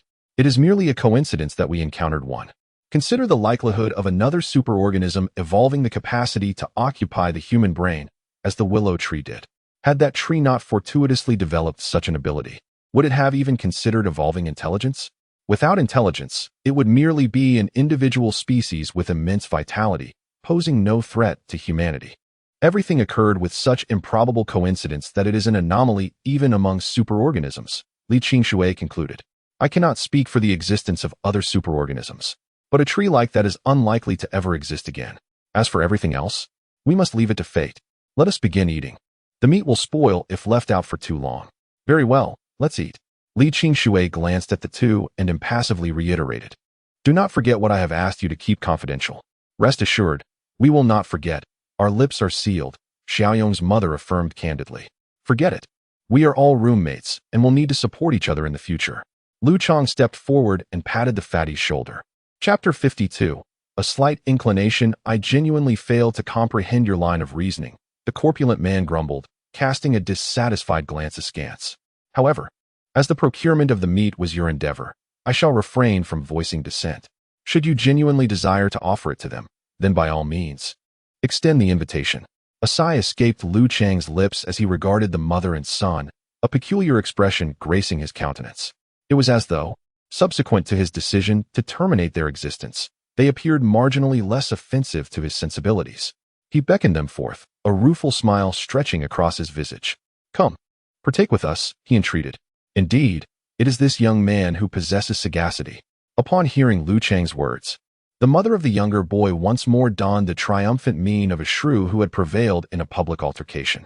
She grasped her son's hand, rising from the bed, and addressed the stout man. What is the magnitude of the matter? Henceforth, we shall all be inhabitants of the same dormitory. Should we not extend mutual assistance? How convenient that you now utter such mellifluous words. Or were they in days past? The portly gentleman retorted, averting his gaze. During your sojourn here, I have observed naught but your deliberate provocation of conflict. I have yet to witness any instance of your extending aid. Henceforth, I shall endeavor to minimize our interactions, as I possess no inclination to engage with you. The corpulent man's demeanor naturally engendered dissatisfaction within the maternal and filial pair. However, Liu Chang judiciously interrupted the awkward atmosphere. Pray, desist from further discourse, he entreated. Let us partake of sustenance together. Are we not all afflicted by hunger? I, too, am famished. Liu Chang seated himself upon his cot, inhaling deeply, and instructed, Xiaojing, secure the portal. Very well, the young girl responded compliantly, nodding her head and proceeding to engage the bolt upon the door. Li Qingshui silently removed the frog meat soaked in formalin from the barrel, rinsing it vigorously in the bucket of clean water, striving to dilute the lingering traces of formalin. Afterward, he distributed a portion of the meat to each person. Upon receiving the flesh, the dissatisfaction of the mother and son dissipated instantly. They ceased their chatter and hungrily devoured the tender morsels.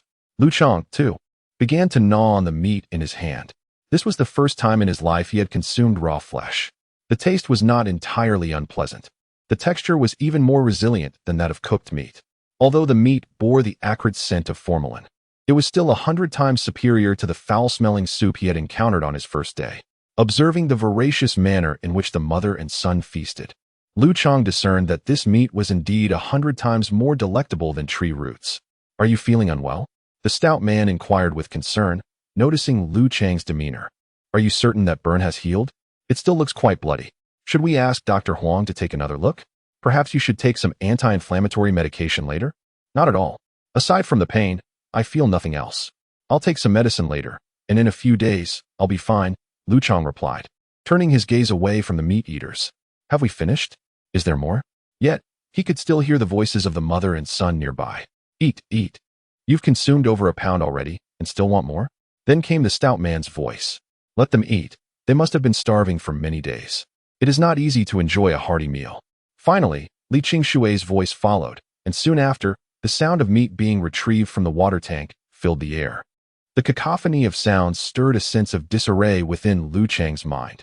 Suddenly, the seemingly inconsequential remark made earlier by the plump individual resurfaced in his thoughts. He was abruptly reminded that the female doctor from his dormitory was also present in this vicinity, prompting him to turn and observe her unassuming silhouette. "Dr. Huang, thank you for checking on me today. Aren't you joining me for a meal?" Liu Chang called out to the wall-like figure. "I'm not hungry," she replied, turning her head slightly, casting a wary glance in his direction, as if she had detected an underlying strangeness. The moment their eyes met, a profound silence enveloped him. It was as if Liu Chang's mind succumbed to a stillness, and before the night fully descended, the only sound echoing in his mind was that of the mother and child consuming their food. All else faded into the void. He leaned against the back of his bed, his thoughts vacant until the world around him succumbed to darkness. "Xiaojing, I cannot hold you while you sleep tonight. My chest and abdomen are severely burned, and it hurts to touch," he murmured as the night enveloped him in its cold embrace. Rising, he gently placed the little girl in the vacant upper bunk, forcing a smile. "You'll sleep by yourself tonight, won't you? You won't be frightened, will you? It's all right. Brother, get well soon," she reassured him with a nod, indicating her lack of fear, and obediently lay down, though sleep eluded her as she closed her eyes. The bloodstained bag containing the frog meat had begun to emit a foul odor, and he pondered, "It's too unpleasant to keep overnight. Should I dispose of it?" Just before retiring, the plump man noticed the bag's gruesome state. "Let it be for now. You should go to bed," Li Qingshui interjected, urging him to rest. Having ensured everyone was settled, Li Qingshui extracted the medicinal tablets he had opportunely procured from the hospital earlier that day. He approached Liu Chang's bedside, proffering the medication. "These are anti-inflammatories and antibiotics," he instructed. "Do not presume that your robust physique renders you exempt from medication. Ingest these and seek repose promptly." Having imparted these instructions, Li Qingshui ascended to his own bed. As night fully descended, the hours seemed to stretch interminably for those afflicted with insomnia. Liu Chang silently counted in his mind, attempting to while away the tediousness of the time. Eventually, his internal clock signaled the approach of dawn, and his auditory senses confirmed the quiescence of his companion's breathing and heartbeats. It was then that he soundlessly descended from his bed, retrieved the concealed scalpel, and barefooted, approached the two slumbering figures. Liu Chang's footfalls were exceedingly light, so faint that he himself could scarcely detect them, so delicate that he could approach within meters of animals without detection. Consequently, under the cloak of darkness, he did not believe there was any possibility of his approach to a sleeping person being discovered. Nevertheless, he remained tense. Although his abilities, honed through days of training, enabled him to steadily regulate his heartbeat, the acrid saliva in his mouth betrayed his nervousness. To commit homicide in a state of composure was a novel experience for him. The previous instance of taking a life occurred during the rescue of the young girl, when he was unable to suppress his fury after the miscreants scarred her cheek with a dagger. In the act of killing, there was nothing particularly extraordinary about the sensation, and perhaps even a faint thrill, for in a state of fury, one engages in violent acts without the scrutiny of rational thought. However, the circumstances have changed. Although he felt a tightness in his chest, his mind remained serene. He was acutely aware of his intent, to wield the sharp blade in his hand against two utterly defenseless individuals. Chapter 53. Indecisiveness and Violence Stealthily. He approached the rear of their bedding, positioning himself in the narrow space between the bed and the doorway. Liu Chang stood there, hesitating to make a move. Strangely, his indecision conjured thoughts of the decisive nature of murder he had often encountered in literature. How amusing, he mused, that were he a character in an online novel, he would undoubtedly be deemed an inept protagonist, unable even to take the life of a mere few. With a self-deprecating smile, he resorted to a form of self-hypnosis, deliberately recalling the various transgressions committed by these individuals, hoping to spur himself towards greater resolve. From their initial usurpation of his bedding, to the false accusations of murder, to the threats of seizing his provisions, culminating in their avaricious feasting, these recollections gradually assuaged his anxiety. Once his nerves settled, he rose onto his toes and maneuvered his hand, holding the knife, into the recess at the head of the upper bunk. By feeling for the position of the pillow, he discerned where his target lay asleep. With one hand covering the mouth and the other wielding the scalpel, he swiftly made a deep incision across the neck of the unsuspecting victim. Taking a life is merely a matter of precision, a remarkably simple process.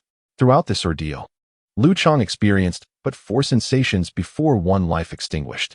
His initial sensation was the warmth felt when he grasped Xiaojing's mouth, followed closely by the distinct feeling akin to the snapping of a violin string as he severed the muscles in Xiaojing's neck.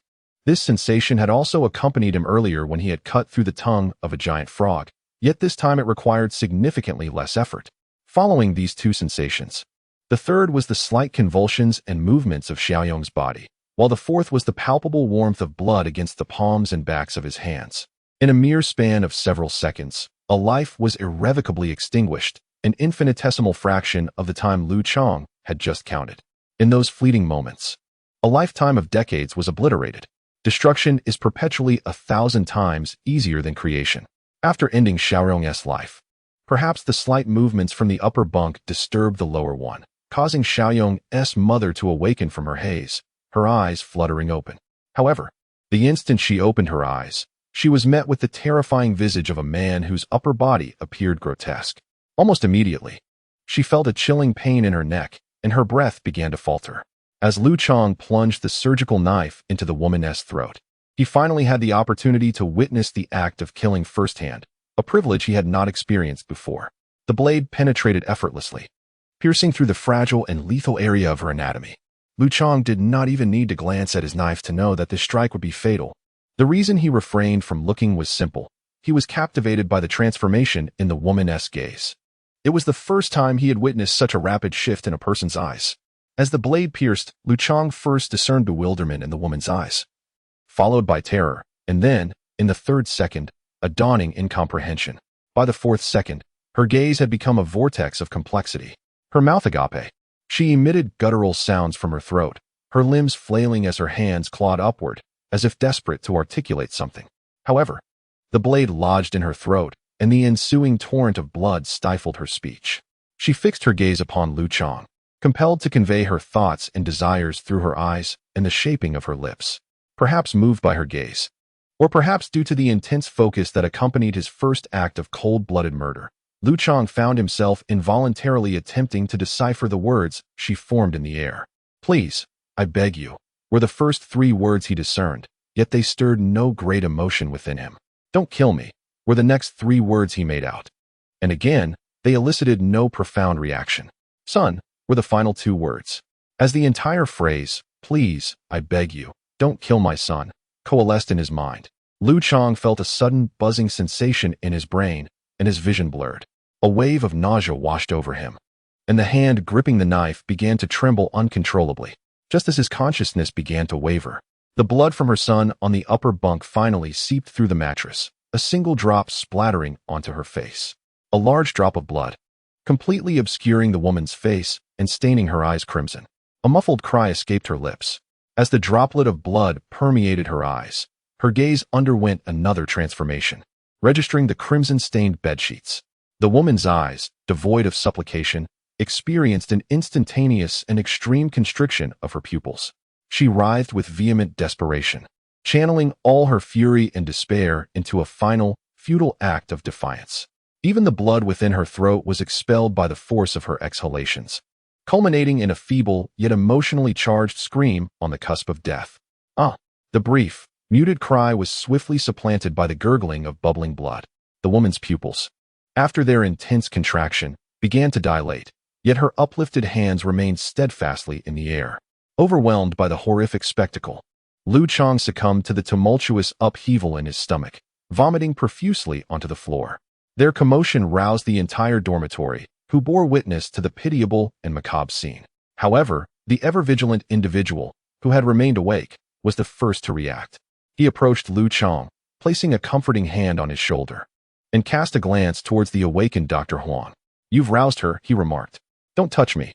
I refuse to kill again," Liu Chang retorted, vehemently shaking off Li Qingshui's arm. After emptying the contents of his stomach, he slumped to the ground, his mind consumed by the woman's pleading expression. It dawned on him that, despite her vulgarity, she was merely a woman, not unlike his own mother, a woman, a mother, who, however reprehensible, did not deserve such a fate. In her final moments of life, she radiated the greatest brilliance of humanity. Confronted with death, her most profound reaction was not the primal instinct for survival, but rather the essence of maternal love. "Come, step outside with me. Help me check which part of the yard is uninhabited. We shall dispose of it." The girl, bewildered, nodded and glanced at Liu Chang, who sat on the floor, then at the trembling Dr. Huang on the bed, before finally leaping down from her perch. Thus, in the stillness of the night, Li Qingshui grasped a woven bag in each hand, leading the young girl as they ventured out through the door. Chapter 54. Confession. Observing Li Qingshui and the girl depart, Liu Chang felt the spasms in his stomach subside. He wiped the remnants from the corner of his mouth and rose to his feet. "Do not be afraid. I will not harm you," he reassured the quaking female doctor, rubbing his blood-smeared hands. "Indeed, he will not harm you." The stout man, having descended from the bed, moderated his voice yet endeavored to sound hearty. "They were insufferable, and it is their threats that have rendered us victims of such treatment. I simply could not fathom why they were allowed to feast today. It is quite unexpected indeed." The stout man approached Liu Chang, giving his shoulder a reassuring pat. "What is this? It feels quite unsettling," shaking his head to dispel the image of the middle-aged woman's expression in her final moments. Liu Chang moved toward the water tank to cleanse his blood-stained hands and the knife. As he cleansed his hands and blade, Li Qingshui entered from outside, placing the girl upon the bed before joining him at the water tank to wash his own hands. "My apologies for earlier. My emotions were somewhat heightened," Liu Chang offered, forcing a smile. "No matter," Li Qingshui responded. Liu Chang vigorously scrubbed the bloodstains from his hands. It was not the first instance, but the previous occasion lacked such composure and contemplation. Yet, it roused the doctor, Liu Chang remarked, now attending to the back of his hands. "In these times, slumber is tenuous. The slightest disturbance can awaken one." "It was improbable that she would remain undisturbed," Li Qingshui chuckled, "even had you not awakened her. The sound of moving the corpse would have surely done so. With such endeavors, some noise is unavoidable. In this era, even the faintest sound of arterial blood spurting could rouse a sleeper." "Cease overthinking. You are prone to it," Li Qingshui insinuated. "Then I shall impart but one phrase. For survival. For survival." He slept soundly until the full light of the next day. Upon awakening, Liu Chang realized it was the first time he had slept so deeply until such a late hour. Observing the crimson hue of the mist outside, he surmised that he had slept nearly until midday. As he sat up, the first person he beheld was Li Qingshui. "Awake? Indeed. It appears there has been an incident." "What manner of incident?" Li Qingshui gestured towards the doorway. "The woman has gone to inform." "How did you ascertain this?" Liu Chang exclaimed, startled. As he leaped from the bed, "I sensed it." Li Qingshui sat upon her bed, tapping her fingers thoughtfully. Since the previous evening, she had felt an unsettling disquiet. Just after she had smiled as she stepped outside, it struck me that, amidst these recent days, this was perhaps the first instance of her smiling. It was undoubtedly a fade. Li Qingshui rubbed her temples. Anything that was feigned suggested she was concealing something. Before she could finish her thoughts, the dormitory door swung open once more, and a group of armed soldiers entered, escorted by none other than the female doctor. "There have been reports of murder," she announced. "We discovered blood-stained fragments of fabric, along with some hair and nails, outside in the courtyard." The leader of the contingent was a company commander whom Liu Chang had encountered several times. He stood there and stated, "There is no need for you to argue your innocence, for we are soldiers, not police officers, nor judges. The individual was last seen in your dormitory last night, and it is a fact that they have since vanished. Thus, you are under considerable suspicion."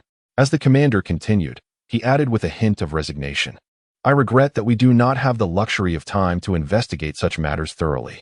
Given the serious allegations against you, I must temporarily detain you. Should you be wrongfully accused, do not hold it against me. Understood, Li Qingshui replied, nodding in acknowledgement of the commander's words. She chose not to engage further, but instead turned her gaze toward the female doctor, questioning, why?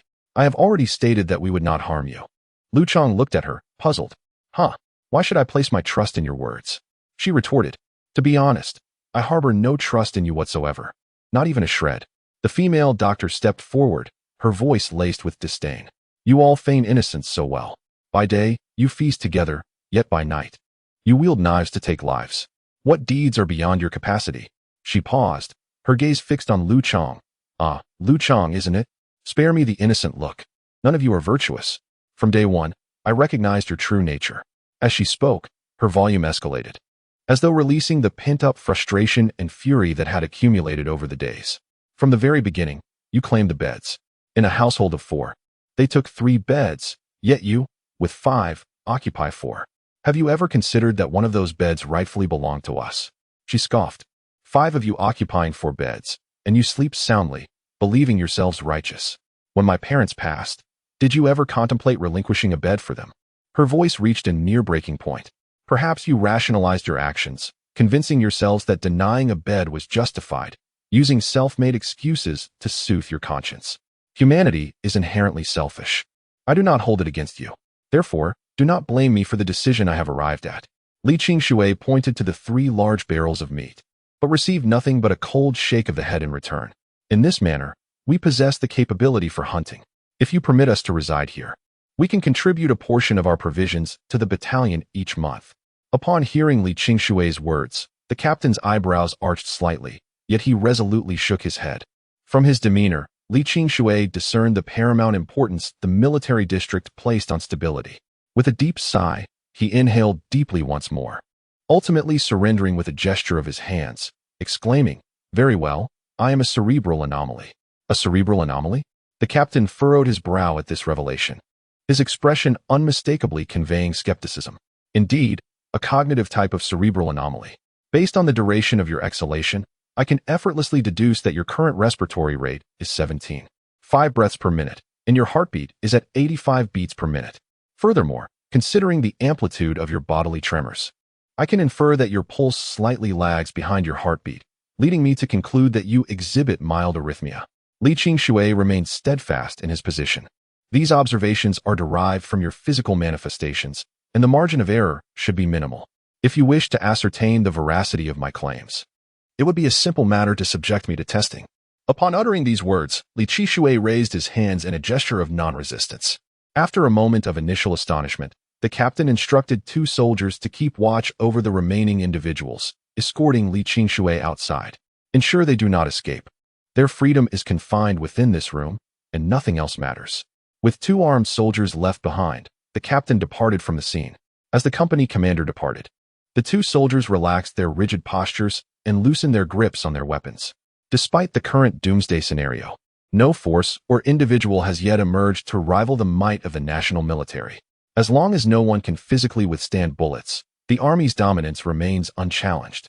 Thus, upon the commander's exit, they shed their pretense, their hunger driving them to eye the large water tanks behind Liu Chang, their throats bobbing as they salivated, revealing their ravenous desire. Hey, you guys are quite capable, procuring so much meat, one of the soldiers remarked, hinting at their intentions. It's a pity it's of little value now, as we don't know where we're headed next. Liu Chang, understanding their implication, retrieved 2 pieces of meat from the tank and handed them to the soldiers, saying, these are difficult times for everyone. You soldiers must also be underfed. Don't stand on ceremony. We have no use for these anyway. Have some. Brothers who understand right from wrong. The 2 soldiers accepted the meat, their fingers trembling slightly. Although we still have some provisions, they're insufficient to distribute, and we're constantly famished. We won't stand on ceremony with this. Don't mention it. Is my friend safe with the company commander? Let me assure you, there's no need to worry. If that person is truly a cerebral mutation, they'll be treated like a precious treasure. Recently, we've made contact with people in the provincial capital and learned that the higher-ups have only issued 3 top priority directives. First, to maintain stability. Second, to experiment with cultivating new plant-based grains, and third, to seek out these cerebral mutants. It is said that those with mutations in the brain region are highly valued, with reports from the Provincial Research Institute suggesting that the worth of an individual with such a mutation is equivalent to that of an entire military district. Regardless, I cannot ascertain the truth of this claim. What is certain is that your friend is safe. Two soldiers, while partaking in their meal, casually discussed this information, which was not deemed particularly confidential. Upon hearing their words, Liu Chang felt a sense of relief. He pulled the young girl standing at the door closer and cast a glance at the informant, Dr. Huang, who quietly awaited the unfolding of fate within the confines of the room. In a small city like Kaifeng, a division commander is regarded as the highest-ranking administrative officer within the military district. The commanding officer who arrived had a buzz cut, his hair flecked with gray, and his dark complexion made it difficult to discern his emotions. He bore a slight paunch, though it was not overly pronounced. As he walked, he may not have exuded an aura of overwhelming authority, but he certainly possessed a commanding presence. Are the companions you mentioned among them? The commander inquired, gesturing towards Liu Chang and the others standing in the dormitory. Yes, replied Li Qingshui with a nod. Very well, I can acquiesce to your request. However, you must accompany our personnel to the Zhengzhou Research Institute in the near future. This is a mandatory directive, and I trust you will understand, the commander stated, nodding towards Li Qingshui. Indeed, the journey will be perilous. Vehicles are not operational, and the wilderness is far less secure than the city. Therefore, I shall assign a dedicated escort to ensure your safety along the way. This is all I wish to convey. We shall wait outside while you confer with your companions regarding your next course of action, and I kindly request a prompt response. After the division commander concluded his address, he departed with the soldiers and the company commander, closing the door and leaving the room in tranquility. So, what did he say? Liu Chang inquired, once everyone had left. He didn't say much, Li Qingshui replied, gesturing with his hands. Just that I should go to the Military Research Institute in Zhengzhou to participate in a joint study. Apparently, they've been researching the red mist for over 2 years, since early 2002, and recently they've become particularly interested in individuals with cerebral mutations. They mentioned establishing a globally elite team to explore life and genetic science. Li Qingshui continued, of course, that's all just rhetoric. Whether I'll be collaborating on scientific research or dissected for scientific study remains to be seen. What should we do then? Fatty and Zhu Lin expressed their concerns simultaneously. There's nothing we can do unless Liu Chang's physique becomes 10 times stronger, enough to ensure our survival outside the military region. Otherwise, we have no choice but to comply with their arrangements, Li Qingshui said with a smile. However, the likelihood of them dissecting me is quite low. I have my own plans, so you don't need to worry. What did the division commander say? Liu Chang posed a crucial question. Before Fatty could respond, Li Qingshui interjected. Don't rush into any decisions, and don't listen to the division commander's assurances of safety. I can assure you that the wilderness is extremely unsafe.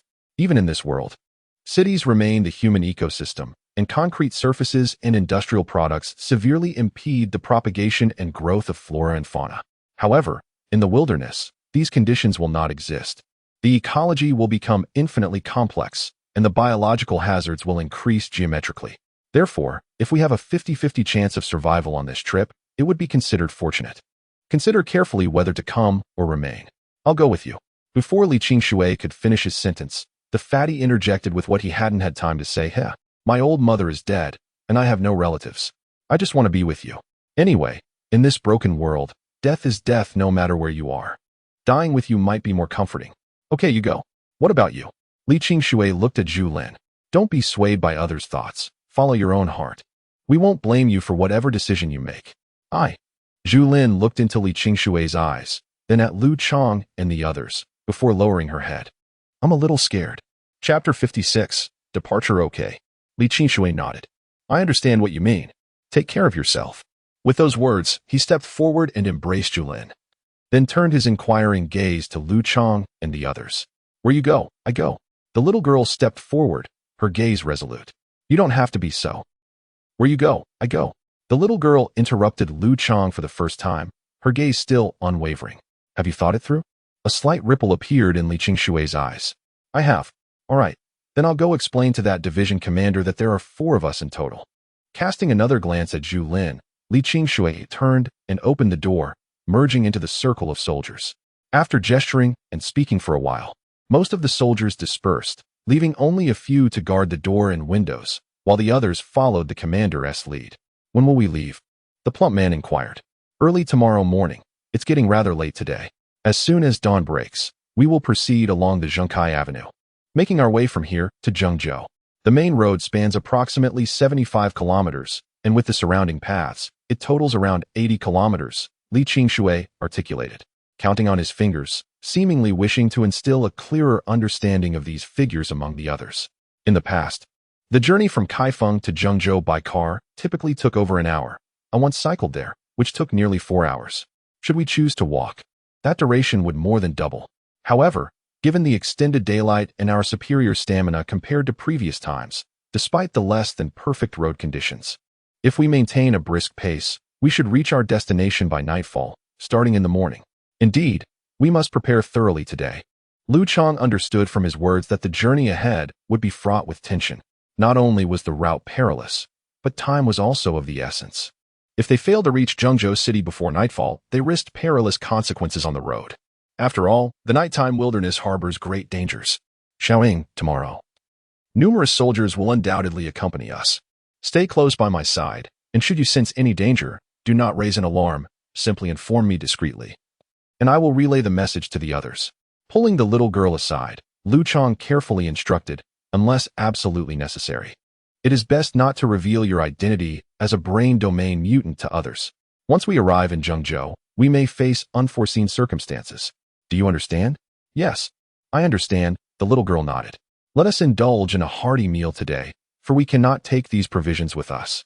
And Zhu Lin cannot consume them all by herself, Li Qingshui remarked, gesturing towards the frog meat in the bucket. Today, we shall feast on cooked food. We need not worry about the military discovering our whereabouts any longer. Indeed, the others agreed. Upon hearing Li Qingshui's words, the stout man retrieved some of the meat from the bucket, wrapped it up, and the group prepared to head to the kitchen. Just then, the door swung open once more, and the familiar squad leader entered, accompanied by another soldier. "Ah, I've brought someone for you," the squad leader announced with a light cough to garner their attention, pointing to a robust young man beside him. "This is someone recommended by the commander, said to be one of the top evolvers in the entire military district. Following the great mutation of humanity, his physical evolution surpasses that of many, making him exceptionally strong. Tomorrow, the commander will dispatch him to accompany you to Zhengzhou. I thought it best to introduce him to you so that you may become acquainted. Greetings, everyone. My name is Shun Mingyi," the young man said, flashing a warm and sincere smile upon the squad leader's introduction, exuding an air of reliability. "Thank you to the commander and the soldiers of the headquarters," Li Qingshui replied with a smile towards the young soldier, nodding appreciatively at the squad leader.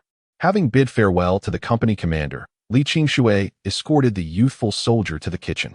He manifestly sought to cultivate a rapport with this individual, who possessed an advanced degree of bodily evolution, with the aim of gleaning valuable intelligence.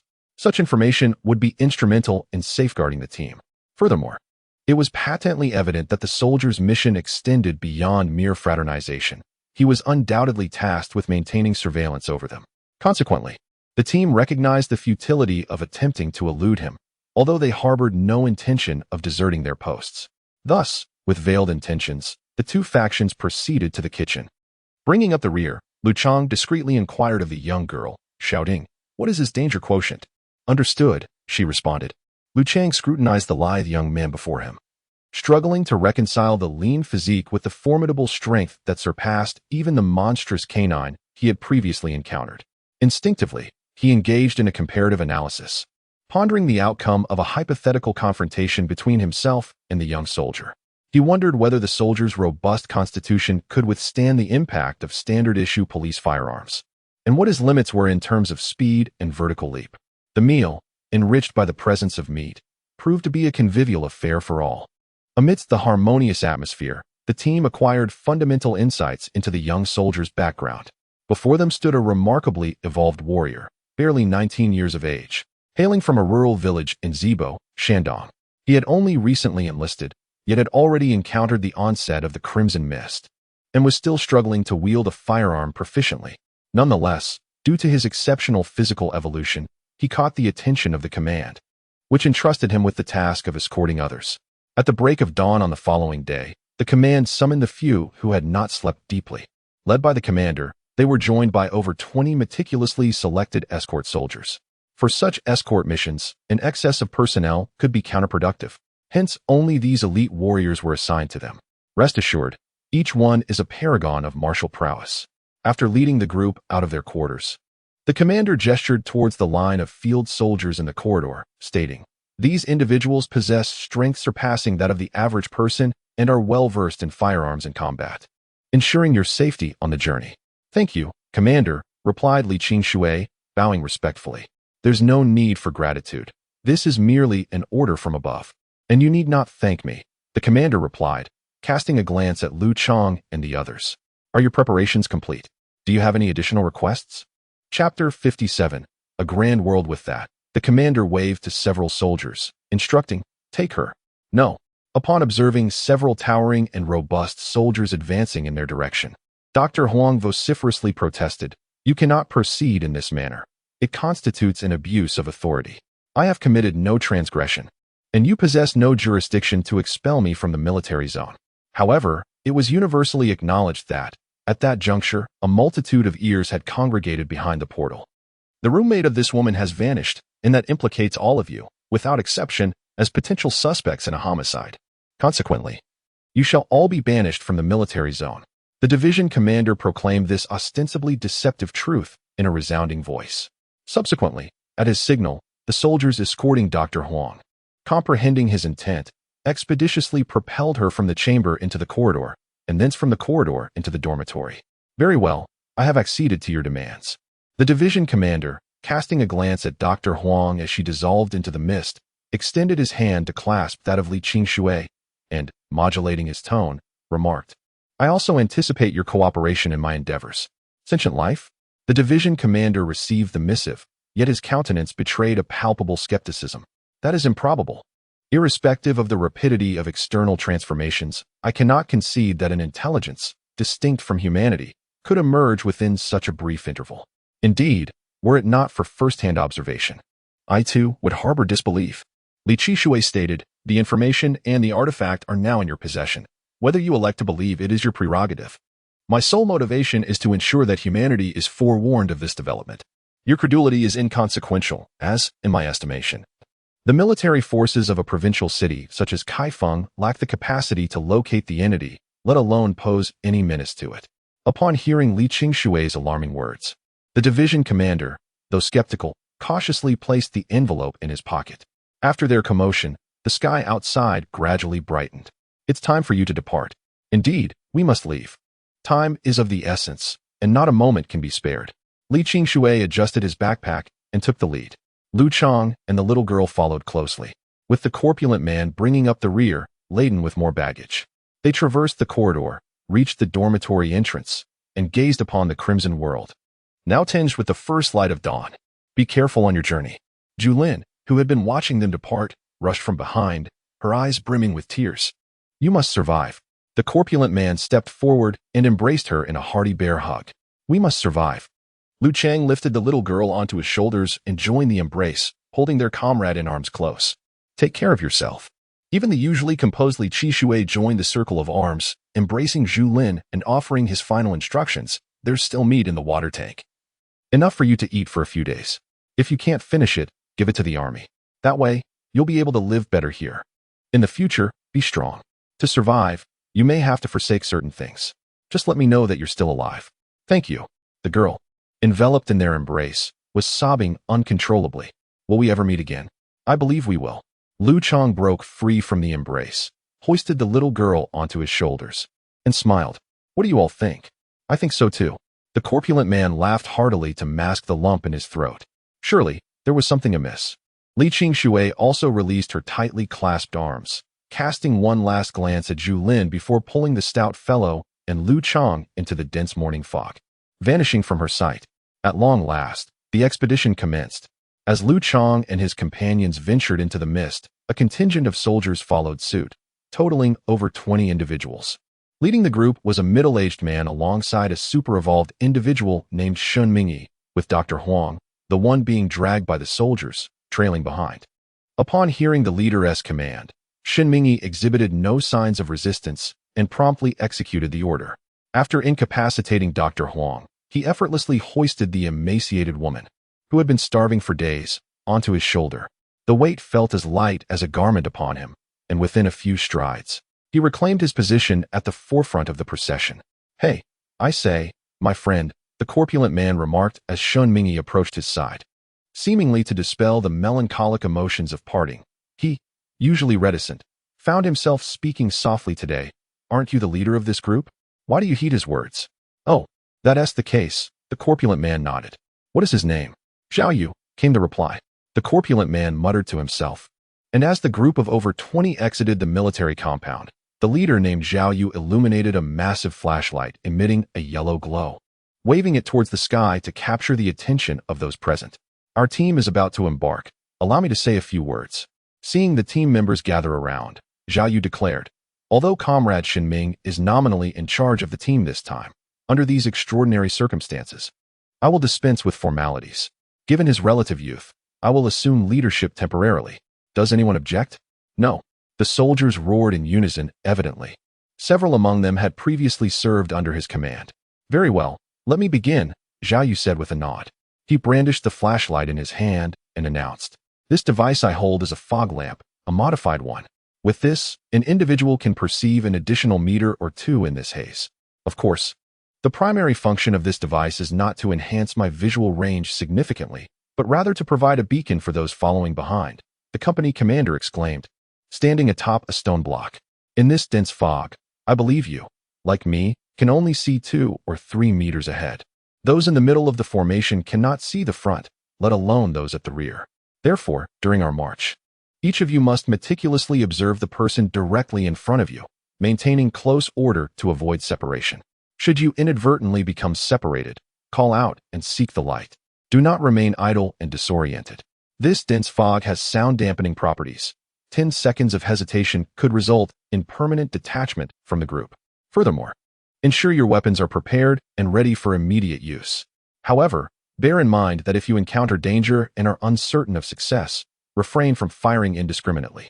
Our formation is dense, and visibility is severely limited.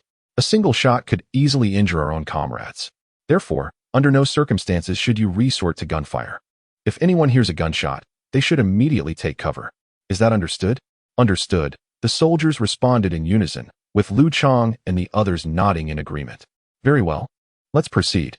Leading the vanguard, Xiaoyu continued to brief the team as they advanced. As per his instructions, Shinming took up the rear, diligently safeguarding the entire company. Liu Chang, Li Qingshui, and the rest of the group were positioned in the relatively secure middle, shielded from both front and rear. Due to his eyesight, Liu Chang was the only one capable of observing the entire formation. He cautiously watched over the team, vigilantly monitoring any disturbances in their surroundings. Along the way, Li Qingshui discreetly dispersed the scent-masking botanical powder into the wind, ensuring that each soldier was enveloped. Thus, the group advanced with meticulous attention to both the front and rear, maintaining a solid formation. This small contingent made its way from south to west. The team encountered no perils en route through the city. As they traversed the city center, the team happened to pass by Liu Chang's former residence. His once familiar home was now utterly dilapidated, with all vestiges of the past concealed and supplanted by rampant vegetation. Hesitant to dwell on the sight, Liu Chang swallowed his longing and the lump in his throat. He continued with the team from the southern suburbs to the western suburbs, and eventually beyond the confines of Kaifeng City. Standing just outside Kaifeng, beneath the welcoming banner erected by its citizens, a group paused at the threshold of human territory, utterly astounded by the magnificent world unfolding before them. Can this be? Has the outside truly transformed to such an extent? Chapter 58. Emaciation before them lay a dense, primeval jungle. Though its true form remained obscured, the sheer size of the trees, some requiring 2 or 3 people to encircle, the myriad vines entwining their trunks, and the distinctive, pure fragrance emanating from above, all testified to its immense scale. The natural vitality radiating from this jungle surpassed that of any on earth, its boundless life force stirring a sense of longing in those who merely stood before it. Liu Chang, blessed with the keenest eyesight among them, possessed the widest field of vision. He beheld a veritable symphony of interwoven life. Towering trees served as hosts to climbing vines, while beneath them flourished an array of unfamiliar shrubs and bushes. Add to this the ground cover of herbaceous plants and mushroom-like saprotrophic, and the spectacle became a three-tiered, vivid tableau of life. A veritable paean to life, murmured Li Qingshui, plucking a blade of grass and inhaling its scent. Without the encroachment of steel and concrete. Has it truly become like this? Can we traverse this jungle? He wondered, enshrouded in the morning mist, accompanied by the rustling sounds emanating from the depths of the jungle and the croaking of frogs. Even Shun Mingi, the most robust member of the team, exhibited signs of doubt. There's no path ahead, he exclaimed. The soldiers at the front probed the ground, yet found no trace of the former Jinkai Avenue. There is a path, Zhao Yu, the leader, asserted. Look for fragments of shattered concrete. Follow the trail of these fragments. It was once the road. Kneeling down, he unearthed several pieces of concrete debris amidst the weeds, bearing clear signs of artificial origin. Holding up the concrete fragments, Zhao Yu addressed the team. The former concrete thoroughfare has been pulverized by vegetation and its root systems, leaving behind only these remnants. Fortunately, it hasn't been long, so we should be able to trace our way to Zhengzhou City by following them. He's right. Zhao Yu was taken aback by Li Qingshui's words. He hadn't anticipated that the man could devise a second method for finding the path so quickly. However, knowing that Li Qingshui was a brain domain mutant, he wasn't overly surprised. Gazing at the dense primeval forest before him, Li Qingshui furrowed his brow and inquired of Company Commander Zhao, "May I pose a question?" "Please do. Since the apocalypse, how many times has your military contacted the authorities in Zhengzhou City? And how was contact established?" 3 times, Li Qingshui replied, rubbing his chin. "What about casualties?" "No, they're definitely not high. But could 100 ordinary individuals really traverse this kind of jungle?" Li Qingshui advanced, his hand caressing a towering tree, a palpable dread evident in his eyes. Detecting the apprehension in his tone, a soldier from the company stepped forward, remarking with feigned levity, "What's amiss? Does even a highly intelligent mutant experience fear?" He continued, "Allow me to share a more unsettling tidbit. Within my unit, a rumor persists that a contingent of troops, numbering 100 souls, arrived from Zhengzhou 3 days prior. A mere score emerged, and even they were grievously wounded." The soldier jested, punctuating his words with a pat on Li Qingshui's shoulder. "How about that? A near total casualty rate." "My apologies, Mr. Li, disregard his fabrications. This soldier is young and means no harm," Zhao Yu interjected, a hint of fondness in his tone, suggesting a particular attachment to the soldier, as he would not otherwise permit such levity in his presence. "I am aware that he harbors no ill intentions. It is merely his means of dispelling his own fear," Li Qingshui responded, his gaze lingering on the soldier, his apprehension unwavering. "However, I do not believe he is fabricating. This jungle is infinitely more perilous than it was in recent days. A mere jungle. We are armed. Even if the creatures within are more numerous and formidable than those in the city, we, a company of 20 select individuals, are far from ordinary. We should be secure," Zhao Yu asserted, his concern mirrored in his countenance, yet without halting their advance. "We shall simply proceed with utmost caution." "Let us proceed, then." Upon witnessing the team assembled in an orderly manner, Zhao Yu waved his fog lamp and boldly stepped into the lush embrace of the jungle ahead. As the team followed suit into the verdant thicket, Liu Chang sensed the mist thickening around them, and the dense foliage obscured his vision, limiting his sight to mere paces ahead. With the little girl perched upon his shoulder, Liu Chang whispered, "Alert me immediately if any danger arises." "Understood," the girl replied, trembling slightly. The cascading vines instilled fear in her, prompting her to tuck her head and curl her body, her arms tightly encircling Liu Chang's neck, her face pressed against the back of his head. Thus, the group ambled through the jungle, with those in the lead diligently following the trail of gravel, while those behind remained vigilant, attuned to every sound in their surroundings. The young soldier, who had earlier jested with Li Qingshui, walked beside Liu Chang, his pallid complexion betraying a heightened awareness as he scrutinized the environment around them. After traversing several kilometers without incident, an air of caution still enveloped them. No one dared to lower their guard, each individual maintaining a tense demeanor as they focused on the person ahead to avoid lagging behind, while remaining alert to the slightest rustle in the foliage. This collective vigilance fostered an atmosphere of palpable tension within the group. "Hey, brother, let us have a chat. This atmosphere is too oppressive, making my head spin." The young soldier nudged Liu Chang with his elbow, turning to engage him in conversation. Startled, Liu Chang turned to him, only to furrow his brow in concern. Hey, why do you appear thinner than before? Thinner? The soldier gently touched his cheek. His fingers confirmed the reality of his gaunt visage and prominent cheekbones. Chapter 59, Cuscuta. Who could have known that not only had his face withered, but it also appeared pallid? Liu Chang scrutinized him from head to toe, failing to detect any other signs of an assault, and promptly inquired, Are you ill? Impossible. If I were to be ill, I would have perished during the great mortality. I must have been attacked by something, the soldier exclaimed in a panic, hastily setting down his rifle and stripping off his camouflage uniform to examine his body. Moments later, his hands encountered something peculiar beneath his skin, something that felt unnaturally swollen. Damn it, he shouted in terror. The young soldier hurriedly shedding his camouflage to reveal a fitted undershirt. It seems something is lodged inside your camouflage t-shirt. What is it? The soldier asked, panic rising as he pulled up his t-shirt. When both men caught sight of the objects adhered to his skin, an involuntary shiver coursed through them, goosebumps erupting uncontrollably. Oh, for God's sake, what is this?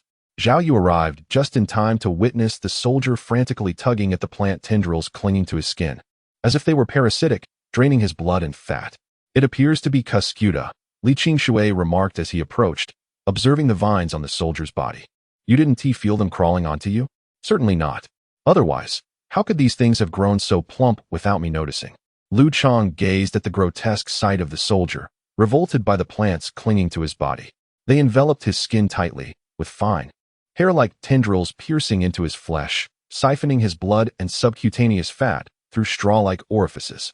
It appeared that these greenish entities had adhered for quite some time, their surfaces now saturated with the soldier's mingled red and white bodily fluids, resembling satiated mosquitoes, plump and bloated. No wonder I felt dizzy earlier. It was due to excessive blood loss. Yanking the tendrils to the ground, the soldier stepped on them, crushing the plant's exterior, causing a splatter of plasma and fat to erupt beneath his foot. The vine he trampled seemed to writhe in pain, attempting to burrow into the earth. Indeed, it was daughter. Li Qingshui seized the tail of the vine, pulling it from the ground and examining it closely in his hand. What exactly is daughter? Liu Chang pondered as he scrutinized his own body, and to his dismay, he discovered a similar plant had found its way into his pant leg. Fortunately, it seemed to have only recently begun its intrusion, not yet commencing its insidious feast on his blood. Daughter is a parasitic plant that, upon reaching maturity, lacks roots and survives by attaching itself to other plants. It is astonishing that now even animals have become its hosts.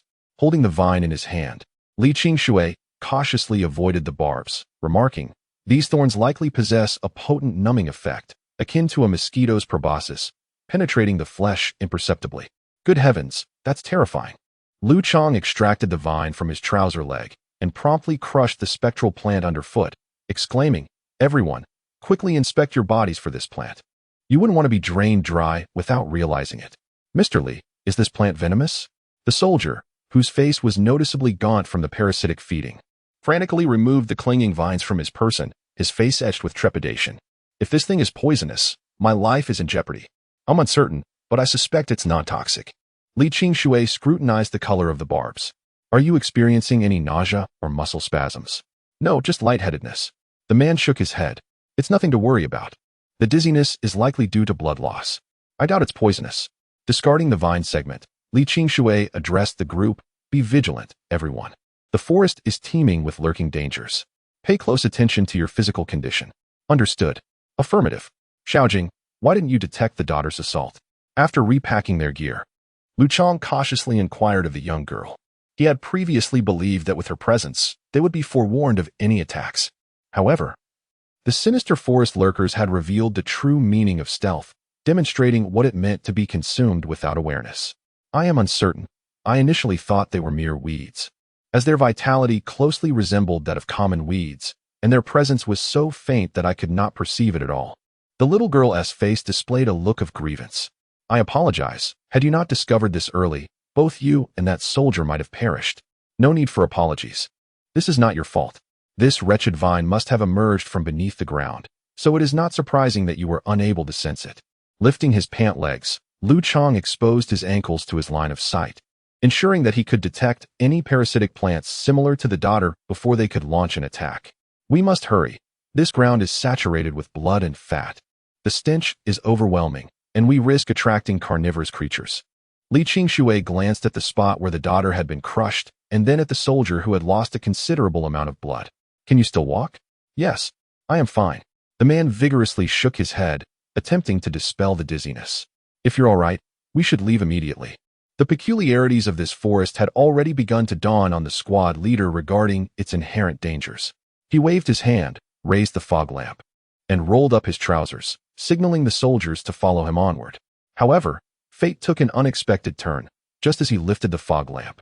The little girl issued a cautionary warning. Brother, be careful. 100 meters away in the air, numerous creatures with a danger level of approximately 0. 2 are approaching rapidly. Before her words had fully echoed, Liu Chang heard the sound of large wings flapping, and before he could alert everyone, he witnessed peculiar birds soaring towards them. Within sight, these bird beaks were sharp, each the size of a human head, with small crimson eyes. As soon as they appeared, they dove towards the group, clearly not benign. Something is in the air, everyone be cautious, Liu Chang warned. No sooner had he spoken than a large bird swooped down towards him, which he managed to strike down with his crossbow, cursing under his breath as the bird fell to the ground. Liu Chang barely had time to deliver a follow-up kick before a series of attacks descended upon him. Overwhelmed, he had no choice but to shield the little girl by leaning against a large tree to avoid being attacked from behind. Fire into the sky to scare them away. Came the call from the squad leader through the mist. Be mindful of your angles. Do not harm our own. After his command echoed, he raised his weapon and unleashed a barrage of gunfire. The loud reports startled the large birds, who hesitated to attack further, rising instead to circle in the air. Although frightened, it was evident they had no intention of retreating just yet. Be alert, they have not left. With the gunfire subsiding, Liu Chang recognized that the others could not see the situation above, so he shouted a warning. They are hovering above. They will not relent until they taste flesh. After issuing his warning, Liu Chang raised his crossbow and aimed at the largest bird in the flock, pulling the trigger. The bolt shot forth with remarkable speed, piercing the bird's body before it could react, its feathers and blood bursting forth in a splendid display of crimson in the air. As the blossom unfurled and a smile graced Liu Chang's lips, the avian flock overhead, catching the scent of their comrade's blood, descended upon the scene. They engaged in a macabre feast, vying for the remains of their fallen companion. In the mere blink of an eye, the recently deceased bird was entirely consumed, leaving Liu Chang, the sole witness below, utterly astonished.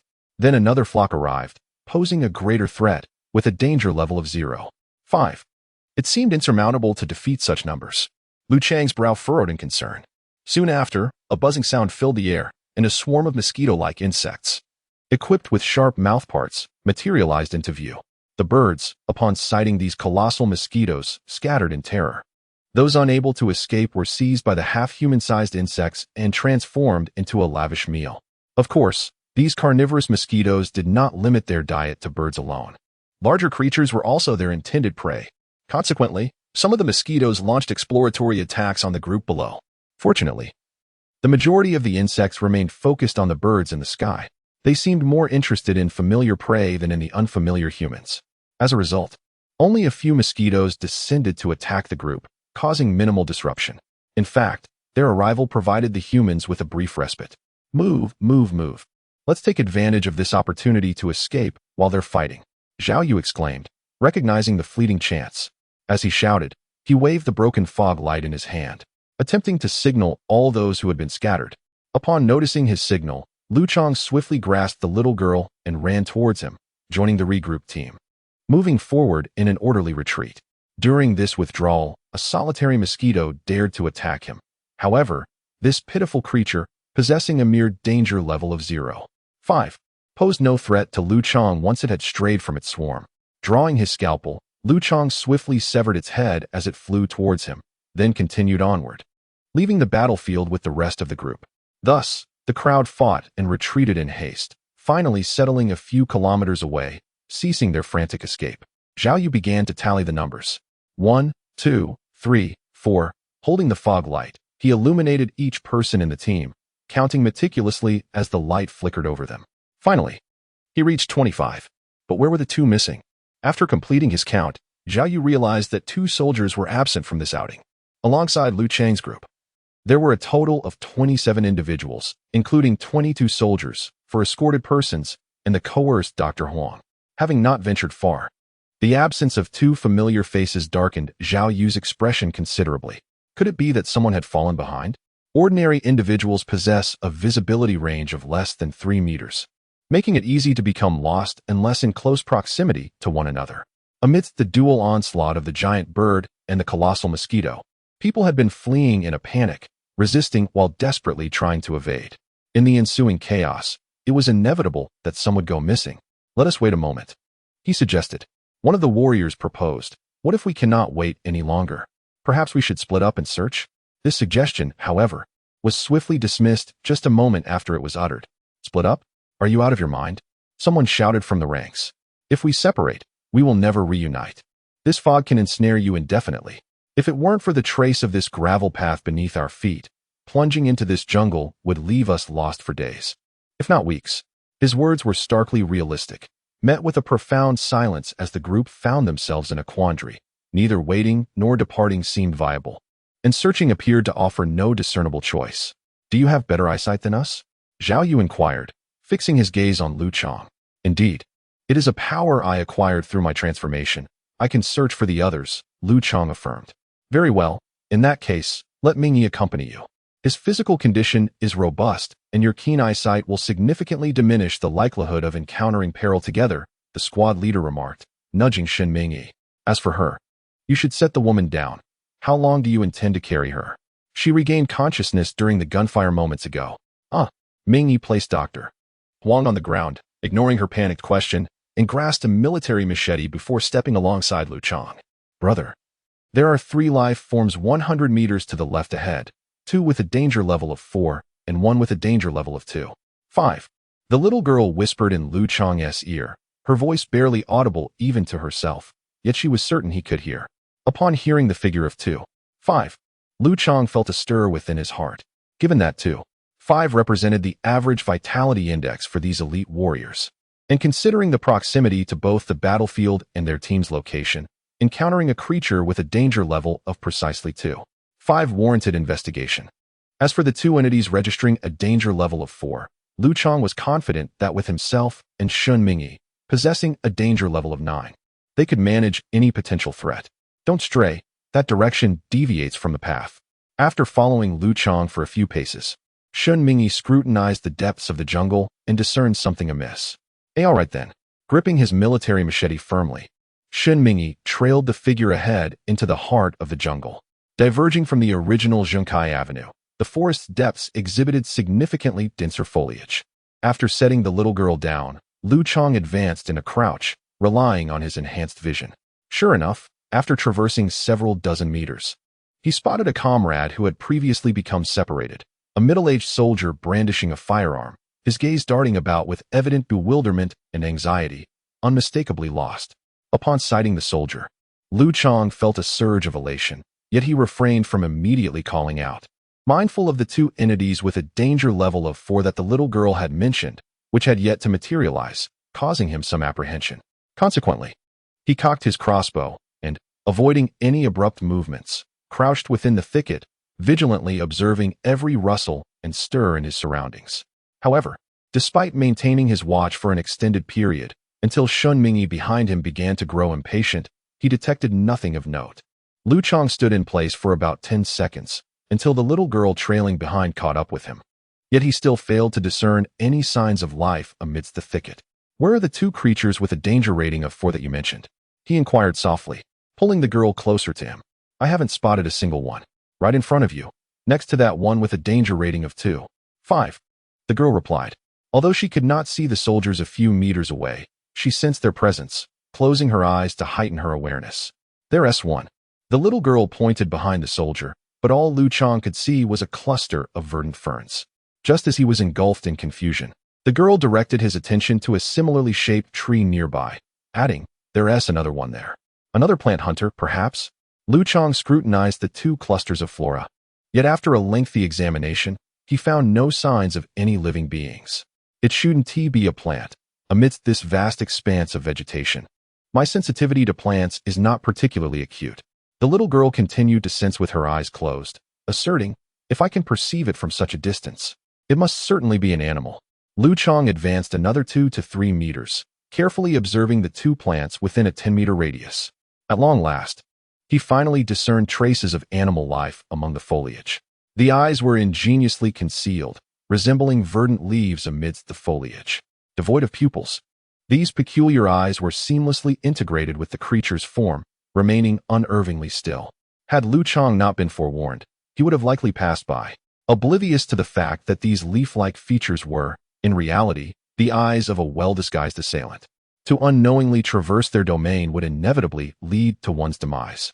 Regardless of the assailant's threat level, even if significantly lower, an unguarded ambush would prove fatal. However, having located these concealed predators, Liu Chang was no longer apprehensive. Noticing his military companion unknowingly approaching them, he promptly issued a warning. "Halt! Be cautious." Liu Chang emerged from the thicket, exclaiming, "There are assailants lurking behind you." "What?" The soldier, upon hearing a human voice, was instantly relieved, his anxieties dissipating. He hastily approached the source of the sound. "Beware of your rear. There's something behind you," Liu Chang reiterated. As the soldier advanced, questioning, he remained blissfully unaware that a sapling behind him had sprung to life. Its movements as swift as the wind and as silent as a whisper. His initial elation at finding a comrade was abruptly replaced by an expression of sheer terror. In that fleeting moment, his expression froze in place. With a sickening thud, his head fell to the ground. A body that had been vibrant with life was now utterly lifeless. Upon witnessing this scene, Liu Chang instinctively uttered an exclamation, yet even more instinctively and swiftly. He drew his crossbow and loosed a bolt. Whoosh! The bolt soared through the air, traversing the short distance of less than 10 meters, and embedded itself within the creature's body. Thud! The sharp tip, propelled by immense force, pierced through the monster's bark-like skin, inflicting significant damage. In response to this injury, the creature immediately turned its body towards Liu Chang, seemingly attempting to ascertain the source of its attack. As it shifted its weight onto all four limbs, it shed its earlier guise, allowing Liu Chang to discern the true nature of the two monsters. They were two mantises, not particularly large, but possessing remarkably sleek physiques. Even when standing upright, they resembled young saplings, and despite their size, they appeared exceptionally agile. Two monsters had assailed the soldier. Liu Chang pointed towards the depths of the mist, vividly recounting the scene within. Two mantis-like creatures that, though seemingly small, promised to be formidable adversaries. Just as Liu Chang finished speaking, the antennae atop the mantises quivered, as if they had detected the origin of the sound.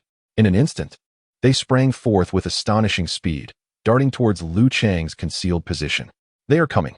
Realizing the impending danger, Liu Chang swiftly pushed the young girl aside and plunged into the thicket himself. Due to his inability to perceive the surroundings 3 meters away, Shunmingyi's movements were delayed, leading to a sudden assault from a mantis that swooped towards his head. To his astonishment, as the two mantises entered his field of vision, the first thing he noticed was a massive claw, reminiscent of a scythe, swinging toward him. He let out a cry and instinctively evaded, narrowly escaping the strike with a speed nearly twice that of the mantis. Reacting on impulse, he wielded his machete and delivered a swift upward slash to the unprotected abdomen of the mantis, slicing through its vulnerable flesh. After piercing its abdomen, Shunmingyi followed up with a powerful kick, producing a crisp crack as he split the mantis in two, green viscous fluid gushing forth from the wound. Such strength and swiftness! From a distance, Liu Chang couldn't help but exclaim in admiration. Nevertheless, his own tasks remained unceasing. He swiftly loosed another bolt from his crossbow, halting the second mantis in its tracks as it lunged at Shunmingyi. Seizing this moment of opportunity, Shunmingyi deftly turned and cleaved the other mantis in half, just as effortlessly as Liu Chang had dispatched the mosquito moments earlier. Truly impressive. I had anticipated a fierce battle. With his crossbow stowed away, Liu Chang stepped forth from the thick fog, approaching Shunmingyi to inspect the two still twitching mantis corpses, extracting his bolt from one of them. "There is nothing to it. I am swifter and far stronger than they are, and with your support from the side, defeating them is not a daunting task." Shunming gazed at the two lifeless mantises on the ground, his brow furrowing as he remarked, "These creatures are not particularly formidable, yet their camouflage techniques must be of the highest caliber. Observe how they resemble saplings. I have long heard of the mantis's exceptional ability to disguise itself, resting on branches. It appears as merely a twig, and lying in the grass. It blends seamlessly with the foliage. Now it seems this monster has mastered the art of camouflage far beyond that of its predecessors. Even in death, lying amidst the grass, it can easily deceive the eye if one does not scrutinize it closely. Should I inadvertently fall victim to a sneak attack from them, no matter how superior my strength, I would surely perish. What about that soldier? Shiming inquired, noticing the two unmoving bodies on the ground. He's dead. The corpse is over there. Liu Chang indicated the location of the soldier whose name he did not even know. I'll go take a look. There are no monsters nearby, right? None. Oh, Shiming replied. Then proceeded towards the spot Liu Chang had pointed out. There, he encountered a scene of bloodshed and a dismembered corpse. Do you recognize him? Liu Chang asked, noting the lack of emotional response from Shiming as he gestured towards the body. Not really. He is not from the same squad. I've only seen him a few times. I believe his name was something like Chao. Chapter 61. A splendid thicket of flowers. Oh, Liu Chang nodded, feeling a sense of sorrow for the fallen soldier. A life extinguished without anyone even knowing his name. Existence fades amidst this lush jungle, devoid of family or friends. Alas, with a sigh, Liu Chang found the little girl whom he had previously pushed into the bushes, lifted her up, and tidied his belongings. Turning to Shun Mingi, he said, let us continue our search for any remaining survivors. All right, Shun Mingi nodded, following Liu Chang, whose broad view ahead led them back to Zhengkai Avenue. In the subsequent minutes of their journey, the trio did observe signs of life, yet it was evident that they were not of human origin. To avert any complications or dangers, they refrained from further investigation. Liu Chang remained acutely aware of the time, as mentioned by Li Qingshui. After several more minutes passed without any sight of human presence, he resolved to return. We found one, but tragically, he was attacked and killed by a monster. Shen Mingi handed the magazine and food he had retrieved from the lifeless body to the squad leader. Alas, this appears to belong to Chao Wei. What a pity. Sighing deeply, Zhao Yu did not allow his emotional turmoil to delay their progress. Li Peiheng is likely lost as well. We must move on. With a wave of his fog light, squad leader Zhao effectively declared the death sentence for another missing soldier, Li Peiheng. The team resumed their journey. After nearly 3 hours of travel, as the sun reached its zenith and the crimson mist blazed in its most brilliant hue, they encountered no further dangers. However, due to significant physical exertion, the squad leader commanded a brief rest to replenish their depleted water supply and regain their strength. The military produced a stockpile of nearly inedible biscuits, while Liu Chang and his companions retrieved the frog meat preserved in formalin, forming a circle to consume their meal. The military personnel gathered closely, while Liu Chang's group remained distinct, leaving Dr. Huang isolated on the periphery. Come and join us. We have plenty, Li Qingshui called out, having just extracted food from his backpack. You must eat and hydrate. As a doctor, you should understand better than I do the consequences of high temperatures, intense exertion, and neglecting nourishment. As he spoke, Li Qingshui placed a piece of frog meat wrapped in a leaf at Dr. Huang's feet and offered him a flask of fresh water. Having completed this act, he turned away, not looking at the woman's expression, nor uttering any further words of consolation. Eat. Surviving is more important than anything else. At that moment, the overweight man also turned to Dr. Huang. In truth, since the apocalypse began, he had lost considerable weight and was no longer the stout figure he once was. With a grin that revealed his gaunt visage, he said to Dr. Huang, though we may not be paragons of virtue, we are not as malicious as you previously suggested. Of course, your extreme words yesterday might have stemmed from other reasons. But ultimately, who cares? Isn't it more important that we simply survive? Upon hearing his words, Dr. Huang remained silent, lost in thought for half a minute. After a brief internal struggle, he picked up the food and water from the ground and began to eat, replenishing their provisions and resting for a few minutes. The company regrouped and resumed their journey. Having traversed a third of their route with only 2 casualties, the mortality rate was deemed acceptable, preventing the atmosphere within the ranks from descending into utter despair. What's amiss? Someone inquired, brandishing a rifle and casting a wary gaze around as the procession halted. Is there a situation? Negative, stand down, Zhao Yu commanded from the vanguard. Advancing to the forefront, he refrained from further inquiry. As the panorama before him elucidated the commanding officer's rationale for the cessation, a resplendent floral expanse. Before him lay a scene of unparalleled floral magnificence. Its splendor stemmed from the flowers' intensely vibrant hues. Even amidst the crimson miasma, the scarlet blossoms outshone the surrounding fog several-fold, their extreme pigmentation seemingly on the verge of exuding blood. The floral expanse stretched far and wide, its boundaries beyond Liu Chang's visual range. It lay imperiously across the gravel path, intimidatingly barring passage. These blossoms possess an uncanny redness, Li Qingshui remarked, having hastened from the rear to witness the spectacle. Indeed, Mr. Li, the commanding officer concurred, his brow furrowed as he scrutinized the floral array. Do you suspect these flowers might be venomous? I cannot ascertain, but their vivid coloration suggests we should abstain from contact, Li Qingshui cautioned, gesturing towards the radiant floral display. Furthermore, observe the near absence of other flora within the expanse. A defiance of jungle norms. Affirmative. Liu Chang gazed out, and indeed, amidst the vibrant blossoms, not a single weed was in sight, starkly contrasting with the dense thicket where various plants thrived in chaotic succession. In this era of fierce competition among all living things, its ability to dominate such an area undoubtedly stemmed from its unique qualities. Li Qingshui sighed, stating that regardless of whether it was toxic or not, we should refrain from touching it. Could it be some sort of carnivorous flower? Zhao Yu stretched the limits of his imagination, pondering the marvels of nature. Who knows? Let us give it a try. Li Qingshui retrieved a piece of frog meat from his backpack and tossed it into the flower cluster from a distance. However, upon the meat's descent into the blossoms, the lifeless entities showed no reaction, nor did they suddenly sprout rows of sharp teeth to consume the morsel below. Not hungry. Zhao Yu furrowed his brow. Forget it, let us go around. Li Qingshui noted that while the flowers did not devour flesh, he remained vigilant. Go around, but the path lies straight ahead. What if we lose our way while circumventing it? Then what should we do? Trudge through? Li Qingshui also frowned. Observing Li Qingshui's expression, Zhao Yu glanced once more at the extraordinarily vibrant red flowers, ultimately losing the courage to challenge them. Fine, let us go around. He pulled out a compass, calibrated the direction, and beckoned Liu Chang closer. While we navigate, stay by my side. Your keen eyesight, combined with the compass, should prevent us from losing our way entirely. All right, Liu Chang nodded. I lack experience in traversing jungles, so I will do my best to heed your guidance. Stay vigilant, and keep me informed of any changes in the path ahead. Chapter 62, Crimson Blossoms Understood. Liu Chang nodded, standing beside Zhao Yu with the young girl. Li Qingshui.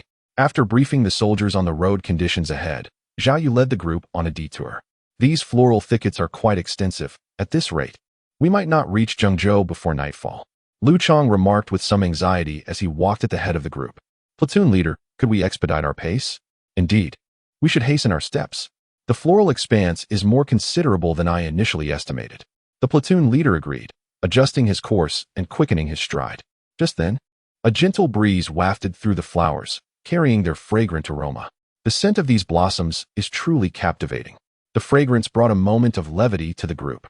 One of the soldiers behind Liu Chang exclaimed, I've never encountered such an exquisite fragrance. This tranquil and delicate aroma surpasses that of any flower from the pre-cataclysm era.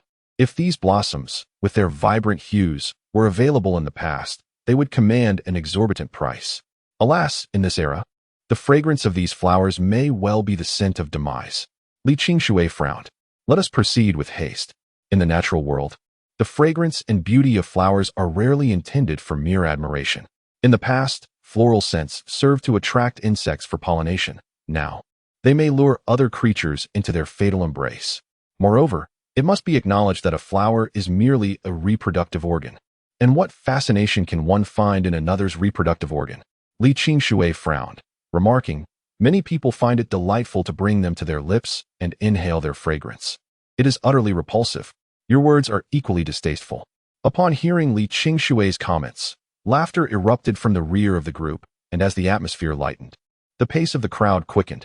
Just as they felt they might circumvent the peculiar thicket of flowers, an unusual sound suddenly emerged from within the ranks.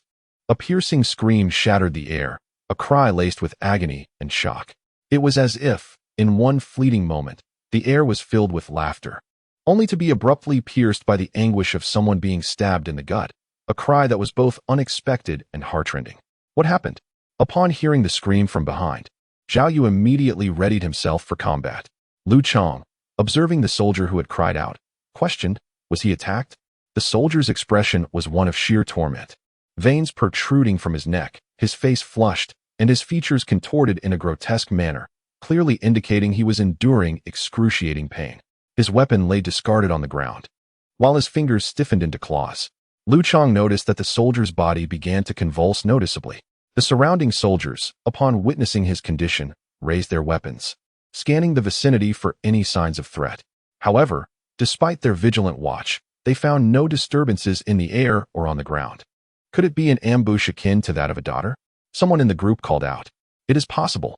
Upon hearing his words, several individuals subdued the soldier, who had lost his sanity due to excruciating pain, and tore open his clothing. To their astonishment, although his muscles were taut and his skin was flushed a deep red, his body bore no external injuries. He appeared to be suffering from poisoning. A woman's voice emerged from the group. It was Dr. Huang, who, observing the fallen soldier, furrowed her brow and commented, "The symptoms suggest excitation of the sympathetic nervous system, accompanied by excessive sweating and salivation. It seems he has been affected by a neurotoxic agent. Poisoned. But he hasn't consumed anything." Zhao Yu stepped forward to examine the stricken soldier. Could it be that he was scratched by a toxic plant? As he spoke, he inspected the soldier's exposed forearms and ankles for any signs of injury, but found the skin to be unblemished. Could it be the flower patch? Perhaps the pollen is toxic?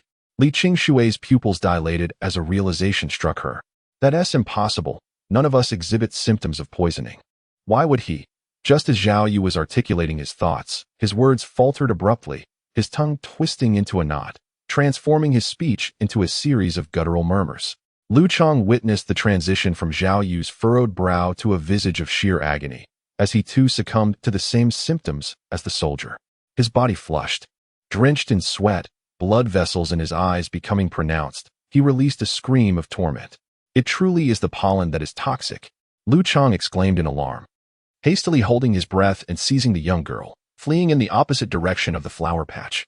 As the realization dawned upon the soldiers regarding the toxic nature of the pollen, they desperately fled in all directions. A few soldiers, who were close to the platoon leader, attempted to pull him away before running, but a person in a frenzy is difficult to command. After realizing that they couldn't move the platoon leader, the soldiers ran far away. Subsequently, a horrifying scene unfolded near the flower bushes. Moments after the group had scattered, the platoon leader and the earlier soldiers, with heart-wrenching screams, frantically charged towards the flower bushes. They seemed to be suffering from intense heat and excruciating pain, tearing at their clothes and exposed skin as they ran. The high-quality field uniforms were easily ripped to shreds by their enhanced strength after evolution. Unsatisfied, they began to claw at their own skin. Their skin was torn and lacerated by their fingers, accompanied by terrifying screams, as if an unbearably itchy worm was writhing inside their bodies. They desperately clawed at their own flesh.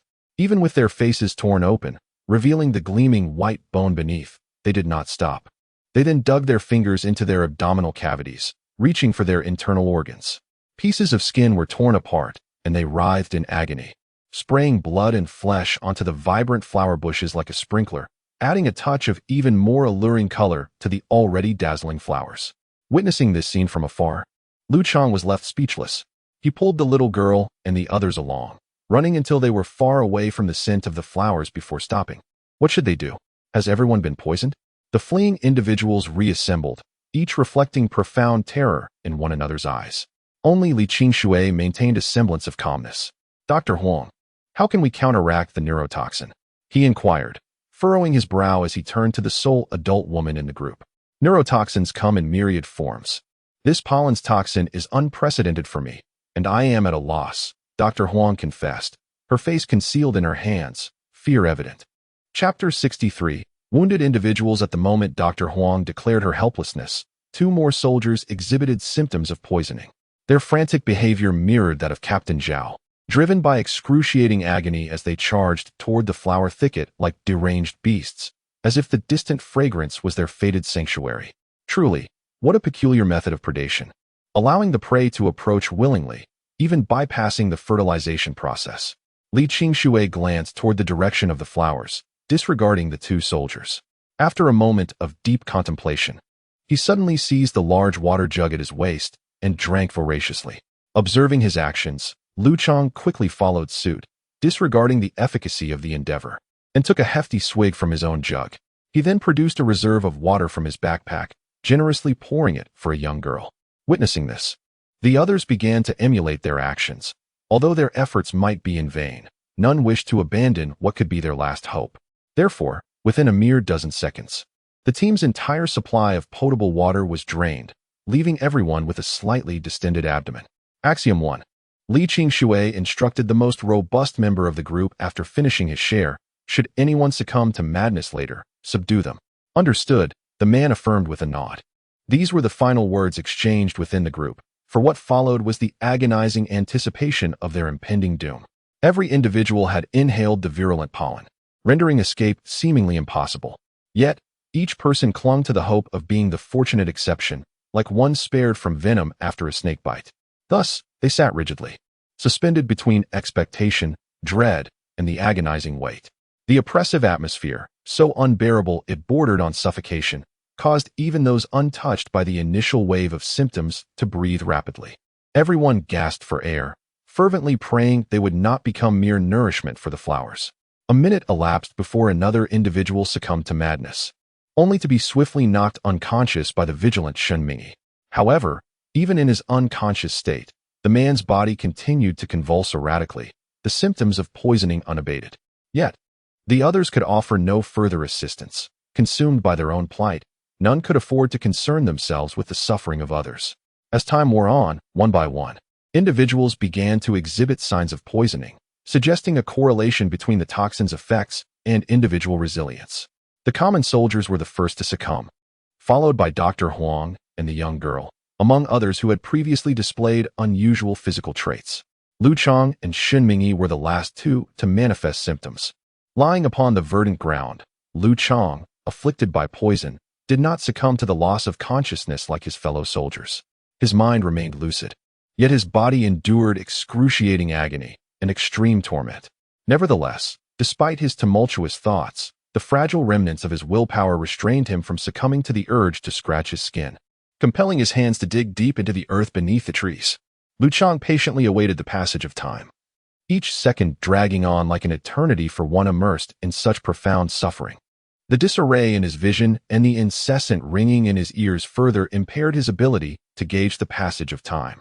It was uncertain how long he had endured, perhaps hours, perhaps days, before the searing pain throughout his body abruptly subsided. As he rose, the first figure to meet his gaze was Shunmingi, evidently the strongest and quickest to recover among the group. "You're awake?" Upon witnessing the clarity in Liu Chang's eyes, the somewhat naive and honest Shandong man offered a wry smile. "Yes." After tapping his head to confirm that the pain had completely vanished, Liu Chang inquired, "What of the others?" With a sigh, Shunmingi shook his head and gestured beside him, urging Liu Chang to look for himself. A sense of foreboding washed over Liu Chang as he turned his gaze. What met his eyes was a gruesome sight: blood pooled on the ground and several individuals still writhing in agony. Of the original 20 or so, only a handful remained lying on the ground. The others had surely awakened from their stupor, only to succumb to their wounds, becoming mere fertilizer for the surrounding blossoms. The situation of those lying on the ground is equally grim. Each one is marred by self-inflicted wounds and clearly has yet to emerge from their agony. Witnessing such a scene, Liu Chang hastily tore a strip of cloth from his garment to bind the hands of the little girl and the stout boy. As for Li Qingshui, he was the only one among the fallen who bore no marks of injury. Most alarmingly, he had not lost consciousness at all. At that moment, he lay on the ground, his muscles convulsing and devoid of mobility, yet his eyes, wide open, retained their characteristic wisdom. "How long have you been awake before me?" Liu Chang inquired of Shunmingi, who was similarly binding their companion's hands. "Perhaps a mere 10 seconds. In truth, we have only been unconscious for about 7 or 8 minutes. Shunmingi gestured towards the injured individuals on the ground. "Do you think this overwhelming stench of blood could ensure our prolonged safety from other beasts? Indeed, it is fortunate that we were not attacked during those 7 or 8 minutes. "That is true," Liu Chang nodded. "I simply could not fathom that our unconsciousness lasted such a short time. It felt as though at least 3 or 4 hours had passed. I had the same impression upon awakening, but my watch does not deceive me," Shunmingi remarked, shaking his wrist to show a watch. "It is fortunate that we did not waste much time. Otherwise, we would surely fail to reach Zhengzhou before nightfall. Now, even the prospect of reaching Zhengzhou before dark seems daunting. We have already taken a circuitous route, and as you can see, each person here is injured, which will undoubtedly delay our journey. Liu Chang shook his head, lamenting as he tallied the number of individuals sprawled on the ground. 13 remain, scarcely any unscathed. The pervasive stench of blood, however we attempt to conceal it, will likely betray us. Our future appears precarious. Indeed, with such a pungent odor, we are as beacons to those keen-nosed hunters, Shunming echoed, sighing as he envisioned the relentless onslaught of savage beasts. Chapter 64. Entering the floral thicket as the two youths lamented their prospects, Li Qingshui stirred from the ground. Though he had maintained his consciousness throughout, his muscles, including those of his tongue, had been racked with spasms, rendering him immobile and mute. Now, as he sat up, he massaged his aching muscles and turned towards the two despondent young men. There's no need for such pessimism. We must persevere, regardless. You're awake.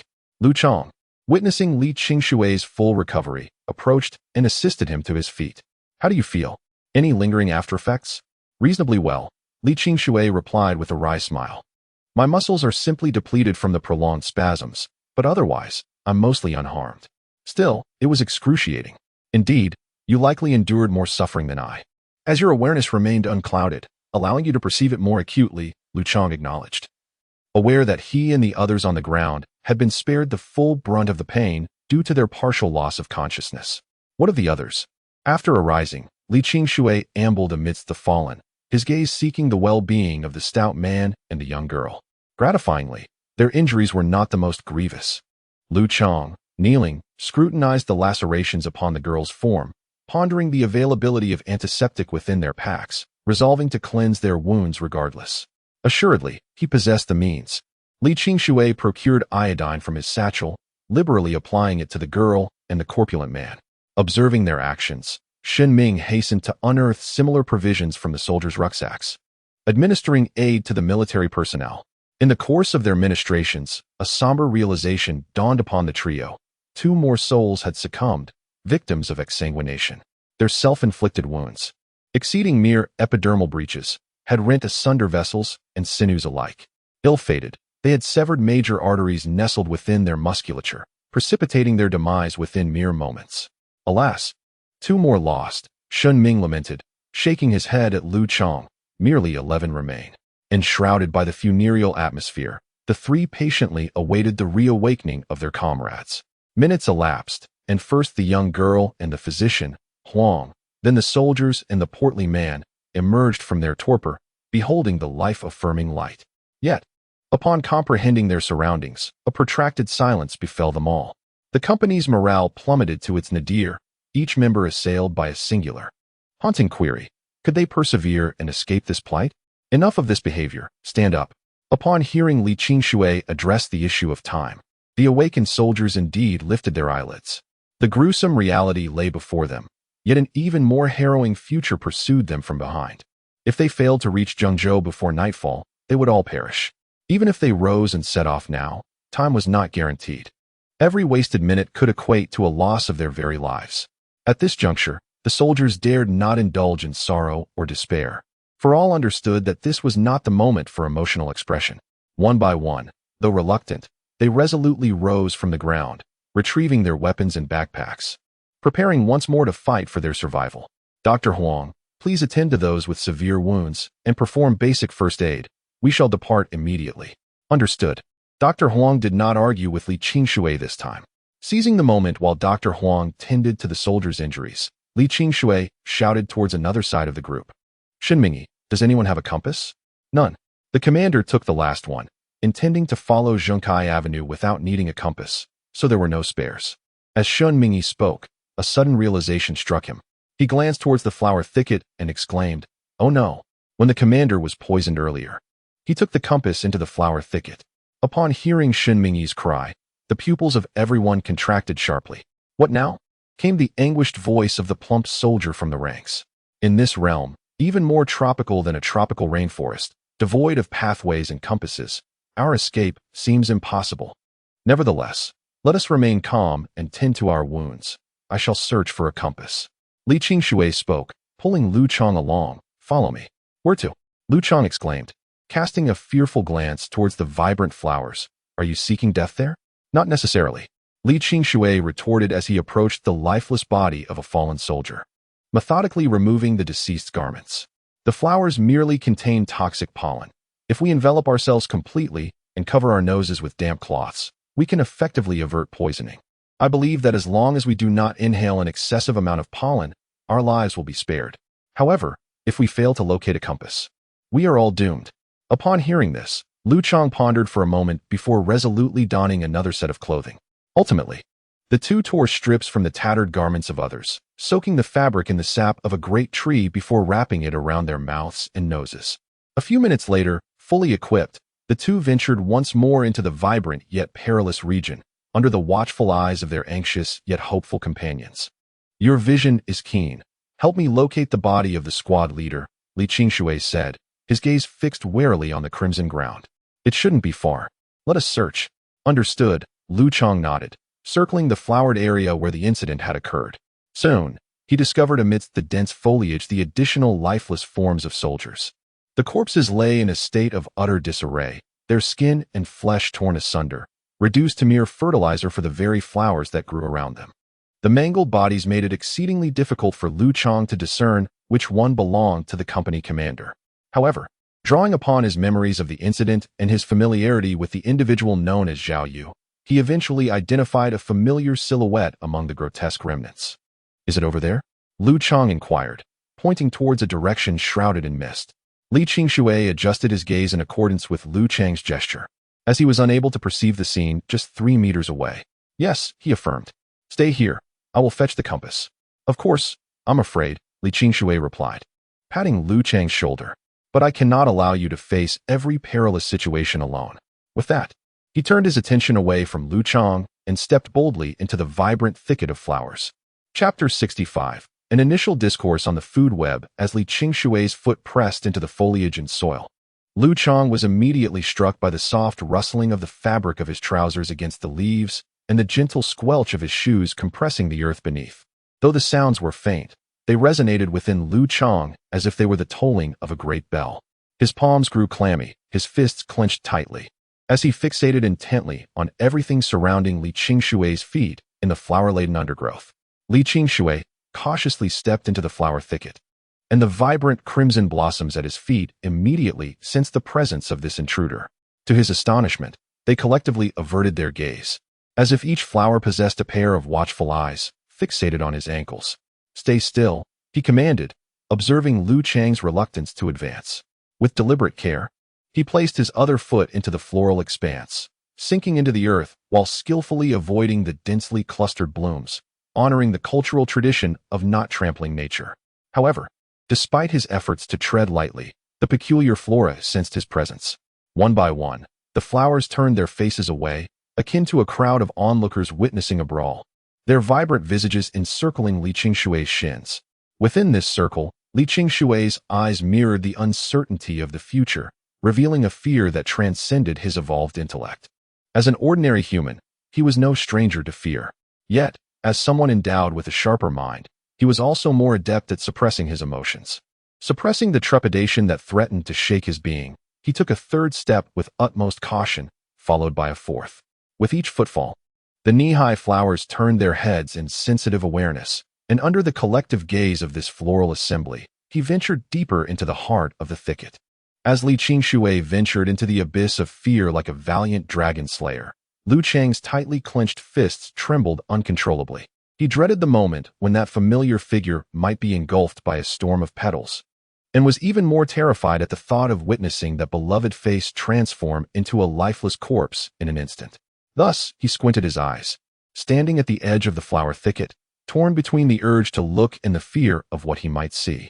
After Li Qingshui delved deeper into the blossoms, he began searching for the fallen body of the platoon leader. Fortunately, fate was on their side. The dense foliage posed no further challenges in guiding Li Qingshui. Mere seconds later, Liu Chang observed a subtle shift in his blurred expression, signaling that he had found what he sought. With each careful step, Li Qingshui's return was marked by an even greater caution than his initial entry, as the flowers, much like before, bid him farewell from their territory. That was terrifying. He tucked the compass into his pocket, gasping for breath through the damp cloth. After taking a few deep breaths to steady his emotions, Li Qingshui regained his composure, reminding himself that there were still matters to attend to. What matters? Once the compass was found, there was no need to linger. With a couple of sharp claps, he struck the fog light's head, which had been damaged when it fell, reigniting its yellow glow. Turning off the fog light and securing it at his waist, Li Qingshui leaned closer to the edge of the flower thicket. What are you doing now? Liu Chang approached Li Qingshui, furrowing his brow as he regarded him. Yet, scarcely 3 seconds after he began to speak, his knitted brow suddenly twitched thrice, for Li Qingshui had, with astonishing swiftness, reached out with his encased hand to grasp 2 flower buds at the edge. In an instant, his palm was filled with a handful of petals. Have you lost your mind? Liu Chang exclaimed. It's harmless. Without teeth, it cannot bite, Li Qingshui replied, calmly displaying the petals to Liu Chang to reassure him of their safety. He then carefully placed the vividly colored petals, so striking they seemed to bleed, into a pre-prepared iron box, wrapping them up meticulously. Clearly, this collection of petals had been a premeditated endeavor, as he had made all the necessary preparations prior to changing clothes. You truly are a madman. How did those flowers not consume you just now? Liu Chang asked, unable to contain his exasperation at Li Qingshui's reckless antics. They did not devour me because they have yet to evolve to that stage. Li Qingshui replied with a smile as Liu Chang tugged him away from the flower cluster towards a crowd. They have merely developed a sensory system. Their feeding mechanisms remain underdeveloped. That's merely good fortune for you. In a few days, those flowers might very well leap forth and devour you, Liu Chang remarked, his brow still furrowed in confusion over Li Qingshui's actions. What is the purpose of these senseless risks you are taking? Senseless? Li Qingshui retorted, retracting his arm from Liu Chang's grasp. I do not engage in meaningless endeavors. I am conducting this research to study the nascent ecological system. Now, we are on the verge of perishing here, and you still have the composure to delve into this? Liu Chang continued to frown. Well, one must prepare for the unforeseen. It is precisely due to humanity's capacity for such foresight that we surpass other species, albeit slightly. Yet, your preparations seem rather excessive, don't you think? Liu Chang remarked. After all, we are still in the heart of the forest. If we were in a military zone, I could understand your current approach. No. I am not planning for the distant future of humanity. I am merely contemplating tomorrow's affairs. Consider this. If we truly reach Zhengzhou, where shall we go? The Research Institute. Liu Chang replied. Very well, then the next question arises. On what grounds do I believe I can establish myself in that so-called Research Institute? To put it more bluntly, if it is merely a transformation of the brain without any corresponding scientific contribution, will I not be reduced to a mere guinea pig for dissection upon my arrival? Thus, Liu Chang's furrowed brow relaxed as he began to comprehend Li Qingshui's intentions. Therefore, I seek to demonstrate my scientific worth before arriving there, to ensure they recognize that retaining my presence is far more advantageous than treating me as an experimental subject, Li Qingshui said as he walked. Moreover, even if the situation there is not as bleak as I envision, in this world, only by realizing and showcasing our value can we secure greater benefits for ourselves. So that is how it is. Liu Chang understood completely. Do you have any results to share? Having observed and experienced much in recent days, I have roughly constructed a novel theory of the newborn ecosystem. Of course, do not underestimate the significance of theory. It serves as the foundation of science. I firmly believe that this theory will greatly assist future scientific research for humanity. Could you elaborate? Liu Chang inquired, displaying a keen interest.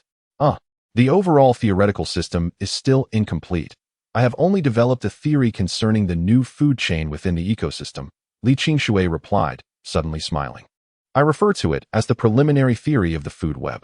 The preliminary theory of the food web? Liu Chang echoed. Indeed, it is termed preliminary due to its incompleteness. Allow me to explain, Li Qingshui continued, tapping his fingers. You are familiar with the traditional food chain system on Earth, correct? Yes, the big fish eats the small fish, and the small fish consumes the shrimp. Liu Chang responded as they walked. Indeed, the intricate transmission of organic matter in nature connects all species through various relationships of predation and being preyed upon. However, your example of big fish eating small fish only represents a fragment of the predatory food chain. In fact, there are 3 types of food chains in nature: the predatory food chain, the detrital food chain, and the parasitic food chain. As Li Qingshui spoke, he gestured with his finger, outlining a space in the sky and on the land. But look, do these traces of food chains still exist? seemingly bewildered. Liu Chang gazed at the various plants before him and shook his head, indicating their absence. Indeed, ever since the appearance of the red mist, the original food chain system of living organisms has utterly collapsed. Can big fish still consume small fish? Is shrimp necessarily a prey? Do trees still exist as pure producers in nature? Li Qingshui posed these three questions in succession. After a moment of contemplation, Liu Chang shook his head once more. Indeed, all species have abandoned their former behavioral patterns. Those who once thrived on a herbivorous diet now seem to indulge in flesh, while carnivorous beings may now subsist on grass. Even trees, it appears, have become formidable entities. The nascent food system has evolved beyond the simplistic chains of the past, transforming into a complex web that has blurred the foundational concepts of producers and consumers. Trees, once solely producers, may now assume the role of consumers that prey upon animals, all the while retaining their innate ability to absorb nutrients from the soil and synthesize organic matter. The distinctions between herbivorous and carnivorous animals have faded, as all creatures gradually shift towards omnivorous diets. The categorization of predators has similarly disintegrated. Mice have grown formidable enough to prey upon cats, and cats, in turn, have become capable of threatening humans. The contemporary ecosystem is no longer a competitive race characterized by mutual harmony. It has devolved into a fierce struggle for organic resources. A fierce struggle indeed. Liu Chang raised his gaze to the surrounding flora, as if he could already perceive the fierce and bloody scent of competition wafting through the air.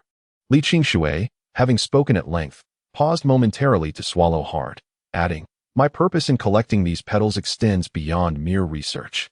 Should we gain entry to Zhengzhou, we will inevitably encounter various individuals, and where there are people, conflict is unavoidable.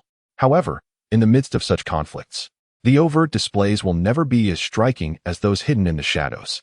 I find myself contemplating that had I possessed these petals earlier, I would not have been so defenseless in the face of the family you extinguished." Upon hearing Li Qingshui's words, Liu Chang, who had been deeply engrossed in contemplating the intricacies of the food web, abruptly turned to him, his astonished gaze capturing the faint, enigmatic smile that had momentarily flickered at the corner of Li Qingshui's lips. Chapter 66. The most important person. I seem to sense the scent of impending demise from our future adversaries. Liu Chang regarded Li Qingshui and remarked, "No wonder the elders have often advised against provoking the clever. It is just ahead, not far off. Let us shed this outer layer. It is now dusted with pollen." Agreed. Liu Chang nodded, and together with Li Qingshui, they halted in their tracks, cautiously peeling away the second layer of clothing that enveloped their bodies. "Do you think we can reach Zhengzhou today?" Liu Chang inquired while disrobing. "According to your theory of the food web, the aggressiveness of all species now surpasses anything the previous world could have imagined, does it not? Indeed, the evolution of living organisms, particularly those progressing towards gigantism, necessitates the intake of a plethora of nutrients throughout the evolutionary process. In nature, the most expedient and effective method of acquiring these nutrients is through predation. Thus, I fear the path that lies ahead may prove arduous." Li Qingshui retrieved a metallic box from his pocket and shook it, proclaiming, "I have found it." He then turned to Dr. Huang and inquired, "How are the injuries among everyone?" Dr. Huang gestured towards a soldier lying on the ground and the young girl beside him, stating, "Two are gravely injured, but the others are relatively stable and capable of movement." Liu Chang approached the little girl with concern, crouching down to gently touch her forehead. He had sensed her lethargy prior to their departure. Otherwise, her usual spirited nature would have compelled her to cling to him. Yes, she is still quite young. Even with similar injuries, her condition appears far more severe than others. "It's all right. You needn't move or speak. You have simply lost too much blood. A brief rest will suffice." He tenderly caressed the girl's hair, managing a faint smile. Sighing heavily at the sight of the girl succumbing to sleep, Liu Chang felt a sense of foreboding. The absence of her alertness rendered their journey all the more treacherous. Li Qingshui, upon witnessing the girl's unconsciousness, also let out an unprecedented sigh. After a moment of contemplation, he glanced at the soldier lying beside her, who had also lost the ability to move, and with a furrowed brow asked, "Shenmingyi, can you carry him?" Li Qingshui pointed to the soldier on the ground. "All right." Shenming nodded, stepping forward to lift the soldier effortlessly onto his back. "Since everything is arranged, we shall depart now.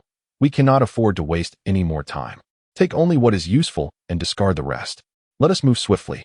With Zhao Yu's demise, Li Qingshui temporarily assumed the role of the squad leader. Liu Chang, you and Xin Ming will lead the way. I will guide you from beside. The plump man carried Xiaojing, while the other soldiers picked up their firearms. And they hastened to set off. Understood. The soldiers replied in unison. After a brief rustle, they reorganized into a small team of only a handful of members, following those in front as they embarked once more. This time, they lacked water and had discarded most of their backpacks. Although each bore injuries, the reduced number meant their pace remained undeterred. Yet, at their current speed, reaching Zhengzhou before nightfall seemed implausible. Adjusting the compass, Li Qingshui furrowed his brow. This is still without encountering any troubles. Before Li Qingshui could finish his thought, a scream echoed from within the ranks. Upon rushing to the source, they found a soldier lying on the ground, his face a ghastly shade of blue, as a tiny insect the size of a fingernail darted from his neck. He is dead. Dr. Huang stepped forward to check the soldier's pulse and announced to the gathered crowd. Continue moving forward. Li Qingshui waved his hand and sighed, choosing to no longer gaze at the soldier as he led the group onward. After only a few steps, another member was lost, leaving a mere 10 individuals remaining. As the small party navigated through the dense jungle, the foliage was so thick that various plants competed fiercely for space, rendering some areas completely impassable. At the forefront of the group, Xin Ming utilized a machete to clear the obstructing vines while awkwardly carrying an injured comrade. In truth, abandoning the injured member would allow for a swifter progression. Observing this situation, Liu Chang quietly remarked to Li Qingshui, if we were to forsake this individual, the others would feel a lack of security. Just as Liu Chang was speaking, he suddenly felt a sharp pain in his ankle, followed by a scream as he lost his balance and fell to the ground. Ugh, damn it. A piece of flesh has been torn away. Clutching his ankle, Liu Chang noticed a fist-sized shadow swiftly darting into a nearby tree hollow, carrying a fresh piece of flesh with alarming speed, leaving him unable to discern what it was. Is it serious? Thankfully, it appeared that his Achilles tendon was unharmed. Otherwise, he would be unable to continue. With a swift motion, he tore a strip of cloth from his clothing and tightly bound the wound on his ankle, staunching the surrounding blood vessels. It was impossible to rely on Xiaojing now. The assailant had approached so close without his awareness. With her presence, we can circumvent most of the dangers. Li Qingshui lamented. In this vast wilderness, whether it's Xun Mingyi, you, or I, none of us are as crucial as Xiaojing. She is, in fact, the most indispensable member of this team. Chapter 67. The field mouse's signal. Upon observing that it didn't impede movement, Liu Chang's countenance brightened with relief, and he continued. As for engaging in direct combat with the creatures, that is invariably the most arduous and unrewarding course of action, a regrettable necessity. Hence, Xin Mingyi and I serve merely as a last resort. It is indeed a significant setback for the team that Xiaojing, who can avert danger, is unconscious. After testing a few times and finding no impediment, Liu Chang did not delay their journey. Let's proceed. I am able to walk. Indeed. Li Qingshui nodded, resuming his position at the head of the group. Did you discern what it was that bit you earlier? No, it was too swift. It darted into a tree hollow in a flash. Liu Chang grimaced, hoping it wasn't venomous. Indeed. How many were there, and what size? Li Qingshui inquired as they walked. Well, it doesn't matter. There are still 10 of us, and we have firearms, so we need not fear them. It's likely that the intense scent of blood on us has piqued their appetite, leading them to follow us, but they probably won't dare to attack. Li Qingshui quickened his pace. As long as they cease summoning their kin and their numbers do not swell, we are not in peril. Indeed. Shall we discharge our firearms to startle them away? Liu Chang asked. Indeed, a sound idea. The soldier received orders, raised his assault rifle, and unleashed a barrage of shots into the shadows behind him. The crack of gunfire intertwined with the symphony of summer insects and birds in the jungle. As bullets whistled into the depths of the woodland, the startled field mice, indeed, scurried out in response to the gunfire. Enough, let's proceed, commanded Li Qingshui, urging his team forward. However, after traversing less than a kilometer, Liu Chang detected a familiar disturbance behind them. Damn it, those mice have regrouped. They refuse to give up. Liu Chang frowned, straining to listen. Well, there's nothing we can do. They lurk in the shadows, trailing us. What can we accomplish? Li Qingshui scoffed, acknowledging that despite scaring them off time and again, the field mice would inevitably return. They resembled a man intoxicated by desire. irresistibly drawn to the beauties exuding the aroma of flesh, relentlessly pursuing despite rejection. Shall we simply ignore them? The sensation of being followed was undeniably unsettling, and the already oppressive atmosphere within the group became even more unbearable with the presence of these bloodthirsty, yet timid creatures. It was utterly revolting. Liu Chang spat disdainfully onto the ground, choosing silence thereafter. Yet the team maintained their swift pace. For over half an hour, they continued their advance, accompanied by the relentless mice, until Liu Chang's furrowed brow finally began to relax. It appears those mice have suddenly dispersed. Liu Chang walked, his ears twitching slightly, a look of ease illuminating his face. They must have departed from the territory of the creatures, as they had scattered in an instant, vanishing within mere seconds. Observing Li Qingshui's expression, Liu Chang furrowed his brows and inquired, "Is there a problem?" The reaction of the voles seemed not one of reluctance after forsaking their sustenance, but rather a frantic flight in the face of peril. Li Qingshui, while speaking, gestured for the team behind them to halt. "Do you recall when I mentioned that a mouse's sense of smell is 10 times more acute than that of a dog?" "Indeed," Liu Chang replied, lifting his crossbow and drawing the string taut. Danger lurked ahead. Li Qingshui turned and shouted to the team, "Arm yourselves and safeguard your comrades. Form a semicircle and spread out."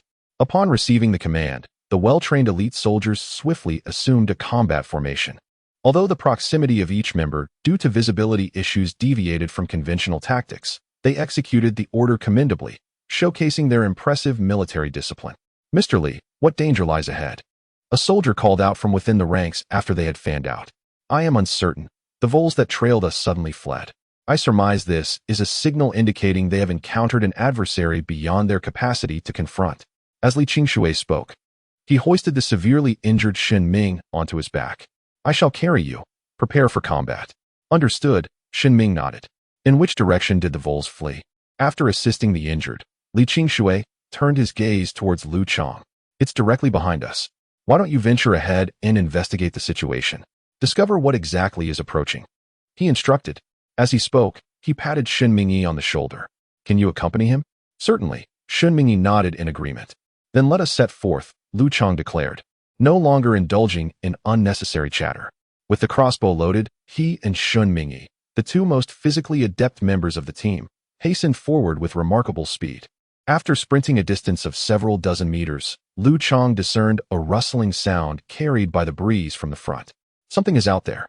Realizing the potential danger, he quickly crouched behind a large tree along the path, pulling Shen Mingyi to take cover alongside him. They listened intently as the rustling sound drew nearer. A head emerged from the thicket, and as the noise grew increasingly distinct, a vividly colored creature materialized from the depths of the fog, coming into view. "What on earth is that?" "It's absolutely revolting." The moment Liu Chang laid eyes on the monstrous being, his stomach churned with an involuntary reaction. Chapter 68, The Millipede. A shiver ran down Liu Chang's spine as he fought to suppress the nausea rising within him, all the while scrutinizing the grotesque, multicolored creature before him. It resembled an insect, or more accurately, a segment of one, with an elongated body that bore a striking resemblance to a centipede, albeit with significantly shorter legs and an abundance of them. This insect was hideously ugly, its shell gleaming and vividly colored, unmistakably indicating its extreme toxicity. "It's a millipede." Liu Chang merged the diminutive image in his mind with the colossal figure before him, discovering an astounding resemblance exceeding 90%. "Has the monster arrived?" he inquired softly from behind the tree. "What monster? What is happening?" Li Qingshui, noticing Liu Chang's hurried flight, sensed imminent danger. "Is it fast? Do we have a chance to escape?" "There's no fleeing. It has already pursued us," Liu Chang shouted, then dove into the ranks. "There, fire in that direction." He stood amidst the soldiers, his finger rigidly pointing towards a specific point. "Open fire." Li Qingshui echoed, warning, "The giant millipede can spray blinding liquid. Do not let it approach." Although many soldiers were unfamiliar with the insect known as a millipede and could not discern the massive silhouette several meters away, their innate instinct urged them to repel the looming peril. Rat-a-tat-tat. For soldiers wielding assault rifles unleashed a volley, their bullets converging upon the distant figure. Thud, thud, thud. The rounds penetrated the foliage, yet despite the relatively short distance, most failed to hit their target. This abysmally low accuracy could not be entirely attributed to the soldiers. as the absence of a clear sight of the target rendered even the most skilled marksman ineffective. Fortunately, the rapid rate of fire from the assault rifles ensured that, despite the poor accuracy, a fortunate bullet or two succeeded in striking the exoskeleton of the gigantic insect. Clang! A crisp sound echoed through the air, akin to the clashing of metals. Two bullets laboriously pierced the enormous insect's armor, inflicting a negligible amount of damage. Chirp! Injured. The insect ejected a purulent yellowish fluid and catapulted itself from the ground, swiftly ascending a colossal arboreal trunk and concealing itself within the foliage. Liu Chang's gaze followed its trajectory, discerning only a canopy of leaves. Damn it! In this region, even more tropical than a rainforest, the verdant vegetation is so dense it obscures the sky. Locating a concealed entity within this environment, regardless of its size, is an insurmountable task. It has ascended the trees. Maintain vigilance above. Liu Chang, functioning as the eyes of the team, commanded the remaining capable soldiers. Don't you possess more potent weaponry? These rifle bullets appear to inflict minimal harm. We have grenades and a disposable single-use rocket launcher. A soldier, relinquishing his rifle, armed himself with the rocket. However, my accuracy is uncertain. I am still unsure of the creature's identity. The soldier gazed upward, perceiving only the leaves encroaching upon his face. His vision was limited to the tendrils and foliage of the lower trees, obscuring everything else.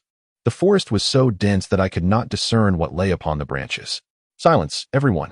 Let us remain vigilant to any sounds emanating from above. Liu Chang, grasping a crossbow, directed his gaze upwards into the chaotic tapestry of green, striving to locate that elusive flash of color, while simultaneously straining his ears to capture any potential disturbances. However, this time, neither his sight nor hearing proved beneficial. Instead, it was his otherwise unreliable sense of smell that came to the fore. A strange odor wafted through the refreshing air of the forest. Quickly disperse, he shouted, his voice barely escaping his lips as he seized the hefty companion and withdrew from the area. The others, albeit a moment slower, swiftly followed suit. At the instant the last individual leaped from the vicinity, a peculiar, mist-like liquid cascaded through the gaps in the treetops, drenching the grassy soil. The once verdant blades of grass revealed a startling pink hue. Simultaneously, Liu Chang finally detected that elusive flash of color amidst the leaves above. There, he exclaimed, and with a sudden release, the bolt from his crossbow soared forth, striking the colossal insect with precision. The creature writhed in the air, emitting a repulsive shriek. This agonizing cry, however, provided the hidden soldiers with a guiding sound source. Reacting swiftly, they unleashed a barrage of gunfire and a rocket, all aimed towards the source of the noise. A thunderous explosion followed. The deafening roar and explosive reverberations left everyone reeling, their senses overwhelmed. Due to the proximity of the detonation, a cataclysmic inferno seemed to descend upon them, accompanied by tremendous sonic waves and concussive forces that scattered them asunder. God damn it, Liu Chang exclaimed, as he struggled to his feet after being hurled to the ground. He spat out the grit in his mouth and extracted 3 fragments of the rocket projectile that had lodged in his chest.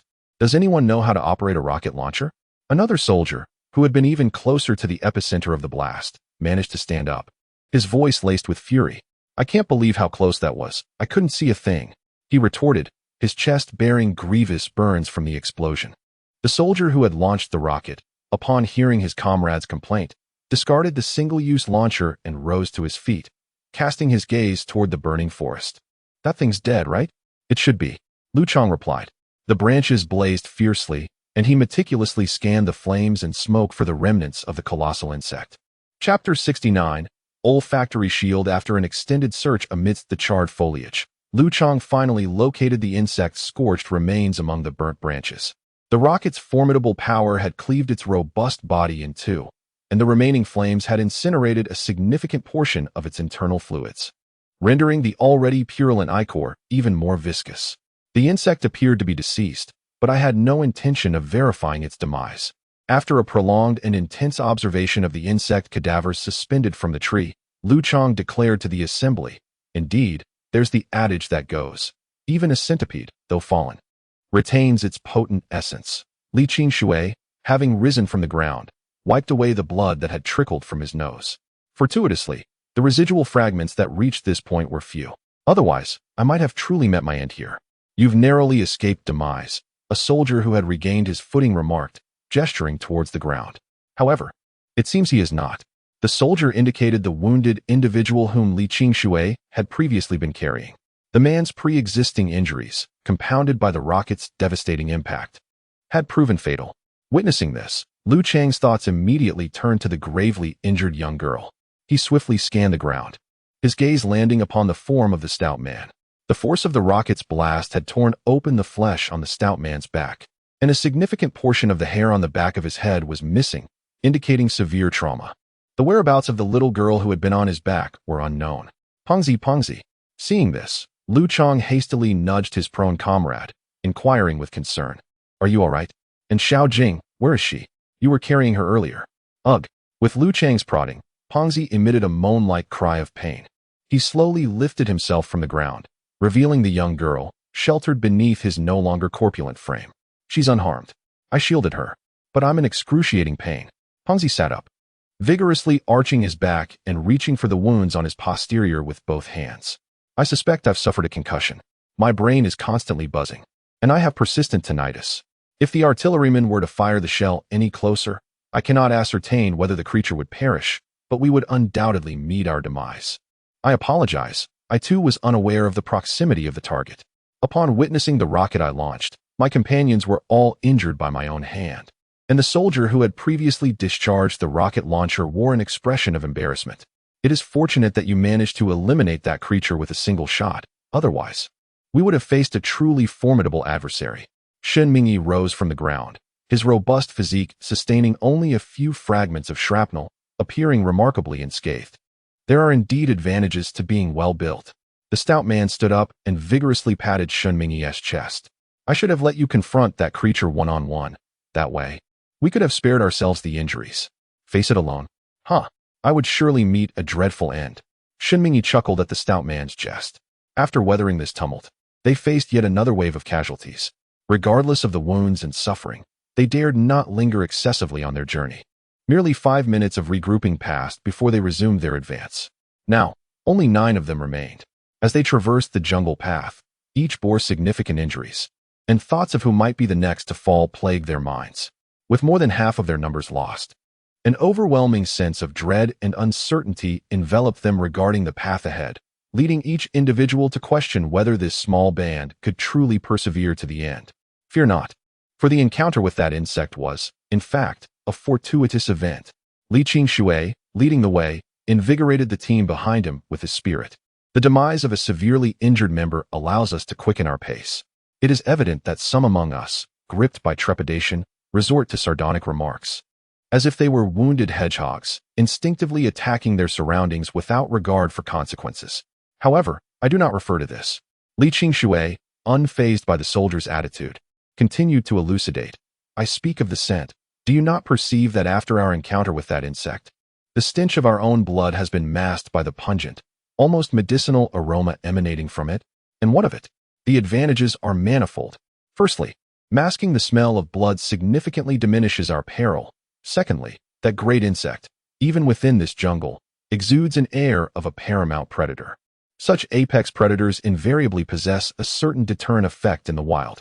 If we carry its scent upon us, Li Qingshui remarked, we shall instill a greater sense of dread in other creatures, thus providing us with an invisible shield of protection. Is this truly the case?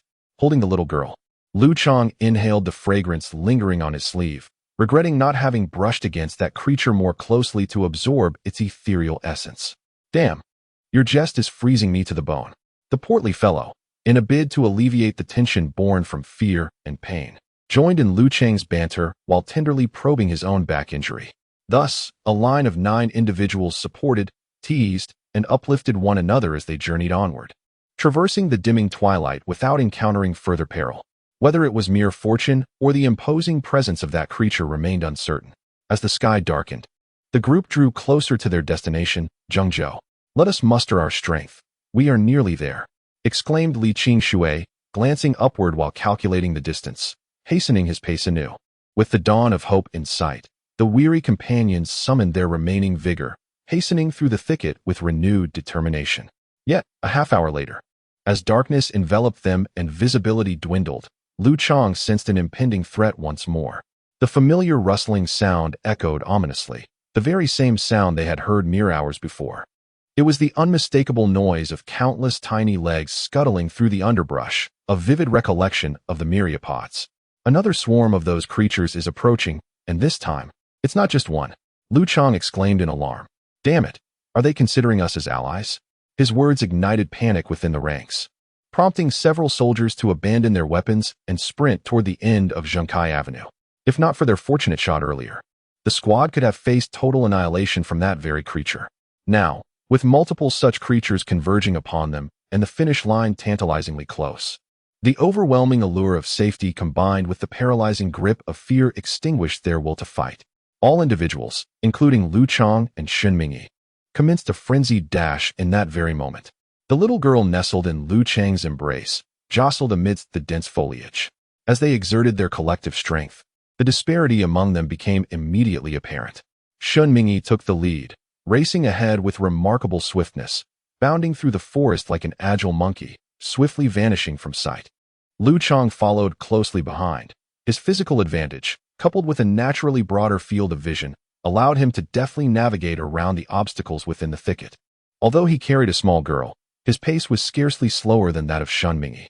In a surprising turn, it was Li Qingshui who occupied the third tier of escape, outpacing many despite his lack of stamina compared to the elite soldiers. Each step he took seemed meticulously calculated. Amidst the slick, treacherous undergrowth and the intricate network of roots and plants, he managed to place his feet precisely in the most advantageous spots. Though his visibility was limited, he appeared to possess an innate sensor, skillfully evading obstructions as if this escape route had been rehearsed countless times before, his movements flowing seamlessly. Chapter 70. Some matters, everyone was running for their lives, fully aware that lagging behind could spell doom. Yet, even amidst this desperate sprint, Liu Chang, positioned second in the formation, could not completely shake off the rustling sounds that trailed behind him. The insects scuttled with remarkable swiftness, despite their corpulent forms. Their agility remained undiminished. Liu Chang panted heavily as he ran, yet he could still perceive the swaying branches above and the vibrant hues concealed within the foliage. Just as Liu Chang uttered a word, a segment of a colossal insect descended from the tree, dangling precariously before him. Its body hung half from the branches, half in midair, with its sharp mandibles aimed directly at Liu Chang, who was immediately showered with a blinding, peculiar liquid from that terrifying appendage. In a moment of instinctual reaction, Liu Chang wasted no time evading the venom and swiftly veered into the denser underbrush nearby. Now that he was near Zhengzhou, he felt no trepidation of losing his way. As long as he maintained a general sense of direction, escape was assured. He plunged into the thicket, cradling the young girl, navigating through the dense vegetation with agility and care, deliberately opting for thickets that the monstrous insect would find difficult to traverse. The low shrubs lacked the robust branches of towering trees, which could not withstand the weight of such a behemoth, and their growth was more compact than other flora, making movement cumbersome for the creature. Thus, Liu Chang consciously maneuvered through the underbrush, gradually distancing himself from the swift centipede pursuing him. As the rustling sounds receded into the distance, he dared not slacken his pace, clutching the little girl tightly as he sprinted towards the east, the direction that signified Zhengzhou. The Zhengkai Avenue, stretching 80 kilometers from west to east, finally reached its terminus amidst his last breaths. As he ran, the surrounding jungle gradually thinned. The towering trees and the myriad fungi had vanished, giving way to a landscape dominated by a singular blend of weeds and shrubs. After sprinting at full speed for another 20 minutes, the already sparse vegetation became even more diminished, and he burst forth from the thicket into the clarity of the outside world. The scene before him transformed from an endless expanse of diverse flora to a highway and a collapsed overpass, with the remnants of Zhengkai Avenue visible just a few meters to his left. Walking towards the end of the avenue, beneath the welcoming sign of the people of Zhengzhou, Liu Chang observed the environment around him, no longer a lush green, but rather marked by human intervention that had not been entirely obliterated. A profound sensation washed over him, as if he had crossed into another realm. He could scarcely count the hardships and tribulations he had endured along the way. From the warm welcome of the people of Kaifeng to that of Zhengzhou, what was once merely an hour's drive had become a journey of arduous proportions, reminiscent of the Long March, where more than 20 individuals had nearly perished, and the survivors bore the scars of their ordeal. After pausing to catch his breath for 2 minutes, Liu Chang suppressed his overwhelming emotions and began searching for signs of others. 5 minutes later, he discovered Shun Mingyi on the opposite side of the road, who was also in search of their companions. Upon spotting his estranged comrade from afar, Liu Chang promptly hailed him. "You've emerged." Standing at the farthest extremity of the Zhengkai Avenue, Shun Mingyi also betrayed a look of elation. Earlier, due to their divergent escape routes, their points of egress differed, precluding an immediate reunion. "Indeed, I've escaped." Upon seeing Shun Mingyi present, Liu Chang embraced the little girl tightly, slumping wearily to the ground. "It was truly arduous. Did you encounter any others?" "No, I've been out for about 7 or 8 minutes. And you two are the only ones I've seen." As Shun Mingyi spoke, he lowered his head in contrite fashion. "I apologize. As a soldier, it should have been my duty to safeguard you in completing the mission, yet I myself fled first." "Huh, what protection are you talking about? In that previous situation, who could have protected anyone else? Whoever faltered, even slightly, would have perished. The fact that you could even consider military honor under such circumstances is, in my view, exceedingly noble." Liu Chang patted Shun Mingyi on the shoulder, forcing a smile. "Don't dwell on such matters. It's too taxing on the mind. Let Li Qingshui handle the cerebration. Let's simply search this vicinity for traces of the others. Given that everyone's escape routes varied previously, it will be challenging to locate them. However, if their direction was correct, they should all be emerging from the forest in this area. Let's search meticulously to avoid becoming further dispersed." "Agreed." Shun Mingyi nodded. "Then let's split up and search separately. Every 10 minutes, we'll reconvene beneath this welcome to Zhengzhou sign. How does that sound?" "Acceptable." Liu Chang also nodded, cradling the little girl as he stood up, and split up with Shun Mingyi to search for their companions. 10 minutes later, he located Li Qingshui, who had managed to escape, and 20 minutes after that, Shun Mingyi returned with a soldier. However, after finding this soldier, they searched for another 40 minutes without encountering anyone else who had fled. "I'm afraid the situation was too chaotic just now, and I'm uncertain about what transpired at the rear of the formation," Li Qingshui lamented, shaking his head. In the pandemonium, everyone was preoccupied with their own survival, and even he couldn't have kept track of everyone else's circumstances. The soldier's voice gradually diminished as he spoke. "Alas. Though it may be unpleasant to hear, the others are likely deceased."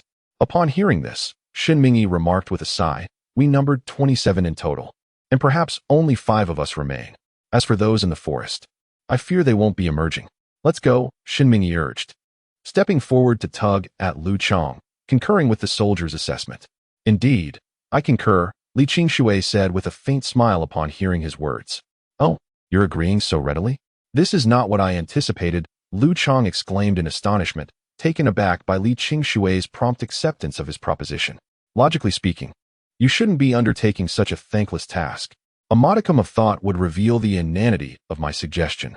However, some matters transcend the need for cerebral contemplation," Li Qingshui declared, extending a clenched fist towards Liu Chang's chest. "Did you presume I would abandon our comrades?" "Indeed," Liu Chang extended his fist, gently connecting it with Li Qingshui's. Chapter 71, Microcosm. "You departing has caused me tremendous losses," Shin Ming exclaimed loudly. Liu Chang pointed towards the northeastern direction and remarked, "Over there, in the eastern suburbs of Zhengzhou, at the end of Zhengkai Avenue, there should be a university called North China University of Water Resources and Electric Power. Are you aware of it?" "Yes, I've heard of it.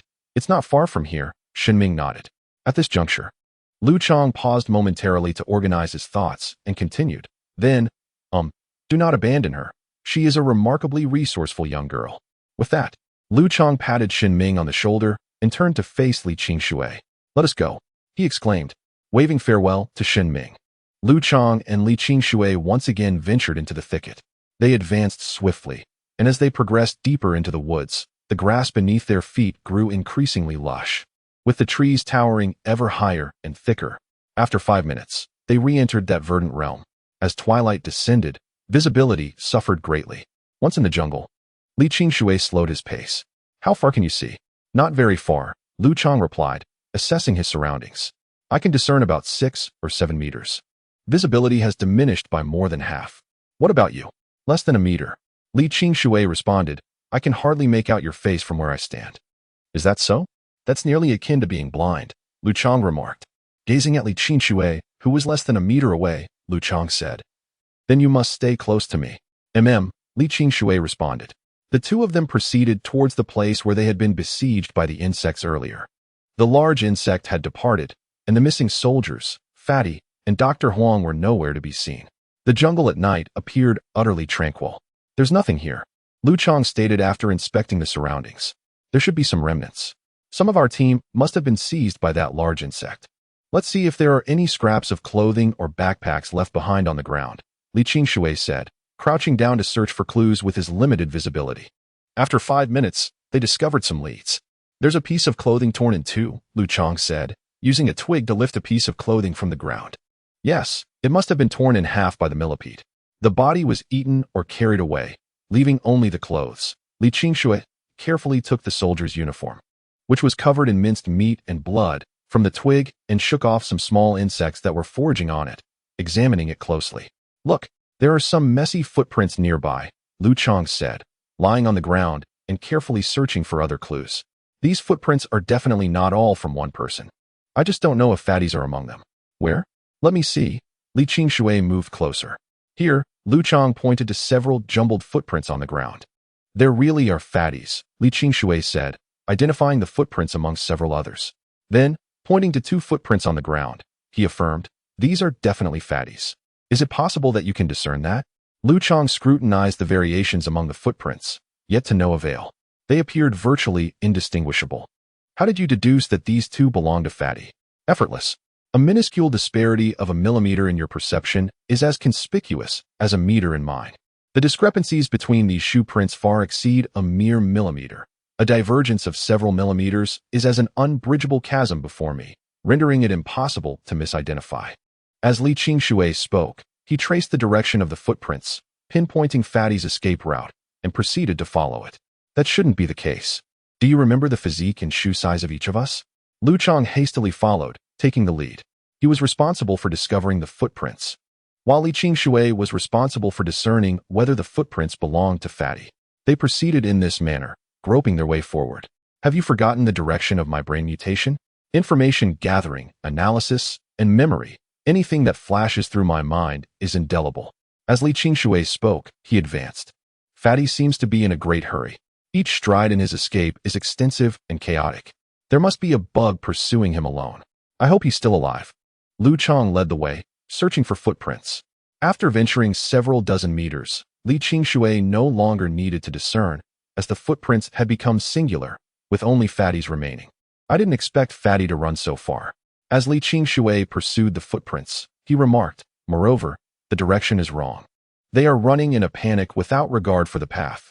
Just as Liu Chang acknowledged with a simple reply, his body suddenly froze in midair, resembling a clumsy marionette suspended awkwardly, as if caught in an invisible snare. What is the matter with you? Seeing him in such a state, Li Qingshui swiftly drew his knife, alert and on guard. Chapter 72. Opportunity don't come closer. I seem to be ensnared by something. Liu Chang flailed his arms in the air, exerting tremendous effort, yet could only make slight movements, as though bound by an unseen shackle that entirely restricted his mobility. Don't move. Observing Liu Chang's struggles, Li Qingshui commanded him to stop, gripping his knife with one hand while illuminating their surroundings with a mist lamp held in the other. Oh, damn it, it's spider silk. Under the beam of the mist lamp, Liu Chang glanced down to see the strands of pink silk binding him. These silks were translucent and glistening, closely resembling the color of the red mist, making them easy to conceal. In the shroud of night, even those with the keenest eyesight would find it challenging to detect their presence. Stay still. This silk is 9 times tougher than steel. And this variant appears even more resilient. Li Qingshui cautiously approached Liu Chang, the mist lamp in hand. The more you move, the tighter it will ensnare you. What should we do? Fear not. I have a plan. With those words, Li Qingshui retrieved a lighter from his pocket and tore a piece of cloth from his attire, wrapping it around a twig before setting it alight. Liu Chang exhaled in relief, then began to scan his surroundings with keen observation. Hurry up, he urged. I suspect I'm ensnared. The web is vibrating, and the spider that spun it has certainly sensed my presence. You are correct. It has already approached. Li Qingshui had just secured a branch when he caught sight of a dark shadow flickering before him. He hastily discarded the branch and gripped his knife tightly. Where is it? Liu Chang strained to twist his head, but the webs clinging to his face rendered him unable to turn. Don't look anymore. You won't see it, it's behind you. Kill it, don't let it bite me. Upon hearing that a spider lurked behind him, Liu Chang vigorously shook his body, seemingly attempting to dislodge the creature. How large is it? Not very big, just stay still. Li Qingshui beheld the spider, its size comparable to a basin, adorned in red and white. Once it reached Liu Chang's rear, it ceased its movements, fixating its 8 eyes upon Li Qingshui. The two, one human and one spider, stared each other down for a brief moment. Then, they both sprang into action. The spider disregarded the incapacitated Liu Chang and lunged directly at Li Qingshui, who simultaneously thrust his knife toward the spider. The spider's assault was swift, while Li Qingshui's response seemed sluggish in comparison. Indeed, when juxtaposed with the spider, his movements appeared considerably slower. If events unfolded according to typical logic, it was inevitable that the spider would strike Li Qingshui first, causing him to lose his stance and ultimately succumb to a fatal bite. However, logic remains logic. While reality unfolds in stark contrast, the spider lunged forward, yet Li Qingshui's slowly moving arm scarcely covered any distance before it was compelled to halt in midair. The spider collided precisely with the blade he had raised. It was as if an absurd and fortuitous accident had transpired. Everything appeared remarkably coincidental. As the spider leaped, Li Qingshui's hand was just beginning to rise, and before it could even surpass his chest, the spider impaled itself upon the knife. What made the situation even more fortuitous was that the point of impact on the blade corresponded exactly to the most vulnerable area where the spider's head connected to its body, an area unprotected by its bristly exterior. But the misfortune did not end there. After the spider collided with the knife's edge, its ill fate continued. The knife, which had penetrated its neck, was jolted by the spider's powerful assault, causing it to spin effortlessly in Li Qingshui's hand, enabling him to sever its head with minimal exertion. In the end, the spider's body did not even manage to strike the human who had ended its life.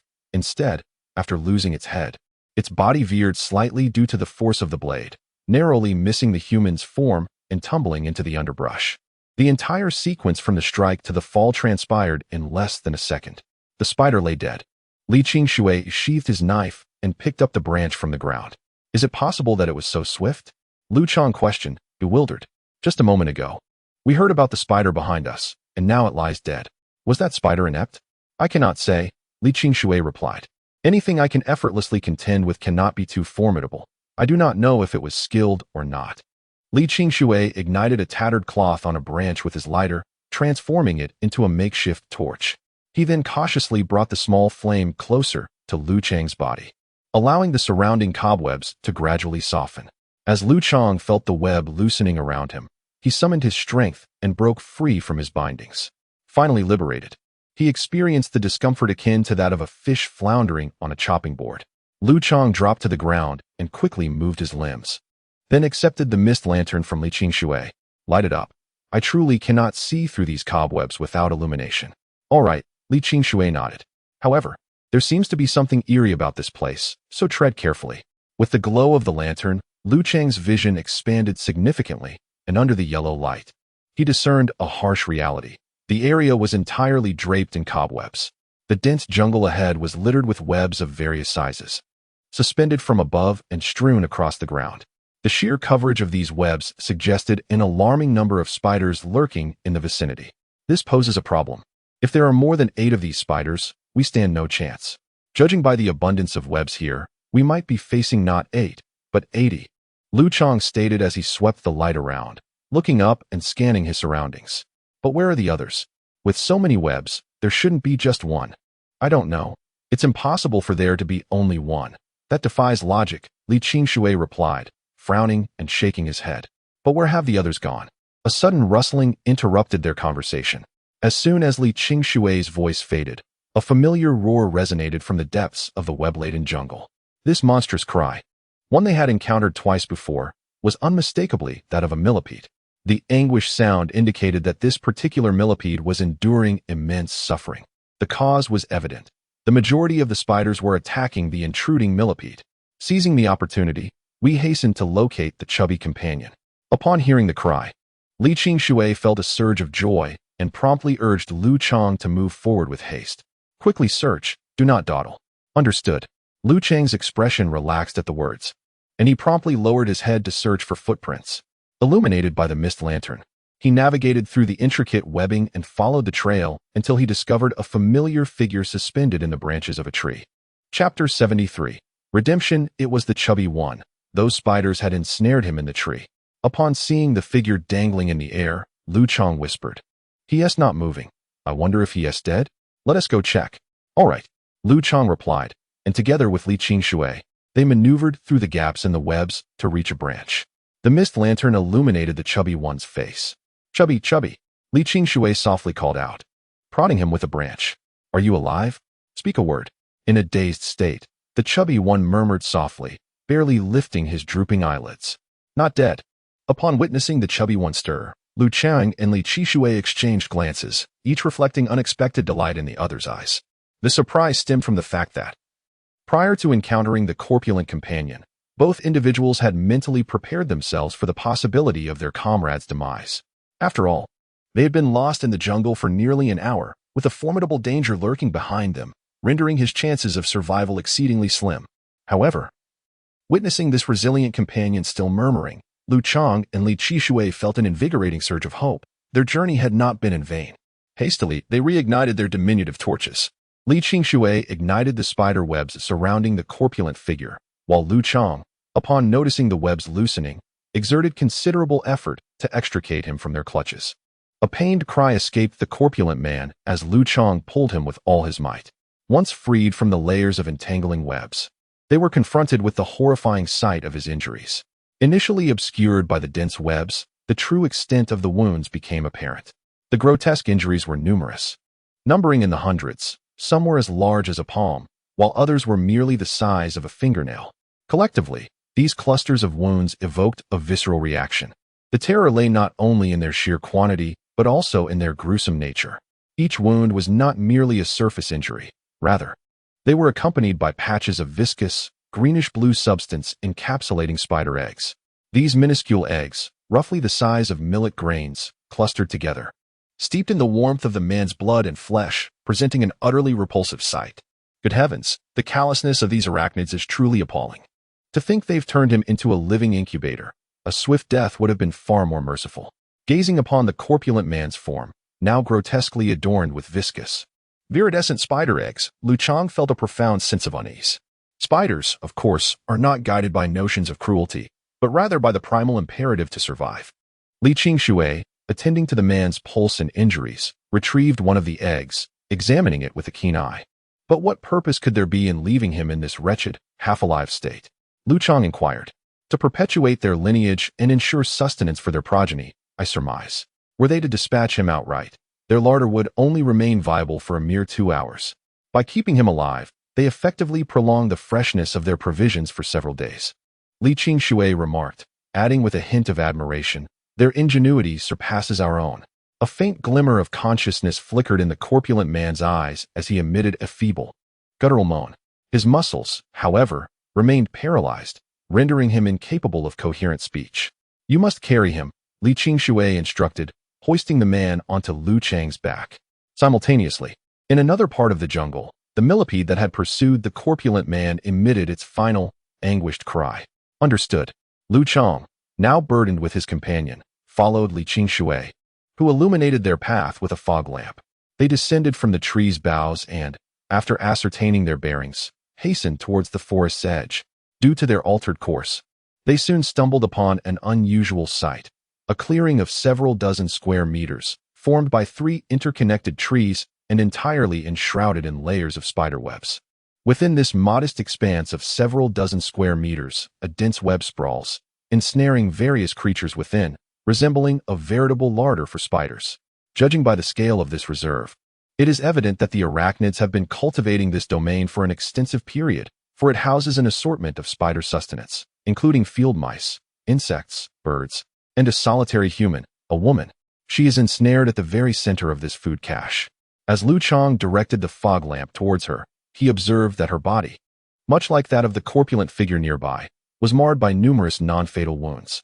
However, unlike the man, the woman's body bore spider eggs, some of which had already ruptured, allowing tiny, transparent spiders the size of a fingernail to swarm over her. Some were gleefully gnawing at her skin, while others feasted upon her flesh and blood. One by one, the minuscule spiders emerged from her skin, breasts, and abdomen, poised to partake in their inaugural banquet with exquisite grace. The sight of a woman bound within a web, a woman crawling with spiders, a woman being devoured, is more harrowing than any infernal nightmare. It embodies the very essence of torment. What is more distressing is that the woman remains fully conscious, her eyes wide with terror, seemingly liberated from the paralysis that once gripped her, ensnared in the web as she endures unimaginable agony. Is there no one to aid her? As the beam of light illuminated her, Liu Chang noticed the pleading desperation in her gaze, yearning for salvation. Yet, it appears we cannot rescue her, at the very least. We must alleviate her suffering. Relinquishing his hold on the corpulent man, Liu Chang seized the bow and arrow affixed to his waist. He aimed the projectile at the woman's form and released the trigger. With a whoosh, the arrow traversed the short distance, piercing through the gaps in the spiderweb, and embedded itself in her chest cavity. Crimson fluid trickled forth as the woman, marked by numerous wounds, finally received the fatal blow she had longed for. Subsequently, her gaze radiated clarity and gratitude. Thereafter, their journey was devoid of peril. With remarkable fortune, the duo traversed the jungle unscathed and arrived in the realm of humanity. Alas, let us proceed and seek out Xiaojing. Emerging from the jungle and entering the city, they no longer required a compass for orientation, as any dilapidated structure served as a conspicuous landmark of human existence. Liu Chang, burdened by the weight of the corpulent man, and accompanied by the mentor who had shared countless life and death experiences, ventured into the human zone within this tenebrous world. Chapter 74. Zhengzhou Ecology. The North China University of Water Resources and Electric Power, situated near the Zhengkai Avenue, or rather, in close proximity to the Zhengzhou welcomes you sign, was the designated rendezvous point for Liu Chang and Shen Mingyi. Li Qingshui and Liu Chang trudged along the weed-infested streets. Before long, they arrived at the university gate. Observing the decrepit state of the once thriving campus entrance, with vegetation engulfing the iron and stone walls, Liu Chang remained impassive. After all, the urban flora, in terms of both quantity and quality, paled in comparison to that of the wilderness. Within the city, they were mere appendages of humanity, eking out an existence in the cracks of concrete, whereas in the wild, they reigned supreme. How do you possess this knowledge? What if Shen Mingyi and his cohort have secured the entrance? Two individuals, in such a vast school, find no necessity for locks. Li Qingshui rubbed his chin, pondering that only in a community of hundreds would it be essential to secure against collective assaults. With merely two people, in this expansive campus, hiding anywhere would yield the same result. And do you comprehend what it signifies to have hundreds residing here? While I pose this question to you, I am, in truth, also inquiring of myself. As Li Qingshui spoke, he climbed atop the campus wall, continuing his soliloquy. The presence of hundreds within the campus indicates that Zhengzhou offers a more hospitable environment than Kaifeng. In any university campus in Kaifeng, it is improbable to gather a crowd of hundreds. In fact, aside from the small enclave of the military district, survival for humanity is a challenge in other areas of Kaifeng. Yet in Zhengzhou, the mere existence of a university implies that a greater ecological niche for humanity exists, imposing stricter survival limitations on other species. This suggests that life is more tenable here than in Kaifeng. Ah, what splendid news! Liu Chang interjected, adding, indeed, it is a rare piece of good news. As the two conversed, Li Qingshui reached the top of the wall. Once Liu Chang saw him steady himself, he lifted the rotund figure from below. Come on, let's go. All right, Li Qingshui replied, accepting the weight of the stout individual before leaping down from the wall into the campus. Liu Chang followed suit, nimbly vaulting over the wall like a lithe cat, and landed within the school grounds. How shall we locate them? Upon entering the campus, he discovered it to be remarkably spacious, with a murky expanse devoid of any visible figures. There were traces of recent movement, if not from Shen Mingyi, then certainly from others. Li Qingshui handed the corpulent figure back to Liu Chang, and then directed the beam of light towards the ground, illuminating the footprints that had trampled the wild grass. As long as we can find someone, locating Shen Mingyi will not prove difficult. Let us follow these traces. Traces? Liu Chang lowered his gaze to the overgrown grass, realizing that the spot Li Qingshui was highlighting bore no distinction from the surrounding area. You cannot see them, just follow my lead. Liu Chang hastened to keep pace, attempting to lighten the oppressive atmosphere with a peculiar jest. If you had possessed such keen insight in the past, You could have made a fine private detective. I would not prefer that. Had I possessed such abilities in the past, I would still choose to be a teacher. It is my passion. Li Qingshui responded, taking Liu Chang's comment in stride. However, by that time, should any of you wish to cheat during exams, I would notice immediately. None would escape my gaze. Liu Chang fell into a thoughtful silence upon hearing Li Qingshui's words. That joke is not amusing at all. I do not wish to continue this conversation. Li Qingshui nodded impassively, resuming his lead.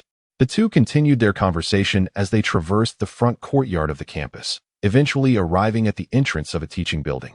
Under Li Qingshui's astute observation, they located a large classroom with its doors and windows securely sealed. This classroom originally featured wooden doors and glass windows. But the glass panes have now been replaced with wooden boards, and the doors reinforced, bearing evident signs of human modification. This is it. Li Qingshui indicated the entrance, and then rapped on the door. Knock, knock, knock. Who is it?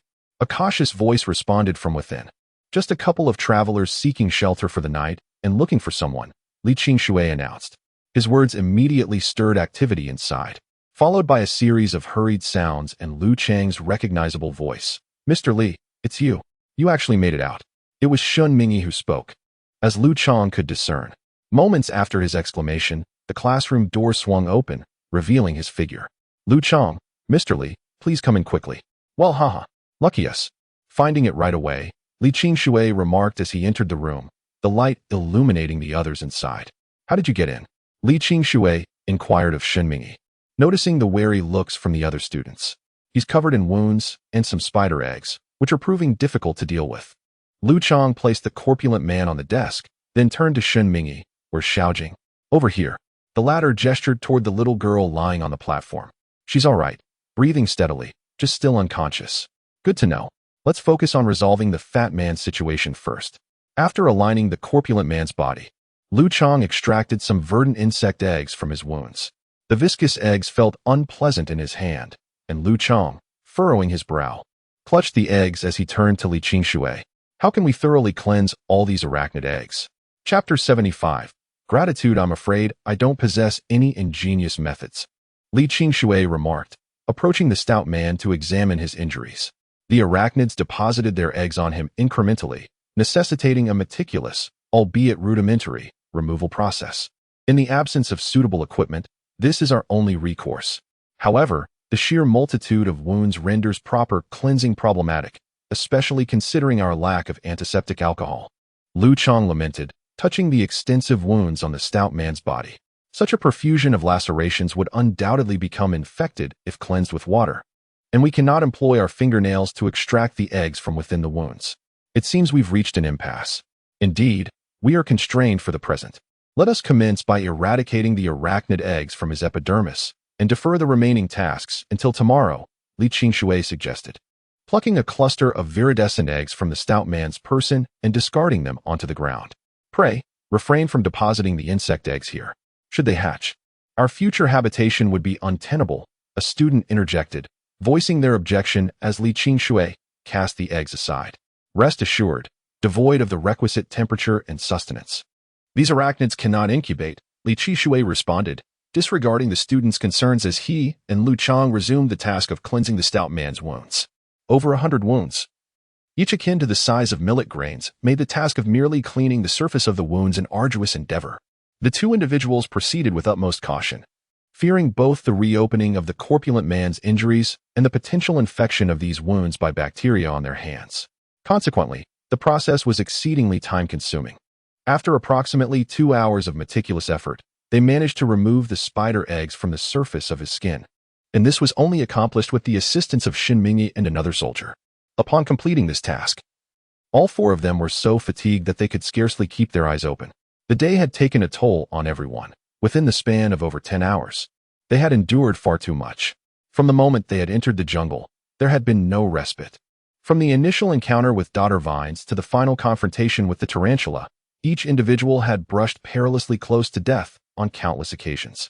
The psychological strain on everyone was immense, and having traversed 80 kilometers through the dense jungle, they were utterly exhausted, hardly able to muster the strength to move a finger. Hey, brother, I think we can do no more today. I truly cannot continue, Liu Chang said as he sat on the ground, leaning against the desk with a smile. I can barely keep my eyelids open. I won't waste any more words. Are you all right? The corpulent man on the desk murmured, nodding with difficulty. Although his tongue remained stiff and he was unable to articulate words, he had improved significantly compared to 2 hours prior. That's a relief. Liu Chang replied with a grin. The corpulent man murmured again, tears of murky distress welling in his eyes. What did you say? Li Qingshui approached the stiff figure of the corpulent man, unable to discern even his lip movements. Do not exert yourself. Whatever needs to be said can wait until tomorrow. Indeed, tomorrow, Liu Chang replied, and with that, he fell utterly silent, maintaining his original posture as he drifted into slumber. After instructing the other two to remain vigilant, Li Qingshui also settled down on the ground and succumbed to deep sleep. Following their slumber, the two soldiers, worn out from extensive physical exertion, their injuries, and the pressures of the entire day, found themselves unable to resist the allure of this relatively tranquil environment.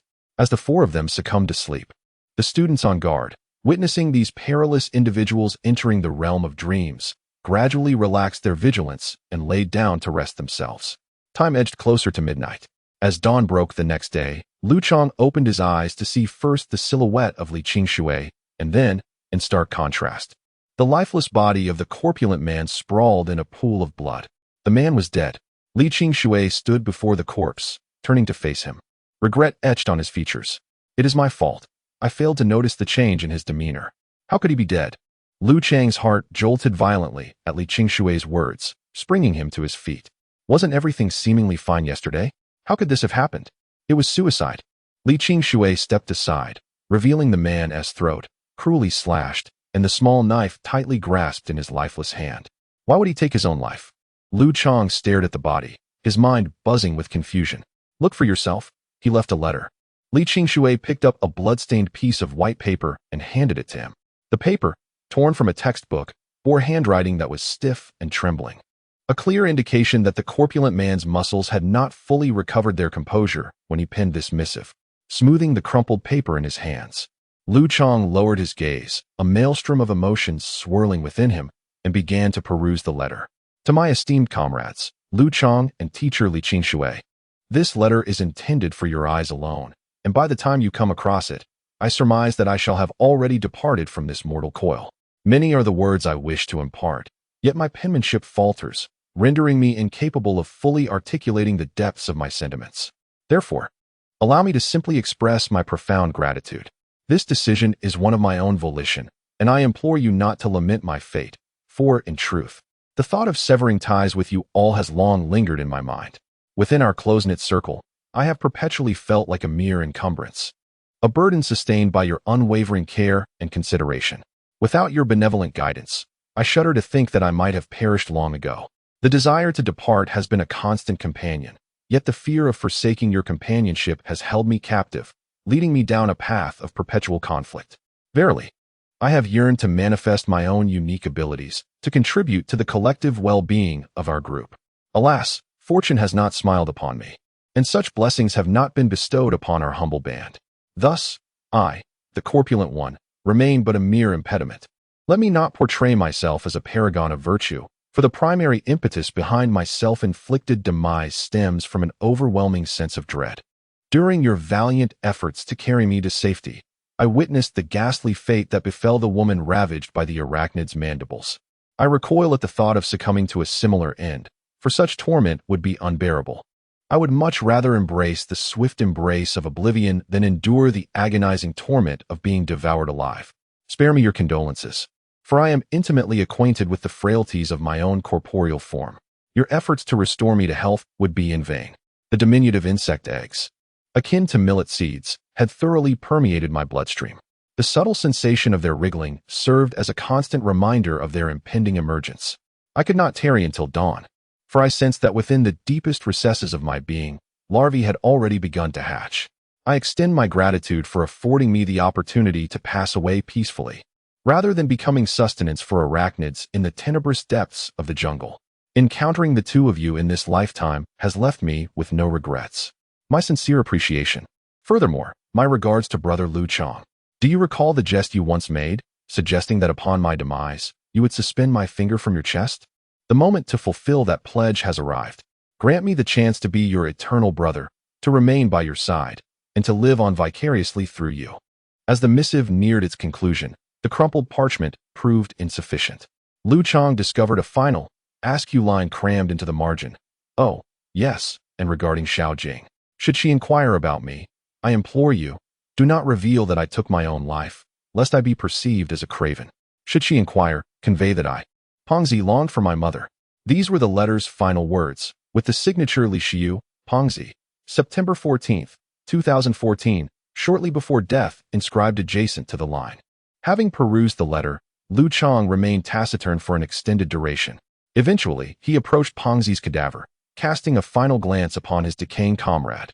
Subsequently, he unsheathed his blade and severed his index finger with a single stroke. That imbecile actually committed suicide. With eyes brimming with unshed tears, Liu Chang pocketed the severed finger. A poignant memento. He didn't want to burden us, he uttered, his voice laced with sorrow.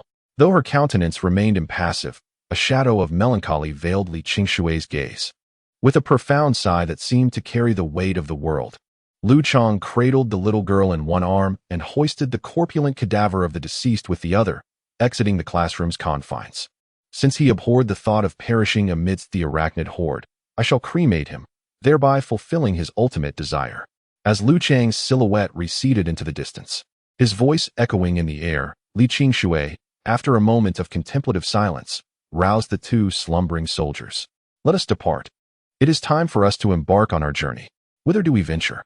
One inquired, his voice thick with sleep. To the Research Institute, she declared, her voice imbued with resolve. Bearing the deceased's remains, Liu Chang traversed the thoroughfare until he espied an abandoned automobile. Extracting a length of tubing, he siphoned gasoline from the vehicle's reservoir and liberally doused the riddled form of the departed. Having completed his task, Li Qingshui emerged with two soldiers. After casting a final glance at the corpulent man, Liu Chang borrowed Li Qingshui's lighter, ignited it, and cast it upon the man's person. Voracious flames erupted, consuming his form and incinerating the latent, aberrant life within. Let us depart. Once the conflagration had subsided, Li Qingshui regarded the charred remains, then approached Liu Chang, placing a hand on his shoulder. His demise was not agonizing. Indeed, it is the sole aspect that brings solace. Liu Chang nodded. Whither do we proceed next? To the Research Institute. Li Qingshui directed his gaze towards the northwest. I am curious to witness the extent of humanity's technological prowess in this natural world. Where is the Research Institute located? Liu Chang turned his attention to Shunmingyi. They did not anticipate the sudden, large-scale advent of the red mist, did they? Li Qingshui lamented, observing the crimson firmament. Come, let us venture forth and witness what awaits us. Very well. Suppressing his sorrow, Liu Chang clutched the corpulent man's finger bone in his pocket, carried the young girl on his back, and, alongside the squad, proceeded along Zhengzhou's thoroughfare towards the city's northwest. As the small party advanced, Liu Chang assiduously observed the surrounding environment, noting the stark differences between Zhengzhou and Kaifeng. Owing to the extensive human ecological impact, the local flora and fauna were significantly diminished compared to Kaifeng. The roadside weeds were no longer as tall as a person, and encounters with mutated creatures were infrequent. As he ambled along, he even espied numerous individuals foraging for sustenance along the thoroughfares, evincing a survivor population far exceeding that of Kaipan, and obviating the necessity for individuals to confine themselves solely to the aegis of the military.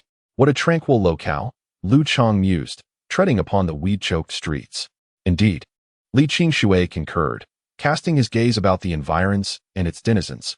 This place is to Kaipan as Kaipan is to the untamed wilderness, considerably more secure and serene. I merely wonder how these surviving souls sustain themselves. Subsisting solely on terrestrial flora would inevitably engender complications. Were I affiliated with the Research Institute, I would assuredly prioritize the subject of alimentation in my research proposals. Ah, well, you shall soon be among their ranks, Liu Chang rejoined, turning his head. Alas, as a neophyte, my pronouncements would carry little weight. Li Qingshui furrowed his brow, and I remain uncertain as to the precise number of cerebral mutation possessors. All will be revealed upon arrival, Liu Chang interjected, but I forewarn you, I do not anticipate an abundance of cerebral mutation possessors. Were all of humanity to emulate your example, I would genuinely perceive this apocalypse as a mere trifle, human technology would burgeon 100-fold within a year, and humanity's biological predicament would swiftly regain its unassailable stature.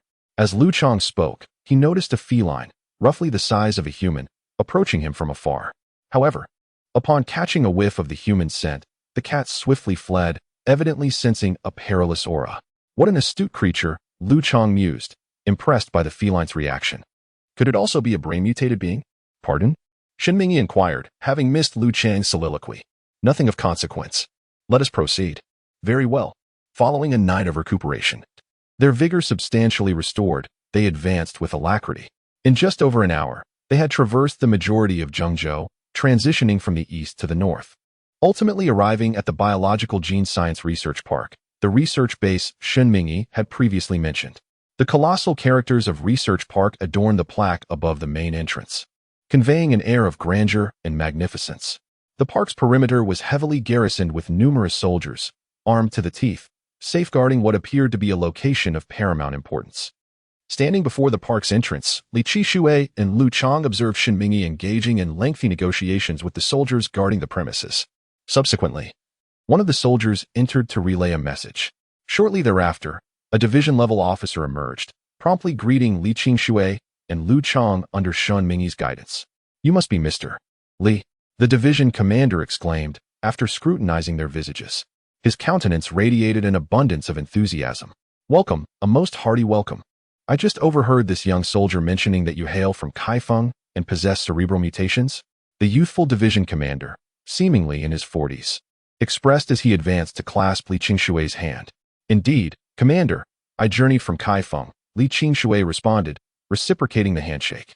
"Oh, that must have been an arduous trek, fraught with perils along the way," the commander remarked, a tinge of commiseration evident in his countenance. "It's regrettable that we in Zhengzhou have lost contact with neighboring cities. Otherwise, we would have dispatched reinforcements to expedite your passage." "Commander, you are too kind," Li Qingshui replied with a genial nod. "Nonsense. We shall be collaborating in the same locale henceforth, comrades in arms, as it were. Should you require any assistance, do not hesitate to ask. As it happens, I am the overseer of this sector, the commander of the 52nd Division. In fact, I was transferred here from the 955-231 unit near Kaifeng a few years prior. We are practically compatriots." "Ah, yes, allow me to introduce myself. I am Xia Heng. You may simply refer to me as Lao Xia." Commander Xia engaged Li Qingshui in cordial, familiar discourse while beckoning Liu Chang and the others to enter the park. "These are your companions, I presume? Do come in. All of you.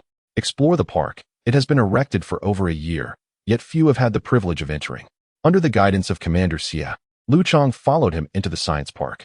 Upon entering, he was struck by its sheer immensity. The architectural ambience was not as he had envisioned. It was devoid of the overwhelming sense of advanced technology, resembling instead the commonplace structures of ordinary construction. However, this was merely a superficial observation, for the true nature of the interiors remained a mystery to him. This scientific park had been constructed at the expense of the nation, costing billions, nearly rivaling the expenditure of the Olympic Bird's Nest Stadium. As the mentor guided Li Qingshui and his companions through the facility, he recounted the origins of the science park. There are indeed advantages to a centralized government. When the nation decides to undertake a project, the mobilization of funds occurs with remarkable swiftness, enabling the execution of initiatives with national strength and efficiency. Furthermore, it has been reported that in recent years, the country has made significant breakthroughs in biological research. With major cities establishing similar scientific parks, it is said that the one in Beijing is even larger. It appears that the nation is not entirely unprepared for the impending apocalypse. As Li Qingshui spoke, he was led into a reception hall, where his mentor, with a smile, said, "Mr. Li, please have a seat. I will fetch Dr. Chun, one of the responsible parties here. That old fellow must be thrilled to hear about the arrival of a brain domain aberrant from over there." After observing his mentor's retreating figure, Liu Chang, seated on the sofa, displayed a hint of relief. "It seems they hold you in high regard." "Indeed," Li Qingshui replied, nodding as if to express his own relief. "This reassures me somewhat. Now we shall see how the higher-ups arrange things." Following this exchange, Li Qingshui fell silent, and Liu Chang, in turn, maintained a respectful quietude. Following Pian Wan's departure, the parlor door reopened, and a man who appeared to be in his late 50s yet possessed hair as lustrous as a youth's, entered. Liu Chang's keen eyes immediately discerned the inscription on the name card affixed to the man's person, Chen Sudong, head of the 3rd Research Subdivision at the Wenyu Biological Research Institute, the paramount rank for Chinese research personnel. Within the nation, the rank of Major General signifies the pinnacle of honorary distinction, while ranks surpassing it denote not merely honor, but tangible military authority. Upon Chen Sudong's arrival, the astute division commander Xia extended a cordial greeting before discreetly departing. Old Chen, I've brought the man to you. Remember this favor I've bestowed upon you. Rest assured, Chen Sudong responded, patting division commander Xia's shoulder as he escorted him out of the parlor. Subsequently, his piercing gaze fixated upon Li Qingshui. You're called Li Qingshui? Indeed. Come with me. Their initial exchange was remarkably concise. Following those 3 sentences, Li Qingshui and Liu Chang trailed him towards the entrance of a peculiar chamber. This is the testing facility, equipped with a variety of testing apparatus and ancillary installations. We shall commence by assessing the extent of your cerebral mutation, Chen Sudong declared, unlocking the door to the enigmatic room. Peering inside, Liu Chang perceived for the first time, amidst the diverse array of incomprehensible instruments, the aura of advanced technology. Young man cradling the child, you may await here for a while, Chen Sudong directed towards Liu Chang. Very well. Having acquiesced with a nod, he observed Li Qingshui accompanying Dr. Chun into the technologically advanced chamber. Moments later, he discerned the whirring of machinery and Li Qingshui's placid responses to the posed questions. A quarter of an hour elapsed before their reemergence. Dr. Chen's countenance, previously composed, now bore an expression of profound astonishment and elation, an undisguised display that even Liu Chang, with his limited worldly experience, could readily perceive. Fortunately, Dr. Chun, being an academic and a scholar, possessed the ability to regain his composure relatively swiftly, despite the initial childlike display of unbridled emotion. Shortly thereafter, he reassumed a professional demeanor. Henceforth, you shall serve as a researcher within our 3rd team. I shall arrange for the issuance of your identification card. As he addressed Li Qingshui, his gaze shifted towards Liu Chang and the young girl he held. Are these your family members? Indeed, they are my family, Li Qingshui affirmed with a nod. Very well, Li Qingshui reiterated with another nod. Just as he assented, and Dr. Chun prepared to continue, the resounding cadence of purposeful footsteps echoed from the corridor's end within the research institute. Accompanying the approaching footsteps were 3 figures, a middle-aged individual in military attire and 2 research personnel clad in white lab coats. This is a true embodiment of military authority. Holding the rank of Major General, which undoubtedly stands as the highest echelon in the entire Zhengzhou region. Accompanying him are 2 individuals resembling researchers, who also appear to possess significant status. The 3 walk in unison, suggesting a lack of a clear hierarchical relationship among them. More astonishingly, one among them seems to be merely in his 20s, akin to Li Qingshui's age. Dr. Chun, as the Major General approached from the far end of the corridor, he greeted Chen Sudong with a smile, exuding none of the typical demeanor associated with military leaders, nor did he carry an imposing presence. Instead, his countenance was warm and approachable. In response, Chen Sudong managed a faint smile, adopting a familiar demeanor to greet the newcomer. Director Zhang, he acknowledged. Ah, old Chen. I heard that a cerebral anomaly has arrived at the military district today. I came specifically to offer my congratulations. What kind of cerebral anomaly are we discussing? Oh, it's a standard intelligence and analytical type, with a relatively low degree of alteration, Chen Sudong replied, patting Li Qingshui on the shoulder. This is the young man in question. Indeed, Director Zhang remarked, scrutinizing Li Qingshui for a considerable time. A spirited young man. The Research Institute is in need of such vibrant, fresh blood. Thank you for the compliment, Director. Li Qingshui bowed slightly. There is no need for such formality, young man. Here, we abide by fewer rules. As the Chief of Staff spoke, he gestured towards the young man, seemingly in his 20s, standing beside him. Allow me to introduce Comrade Zhao, another prodigious talent with awakened mental faculties, just like yourself. You two are of similar age and both products of our military region's research into cerebral mutations. He hails from Zhengzhou and was the solitary individual with a brain anomaly discovered by our institute prior to your arrival. In recent days, I've been thoroughly impressed by his acumen. You ought to engage in frequent discourse. Greetings, I am Zhao Zhuo. In harmony with the Chief of Staff's introduction, the young man named Zhao Zhuo extended a friendly hand towards Li Qingshui. Pleased to meet you. I am Li Qingshui. Li Qingshui reciprocated with a smile, clasping his hand. Ah, my apologies. I neglected to introduce him.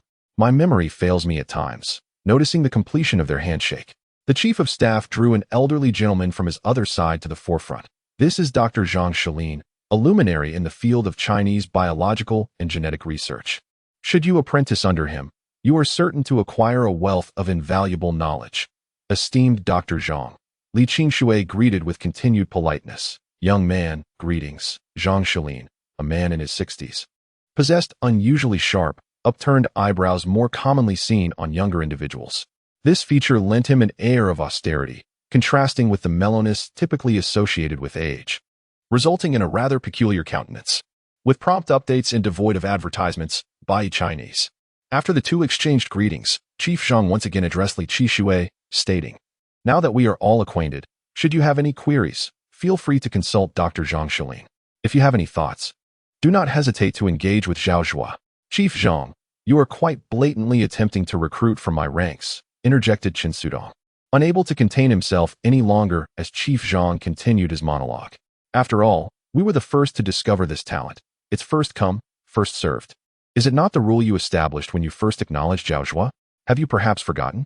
Haha, look at you getting all flustered, Chief Zhang replied, unfazed by Chen Sudong's remarks, deftly shifting the conversation.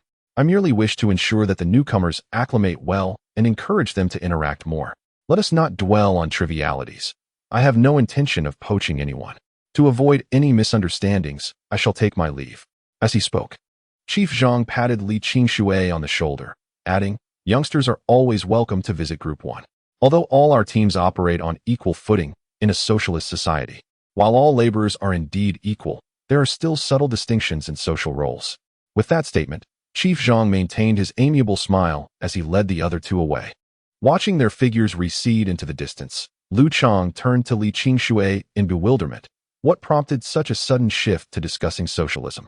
He intended to convey that within the fifth experimental group, one faction significantly surpassed the others, prompting me to contemplate future directions. Li Qingshui's expression remained impassive. What conclusion have you drawn? Chen Sudong inquired, observing the profile of Li Qingshui. The mere fact that I can articulate the aforementioned statement indicates that I have already aligned myself with your perspective, Li Qingshui replied. And the reason? There is no reason. Merely my own intuition. Li Qingshui then turned to Dr. Chen Sudong. By the way, how many values did you record for my cerebral domain aberration index? 167. Came the response. And that individual named Zhao Zhua? 134, slightly weaker than you. Understood. He has been here for several days, has he not? Indeed. He has been here for 8 days. In that brief span, he has completely mastered the entirety of genetic engineering, a feat that others have failed to achieve over decades.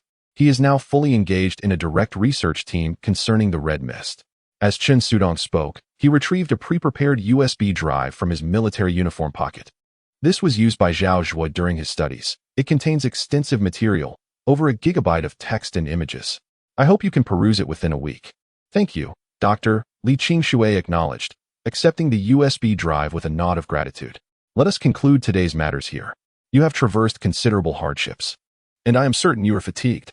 I will arrange accommodation for you and your family shortly. Chen Sudong then glanced at Liu Chang and Xiaojing. Noting the brother's injuries and the girl's apparent loss of blood, I shall procure a military physician to examine your conditions. Further matters can be addressed subsequently. Please await here for a moment. Regrettably, a civilized world is not necessarily safer than the untamed wilderness. Li Qingshui sat before the computer, perusing pages of data with remarkable speed, absorbing 30 lines at a glance. He never lingered on a single page for more than 3 seconds. It is truly perplexing why, even in such a critical moment, humanity persists in internal strife. Would unity not be more advantageous? Liu Chang gently placed the little girl on the dormitory bed and then reclined beside her. It's just that everyone is still smart, and their ideological consciousness is really low.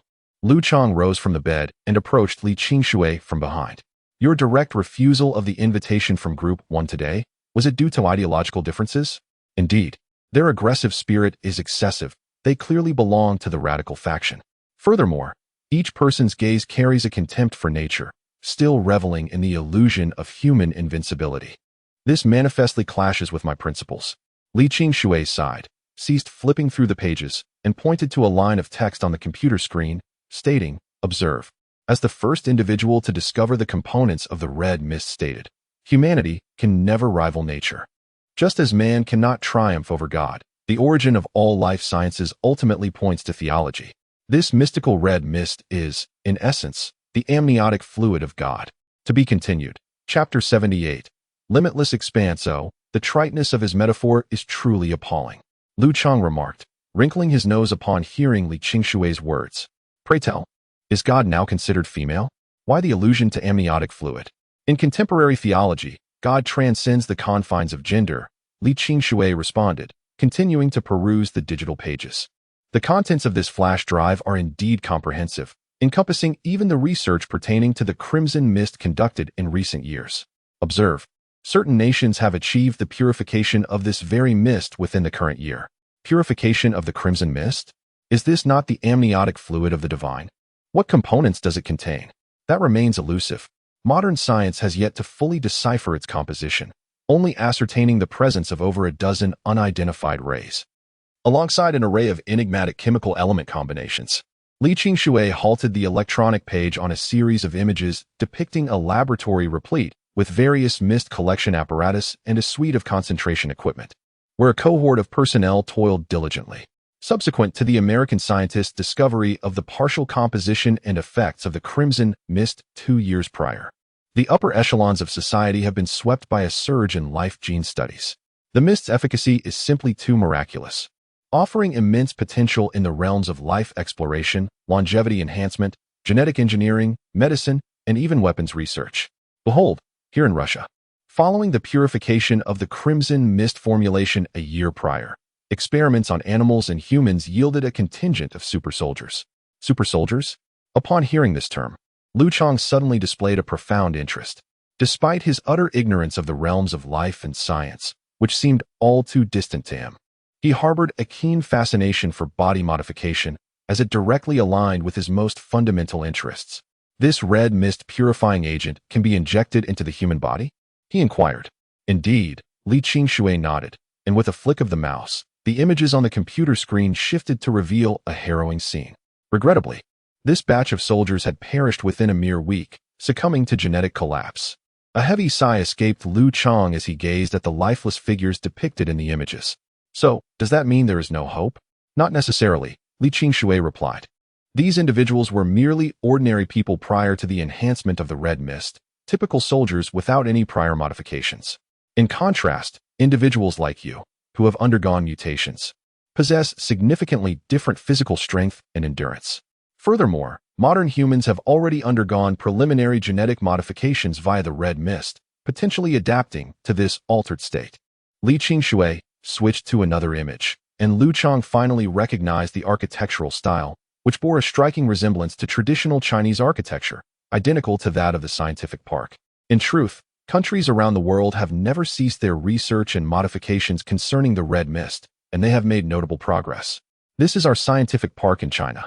Data indicates there have been successful precedents of red mist altering laboratory mice, albeit with a success rate of merely 0.003. That indeed signifies a high mortality rate. I would rather die than allow myself to be injected with such a substance. The survival rate is less than 1%, or even 1 in 1,000. Such a venture, more perilous than a mere 9 lives, is something no one would undertake. This merely represents a direction. Or perhaps the information I possess is merely antiquated. The current advancements in this technology remain to be scrutinized. Li Qingshui leaned back against the chair, rubbing his weary eyes, and continued, after all, I am still a novice here, with a long journey ahead. Although this information is comprehensive, its currency remains to be determined. Certainly, in the not-too-distant future, this research institute will serve as our stage. In the coming days, I must swiftly complete the foundational courses and finalize my treatise on ecological theory, striving to capture the attention of the higher-ups and gain entry into the upper echelon of this experimental zone. As for you, your focus should be on advancing your physical evolution. Li Qingshui's eyes, red from rubbing, fixed intently on Liu Chang as he said earnestly, this research institute is far from tranquil. In fact, it is more perilous than many other places. Humans, when subjected to extreme environments, can give rise to myriad extreme emotions. And ultimately, the resolution of differing ideologies often resorts to force. Therefore, whether our path forward encounters turbulence largely depends on you. Listening to you, it seems I truly bear a significant responsibility. However, Liu Chang looked earnestly at Li Qingshui and said, "But I am merely one individual. No matter how advanced my mutation may be, it's impossible for me to accomplish anything amidst this armed military force." Nay, you are mistaken. Know that the path of life's evolution, like the progression of external skills, is infinitely vast. Consider that peculiar great willow forest. Are you suggesting I could evolve to such an extent? Liu Chang suddenly perked up. Theoretically, it is possible. Realistically, it is not. Li Qingshui promptly interrupted Liu Chang's excitement with a placid tone. He then added, "However, do not be disheartened. Humankind has, in truth, long since entered a cul-de-sac on the road of natural evolution. Complex biological structures and highly specialized social functions have rendered our progress on the path of natural evolution exceedingly difficult. This is the most significant reason why, since the advent of the red mist apocalypse, humanity has lagged behind other creatures in the pace of evolution. But what does it matter? From the perspective of natural evolution, we may be a step behind others, but in our capacity to intervene in nature, we are a step ahead. We utilize technology to interfere with the pace of evolution because we possess a well-developed division of labor. Thus, we are capable of undertaking this endeavor. What elevates us can also be our downfall. We humans will not be eliminated so swiftly." As Li Qingshui spoke, his normally placid eyes gleamed with a brilliance that stung Liu Chang's gaze, as if he foresaw humanity's magnificent struggle against the tides of nature in the depths of his eyes. "Therefore, trust me. I will transform you into a super being empowered by both technology and nature. And until then, you must help me clear the obstacles in our path." "Very well," Liu Chang responded, his eyes mirroring Li Qingshui's brilliance. "Do not underestimate the power within your own body. Starting tomorrow, focus on recuperating and then begin training. Your body has never undergone systematic exercise, and many of its latent potentials remain untapped. Even in the previous era, a boxer could defeat several ordinary individuals. Therefore, while I seek the keys to technological evolution, you must also dedicate yourself to self-improvement." "Understood," Liu Chang nodded once more. "Good. Let us conclude our conversation for today. You should rest, while I continue my studies." Over the next 3 days, Liu Chang's injuries gradually healed, and Li Qingshui relentlessly absorbed vast amounts of knowledge at his computer. Xiaojing, who had lost a significant amount of blood, steadily recovered, and Liu Chang's burns, cuts, scratches, and other wounds began to scab over. Simultaneously, his 3 days of living in the park had familiarized him with its basic conditions. Early one morning, as Liu Chang arose and prepared to seek a place to exercise, a knock echoed at his dormitory door. Puzzled, he opened the door to find a familiar face he had not seen in 3 days, Shen Mingyi. "Long time no see." Bearing a platter of verdant foliage and a duo of viscous concoctions of indeterminate composition, Shen Mingyi stood at the threshold.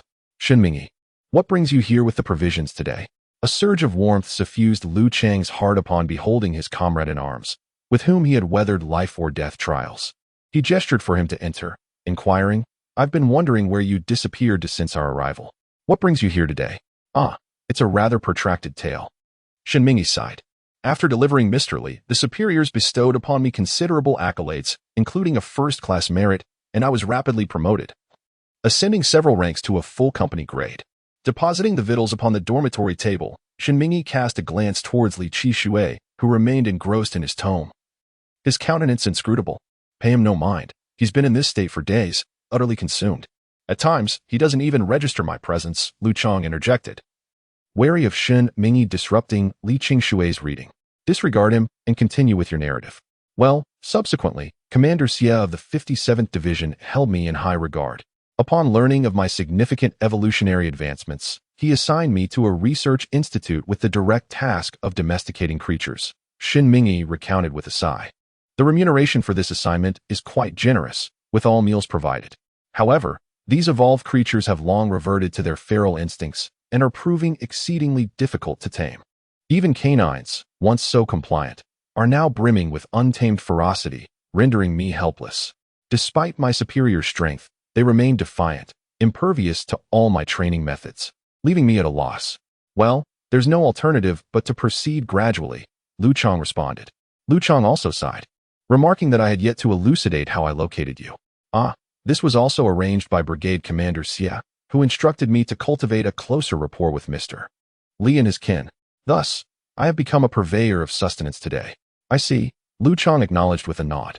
By the way, do you happen to know of any locales within this precinct suitable for physical exercise?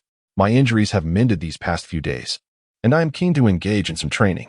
Since sustenance is readily available here, I wish to fortify my physique, as it is, after all, the bedrock of survival. You've come to the right person, Shen Mingyi responded, a smile gracing his countenance, elated that he could assist Liu Chang, thereby advancing his mission of cultivating closeness. In recent days, the military has selected a cadre of warriors exhibiting substantial evolutionary progress, forming a squad that trains daily in a gymnasium. I surmise that, given your standing, you would undoubtedly be granted access. Select a cohort of individuals with elevated evolutionary potential for training. Upon hearing this, Liu Chang was inexplicably reminded of the red mist purification agent that Li Qingshui had shown him 3 days prior, and he promptly inquired, what is its intended purpose? I have no knowledge, Shen Mingyi responded with a shrug. They are provided with exquisite victuals and libations, and their sole responsibility is to train. I am uncertain of the military's intentions. Some researchers at the Institute are still deprived of adequate sustenance, yet they are lavishing provisions upon this cohort.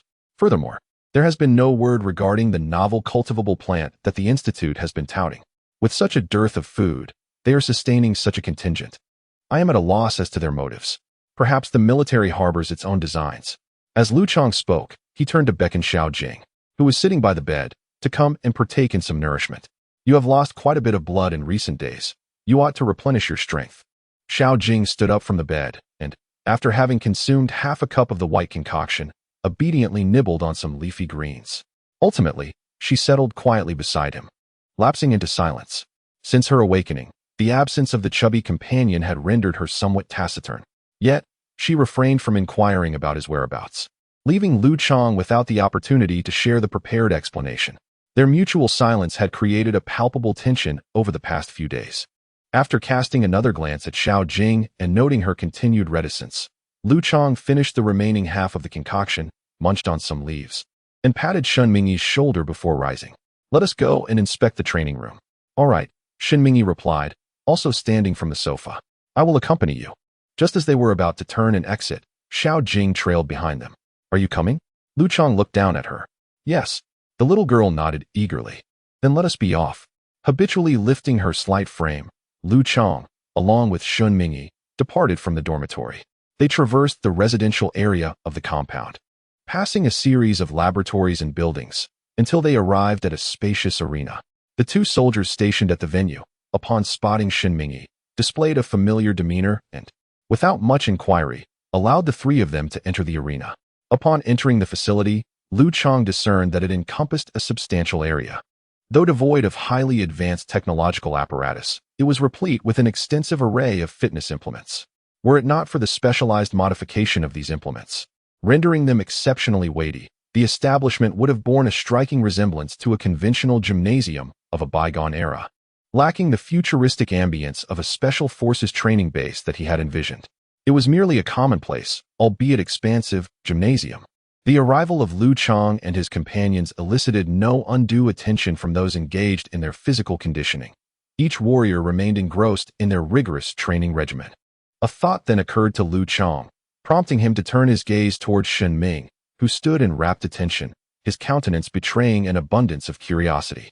Observing his expression, Liu Chang experienced a momentary pause, recalling his entrustment of Xiaojing to Shen Ming's care, during which he had ostensibly uttered words to the effect of ensuring her well-being, persevering in her cause, and alluding to her potential utility. It now appeared that the ostensibly affable individual possessed a remarkably discerning mind, having not forgotten those ambiguous pronouncements, and was now endeavoring to glean their secrets. Fortunately, although Liu Chang had instinctively posed his query, he had also habitually employed a tone audible only to the 2 of them. While he did not fear that Shen Ming had overheard anything, the sensation of having one's secret scrutinized was invariably unwelcome. What were you 2 discussing just now? Shen Ming inquired with a genial smile. Is there something you're keeping from me, your comrade in arms? Upon arriving at the research institute, he truly grasped the rarity of individuals with cerebral mutations.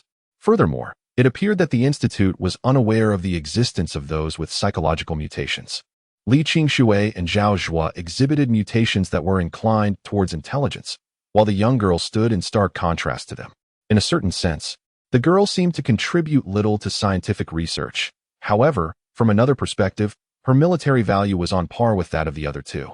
Should the military manage to devise a biological radar based on the girl's brain, the assistance it would provide to the army in this shrouded world would be immeasurable. Ironically, due to the girl's limited individual contribution, yet immense research value, she represented a being with negligible attraction value, but substantial dissection value, thus instilling a sense of unease in Liu Chang as he contemplated the complexities of this situation. He ceased conversing with the girl and shifted the discussion with Shunming to other topics. After spending some time with him, Shunming eventually departed the gym, leaving Liu Chang to continue his solitary training, attending to his own responsibilities. The day passed uneventfully, yet subtly charged with undercurrents. The young girl remained quietly by his side, much like in previous days. However, unlike yesterday, today she took the initiative to speak with Liu Chang. Am I in some danger here? Well, to some extent, yes. But as long as both teacher Li and I are present, there is nothing to worry about. Upon hearing the little girl's words, Liu Chang, taken aback by her profound sensitivity, consoled her, saying, "Do not be alarmed. As long as you conceal your abilities, you shall remain unscathed. Then, brother, do you foresee my demise? What preposterousness! How could you possibly meet your end?" Liu Chang, startled by her question, felt a pang of unease, and his attempt to reassure her was tinged with uncertainty, given the nature of their world. He amended, "If death is to claim one of us, it shall be I who precedes you. But would that not amplify my sorrow?" The little girl gently manipulated the finger-bone necklace adorning Liu Chang's chest, murmuring, "Could you grant me a request, Liu Chang? Speak. If I were to perish, I desire to remain with you, regardless." She indicated the necklace, her finger pressing against his chest. "I wish for a place within it." Cease such morbid jesting. Liu Chang, disturbed by her words, grew agitated, his mind conjuring the image of Fatty's riddled face and the dark humor they had once shared. He turned away, his back to the little girl. "Enough, I cannot consent." After a protracted silence, the little girl shifted the subject. "Your training today has yielded remarkable results. Your life force has surged by a magnitude, surpassing others tenfold. The reason eludes me. Furthermore, the average life force of those in the gymnasium today was 7, save for an individual seated in a secluded corner.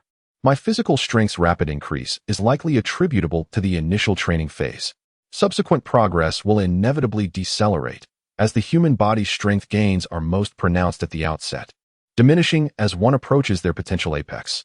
Upon hearing the girl's words, Liu Chang turned and inquired, "In what manner is this individual an exception?" "His life force is quite peculiar.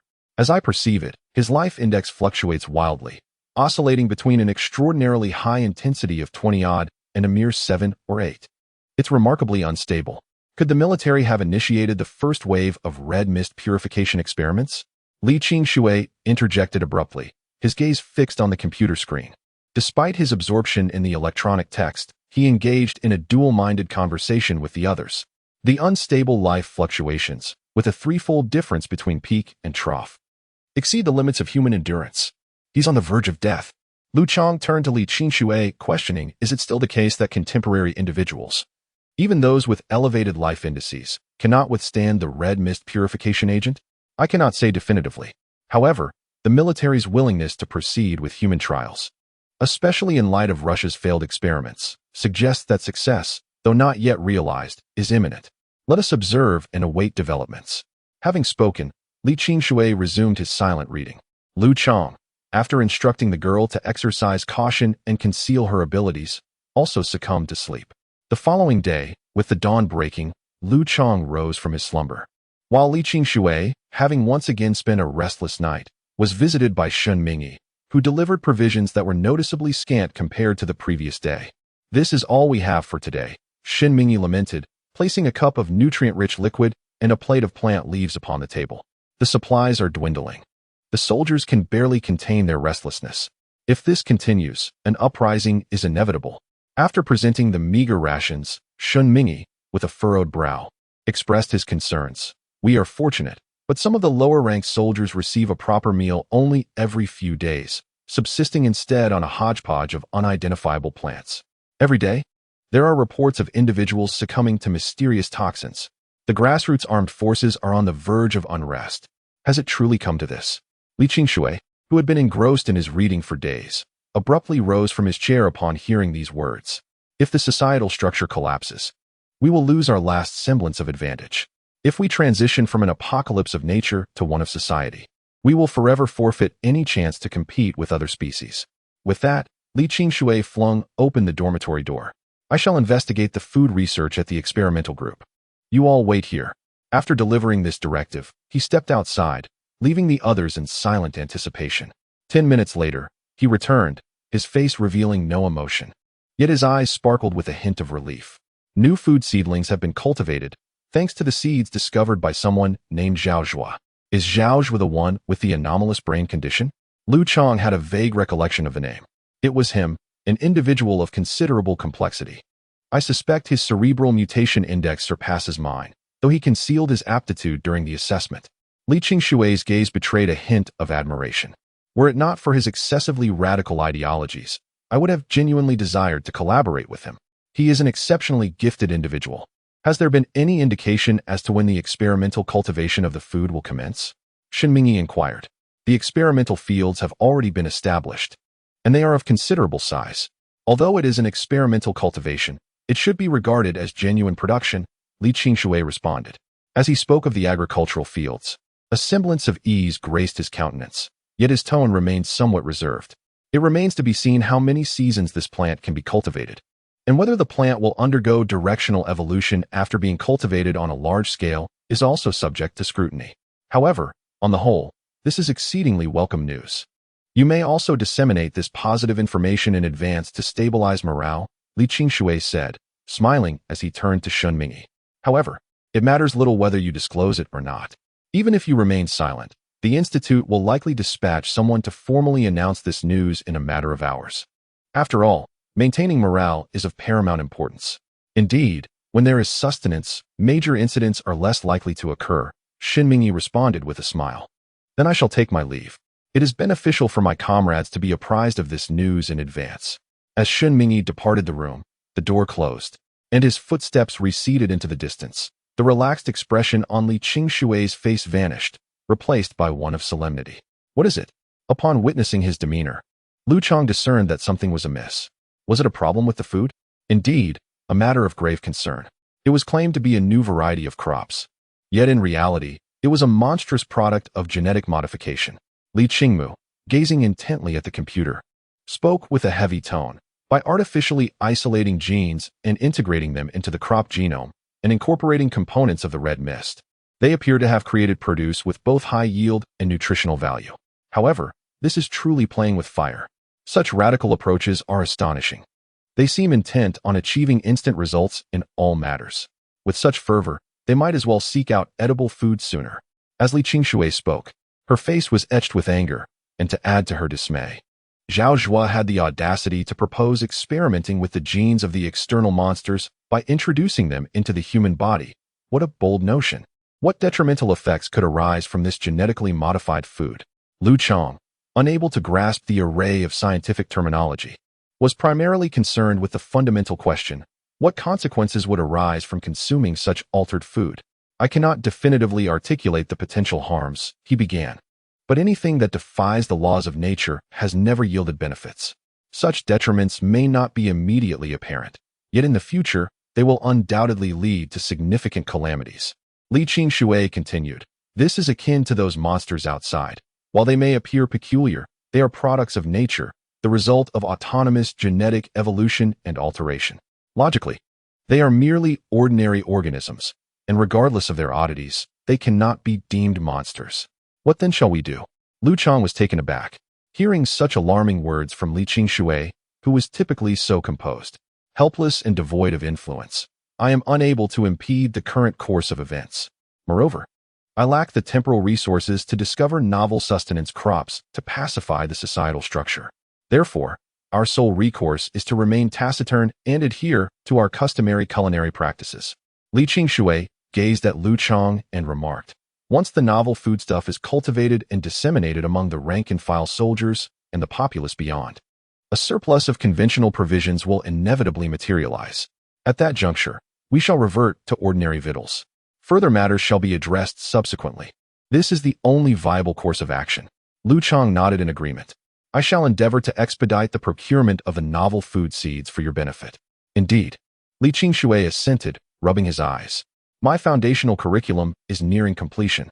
Upon summarizing my findings tomorrow, I shall disseminate my new Earth ecology theory the day after, thereby facilitating my ascent into the upper echelons. Excellent. Liu Chang concurred. Pray, continue with your endeavors. I shall strive to further enhance my physical prowess in the interim. Other matters shall be addressed in due course. Having uttered these words, Liu Chang, accompanied by Xiaojing, departed the chamber and once more gravitated toward the expansive gymnasium. 3 days hence, this experimental zone indeed emanated a reverberating wave of astonishment throughout Zhengzhou. The momentous revelation was that the experimental park's novel food variety had at long last been successfully developed. This innovative comestible, christened Liang bean, had formerly undergone successful experimentation. This cultivar, christened after the esteemed researcher Zhao Zhua, possesses 3 world-astounding merits: an abbreviated cultivation cycle, an amplified yield per unit area, and an abundance of nutrients. Regarding its abbreviated cultivation cycle, within this mist-laden world, this crop matures into harvestable fruit a mere 7 days after planting. The yield per unit area is remarkably high, with an acre producing 3,000 gen of fruit, far surpassing the prior champions of yield, such as rice and maize. While the first 2 advantages of this novel crop are astonishing, the final virtue of this Liang bean, its wealth of nutrients, is genuinely captivating. According to Zhao Zhua, a senior researcher at the experimental park, a mere 300 grams of this novel crop's fruit is sufficient to satisfy the complete daily nutritional requirements of an average individual.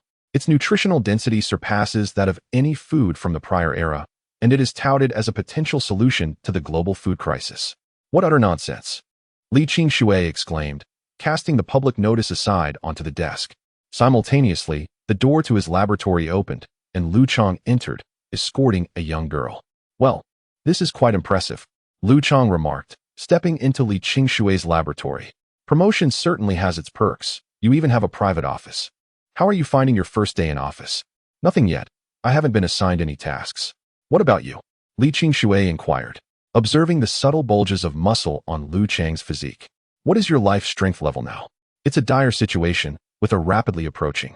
It's imperative to avoid developing excessively large muscle mass, as it would impede mobility. I'm aware, I don't consume excessive protein, so I won't develop bulky muscles. That's reassuring. By the way, what's the status of the individual with the unstable life force at the gym? Has the person succumbed? No, the young girl interjected. But the life force is diminishing, now below 4. In a few days, it will likely be weaker than that of an average person. Indeed, at that point, death is probable. As Li Qingshui uttered these words, a crisp knock preceded the opening of his office door. A smiling young man entered. Ah, Qingshui. The amicable newcomer greeted everyone in the room as he walked in. Oh, Qingshui's family is here as well. Yes, they are. Zhao Zhua, what brings you here? Li Qingshui responded courteously. Well, the beans from the experimental platform have been harvested. I'm delighted, so I brought a bowl for you to sample. Zhao Zhua approached Li Qingshui's desk, retrieving a glass container from his white coat pocket and placing it on the desk. You're too kind. Li Qingshui smiled. Your resolution of the food crisis has truly saved the lives of most of the people in Zhengzhou. Haha, food is a trivial matter. I believe that even if I hadn't done it, others would have been capable. There's nothing to boast about. Zhao Zhua nodded with unassuming grace. It was, in fact, your recently disseminated treatise, a treatise on the terrestrial neobiome, that was truly exceptional. Its articulation of both meteorological and biological systems was remarkably precise. The food web doctrine, in particular, was an incisive masterstroke. Our entire cohort of researchers were left in utter awe yesterday. The establishment of your theoretical framework has, without a doubt, charted a course for the advancement of ecological science. This is science in its purest form. But enough with the mutual flattery, Li Qingshui remarked, having stowed away the crystalline legumes. Surely, there is a purpose to your visit today? Indeed, it is a boon to converse with one of such perspicacity. I shall be brief. I am, once again, acting upon the behest of the Chief of Staff, to solicit your enrollment into our cohort, Zhao Zhua stated. maintaining his affable demeanor. "I shall give it consideration," Li Qingshui acquiesced, interjecting before the former could complete his entreaty. This unequivocal declination caused Zhao Zhu's amicable smile to falter. "Well, if you require further deliberation, I shall return in 3 days hence," Zhao Zhu conceded, his countenance falling slightly. "Oh, I almost forgot to mention that the experimental agrarian yield is scheduled to be harvested in 3 days' time, coinciding with our dwindling reserves of conventional provisions. Consequently, post 3 days, the dietary provisions for all but the aforementioned cohort shall be supplanted with this novel crop. I trust you apprehend the implications thereof. Are you attempting to coerce me?" Li Qingshui inquired, his expression inscrutable. "I merely implore you to accord this matter due consideration." Having uttered those words, Zhao Zhu turned and departed, slamming the door shut with a resounding thud. "I shall return in 3 days. I trust that by then, Mr. Li will have thoroughly contemplated my proposition." "What an audacious fellow," Liu Chang remarked, his gaze fixed on Zhao Zhu's receding figure. "It is their way. Victory or oblivion. The radical faction has always conducted themselves in such a manner," Li Qingshui murmured softly. "However, influenced by their actions, we must accelerate our food procurement strategy." "Very well. I shall venture out in search of sustenance forthwith. I am confident that with my current capabilities, even without relying on supplied provisions, I can procure nourishment without undue difficulty," Liu Chang declared with an air of self-assurance. "This region of Zhengzhou is not so perilous. As long as I avoid the dense thickets, I should encounter no significant danger." That is not necessarily the case. Here, the human population is dense, while the animal population is sparse, making the acquisition of edible resources a challenging endeavor, Li Qingshui countered. "Furthermore, during this expedition, I implore you to seek out cultivatable plants, rather than transient sources of sustenance that vanish upon consumption. You have more significant endeavors awaiting you in the future, and you cannot perpetually squander your time on hunting." "I understand," Liu Chang acknowledged with a nod. "Then I shall depart without delay. The longer we tarry, the greater the potential complications." "Yes, go forth," Li Qingshui assented. Subsequently, Liu Chang, accompanied by the young girl, exited the laboratory. However, peril lurked even outside, and absolute safety within Zhengzhou could not be guaranteed. A hint of reluctance lingered in the young girl's eyes. "Very well," Liu Chang responded, extending his right pinky finger. "Let us make a pinky promise." Having heard these words, the little girl nodded vigorously at once, then entwined her slender fingers tightly with Liu Chang's little finger. After pacifying the little girl, Liu Chang slung his crossbow over his back, tucked his dagger, and departed from the room. Stepping outside, Liu Chang melted into the dense fog and slowly exited the science park's compound. The soldiers at the gate did not obstruct him, as they generally recognized familiar faces from the institute, so he proceeded unhindered onto the streets of Zhengzhou, into the world of ordinary people. Within the institute dwelled humanity's upper echelon, replete with top-tier talent in genetic science, military forces, weaponry, and leadership. Conversely, the outside world was devoid of such, offering only commoners and the struggle for survival amidst life and death. This was a milieu familiar to Liu Chang, despite his sojourn within the institute these past few days. As an ordinary citizen, he felt incongruous with its atmosphere. He could neither comprehend Li Qingshui's and the higher-up subtle power struggles nor participate in the various scientific experiments. Divorced from politics and science, he was merely a commoner, inherently belonging to the outside world.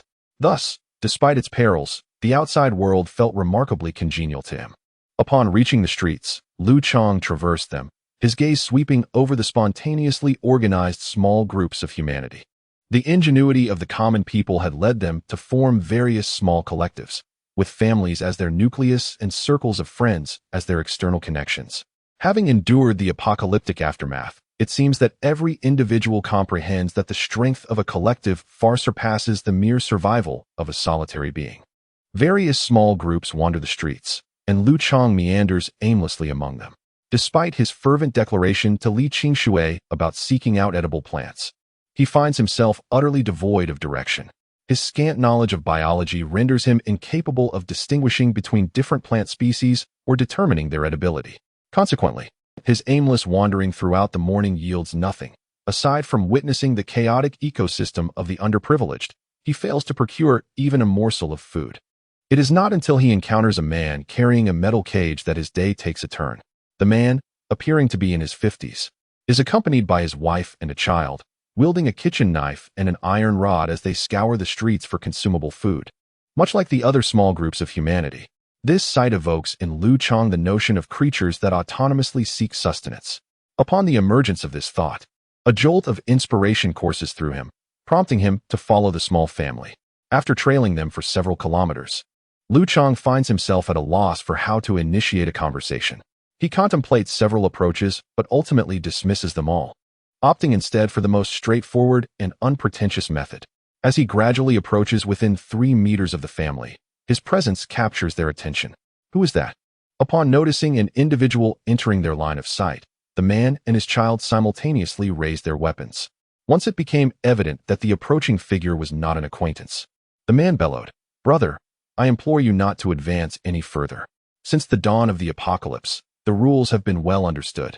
It is advisable to maintain a distance of at least 3 meters from strangers. Furthermore, we possess no provisions, and should you harbor intentions of theft, I suggest you reconsider. There is no need for alarm." Observing the family clad in armor, Liu Chang slightly raised his hand to convey his lack of malice. He comprehended the family's anxiety, having witnessed the brutal conflicts among various human factions throughout the morning. With the absence of law enforcement, the prevailing force could only ensure a semblance of stability, far from maintaining true order. They could merely uphold the overarching structure of society, while the skirmishes among the lower echelons of humanity spiraled beyond control. Thus, Liu Chang raised both hands high, adopting a posture devoid of any aggressive intent. "I truly bear no ill will. I merely seek to pose a question. Questions are permissible, but remain where you are and do not approach." Seeing Liu Chang's stance, the family opted not to press the matter further. "Very well. May I inquire about the insect in your possession? I am uncertain. I have not encountered it before. It appears to be an ordinary insect post-evolution. Then why have you been feeding it?" Liu Chang's second question elicited a strong reaction from the family. "Have you been following us?" Their countenances betrayed a renewed apprehension. "Nay, I merely chanced upon it. Rest assured, my inquiry is not without recompense." As Liu Chang spoke, he unsheathed the military blade he had appropriated from the experimental sector, articulating, "Your armaments appear to be either self-fabricated or repurposed domestic implements, undoubtedly fraught with operational inconveniences. The military knife I wield originates from a bona fide armory, forged from alloyed steel and tempered to an acute sharpness, far surpassing the efficacy of your improvised weaponry." Liu Chang brandished the blade while gesturing towards the man's diminutive cage, proposing, "Should you disclose the purpose of this insect, I shall bestow this knife upon you. Would that be agreeable?" "Agreed." The man's eyes illuminated at the sight of the military knife, assenting without hesitation. "I would surrender the insect itself, if you would but cast the knife hither." "Indeed." A man of alacrity. Observing Liu Chang cast the knife to his feet, the man's demeanor relaxed, elucidating, "This insect possesses no extraordinary attributes. It is merely a dietary staple our family fortuitously discovered. It consumes both vegetation and flesh. Its olfactory senses are remarkably acute, capable of discerning the edibility of flora. Consequently, we captured one to assay the toxicity of our sustenance. It abstains from consuming that which is unfit for consumption, and it consumes sparingly that which is unpalatable or mildly toxic. Yet, it devours all flora that is fit for human consumption. Thus, upon discovering this insect's predilections, I transplanted one hither without further deliberation. Given the transfiguration of the flora outside, victuals once deemed palatable may now be noxious, and conversely, the inedible may have metamorphosed into sustenance. Beyond the familiar species, a plethora of bizarre arboreal forms exist. Thus, I surmise that the world is not devoid of nourishment, but rather, humanity hesitates to partake. Ergo, I ensnared this insect." As he spoke, the man cast the iron cage to Liu Chang, skimming the ground. "If it pleases you, it is yours. Many more teem by my water pipe. Their capture is of little inconvenience." "My gratitude," Liu Chang responded. Retrieving the insect from the earth, he scrutinized the anomaly within the iron cage. An unremarkable insect, reminiscent of a longhorn beetle, possessed no singularly peculiar trait, save for its exceptionally elongated antennae, indicative of heightened sensory perception. Liu Chang acquired the insect, the family, a military knife. Both parties, mutually gratified yet wary, were poised to part ways when a squadron of patrolling soldiers entered Liu Chang's purview. The soldiers, a platoon in number, brandished an array of weaponry. At their vanguard, One soldier bellowed pronouncements through an electronic megaphone. "Attention, citizens, attention. The government conveys felicitous tidings. The Institute has formulated novel foodstuffs to be unveiled to the populace in 3 days hence. These novel victuals shall resolve our collective sustenance quandaries. Therefore, we implore you to maintain composure and await patiently." The leader of the soldiers, while vociferously proclaiming through a megaphone, distributed flyers to every individual he encountered along his path. Coincidentally, this contingent of soldiers passed by Liu Chang and the family. Thus both parties received the inferior promotional leaflets. Upon receiving the flyer, Liu Chang cast a fleeting glance and discerned that the majority of its content extolled the virtues of the genetically engineered Liang bean produced by Xiaojing. The flyer lauded the Liang bean in extravagant terms, its rhetoric reminiscent of the euphoric broadcasts of the 1970s, evoking a sense of springtime delight that seemingly elevated the happiness index by several percentage points. Could such a crop truly be cultivated? If so, our days of abundance would be at hand, freeing us from the burdens of food scarcity and sparing us numerous troubles. The man's wife, upon accepting the leaflet, displayed a countenance of excitement. "Bah, what do you know? This is inedible. I want to eat it, and neither should you or the children." The man, upon seeing the flyer, snatched it from his wife's grasp and tore it to shreds. "Damn it. Who do you think you're fooling with this genetically modified nonsense? This stuff is not fit for consumption, but it clearly states that it is edible. I truly do not understand your apprehension." The man's wife retorted loudly. "What am I afraid of? Remember the past, the tainted milk powder, gutter oil, melamine, Sudan red duck eggs, wax-coated rice, poisonous capsules, infant capsules, shoe protein, Hainan spring water. We survived it all. What is to fear from this genetically modified food?" The man also vociferously roared at his wife. "At worst, our son will be as barren as a northeastern rodent. What do we have to fear?"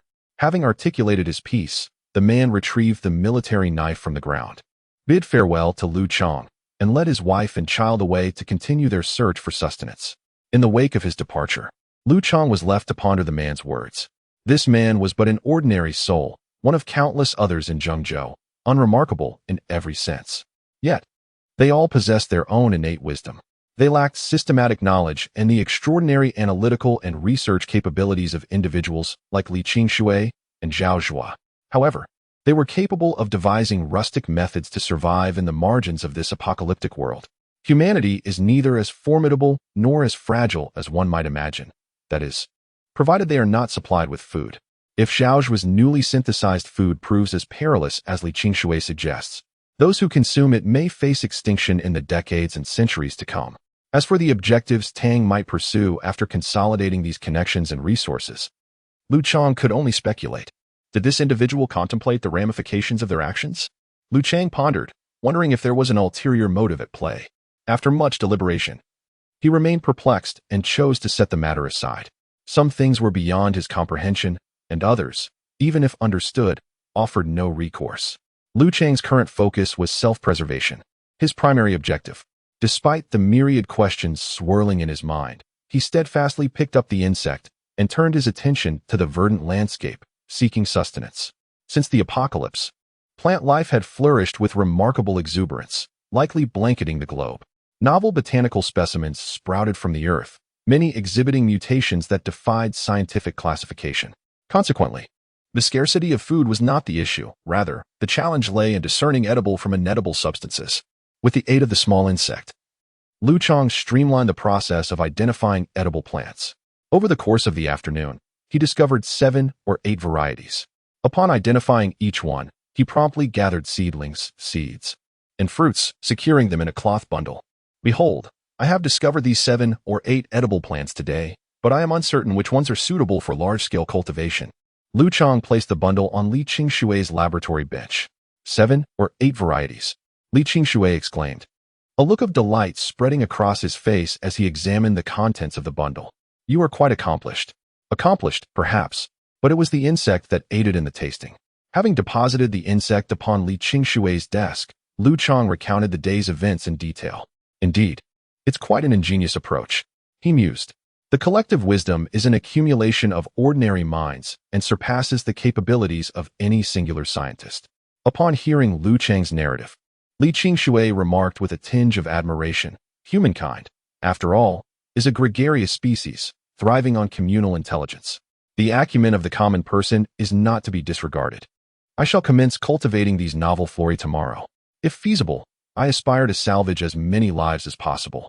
Indeed, Liu Chang, observing Li Qingshui's serene countenance, chuckled, in truth.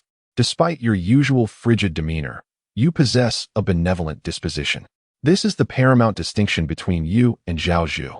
Subsequently, he turned to depart from the laboratory, adding, "Continue with your research. I shall not intrude further." Having uttered these words, Liu Chang prepared to leave the chamber. The little girl nodded, then tugged at Liu Chang's attire. "Perhaps we could engage in some recreational activities today. My spirits are reasonably elevated." Indeed, the young girl assented once more. Upon completing his statement, Liu Chang surveyed the room, only to discern that, aside from the cot and computer, there was a dearth of diversions. Devoid of television, internet, and the prospect of venturing outdoors, the two were at a loss as to how to amuse themselves indoors. After some deliberation, Liu Chang resolved to carve a small wooden block from the table leg with a knife, fashioning a die. Subsequently, he sketched a game board for trouble upon the table using paper and pen. Once the chessboard was prepared, he chuckled heartily and led the young girl through the thick fog that enveloped the surroundings, amidst the lurking dangers, stealing a fleeting moment of leisure reminiscent of childhood. However, since the advent of the apocalypse, such joys had long since slipped away from him. Over a month had passed since the end of the world began, and Liu Chang had endured countless hardships and tribulations.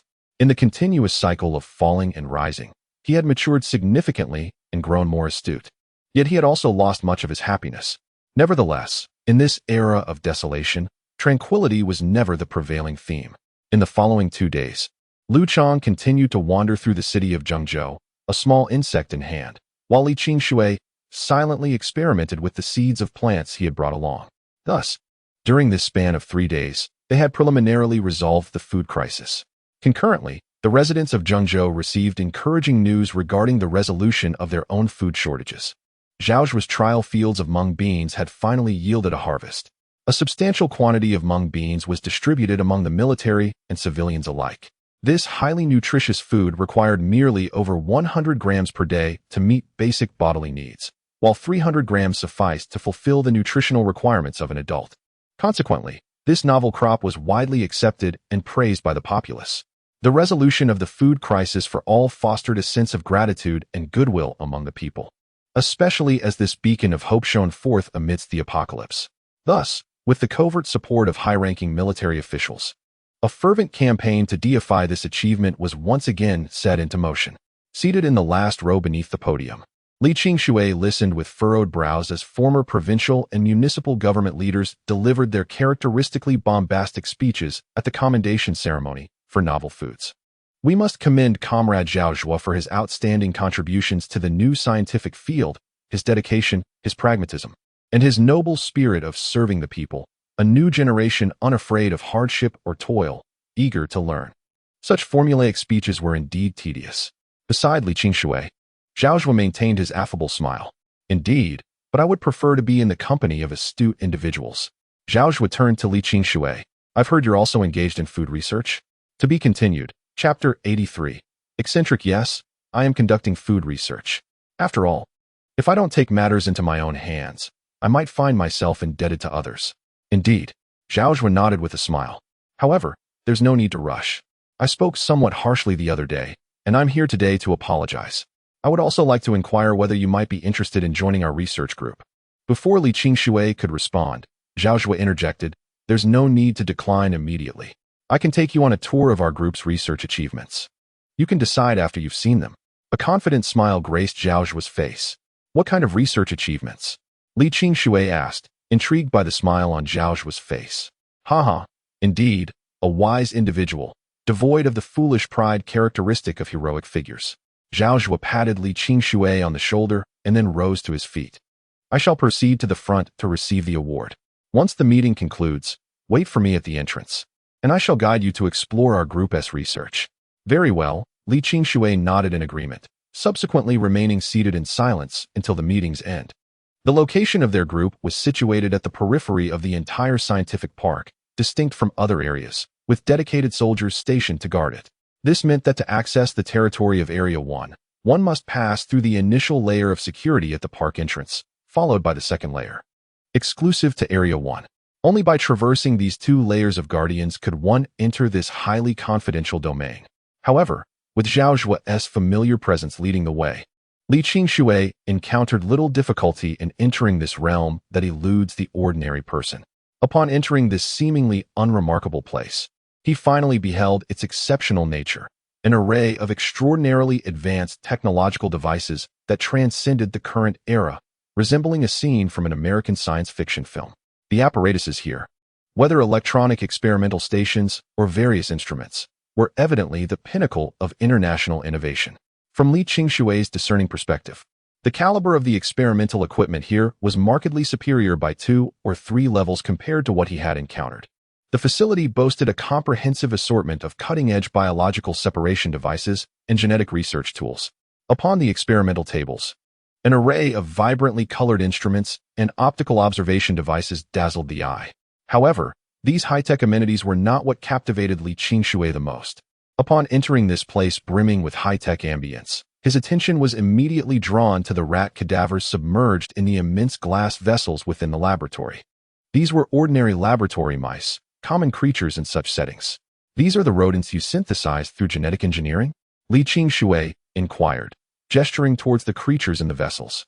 I beg to differ, Li Qingshui remarked, peering intently at the rodents' bodies from outside a vessel. These forcibly synthesized beings are likely infertile, wouldn't you agree? Moreover, these rats are rudimentary creations, relics of past research. Come, allow me to unveil my true achievements, my own veritable works of art. As Zhao Zhuo uttered these words, he strode to the edge of the laboratory and opened an electronic door. Come, follow me inside. He beckoned Li Qingshui with an undisguised tone of exhilaration. Driven by curiosity, Li Qingshui stepped into the world concealed behind the electronic door, a vast expanse. The laboratory's interior revealed an immense testing ground, dwarfing the outer area by 100-fold, spanning the size of half a soccer field. Along the walls of this colossal testing ground stood a row of glass containers, each filled with a viscous red fluid, akin to a concentrated form of the crimson mist outside. Submerged within this viscous liquid were various human figures, men, women, children, infants, and even the elderly. Experiments. You are conducting such experiments? Upon witnessing the body submerged in liquid, Li Qingshui's pupils constricted abruptly. Do not be anxious, do not be anxious, they are not dead. As he spoke, Zhao Zhuo approached a nearby container and tapped on the glass cover encasing it. The sound echoed, and instinctively, the person within the vessel twitched momentarily before returning to stillness. Behold, alive! Zhao Zhuo exclaimed with a triumphant grin directed at Li Qingshui. Alive, yet merely an experiment. Li Qingshui maintained a solemn expression, unyielding. There is no alternative. It is for the sake of science. Zhao Zhuo, however, remained unfazed, asserting, moreover, they are all volunteers. In the early days of the apocalypse, countless individuals struggled to find sustenance, many succumbing to bacterial assaults due to weakened immune systems. Without me, they would have perished long ago. I offer them a second chance at life. You have no right to condemn me. Indeed, I possess no right to condemn you. Nor do I wish to engage in moral debates with you, for our paths are not aligned. Li Qingshui muttered quietly. Is this all you have produced? Certainly not. You underestimate me gravely. These are merely my preliminary creations. What I am about to unveil to you is my true scientific achievement. With evident excitement, Zhao Zhuo dashed to the far end of the laboratory, lifted the lid of a container, and slowly pressed a button adjacent to it. Subsequently, a surge of electronic pulses emanated from a conduit linked to the human brain within the container, stimulating the individual, who gradually began to awaken. Rise, rise. It is time to showcase your capabilities. Upon the awakening of the individual within, Zhao Zhuo exuberantly called out, thoroughly rousing their consciousness. Soon after, the sound of flowing water echoed, and the person began to stir. Get up, hurry up, you worthless being. Do not fail me at this critical moment, Zhao Zhuo exclaimed, standing outside the vessel, as he forcefully reached inside and dragged the individual out. After a brief commotion of water, he cast the person onto the ground and turned to Li Qingshui, revealing a look that suggested the spectacle was only just beginning. Do not be disheartened. Despite his current limp state, it is merely a consequence of his recent awakening, as his muscular coordination has yet to synchronize with his brain. Once he is fully alert, You shall witness his formidable power. Xiaojue continued, playfully nudging the person on the ground with his toe, adding, moreover, there is no need for concern regarding his potential threat. Rest assured, he is my perfected creation, soldier number 1. He has been administered a substantial dosage of concentrated psychoactive substance, one of the elements derived from the red mist, designed for mental control, far surpassing any previous psychoactive drugs by 100-fold. At present, he will heed only my commands. Taking a breath, Xiaojue further declared, just wait. In 5 minutes, you will be utterly astonished. I am already astonished, Li Qingshui murmured, slowly approaching to gaze at the individual languishing on the ground. Is this still a human? Devoid of all body hair, with pallid skin and an exterior resembling the tough, armored hide of a rhinoceros. This being's muscular fibers and skeletal structure appeared utterly distinct from that of a human. Is this your experimental creation? As Xiaojue spoke, the figure on the ground gradually regained some consciousness. After writhing for a moment, it managed to rise to its feet. Wow, look! Its recovery is even faster than I had anticipated, exclaimed Xiaojue, his excitement palpable as he approached to examine the creature's pupils and physique. It has completely regained its vitality. Once Xiaojue confirmed the individual was fully mobile, he sprinted towards one side of the testing area, where he opened a small iron cabinet and retrieved an ordinary military rifle. This is the weapon I typically use for my experiments. With the rifle in hand, he aimed the dark muzzle at the being he referred to as Subject 1. Watch closely. I shall demonstrate this individual's formidable resistance to impact. To be continued. Chapter 84. The finest genes. With that declaration, Xiaojue pulled the trigger of the rifle. In an instant, the sharp report of gunfire echoed throughout the testing arena. Propelled by gunpowder, metal projectiles erupted from the barrel, raining down upon the hairless creature. Thud, thud, thud. The bullets penetrated its skin, producing a dull sound. As the gunfire subsided, Xiaojue lowered the weapon, while Li Qingshui stepped closer to observe the hairless anomaly. As the peculiar figure observed Li Qingshui's entrance, it emitted a strange sound. Gradually, it began to extract bullets lodged within the creases of its skin, which had only recently penetrated its flesh. How about that? Xiaojue laughed heartily, remarking on the armor-like skin that was impervious to even assault rifle rounds. This skin, seemingly robust, did not hinder its agility in the slightest. Now proceed, Xiaojue commanded, tossing a military rifle into the air towards the odd creature, instructing, tear it apart. With a grunt, the creature obeyed the command, catching the flying firearm midair. Gripping the barrel with one hand and the stock with the other, it effortlessly bent the rifle in half. Then, with a sudden jerk, it pulled apart the weapon, sending fragments and splinters flying, reducing what was once a perfectly functional steel rifle to a heap of scrap metal. Such formidable strength, Xiaojue exclaimed, before bellowing, now let Mr. Li witness your speed and reflexes. Upon hearing this, the crease-skinned creature sprang into action, dashing across the experimental grounds with remarkable speed. Each step it took left an imprint on the hard laboratory floor, as Xiaojue moved to Li Qingshui's location, gathering the discarded parts and hurling them from various angles towards the creature. However, the sprinting aberration disregarded these distances entirely.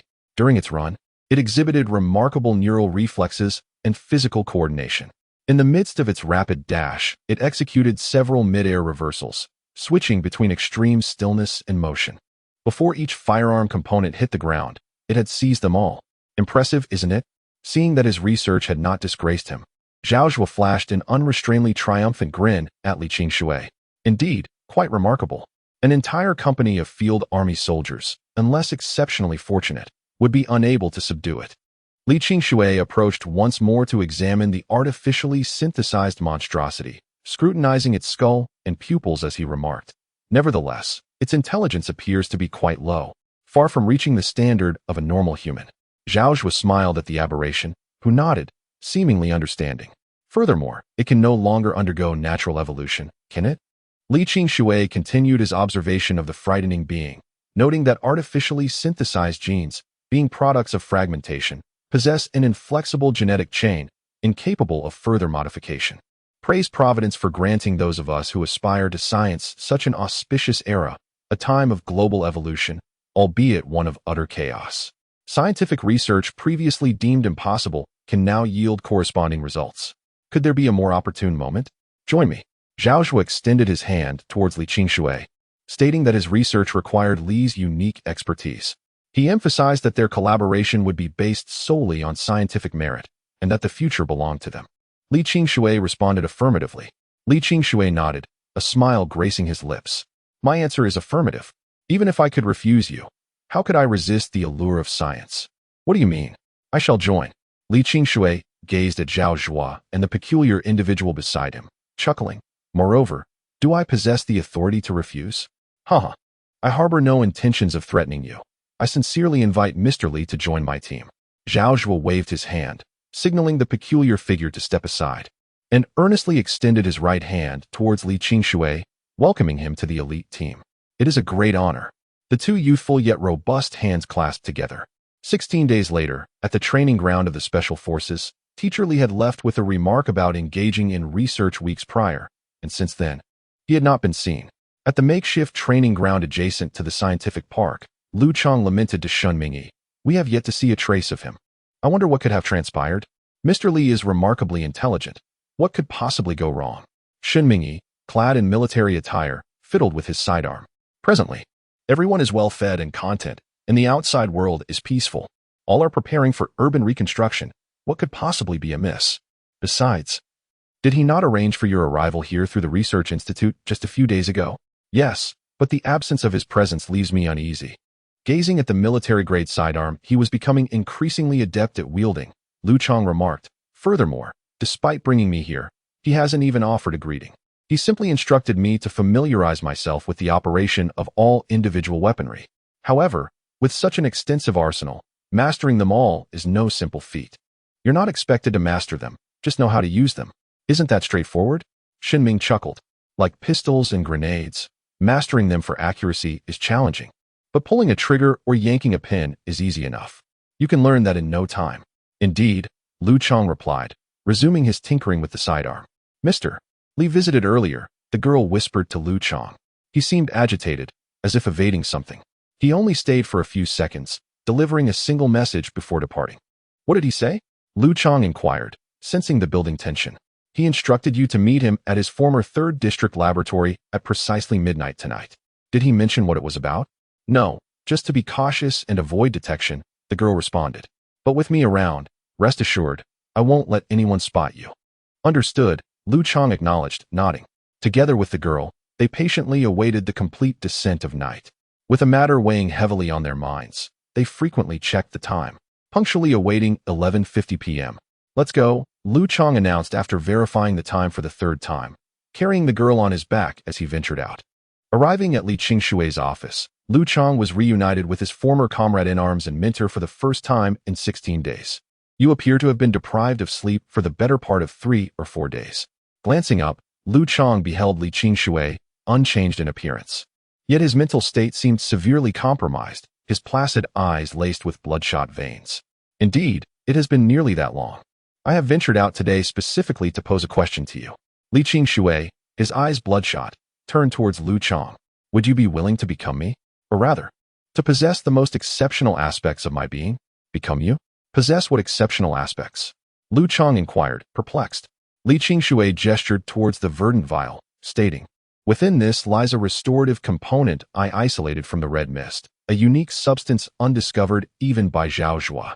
It possesses the capacity to significantly augment the success rate of gene synthesis, all without inflicting any lasting sequelae upon the individual undergoing the procedure. Naturally, given the inherent delicacy and specificity of genes, this procedure can only be undertaken once per person, and even with this preparation, the risk of failure persists." "What consequences would arise from failure?" Liu Chang queried. "Certain death," Li Qingshui responded. "Hence, my presence here today is to deliberate with you on your willingness to assimilate my genes. What is the probability of success?" "Between 70 and 90%. I cannot say with certainty," Li Qingshui admitted. 70 to 90%? Considering this concerns my very existence, Liu Chang could not afford to be imprudent. "How did you arrive at this figure, and upon what basis do you assert the absence of any long-term effects?" "The data is extrapolated from my deductions. As for the after effects," Li Qingshui raised his forearm, revealing a freshly sutured scar as he pushed back his sleeve. "You're not my inaugural subject. You performed surgery on yourself?" Liu Chang inquired, observing the unsightly scar on Li Qingshui's arm. "Indeed, I experimented on myself first, Li Qingshui replied, adjusting his cuff. The results are promising.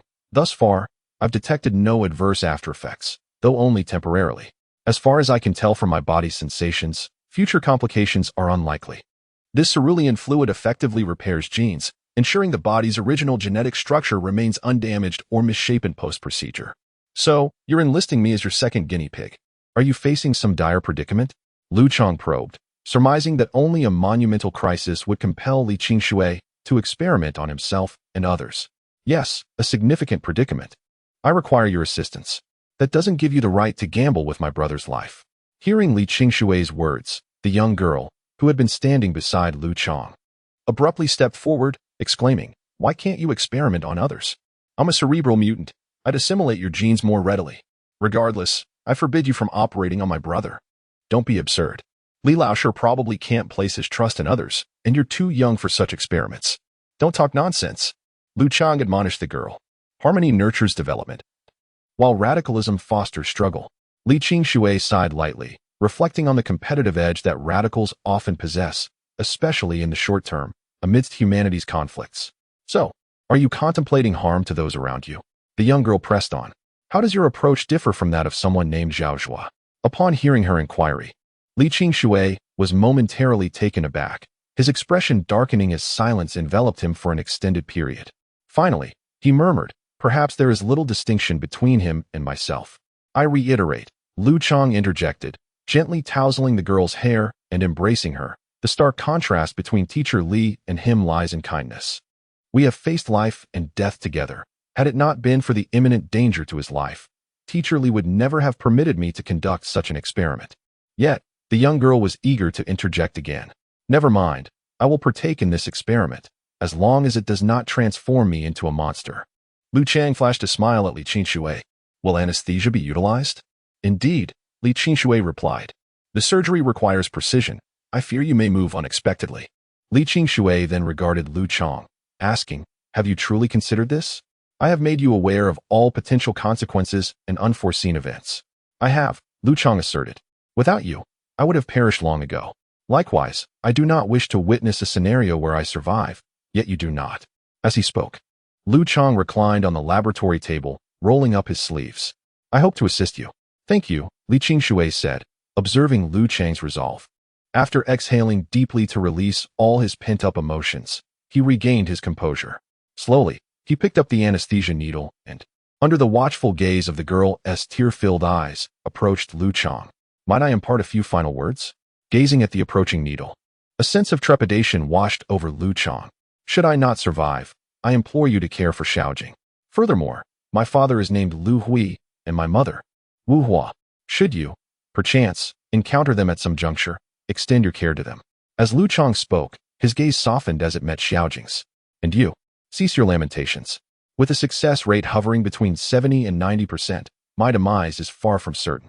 However, upon hearing Liu Chang's entreaty to suppress her tears, the young girl inhaled sharply, valiantly staving off her tears before exclaiming, "Yet, I remain averse to your undergoing this procedure. Fear not, it is merely a minor operation." Liu Chang endeavored to console the young girl. "Upon its successful completion, when next I open my eyes, I shall possess the intellect of teacher Li. But then you shall no longer be the Liu Chang I once knew." The young girl's rejoinder rendered Liu Chang speechless. Commence. Abandoning all contemplation of whether he would remain true to himself post-surgery, he lay quiescently upon the examination table. He perceived the potent anesthetic being administered in copious amounts, whereupon his consciousness gradually faded, ushering in the unseen surgery. The duration of unconsciousness invariably elapses swiftly. Upon reopening his eyes, Liu Chang experienced naught but a slight dizziness, scarcely distinguishable from the sensation of having awakened from a slumber. "You are awake?" Li Qingshui directed his gaze toward the post-operative Liu Chang. Liu Chang, in turn, rubbed his eyes before returning the gaze. "Indeed, I have not perished?" Liu Chang's voice radiated an exuberance that knew no bounds. "Verily, you have not perished." Li Qingshui's gaze mirrored the same elation. "What time is it?" 3:43, he replied. "Approximately 3.5 hours have elapsed." Li Qingshui continued to observe Liu Chang with a concerned yet delighted expression. "Do you perceive any alterations in the world?" "Alterations?" As his blurred vision gradually sharpened and the dizziness waned, Liu Chang slowly sat up from the operating table, directing his gaze towards Li Qingshui and the young girl beside him, whose eyes were swollen from weeping. I perceive an acute sense of spatial awareness. Gazing into the girl's pupils, Liu Chang remarked, the distance between my eyes and hers is precisely 1035, 57 millimeters. These figures emerge in my mind with impeccable clarity and precision. Liu Chang slowly rose from the examination table, his feet touching the ground as he proclaimed, I can now discern the most precise aspects of my every movement, and each shift allows me to calculate the most accurate distances. Indeed, your brain's microscopic analytical capabilities have been enhanced, Li Qingshui responded, his eyes filled with anticipation as he turned to Liu Chang. What else? What other sensations have dissipated? Sensations? Liu Chang examined his hands, meticulously assessing any further changes. Nothing else? That's not right. Li Qingshui furrowed his brow in bewilderment. He then seized a book from the table and rapidly flipped through dozens of pages before Liu Chang, inquiring, Did you memorize the content? No, I didn't memorize a single word, Liu Chang replied. In fact, I didn't even manage to discern a single sentence. The capacity for information gathering, reading, learning, and analytical skills has not been enhanced. Apart from a slight improvement in microcalculation abilities, there has been no substantial progress. Li Qingshui muttered to himself. It shouldn't be this way. Could it be that the brain is truly an inaccessible realm? Has the experiment failed? Observing Li Qingshui's demeanor, Liu Chang approached the ground. Well, I suppose it can be considered a failure, Li Qingshui remarked, gazing at Liu Chang, who appeared unscathed. His eyes reflected a mixture of consolation and regret. I cannot comprehend the reasons behind this failure. The workings of the brain remain too enigmatic. Perhaps, in my lifetime, I shall never fully unravel its mysteries. I initially intended to transform you into a genuine intellect-altering brain domain aberration to involve you in this fierce tide of conflict, aiding me in vanquishing Zhao Zhuo and securing a foothold. It seems that endeavor has come to naught. With a sigh, Li Qingshui continued, Thus, you cannot remain here. Why? Liu Chang inquired, surprised that matters had escalated to such severity. Indeed, it is quite grave, Li Qingshui replied. The societal structure of humanity is poised for a significant transformation, and transformation entails cleansing and slaughter. Why will there be a transformation, and what relevance does it hold for me? There are myriad reasons for such upheaval. One of the most significant driving forces is. Li Qingshui cast his gaze upon the laboratory apparatus and spoke contemplatively. Communication has remained disrupted, and transportation between cities has been entirely severed. After enduring such a prolonged loss of central control, the structure of human society is inevitably destined for change. City-state system? Liu Chang inquired, perplexed. Indeed, a novel form of the city-state system. Devoid of central authority, each city functions as an independent nation. Li Qingshui turned his gaze towards Liu Chang. The military, the government, and the research institutes all aspire to be the new sovereign of this nation. This is the paramount reason why Zhao Zhuo maintains control over the primary food resources. The impending conflict is bound to be exceedingly brutal. You have not acquired the ability of cerebral mutation, and thus lack the corresponding value for recruitment. However, your presence here could be exploited to coerce me. Furthermore, your inexperience and lack of sophisticated analytical skills render you susceptible to falling prey to others' machinations in this struggle. Therefore, given the failure of the experiment, I would prefer that you seek refuge elsewhere. As he spoke, Li Qingshui proceeded to another corner of the laboratory and retrieved an enormous handgun from a drawer. After embracing Li Qingshui and accepting the colossal firearm, Liu Chang earnestly responded, I also hope that you remain well. Can't you accompany us? If I were to leave, none of us would escape. Li Qingshui offered a wry smile, while a glint of ruthless determination, previously unseen by Liu Chang, flickered in his eyes. Moreover, I am genuinely curious to witness who will ultimately prevail in Zhengzhou. Chapter 86. Handgun Safeguard the handgun and ammunition I have provided you. As he spoke, Li Qingshui produced a silk vest from within his white coat. Here is a bulletproof vest crafted from spider silk, developed by Group 2 as a biological weapon. It offers excellent protection while remaining lightweight and flexible, barely impeding your mobility. Apparently, you had already anticipated the possibility of the experiment's failure. Liu Chang received the vest, which was thinner than paper, folded it a few times, and placed it in his pocket. Well, one must always have contingency plans. The more thorough, the better. It can't hurt, Li Qingshui said, smiling at Liu Chang and the little girl. After all, you two may be the only family I have left in this world. How could I let you perish so easily? Indeed, Li Qingshui nodded, a glint of confidence in his eyes. You don't need to worry about me excessively. They won't find it so easy to eliminate me. As researchers, neither the government nor the military truly wants us dead. Even if I lose out in the political infighting, whichever faction emerges victorious will still want to control us, to use us as puppets. Without us, they would be rendered helpless. Furthermore, in Zhengzhou, very few individuals are truly capable of ending my life. Li Qingshui continued, his eyes flashing with determination. I am not so easily discarded. I am more concerned about your safety. The reason I contacted you so urgently is that, as this storm gathers, Zhao Zhuo, in his ambition to control me completely, has become aware of your existence. Once you leave today, he will undoubtedly send people to find you. He currently wields considerable influence within the military, commanding a cadre of genetically engineered aberrations for targeted elimination. These entities possess formidable combat prowess, exhibiting superior speed, strength, and reflexes. Their epidermal resilience is such that they can withstand military-grade assault rifle rounds. Hence, I endeavored to procure this sidearm from Chief Instructor Xie for your contingency. Aberrations? Liu Chang inquired, furrowing his brow. Indeed, a form of biological weapon conceived by Zhao Zhu. They exhibit limited cognitive function, but possess significant combat capabilities. Based on Xiaojing's analysis, what is the estimated vitality of these aberrations?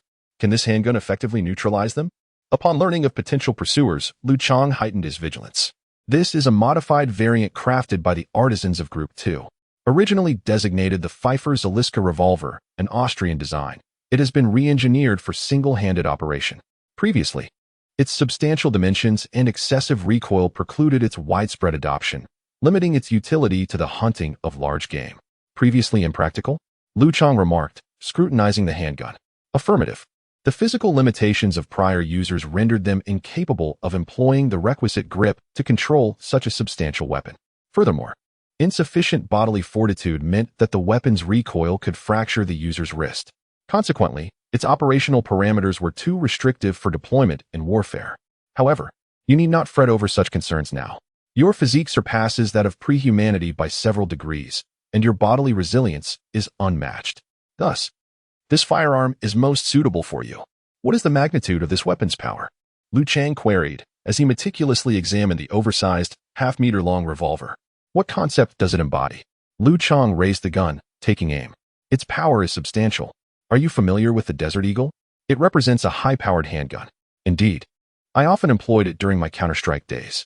The power of a single bullet exceeds that of all submachine guns. Precisely.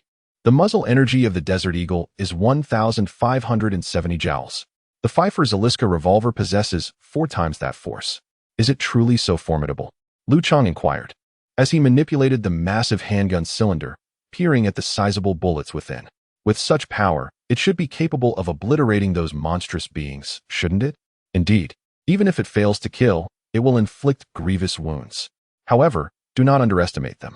Their velocity surpasses yours considerably, and their visual range, as I have observed, extends beyond 10 meters, not far behind your own. In a true confrontation, you will find it challenging to strike them, Li Qingshui stated truthfully. Yet, possessing such a weapon grants me a greater chance of survival. Otherwise, when facing them, I would be bereft of any means of retaliation. As Liu Chang spoke, he secured the gun, along with its accompanying holster, at his waist, leaving the outcome to fate. Indeed, Li Qingshui nodded, and then stepped aside to draw back a corner of the laboratory curtain, gazing out the window. The hour was growing late. You should hasten to leave. For once dawn breaks, escape will be impossible. Indeed, Liu Chang replied, lifting the little girl into his arms. Let us take our leave. No need for excessive words. Just take care of yourself. You take care as well, Li Qingshui said, patting Liu Chang's shoulder. He then glanced at the little girl, who was still sulking and refusing to speak. Are you still upset? Even as we part, you won't say a word to me? I don't want to talk to you because you've changed. The little girl murmured, turning her head away. Ah, the whims of children. We shall take our leave now. Noticing the awkwardness of the farewell, Liu Chang was at a loss for words and simply carried the little girl out of the laboratory. Stepping onto the street, Liu Chang, with a crossbow on his back, a pistol at his side, and the little girl cradled in his arms while carrying a small wooden box, felt an unexpected sense of freedom as he walked upon the soft grass. Isn't there a sensation akin to a successful jailbreak? Liu Chang inquired, glancing down at the little girl. Yes, the environment within the compound is stifling. Everyone is embroiled in intrigue. Little Jing met Liu Chang's gaze. You do not belong there. It is more perilous for you than the jungle. Indeed, in that place, I am akin to a creature with a danger level of merely 0. 5. Were it not for Teacher Li, who possesses a danger level of 100, I would have likely perished long ago. Speaking of Teacher Li, do you sense that he has changed? The little girl asked, wrapping her arms around Liu Chang's neck. He now gives me a rather strange impression, one that I have not felt before. I'm uncertain, perhaps due to prolonged exposure to that environment. With a nonchalant sigh, Liu Chang remarked that individuals are susceptible to change, questioning whether he was the same person he was 2 months prior. He advised against dwelling on such thoughts, suggesting that Teacher Li's transformation was driven by survival, assuring her that he would not endanger them, just as he would never harm her. The little girl, heeding Liu Chang's words, nodded emphatically and embraced his neck more tightly. They traversed the streets of Zhengzhou, refraining from pausing along the way to distance themselves from the research park. The nocturnal ambience of Zhengzhou was tranquil, with verdant vegetation and the sounds of insects, birds, and various unidentified creatures, devoid of any human presence. Nighttime invariably posed greater perils for humans than daylight, with impaired visibility, differing activity patterns, and the nocturnal hunting dynamics all curtailing human movement during the night. The science park was situated in Jinshui District, the northern sector, while Zhengkai Avenue was located in the eastern part of Zhengzhou, a considerable distance apart, aligning with Liu Chang's desire to stay far from the epicenter of the storm. This will suffice for now, Liu Chang exclaimed, noticing they had reached the eastern periphery of the district. Venturing further east would lead them closer to the jungle. And according to the little girl's reconnaissance, the area ahead was sparsely populated. Consequently, Liu Chang opted to halt their advance and located a vacant apartment building. After unlocking the door, he and the little girl entered. Let's lodge here for tonight. We can seek out more comfortable accommodations later when we have the opportunity. The dwelling was bare, yet the furnishings remained. Liu Chang set down the little girl and their belongings, then cradled her in his arms as he reclined on the dust-laden sofa. I need to rest. I'm feeling rather fatigued. After Liu Chang uttered these words, he closed his eyes. In a single night, the combination of surgery and farewell, though Liu Chang's body was not weary, his spirit felt a touch fatigued. Upon witnessing Liu Chang shut his eyes, the little girl made her way to the door, secured it, and nestled beside him to rest. Hours later, a cacophony of drums and gongs jolted the two awake. The sound of a metal spoon striking a frying pan, akin to a broken gong, was exceedingly grating and piercing, cutting through the veil of their drowsiness. Liu Chang, caught in a state between sleep and wakefulness, was startled to full awareness. What could be happening? The sunlight outside had thoroughly illuminated the crimson haze, and a glance at his military wristwatch revealed it was already 10:43 a.m. Chapter 87. Old friends, everyone in the neighborhood, gather. The strident voice of a middle-aged woman pierced Liu Chang's ears amid the clamor.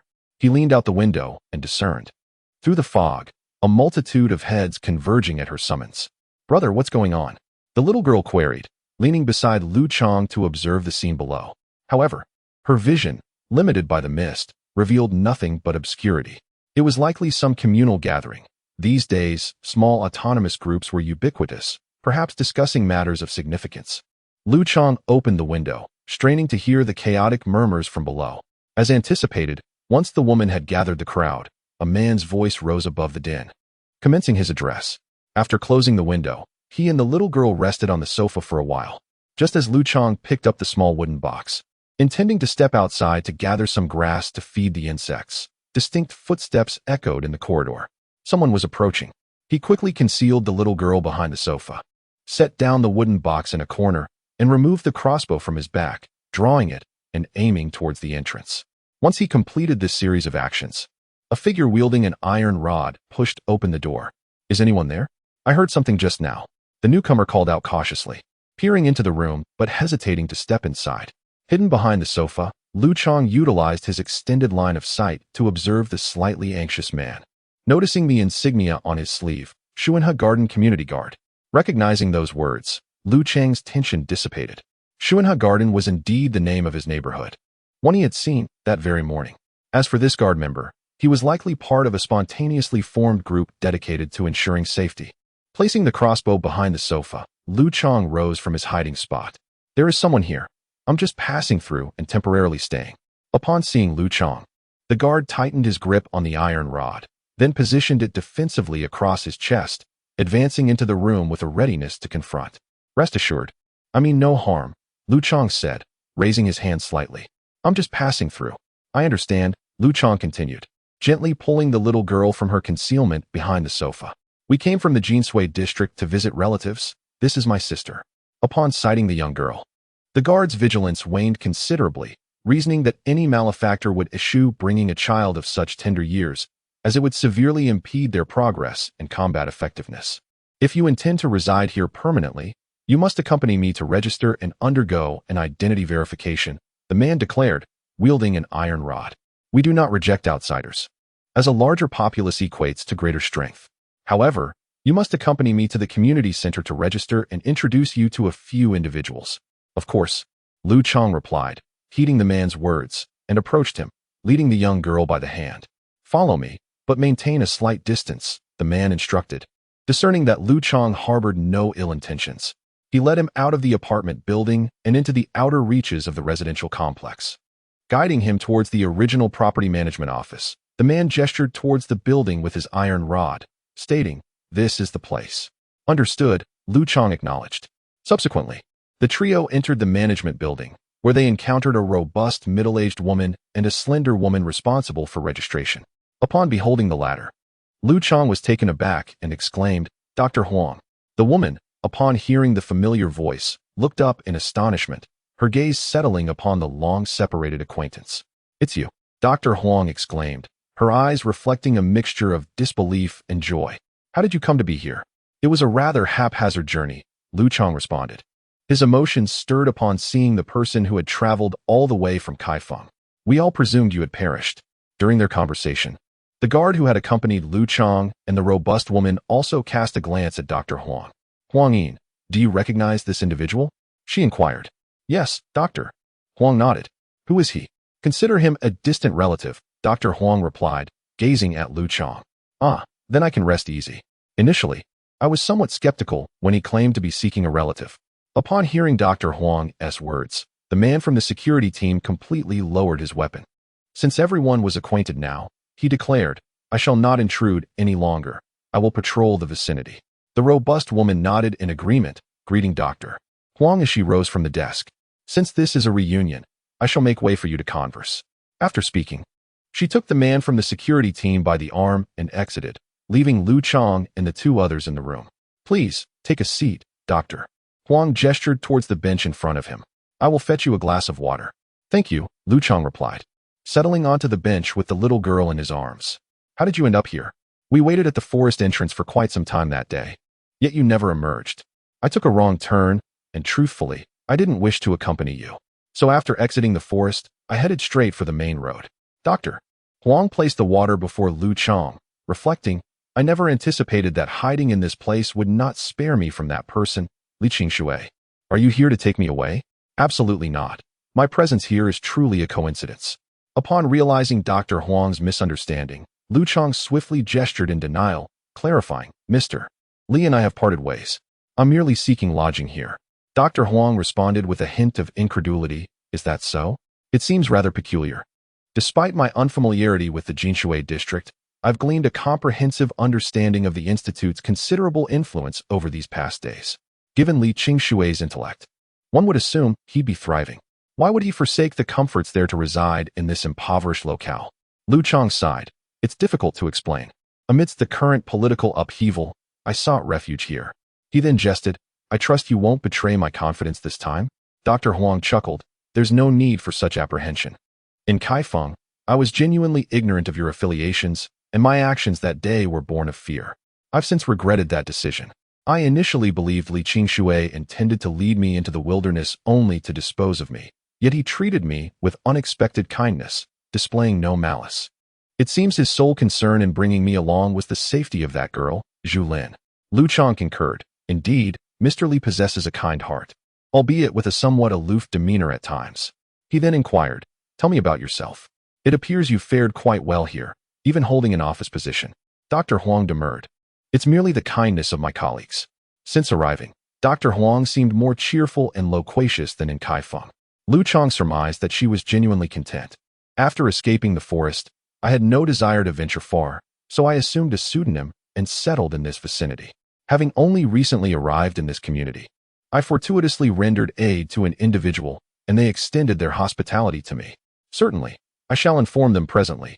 You may proceed with the registration, Dr. Huang remarked. It is indeed serendipitous that you encountered me. Otherwise, a more rigorous examination would have been necessary. Is the situation here currently tumultuous? Liu Chang inquired, discerning the tone in Dr. Huang's voice. Chapter 88. The Shadowy Organization. Very well, I shall observe the circumstances, Liu Chang responded with a nod. After having weathered the initial period of profound mortality in the post-apocalyptic world, could there be more trying circumstances? Indeed, I dare say not, Dr. Huang responded with a smile, his thoughts drifting to his parents, while Liu Chang, in a moment of shared understanding, contemplated the same. Then I shall register and take up residence here. Very well, Doctor. Huang assented. Greetings, Brother Liu, Liu Chang acknowledged with a nod. Indeed, I am a few years your senior. You may address me as de Liu, the guard responded affably. Very well. As this is your first day, allow me to escort you around our community. At this hour, some have ventured out in search of sustenance, while others are occupied with their own affairs. I am not particularly busy, so I shall accompany you and your sister on a leisurely stroll, Liu Rui stated, before turning to Dr. Huang to bid him farewell, and then leading Liu Chang and the young girl outside. I shall escort them outside. Very well, Dr. Huang concurred. With these words, Liu Rui led Liu Chang out of the doorway, accompanied by the young girl, and the three of them strolled through the community's courtyard, engaging in casual conversation and deliberately fostering mutual understanding. Young Liu, what is that you have secured at your waist? Initiating conversation, Liu Rui broached a subject, beginning with an observation of Liu Chang's accoutrements. When I first saw you, I was curious to inquire about that sizable object you carry. It resembles a firearm, yet it is quite unlike any gun I've encountered. What manner of peculiar weapon is it? It is, in fact, a firearm, Liu Chang replied, casting an amused glance at Liu Rui. You jest. No firearm assumes such a configuration. It possesses the form of a pistol, yet its length rivals that of a submachine gun. Surely it is a facsimile? Liu Rui playfully patted Liu Chang's holster. Indeed, it is solid. Does it not weigh you down? It is manageable. Nevertheless, Liu Rui continued, if this contraption were indeed solid, brandishing it would be akin to wielding a substantial iron bar. Indeed, Liu Chang rejoined, indulging in the banter, a single blow from its but could cleave a skull asunder. So, Xiaolu, do you intend to reside here for an extended period? Affirmative. In that case, I must apprise you of the local affairs. I would be grateful, Brother Liu. Liu Chang responded with a nod, feigning interest. There is no need for such formality. We must support each other in the days ahead. Allow me to escort you to our agricultural sector. With these words, Liu Rui led Liu Chang to the heart of the residential complex, where what was once a floral garden had been transformed into a grain cultivation area. Predictably, the crops cultivated in this zone were uniform, the cowpeas disseminated by the military. This is where we cultivate our sustenance. Our primary concern lies in safeguarding this area, Liu Rui remarked, gesturing towards the cowpea field. These crops mature rapidly, ripening in a mere week, and possess a slightly superior shelf life compared to other produce.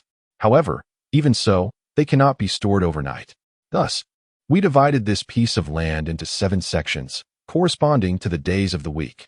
Each day, after receiving the seeds, we sowed them according to their designated plots, resulting in varying yields each day. This means there is a harvest daily, which necessitates some vigilance. As for the rest, there is nothing to worry about. These seeds are remarkably easy to cultivate, far simpler than wild grass, possessing an exuberant vitality. Once sown, they require no further attention, growing fruit independently, which is why this area is seldom frequented by others. Observing the robust grains flourishing, Liu Rui felt a mix of joy and concern. The unfortunate truth is that these seeds can only be procured from the military, and the harvested crops lack the capacity for further cultivation. Otherwise, with these grains alone, we would have no worries regarding sustenance. These beans cannot be replanted? Liu Chang stepped closer to inspect the plump, bluish-green beans. Indeed not. They are said to be synthetic food, lacking complete genes and reproductive capability, or something along those lines.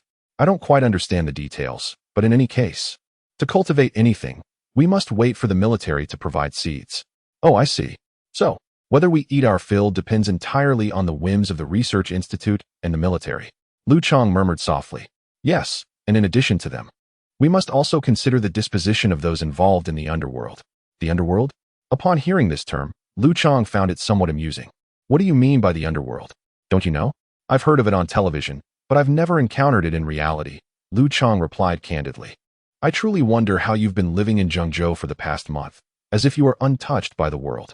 Such clandestine groups are ubiquitous, each block teeming with them, subsisting on the existence of our small community organizations. Liu Rue elucidated that it is akin to the extortion depicted in films, where we receive seeds to cultivate, yet they dictate what we should plant. In addition to delivering their share of the harvest in full, we are compelled to provide them with an extra portion. In return, they offer us a semblance of protection, ensuring that other factions do not disrupt our neighborhood, which is, of course, in their own long-term interest. Do we not have our own security team? Why should we heed their commands? Liu Chang questioned, puzzled. With our meager numbers, including families and children, we lack the capacity for combat, Liu Rue replied. Their members are predominantly young and willing to fight, some even armed with firearms. Without a degree of intimidation, they would not hold their ground. I understand a bit better now, Liu Chang nodded thoughtfully. If you still do not grasp it, you may accompany me tonight during the tribute collection to witness their nature. They come nightly to gather the provisions, Liu Rue explained. Very well, I shall observe this evening. Liu Chang affirmed with another nod. After this exchange, he followed Liu Rue, engaging in conversation as they patrolled throughout the day. On this particular day, apart from incapacitating a vagrant attempting to assault a girl within the community, Liu Chang engaged in no other activities. Time swiftly passed, and dusk approached. Chapter 89. Each harbors malice. It appeared as though the community had conspired, for a majority awaited the arrival of these individuals. The leading figures had long prepared the shares of liang beans to be delivered to the heads of the criminal organization. Today's quota amounted to 15 kilograms of liang beans, which they could weigh. The leader of this gathering was the robust woman who had previously sounded the gong. She handed a metal canister to a man armed with a semi-automatic rifle. How could they possess firearms? Observing from a distance, Liu Chang turned to Liu Rue beside him. Can you see they have guns from where you stand? Liu Rue, squeezed amidst the crowd, replied with a hint of confusion. Well, I caught a glimpse. Liu Chang replied vaguely, continuing, why do they possess military-grade weapons? It must be connected to personnel within the army. Liu Rue refrained from pressing Liu Chang further on his eyesight, stating, if anyone sees those guns, they'll be confiscated. Indeed, Liu Chang nodded. After the individuals from the criminal organization completed their exchange of liang beans, they did not depart, but instead brought forth 3 girls who had accompanied them earlier. Are these the young ladies from your community? The leader, a heavily tattooed man, wielded a military semi-automatic rifle. He declared that their supplies were depleted, and they had nothing left to sustain these individuals. I have returned your people unharmed. I have demonstrated my integrity, have I not? Do not hold any grudges against me. This is the nature of our world. As long as I do not harm them, that is sufficient. After the hundreds of men and women assembled in 2 long lines under the command of the community, 3 or 4 individuals from the dark group emerged, scrutinizing the faces of these people in turn, searching for anything of interest. Upon the giant's command, he led the group forward, taking a moment to appraise the figures and features of the young women, while largely disregarding the men unless something about them piqued someone's curiosity. It was at this moment that Liu Chang caught their attention. What is that on your waist? The leader inquired, pointing at the oversized holster that Liu Chang wore. Take it off and let me see. This is merely a prop gun, entirely useless. Liu Chang was about to respond when Liu Rue hastily interjected to ease the tension. I'm speaking to you. The giant snapped at Liu Rue, his gaze fixed firmly on Liu Chang. I said, take it off and show me. Frowning, Liu Chang remained motionless. He was certainly unwilling to part with the gun, for it was his means of survival. Yet, refusing to comply would undoubtedly incite chaos. And should chaos ensue, it would surely lead to a desperate struggle between him and the dark group. During his time at the highest echelons of the military, he had become entirely unperturbed by these insignificant civilian organizations. However, he understood that any chaos could inevitably attract the attention of the military. Such an occurrence would thrust him back into Xiaoju's line of sight, and amidst the tempest of this situation, he was reluctant to cause any missteps for Li Qingshui. Weighing the pros and cons, Liu Chang resolved to first hand the weapon to the burly man before him. Yet, at the very moment he made this decision, the imposing figure opposite him lost all patience. After emitting a couple of guttural sounds to elicit a reaction, he lifted his foot and kicked towards Liu Chang's abdomen. The instant the man moved, Liu Chang observed with acute clarity, meticulously calculating the trajectory of every inch of the man's foot as it ascended. Each millimeter of movement was captured by Liu Chang's keen eyes, processed by the most intricate part of his brain. He could precisely analyze where the foot would land. Simultaneously, as the adversary raised his foot, Liu Chang instinctively calculated the optimal stance to confront the threat while expending minimal energy to incapacitate this formidable figure. He even assessed, in that fleeting moment, where to plunge a knife into the man's neck to minimize the splatter of blood that might reach him. This remarkable ability stemmed from Li Qingshui's microscopic insights, a testament to his formidable powers of PE. This isn't a martial art or combat technique. Yet it's more practical than any fighting style. The essence of combat and technique lies in striving to confront adversaries in the most effective manner. However, humans aren't computers. They can't instantaneously calculate the most appropriate approach or the most energy-efficient action. Thus, the skills one develops are essentially honed instinctive reactions. However, Li Qingshui's ability is different. It's precision and calculation. He isn't a computer, but he's even more formidable than one when facing unexpected situations. Observing the foot gradually approaching his abdomen, Liu Chang knew he could effortlessly kill the strong man with a slight movement of his finger. Yet, he refrained from doing so, fearing it would cause chaos. Consequently, with a thud, Liu Chang was kicked to the ground. The kick wasn't painful. In fact, the man's slight force wouldn't have even knocked him over had he not deliberately cooperated. Nevertheless, to maintain the facade, he clutched his stomach, feigning a painful expression. "Don't hit me," Liu Chang said, clutching his stomach with one hand while removing the gun and holster from his waist with the other, handing it to the strongman. Upon receiving the gun from Liu Chang, the strongman's hand noticeably dipped, and he looked at the massive weapon with a surprised expression. A real one? Opening the holster, the strongman examined the gun in his hand, and, upon confirming it was indeed real, felt elated. He pointed the gun at Liu Chang and asked, "This thing's modified, right? Looks pretty high-end. Where'd you get it, kid?" "I scavenged it off a dead body." Liu Chang scrutinized the robust man's gun muzzle and finger with meticulous attention, fabricating an impromptu falsehood. It's like this," the burly man grumbled, casually inquiring. "Lad, you wouldn't mind if I took this gun, would you?" "Not at all." Liu Chang shook his head.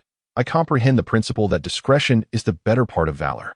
"That's the spirit. You've got potential." The brawny man chuckled as he hoisted Liu Chang from the ground, subsequently stowing the massive firearm on his waist. He patted the footprint he had imprinted on Liu Chang's abdomen before proceeding to patrol the others with a semblance of amiability.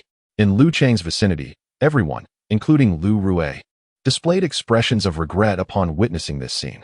Amidst the crowd, only two individuals exhibited countenances divergent from the rest. These two were acquainted with Liu Chang, Dr. Huang, and Xiaojing. Their eyes lacked regret, instead reflecting a complex contemplation of the brawny man's departing figure. Later that evening, in the communal dining area, Dr. Huang, holding two small bowls of boiled sorghum beans, took a seat beside Liu Chang. "Here, this is your portion." Dr. Huang extended the bowl of beans to Liu Chang. "No need. You partake, I won't." Liu Chang gestured in midair, returning the bowl to Dr. Huang. "Oh, I didn't realize you were a sorghum bean resistor." Dr. Huang, observing Liu Chang's refusal, proceeded to combine the beans from both bowls. "What about Xiaojing? Doesn't she eat either?" We have our own provisions." Liu Chang nodded. "In that case, I won't stand on ceremony. I don't harbor such reservations. I'll live each day as it comes, without any encumbrances." Dr. Huang tapped the bowl with a spoon and remarked, "If you don't eat, I shall certainly finish it. After all, it's merely a matter of 100 grams for one person, just a few bites." "Well, go ahead and eat." After Liu Chang uttered these words, a silence enveloped him for a while. He remained mute until Dr. Huang had finished his meal. "When shall we proceed tonight?" Dr. Huang, having set aside his bowl and chopsticks, shattered the silence. "In a little while, once everyone is asleep." Leaning against the wall, Liu Chang inquired, "Do you think others will suspect me after I take action?" "Not at all," Dr. Huang replied with conviction. "Such minor conflicts of your caliber occur frequently. They encounter dozens of them daily. Moreover, regarding territorial disputes, they have undoubtedly taken many lives. With numerous enemies around, who would think of you?" That is reassuring. I can rest easy now. As Liu Chang spoke, he led the little girl aside. Let us take a moment to rest. Very well, I shall not intrude further, Doctor. Huang responded before departing the area. Meanwhile, tranquility was equally elusive at the research institute. Qingshui, why have I not seen your two family members lately? Xiaojing casually inquired of Li Qingshui while shaking the reagent in his hand. The political storm is fierce at present. I've sent them away to seek refuge. Li Qingshui replied while injecting a syringe into the experimental subject. After all, I cannot guarantee my own safety. If I were to perish, they would undoubtedly be implicated. So I decided to send them away. He chuckled. As long as you stand by me, who would dare to touch them? We are like grasshoppers on the same string. Your safety is absolutely assured. Xiaojing smiled. Does Brother Qingshui still harbor doubts about my trustworthiness? It is not a matter of distrust, but rather a desire for reassurance. Li Qingshui replied, a smile gracing his lips.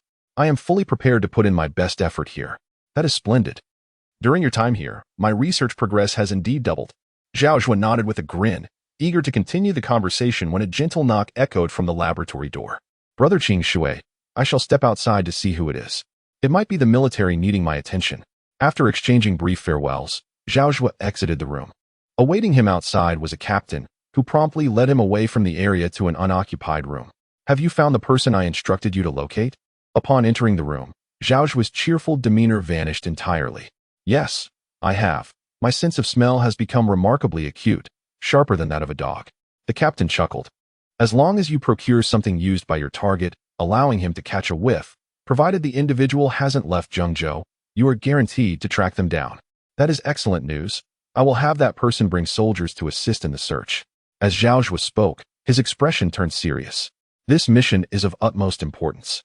There are two individuals, a boy and a young girl. Neither can be absent. Both must be returned. Rest assured, the captain nodded. Ideally, we should extend an invitation. Only if that fails should we resort to force. As Xiaojing spoke, the countenance that was exclusive to Li Qingshui's presence reappeared on his face. Furthermore, discretion is paramount. This endeavor must not be conducted with fanfare, lest others become cognizant. This individual is reserved for the final gambit. Above all, bear in mind that their continued existence is non-negotiable. Physical harm is inconsequential, but mortality renders the entire exercise futile. Understood? Rest assured, the unit leader affirmed with a nod. Excellent. If this undertaking is executed flawlessly, your future trajectory will be considerably smoother. Without further ado, proceed with haste. Xiaojing patted the unit leader's shoulder before turning to depart, his gentle smile preceding his return to the laboratory. Chapter 90. Quadruple kill. Around 2 o'clock in the nocturnal hours, Liu Chang roused from his slumber, assuming a seated position on the frigid floor. Concurrently, the young girl, who had been nestled against him in repose, also stirred from her dreams. Brother, are you going in pursuit of the firearm? The girl inquired. Affirmative. The military seeks my apprehension, and the weapon is indispensable. Liu Chang rose to his feet, dusting off the grime from his posterior. Subsequently, he noticed a note affixed to the underside of the table. The missive was conspicuously positioned, indicating deliberate placement. Liu Chang retrieved the note, discerning the elegant script inscribed upon it. The syndicate's stronghold is ensconced within the terraced villas of the Floral Gardens residential complex, which faces the street. The note was concise, accompanied by a rudimentary map sketched with a few strokes, yet each line conveyed the information most coveted by Liu Chang. Shall I accompany you? The young girl questioned. Not a jungle, thus not fraught with so many unforeseeable perils. I need not slay all of these individuals. Merely confiscating their firearms will suffice. However, would that not render my intentions excessively conspicuous? Inquired Xiaojing persistently. Fear not, Liu Chang reassured, though my expertise may be wanting. I have gleaned some insights from cinematic depictions of pillage and plunder. I shall endeavor to execute it with subtlety. Rest assured. After ruffling the young girl's hair, Liu Chang departed from the chamber. Upon exiting the room, he initially repaired to the chamber where he had secreted himself upon first entering the precinct, retrieving his concealed crossbow. Subsequently, he divested himself of his raiment, donned the gossamer thin ballistic vest, and procured a set of sable garments from the vacant abode's wardrobe, enshrouding his head with a scarf. He left only his eyes exposed. Thus accoutred with crossbow and dagger, he embarked, fully armed. Emerging from the edifice, he entered the external world, where the nocturnal realm resounded with the chirping of insects. However, unencumbered by the young girl's accompaniment, his celerity was markedly enhanced. Sprinting through the tenebrous expanse, his pace was considerable. Each footfall landed upon the optimal point for exertion, each stride executed with the utmost precision and scientific rigor. Traversing the thoroughfare, Liu Chang deftly evaded the detritus of shattered stones and the verdant overgrowth, feeling remarkably adept. Though his strength remained unchanged, his velocity was palpably augmented. Moreover, owing to the advantageous positioning of his exertions, he conserved energy, consequently enabling him to traverse greater distances with the same expenditure of stamina. The augmentation of computational prowess, in effect, translated into a holistic enhancement of both endurance and velocity. Silently reveling in the precise calculations within his mind, Liu Chang had scarcely run for 2 minutes before he exited the street and ventured into the adjacent district, thereby entering the vicinity of his intended destination.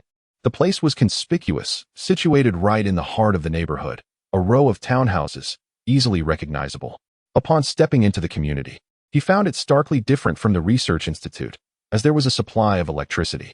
In this world, regardless of whether one resided in a villa or a slum, power was a luxury that eluded all.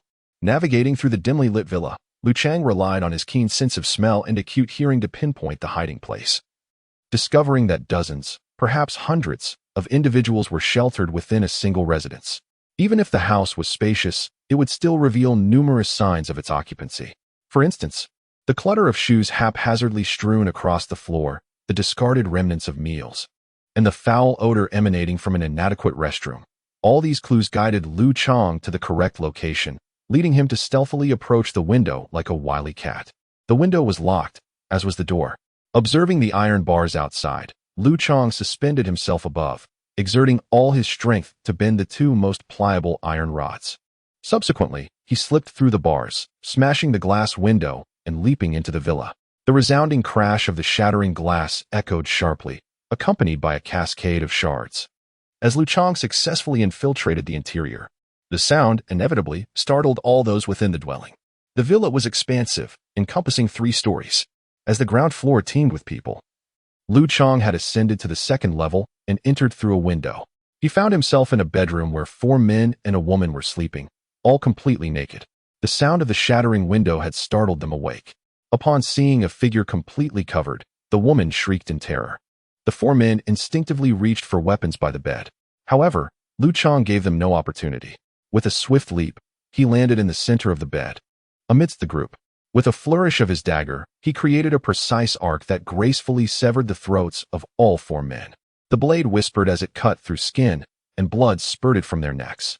Kneeling in the center of the bed, Liu Chang remained untouched by the gore, while the woman beside him was drenched in the blood of the 4 men. Overwhelmed with terror, she screamed even louder, her bladder releasing in response. A pungent odor filled the air. "You have 3 seconds to silence yourself, or you will share their fate," Liu Chang said, his brow furrowed. The woman immediately ceased her screaming. After allowing 2 seconds for the woman to regain her composure, he reiterated 3 queries. What is the total number of individuals present? How many are armed? And where is the leader located? The woman, clutching her head, vociferously protested and attempted to exonerate herself. However, upon looking up once more, the man had vanished.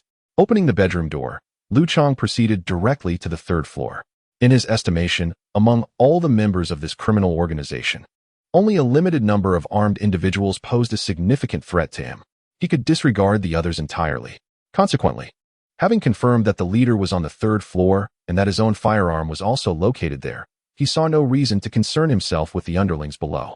As he ascended the stairs, the woman's earlier screams and the sound of shattering glass had thoroughly ignited the villa. During his rapid ascent, Liu Chang could already discern the cacophony of doors being flung open, hurried footsteps, and the chaotic sounds of people frantically searching for weapons. Nevertheless, he remained unfazed. In a world devoid of light and shrouded in crimson mist, these individuals, with their limited visibility of just over a meter, posed no threat to him. Upon reaching the 3rd floor, Liu Chang observed that the number of individuals present was relatively small, suggesting that this was the residential area for the leaders of the criminal organization.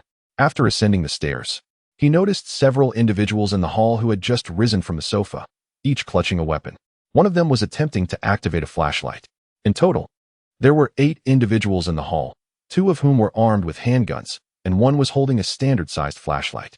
Witnessing the situation, without a moment's hesitation, Liu Chang stealthily moved into a corner of the hall. He knocked an arrow onto his crossbow and pierced the chest of the individual wielding the flashlight. Accompanied by a blood-curdling scream, the flashlight, which had just been activated, tumbled to the ground, emitting a faint glow as it rolled. Observing this, the leaders of the various factions instinctively huddled together, standing back to back as they surveyed their surroundings. Which organization is responsible? One of them shouted into the void. However, before his words could fully escape his lips, Liu Chang's second arrow, unwilling to waste any time, pierced his throat. Simultaneously, the handgun in his grasp clattered to the floor. A miss. The shooter's heart clenched with anxiety as he frantically scanned the area. At that precise moment, a flash of cold steel arced toward his neck. The blade sliced through his throat with effortless ease. After dispatching him, the assailant swiftly turned his attention to the remaining thugs beside him. Liu Chang required only 2 strokes to eliminate the remaining 6 individuals, even before their bodies had hit the ground. He was already making his way toward the solitary bedroom on the 3rd floor of the villa. Rat-tat-tat. The cunning leader of the underworld syndicate, who had been lying in wait at the doorway, had wisely chosen not to venture outside. He had been patiently anticipating his prey's arrival. As soon as the door was kicked open, he seized the opportunity and unleashed a torrent of bullets from his rifle. Although he couldn't discern the number of individuals at the entrance or the extent of their firepower, he blindly unleashed a barrage of gunfire. Simultaneously, upon kicking open the door, Liu Chang's immediate focus was drawn to the fiery tongues erupting from the automatic rifle. In that instant, his mind began to calculate with meticulous precision. Although he couldn't perceive the trajectory of the projectiles visually, his mind instantaneously conjured the flight path the bullets would carve through the air in the ensuing seconds. He calculated that before he could execute his escape from the doorway, the rifle would discharge a total of 17 rounds. Based on the frequency of the assailant's muscle tremors, he surmised that 6 of these projectiles would find their mark. In that fleeting moment, he even computed the precise locations on his person where these 6 bullets would strike. Consequently, having foreseen the bullet's trajectory, he preemptively maneuvered to evade them, ducking, bending at the waist, and leveraging the power of his thighs. He successfully dodged 5 of the 6 bullets before exiting the doorway. Only the initial, most difficult to avoid round grazed his flank, its passage against his body armor generating an astonishing heat. A lapse in judgment. Having escaped the deadly enclosure, Liu Chang was drenched in a cold sweat, profoundly realizing that in the age of modern weaponry, an individual far weaker could readily end your life. In that instant, he recalled the millipede obliterated by a soldier's artillery, a testament to the fact that with sufficient fortune and cunning, one could, with minimal life force, vanquish a creature 10 times more formidable. Had he not been wearing body armor, he would have sustained grievous injuries. Comprehending this, Liu Chang dared not be complacent and instantly became more vigilant. Following this brief ordeal, the individuals on the 1st floor successfully ascended to the 3rd floor summit. Witnessing this, Liu Chang leaped, grasping the protuberance of the suspended ceiling with one hand, suspending himself like a gecko. Where is he? Who attacked us? Are you all right, brother? The individuals from downstairs surged in one after another, yet they were devoid of firearms, each wielding flashlights and clubs, illuminating their surroundings. Liu Chang meticulously observed the trajectories of the beams from the numerous flashlights as they danced across the ceiling, skillfully evading the light. Through his precise calculations, not a single ray managed to strike him. After maneuvering into a shadowy corner, he pressed his feet against 2 walls, freeing his hands to once again load his crossbow. Do not let your guard down. The intruders are likely few in number, but their level of evolution. The voice of the leader echoed from the bedroom. Yet his sentence was abruptly cut short. As he uttered the word Liu Chang had already leaped down from the ceiling, swiftly weaving through the crowd. Within a calculated 2 seconds, he was once again near the doorway of the bedroom. The instant he stepped across the threshold, the already loaded bolt of his crossbow shot forth, penetrating the leader's scapula before he could react, causing his automatic rifle to clatter to the ground. However, the rifle did not complete its descent. Liu Chang, like a gust of wind, caught it midair. The leader had already chambered a 2nd round. Yet Liu Chang emerged from the doorway, brandishing the semi-automatic rifle and unleashed a barrage upon the individuals in the living room. The formidable power of the firearm manifested in that moment as powerful bullets, propelled with immense force, tore through the crowd, unleashing a tempest of blood and chaos. The volley of bullets had scarcely ceased when the throng that had surged forward was thrown into disarray, each individual scrambling back down the stairs, heads clutched in their hands, none daring to trifle with their lives any longer. Witnessing this, Liu Chang relinquished his overheating firearm and re-entered the sole bedroom on the 3rd floor. Save for the wounded burly man, the room was devoid of other occupants. The chieftain, impaled by Liu Chang's crossbow bolt, was immobilized against the wardrobe behind him. Liu Chang had refrained from killing him, fearing he might be unable to locate his handgun. "Where's my gun?" After rummaging through the hefty man's person, Liu Chang failed to find his handgun. "Are you?" The brawny man scrutinized Liu Chang's features, a perplexed expression dawning in his eyes. "Could you be the one from this morning?" "Spare the drivel. Where's my gun?" Liu Chang demanded. "If I tell you, will I live?" The robust man's tone was imbued with a powerful will to survive. However, fortunately, it was already late, and he knew that such a probability was very small.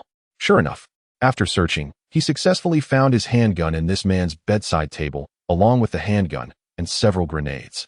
"The gun and bullets are all here. You didn't damage them, so I won't torture you." Finding his gun, Liu Chang was in a good mood, loaded the bullets. He pointed the giant gun at the strong man's cheek. "Also, I have always wanted to try the power of this gun. Thank you for giving me this opportunity." Bang! The hulking man, before his pleas for mercy could even form, had his skull obliterated by a massive bullet emerging from the muzzle of the gargantuan pistol. His head didn't just receive a fatal shot, it was utterly annihilated in a true, literal explosion of cranium. The sheer force of the weapon was laid bare before Liu Chang for the first time. With a single shot, the man's head disintegrated into fragments, scattering brain matter and leaving behind only remnants. Even the wardrobe behind him was breached by a sizable hole. The gaping wound defied conventional gunshot wounds, prompting one to suspect the damage was wrought by a hand cannon rather than a mere pistol. Boom, boom. As Liu Chang's feet hit the ground, the resounding roars of 2 grenades echoed behind him.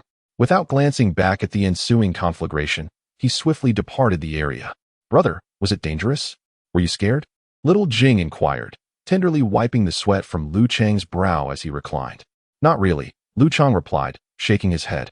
"But I sense that whenever you take a life, you become deeply troubled," the little girl observed, attempting to cradle Liu Chang's head in her arms with an adult's tenderness, though her diminutive limbs rendered the gesture somewhat awkward. "This time, it's different, perhaps because I eliminated someone evil," Liu Chang murmured, leaning against the little girl, his gaze fixed blankly on the ceiling. "But when you rescued me, brother, you also eliminated evil people, and I noticed your emotions were still quite intense." As the young girl recounted the tale of the sacred scripture, an inexplicable smile graced her countenance. "Yet, were it not for that fateful encounter, our paths might never have converged." "Indeed," Liu Chang murmured, his gaze fixed upon the ceiling, introspecting his tranquil heartbeat. "But why is it that I feel nothing extraordinary this time?" "Perhaps elder brother has grown accustomed to it," the young girl ventured, her understanding seemingly beyond her years. "Not accustomed, but rather numb," Liu Chang corrected, his eyes now closed. The night passed without further incident. At the break of dawn, Liu Chang awoke to find himself in the presence of a woman with a prominent aquiline nose.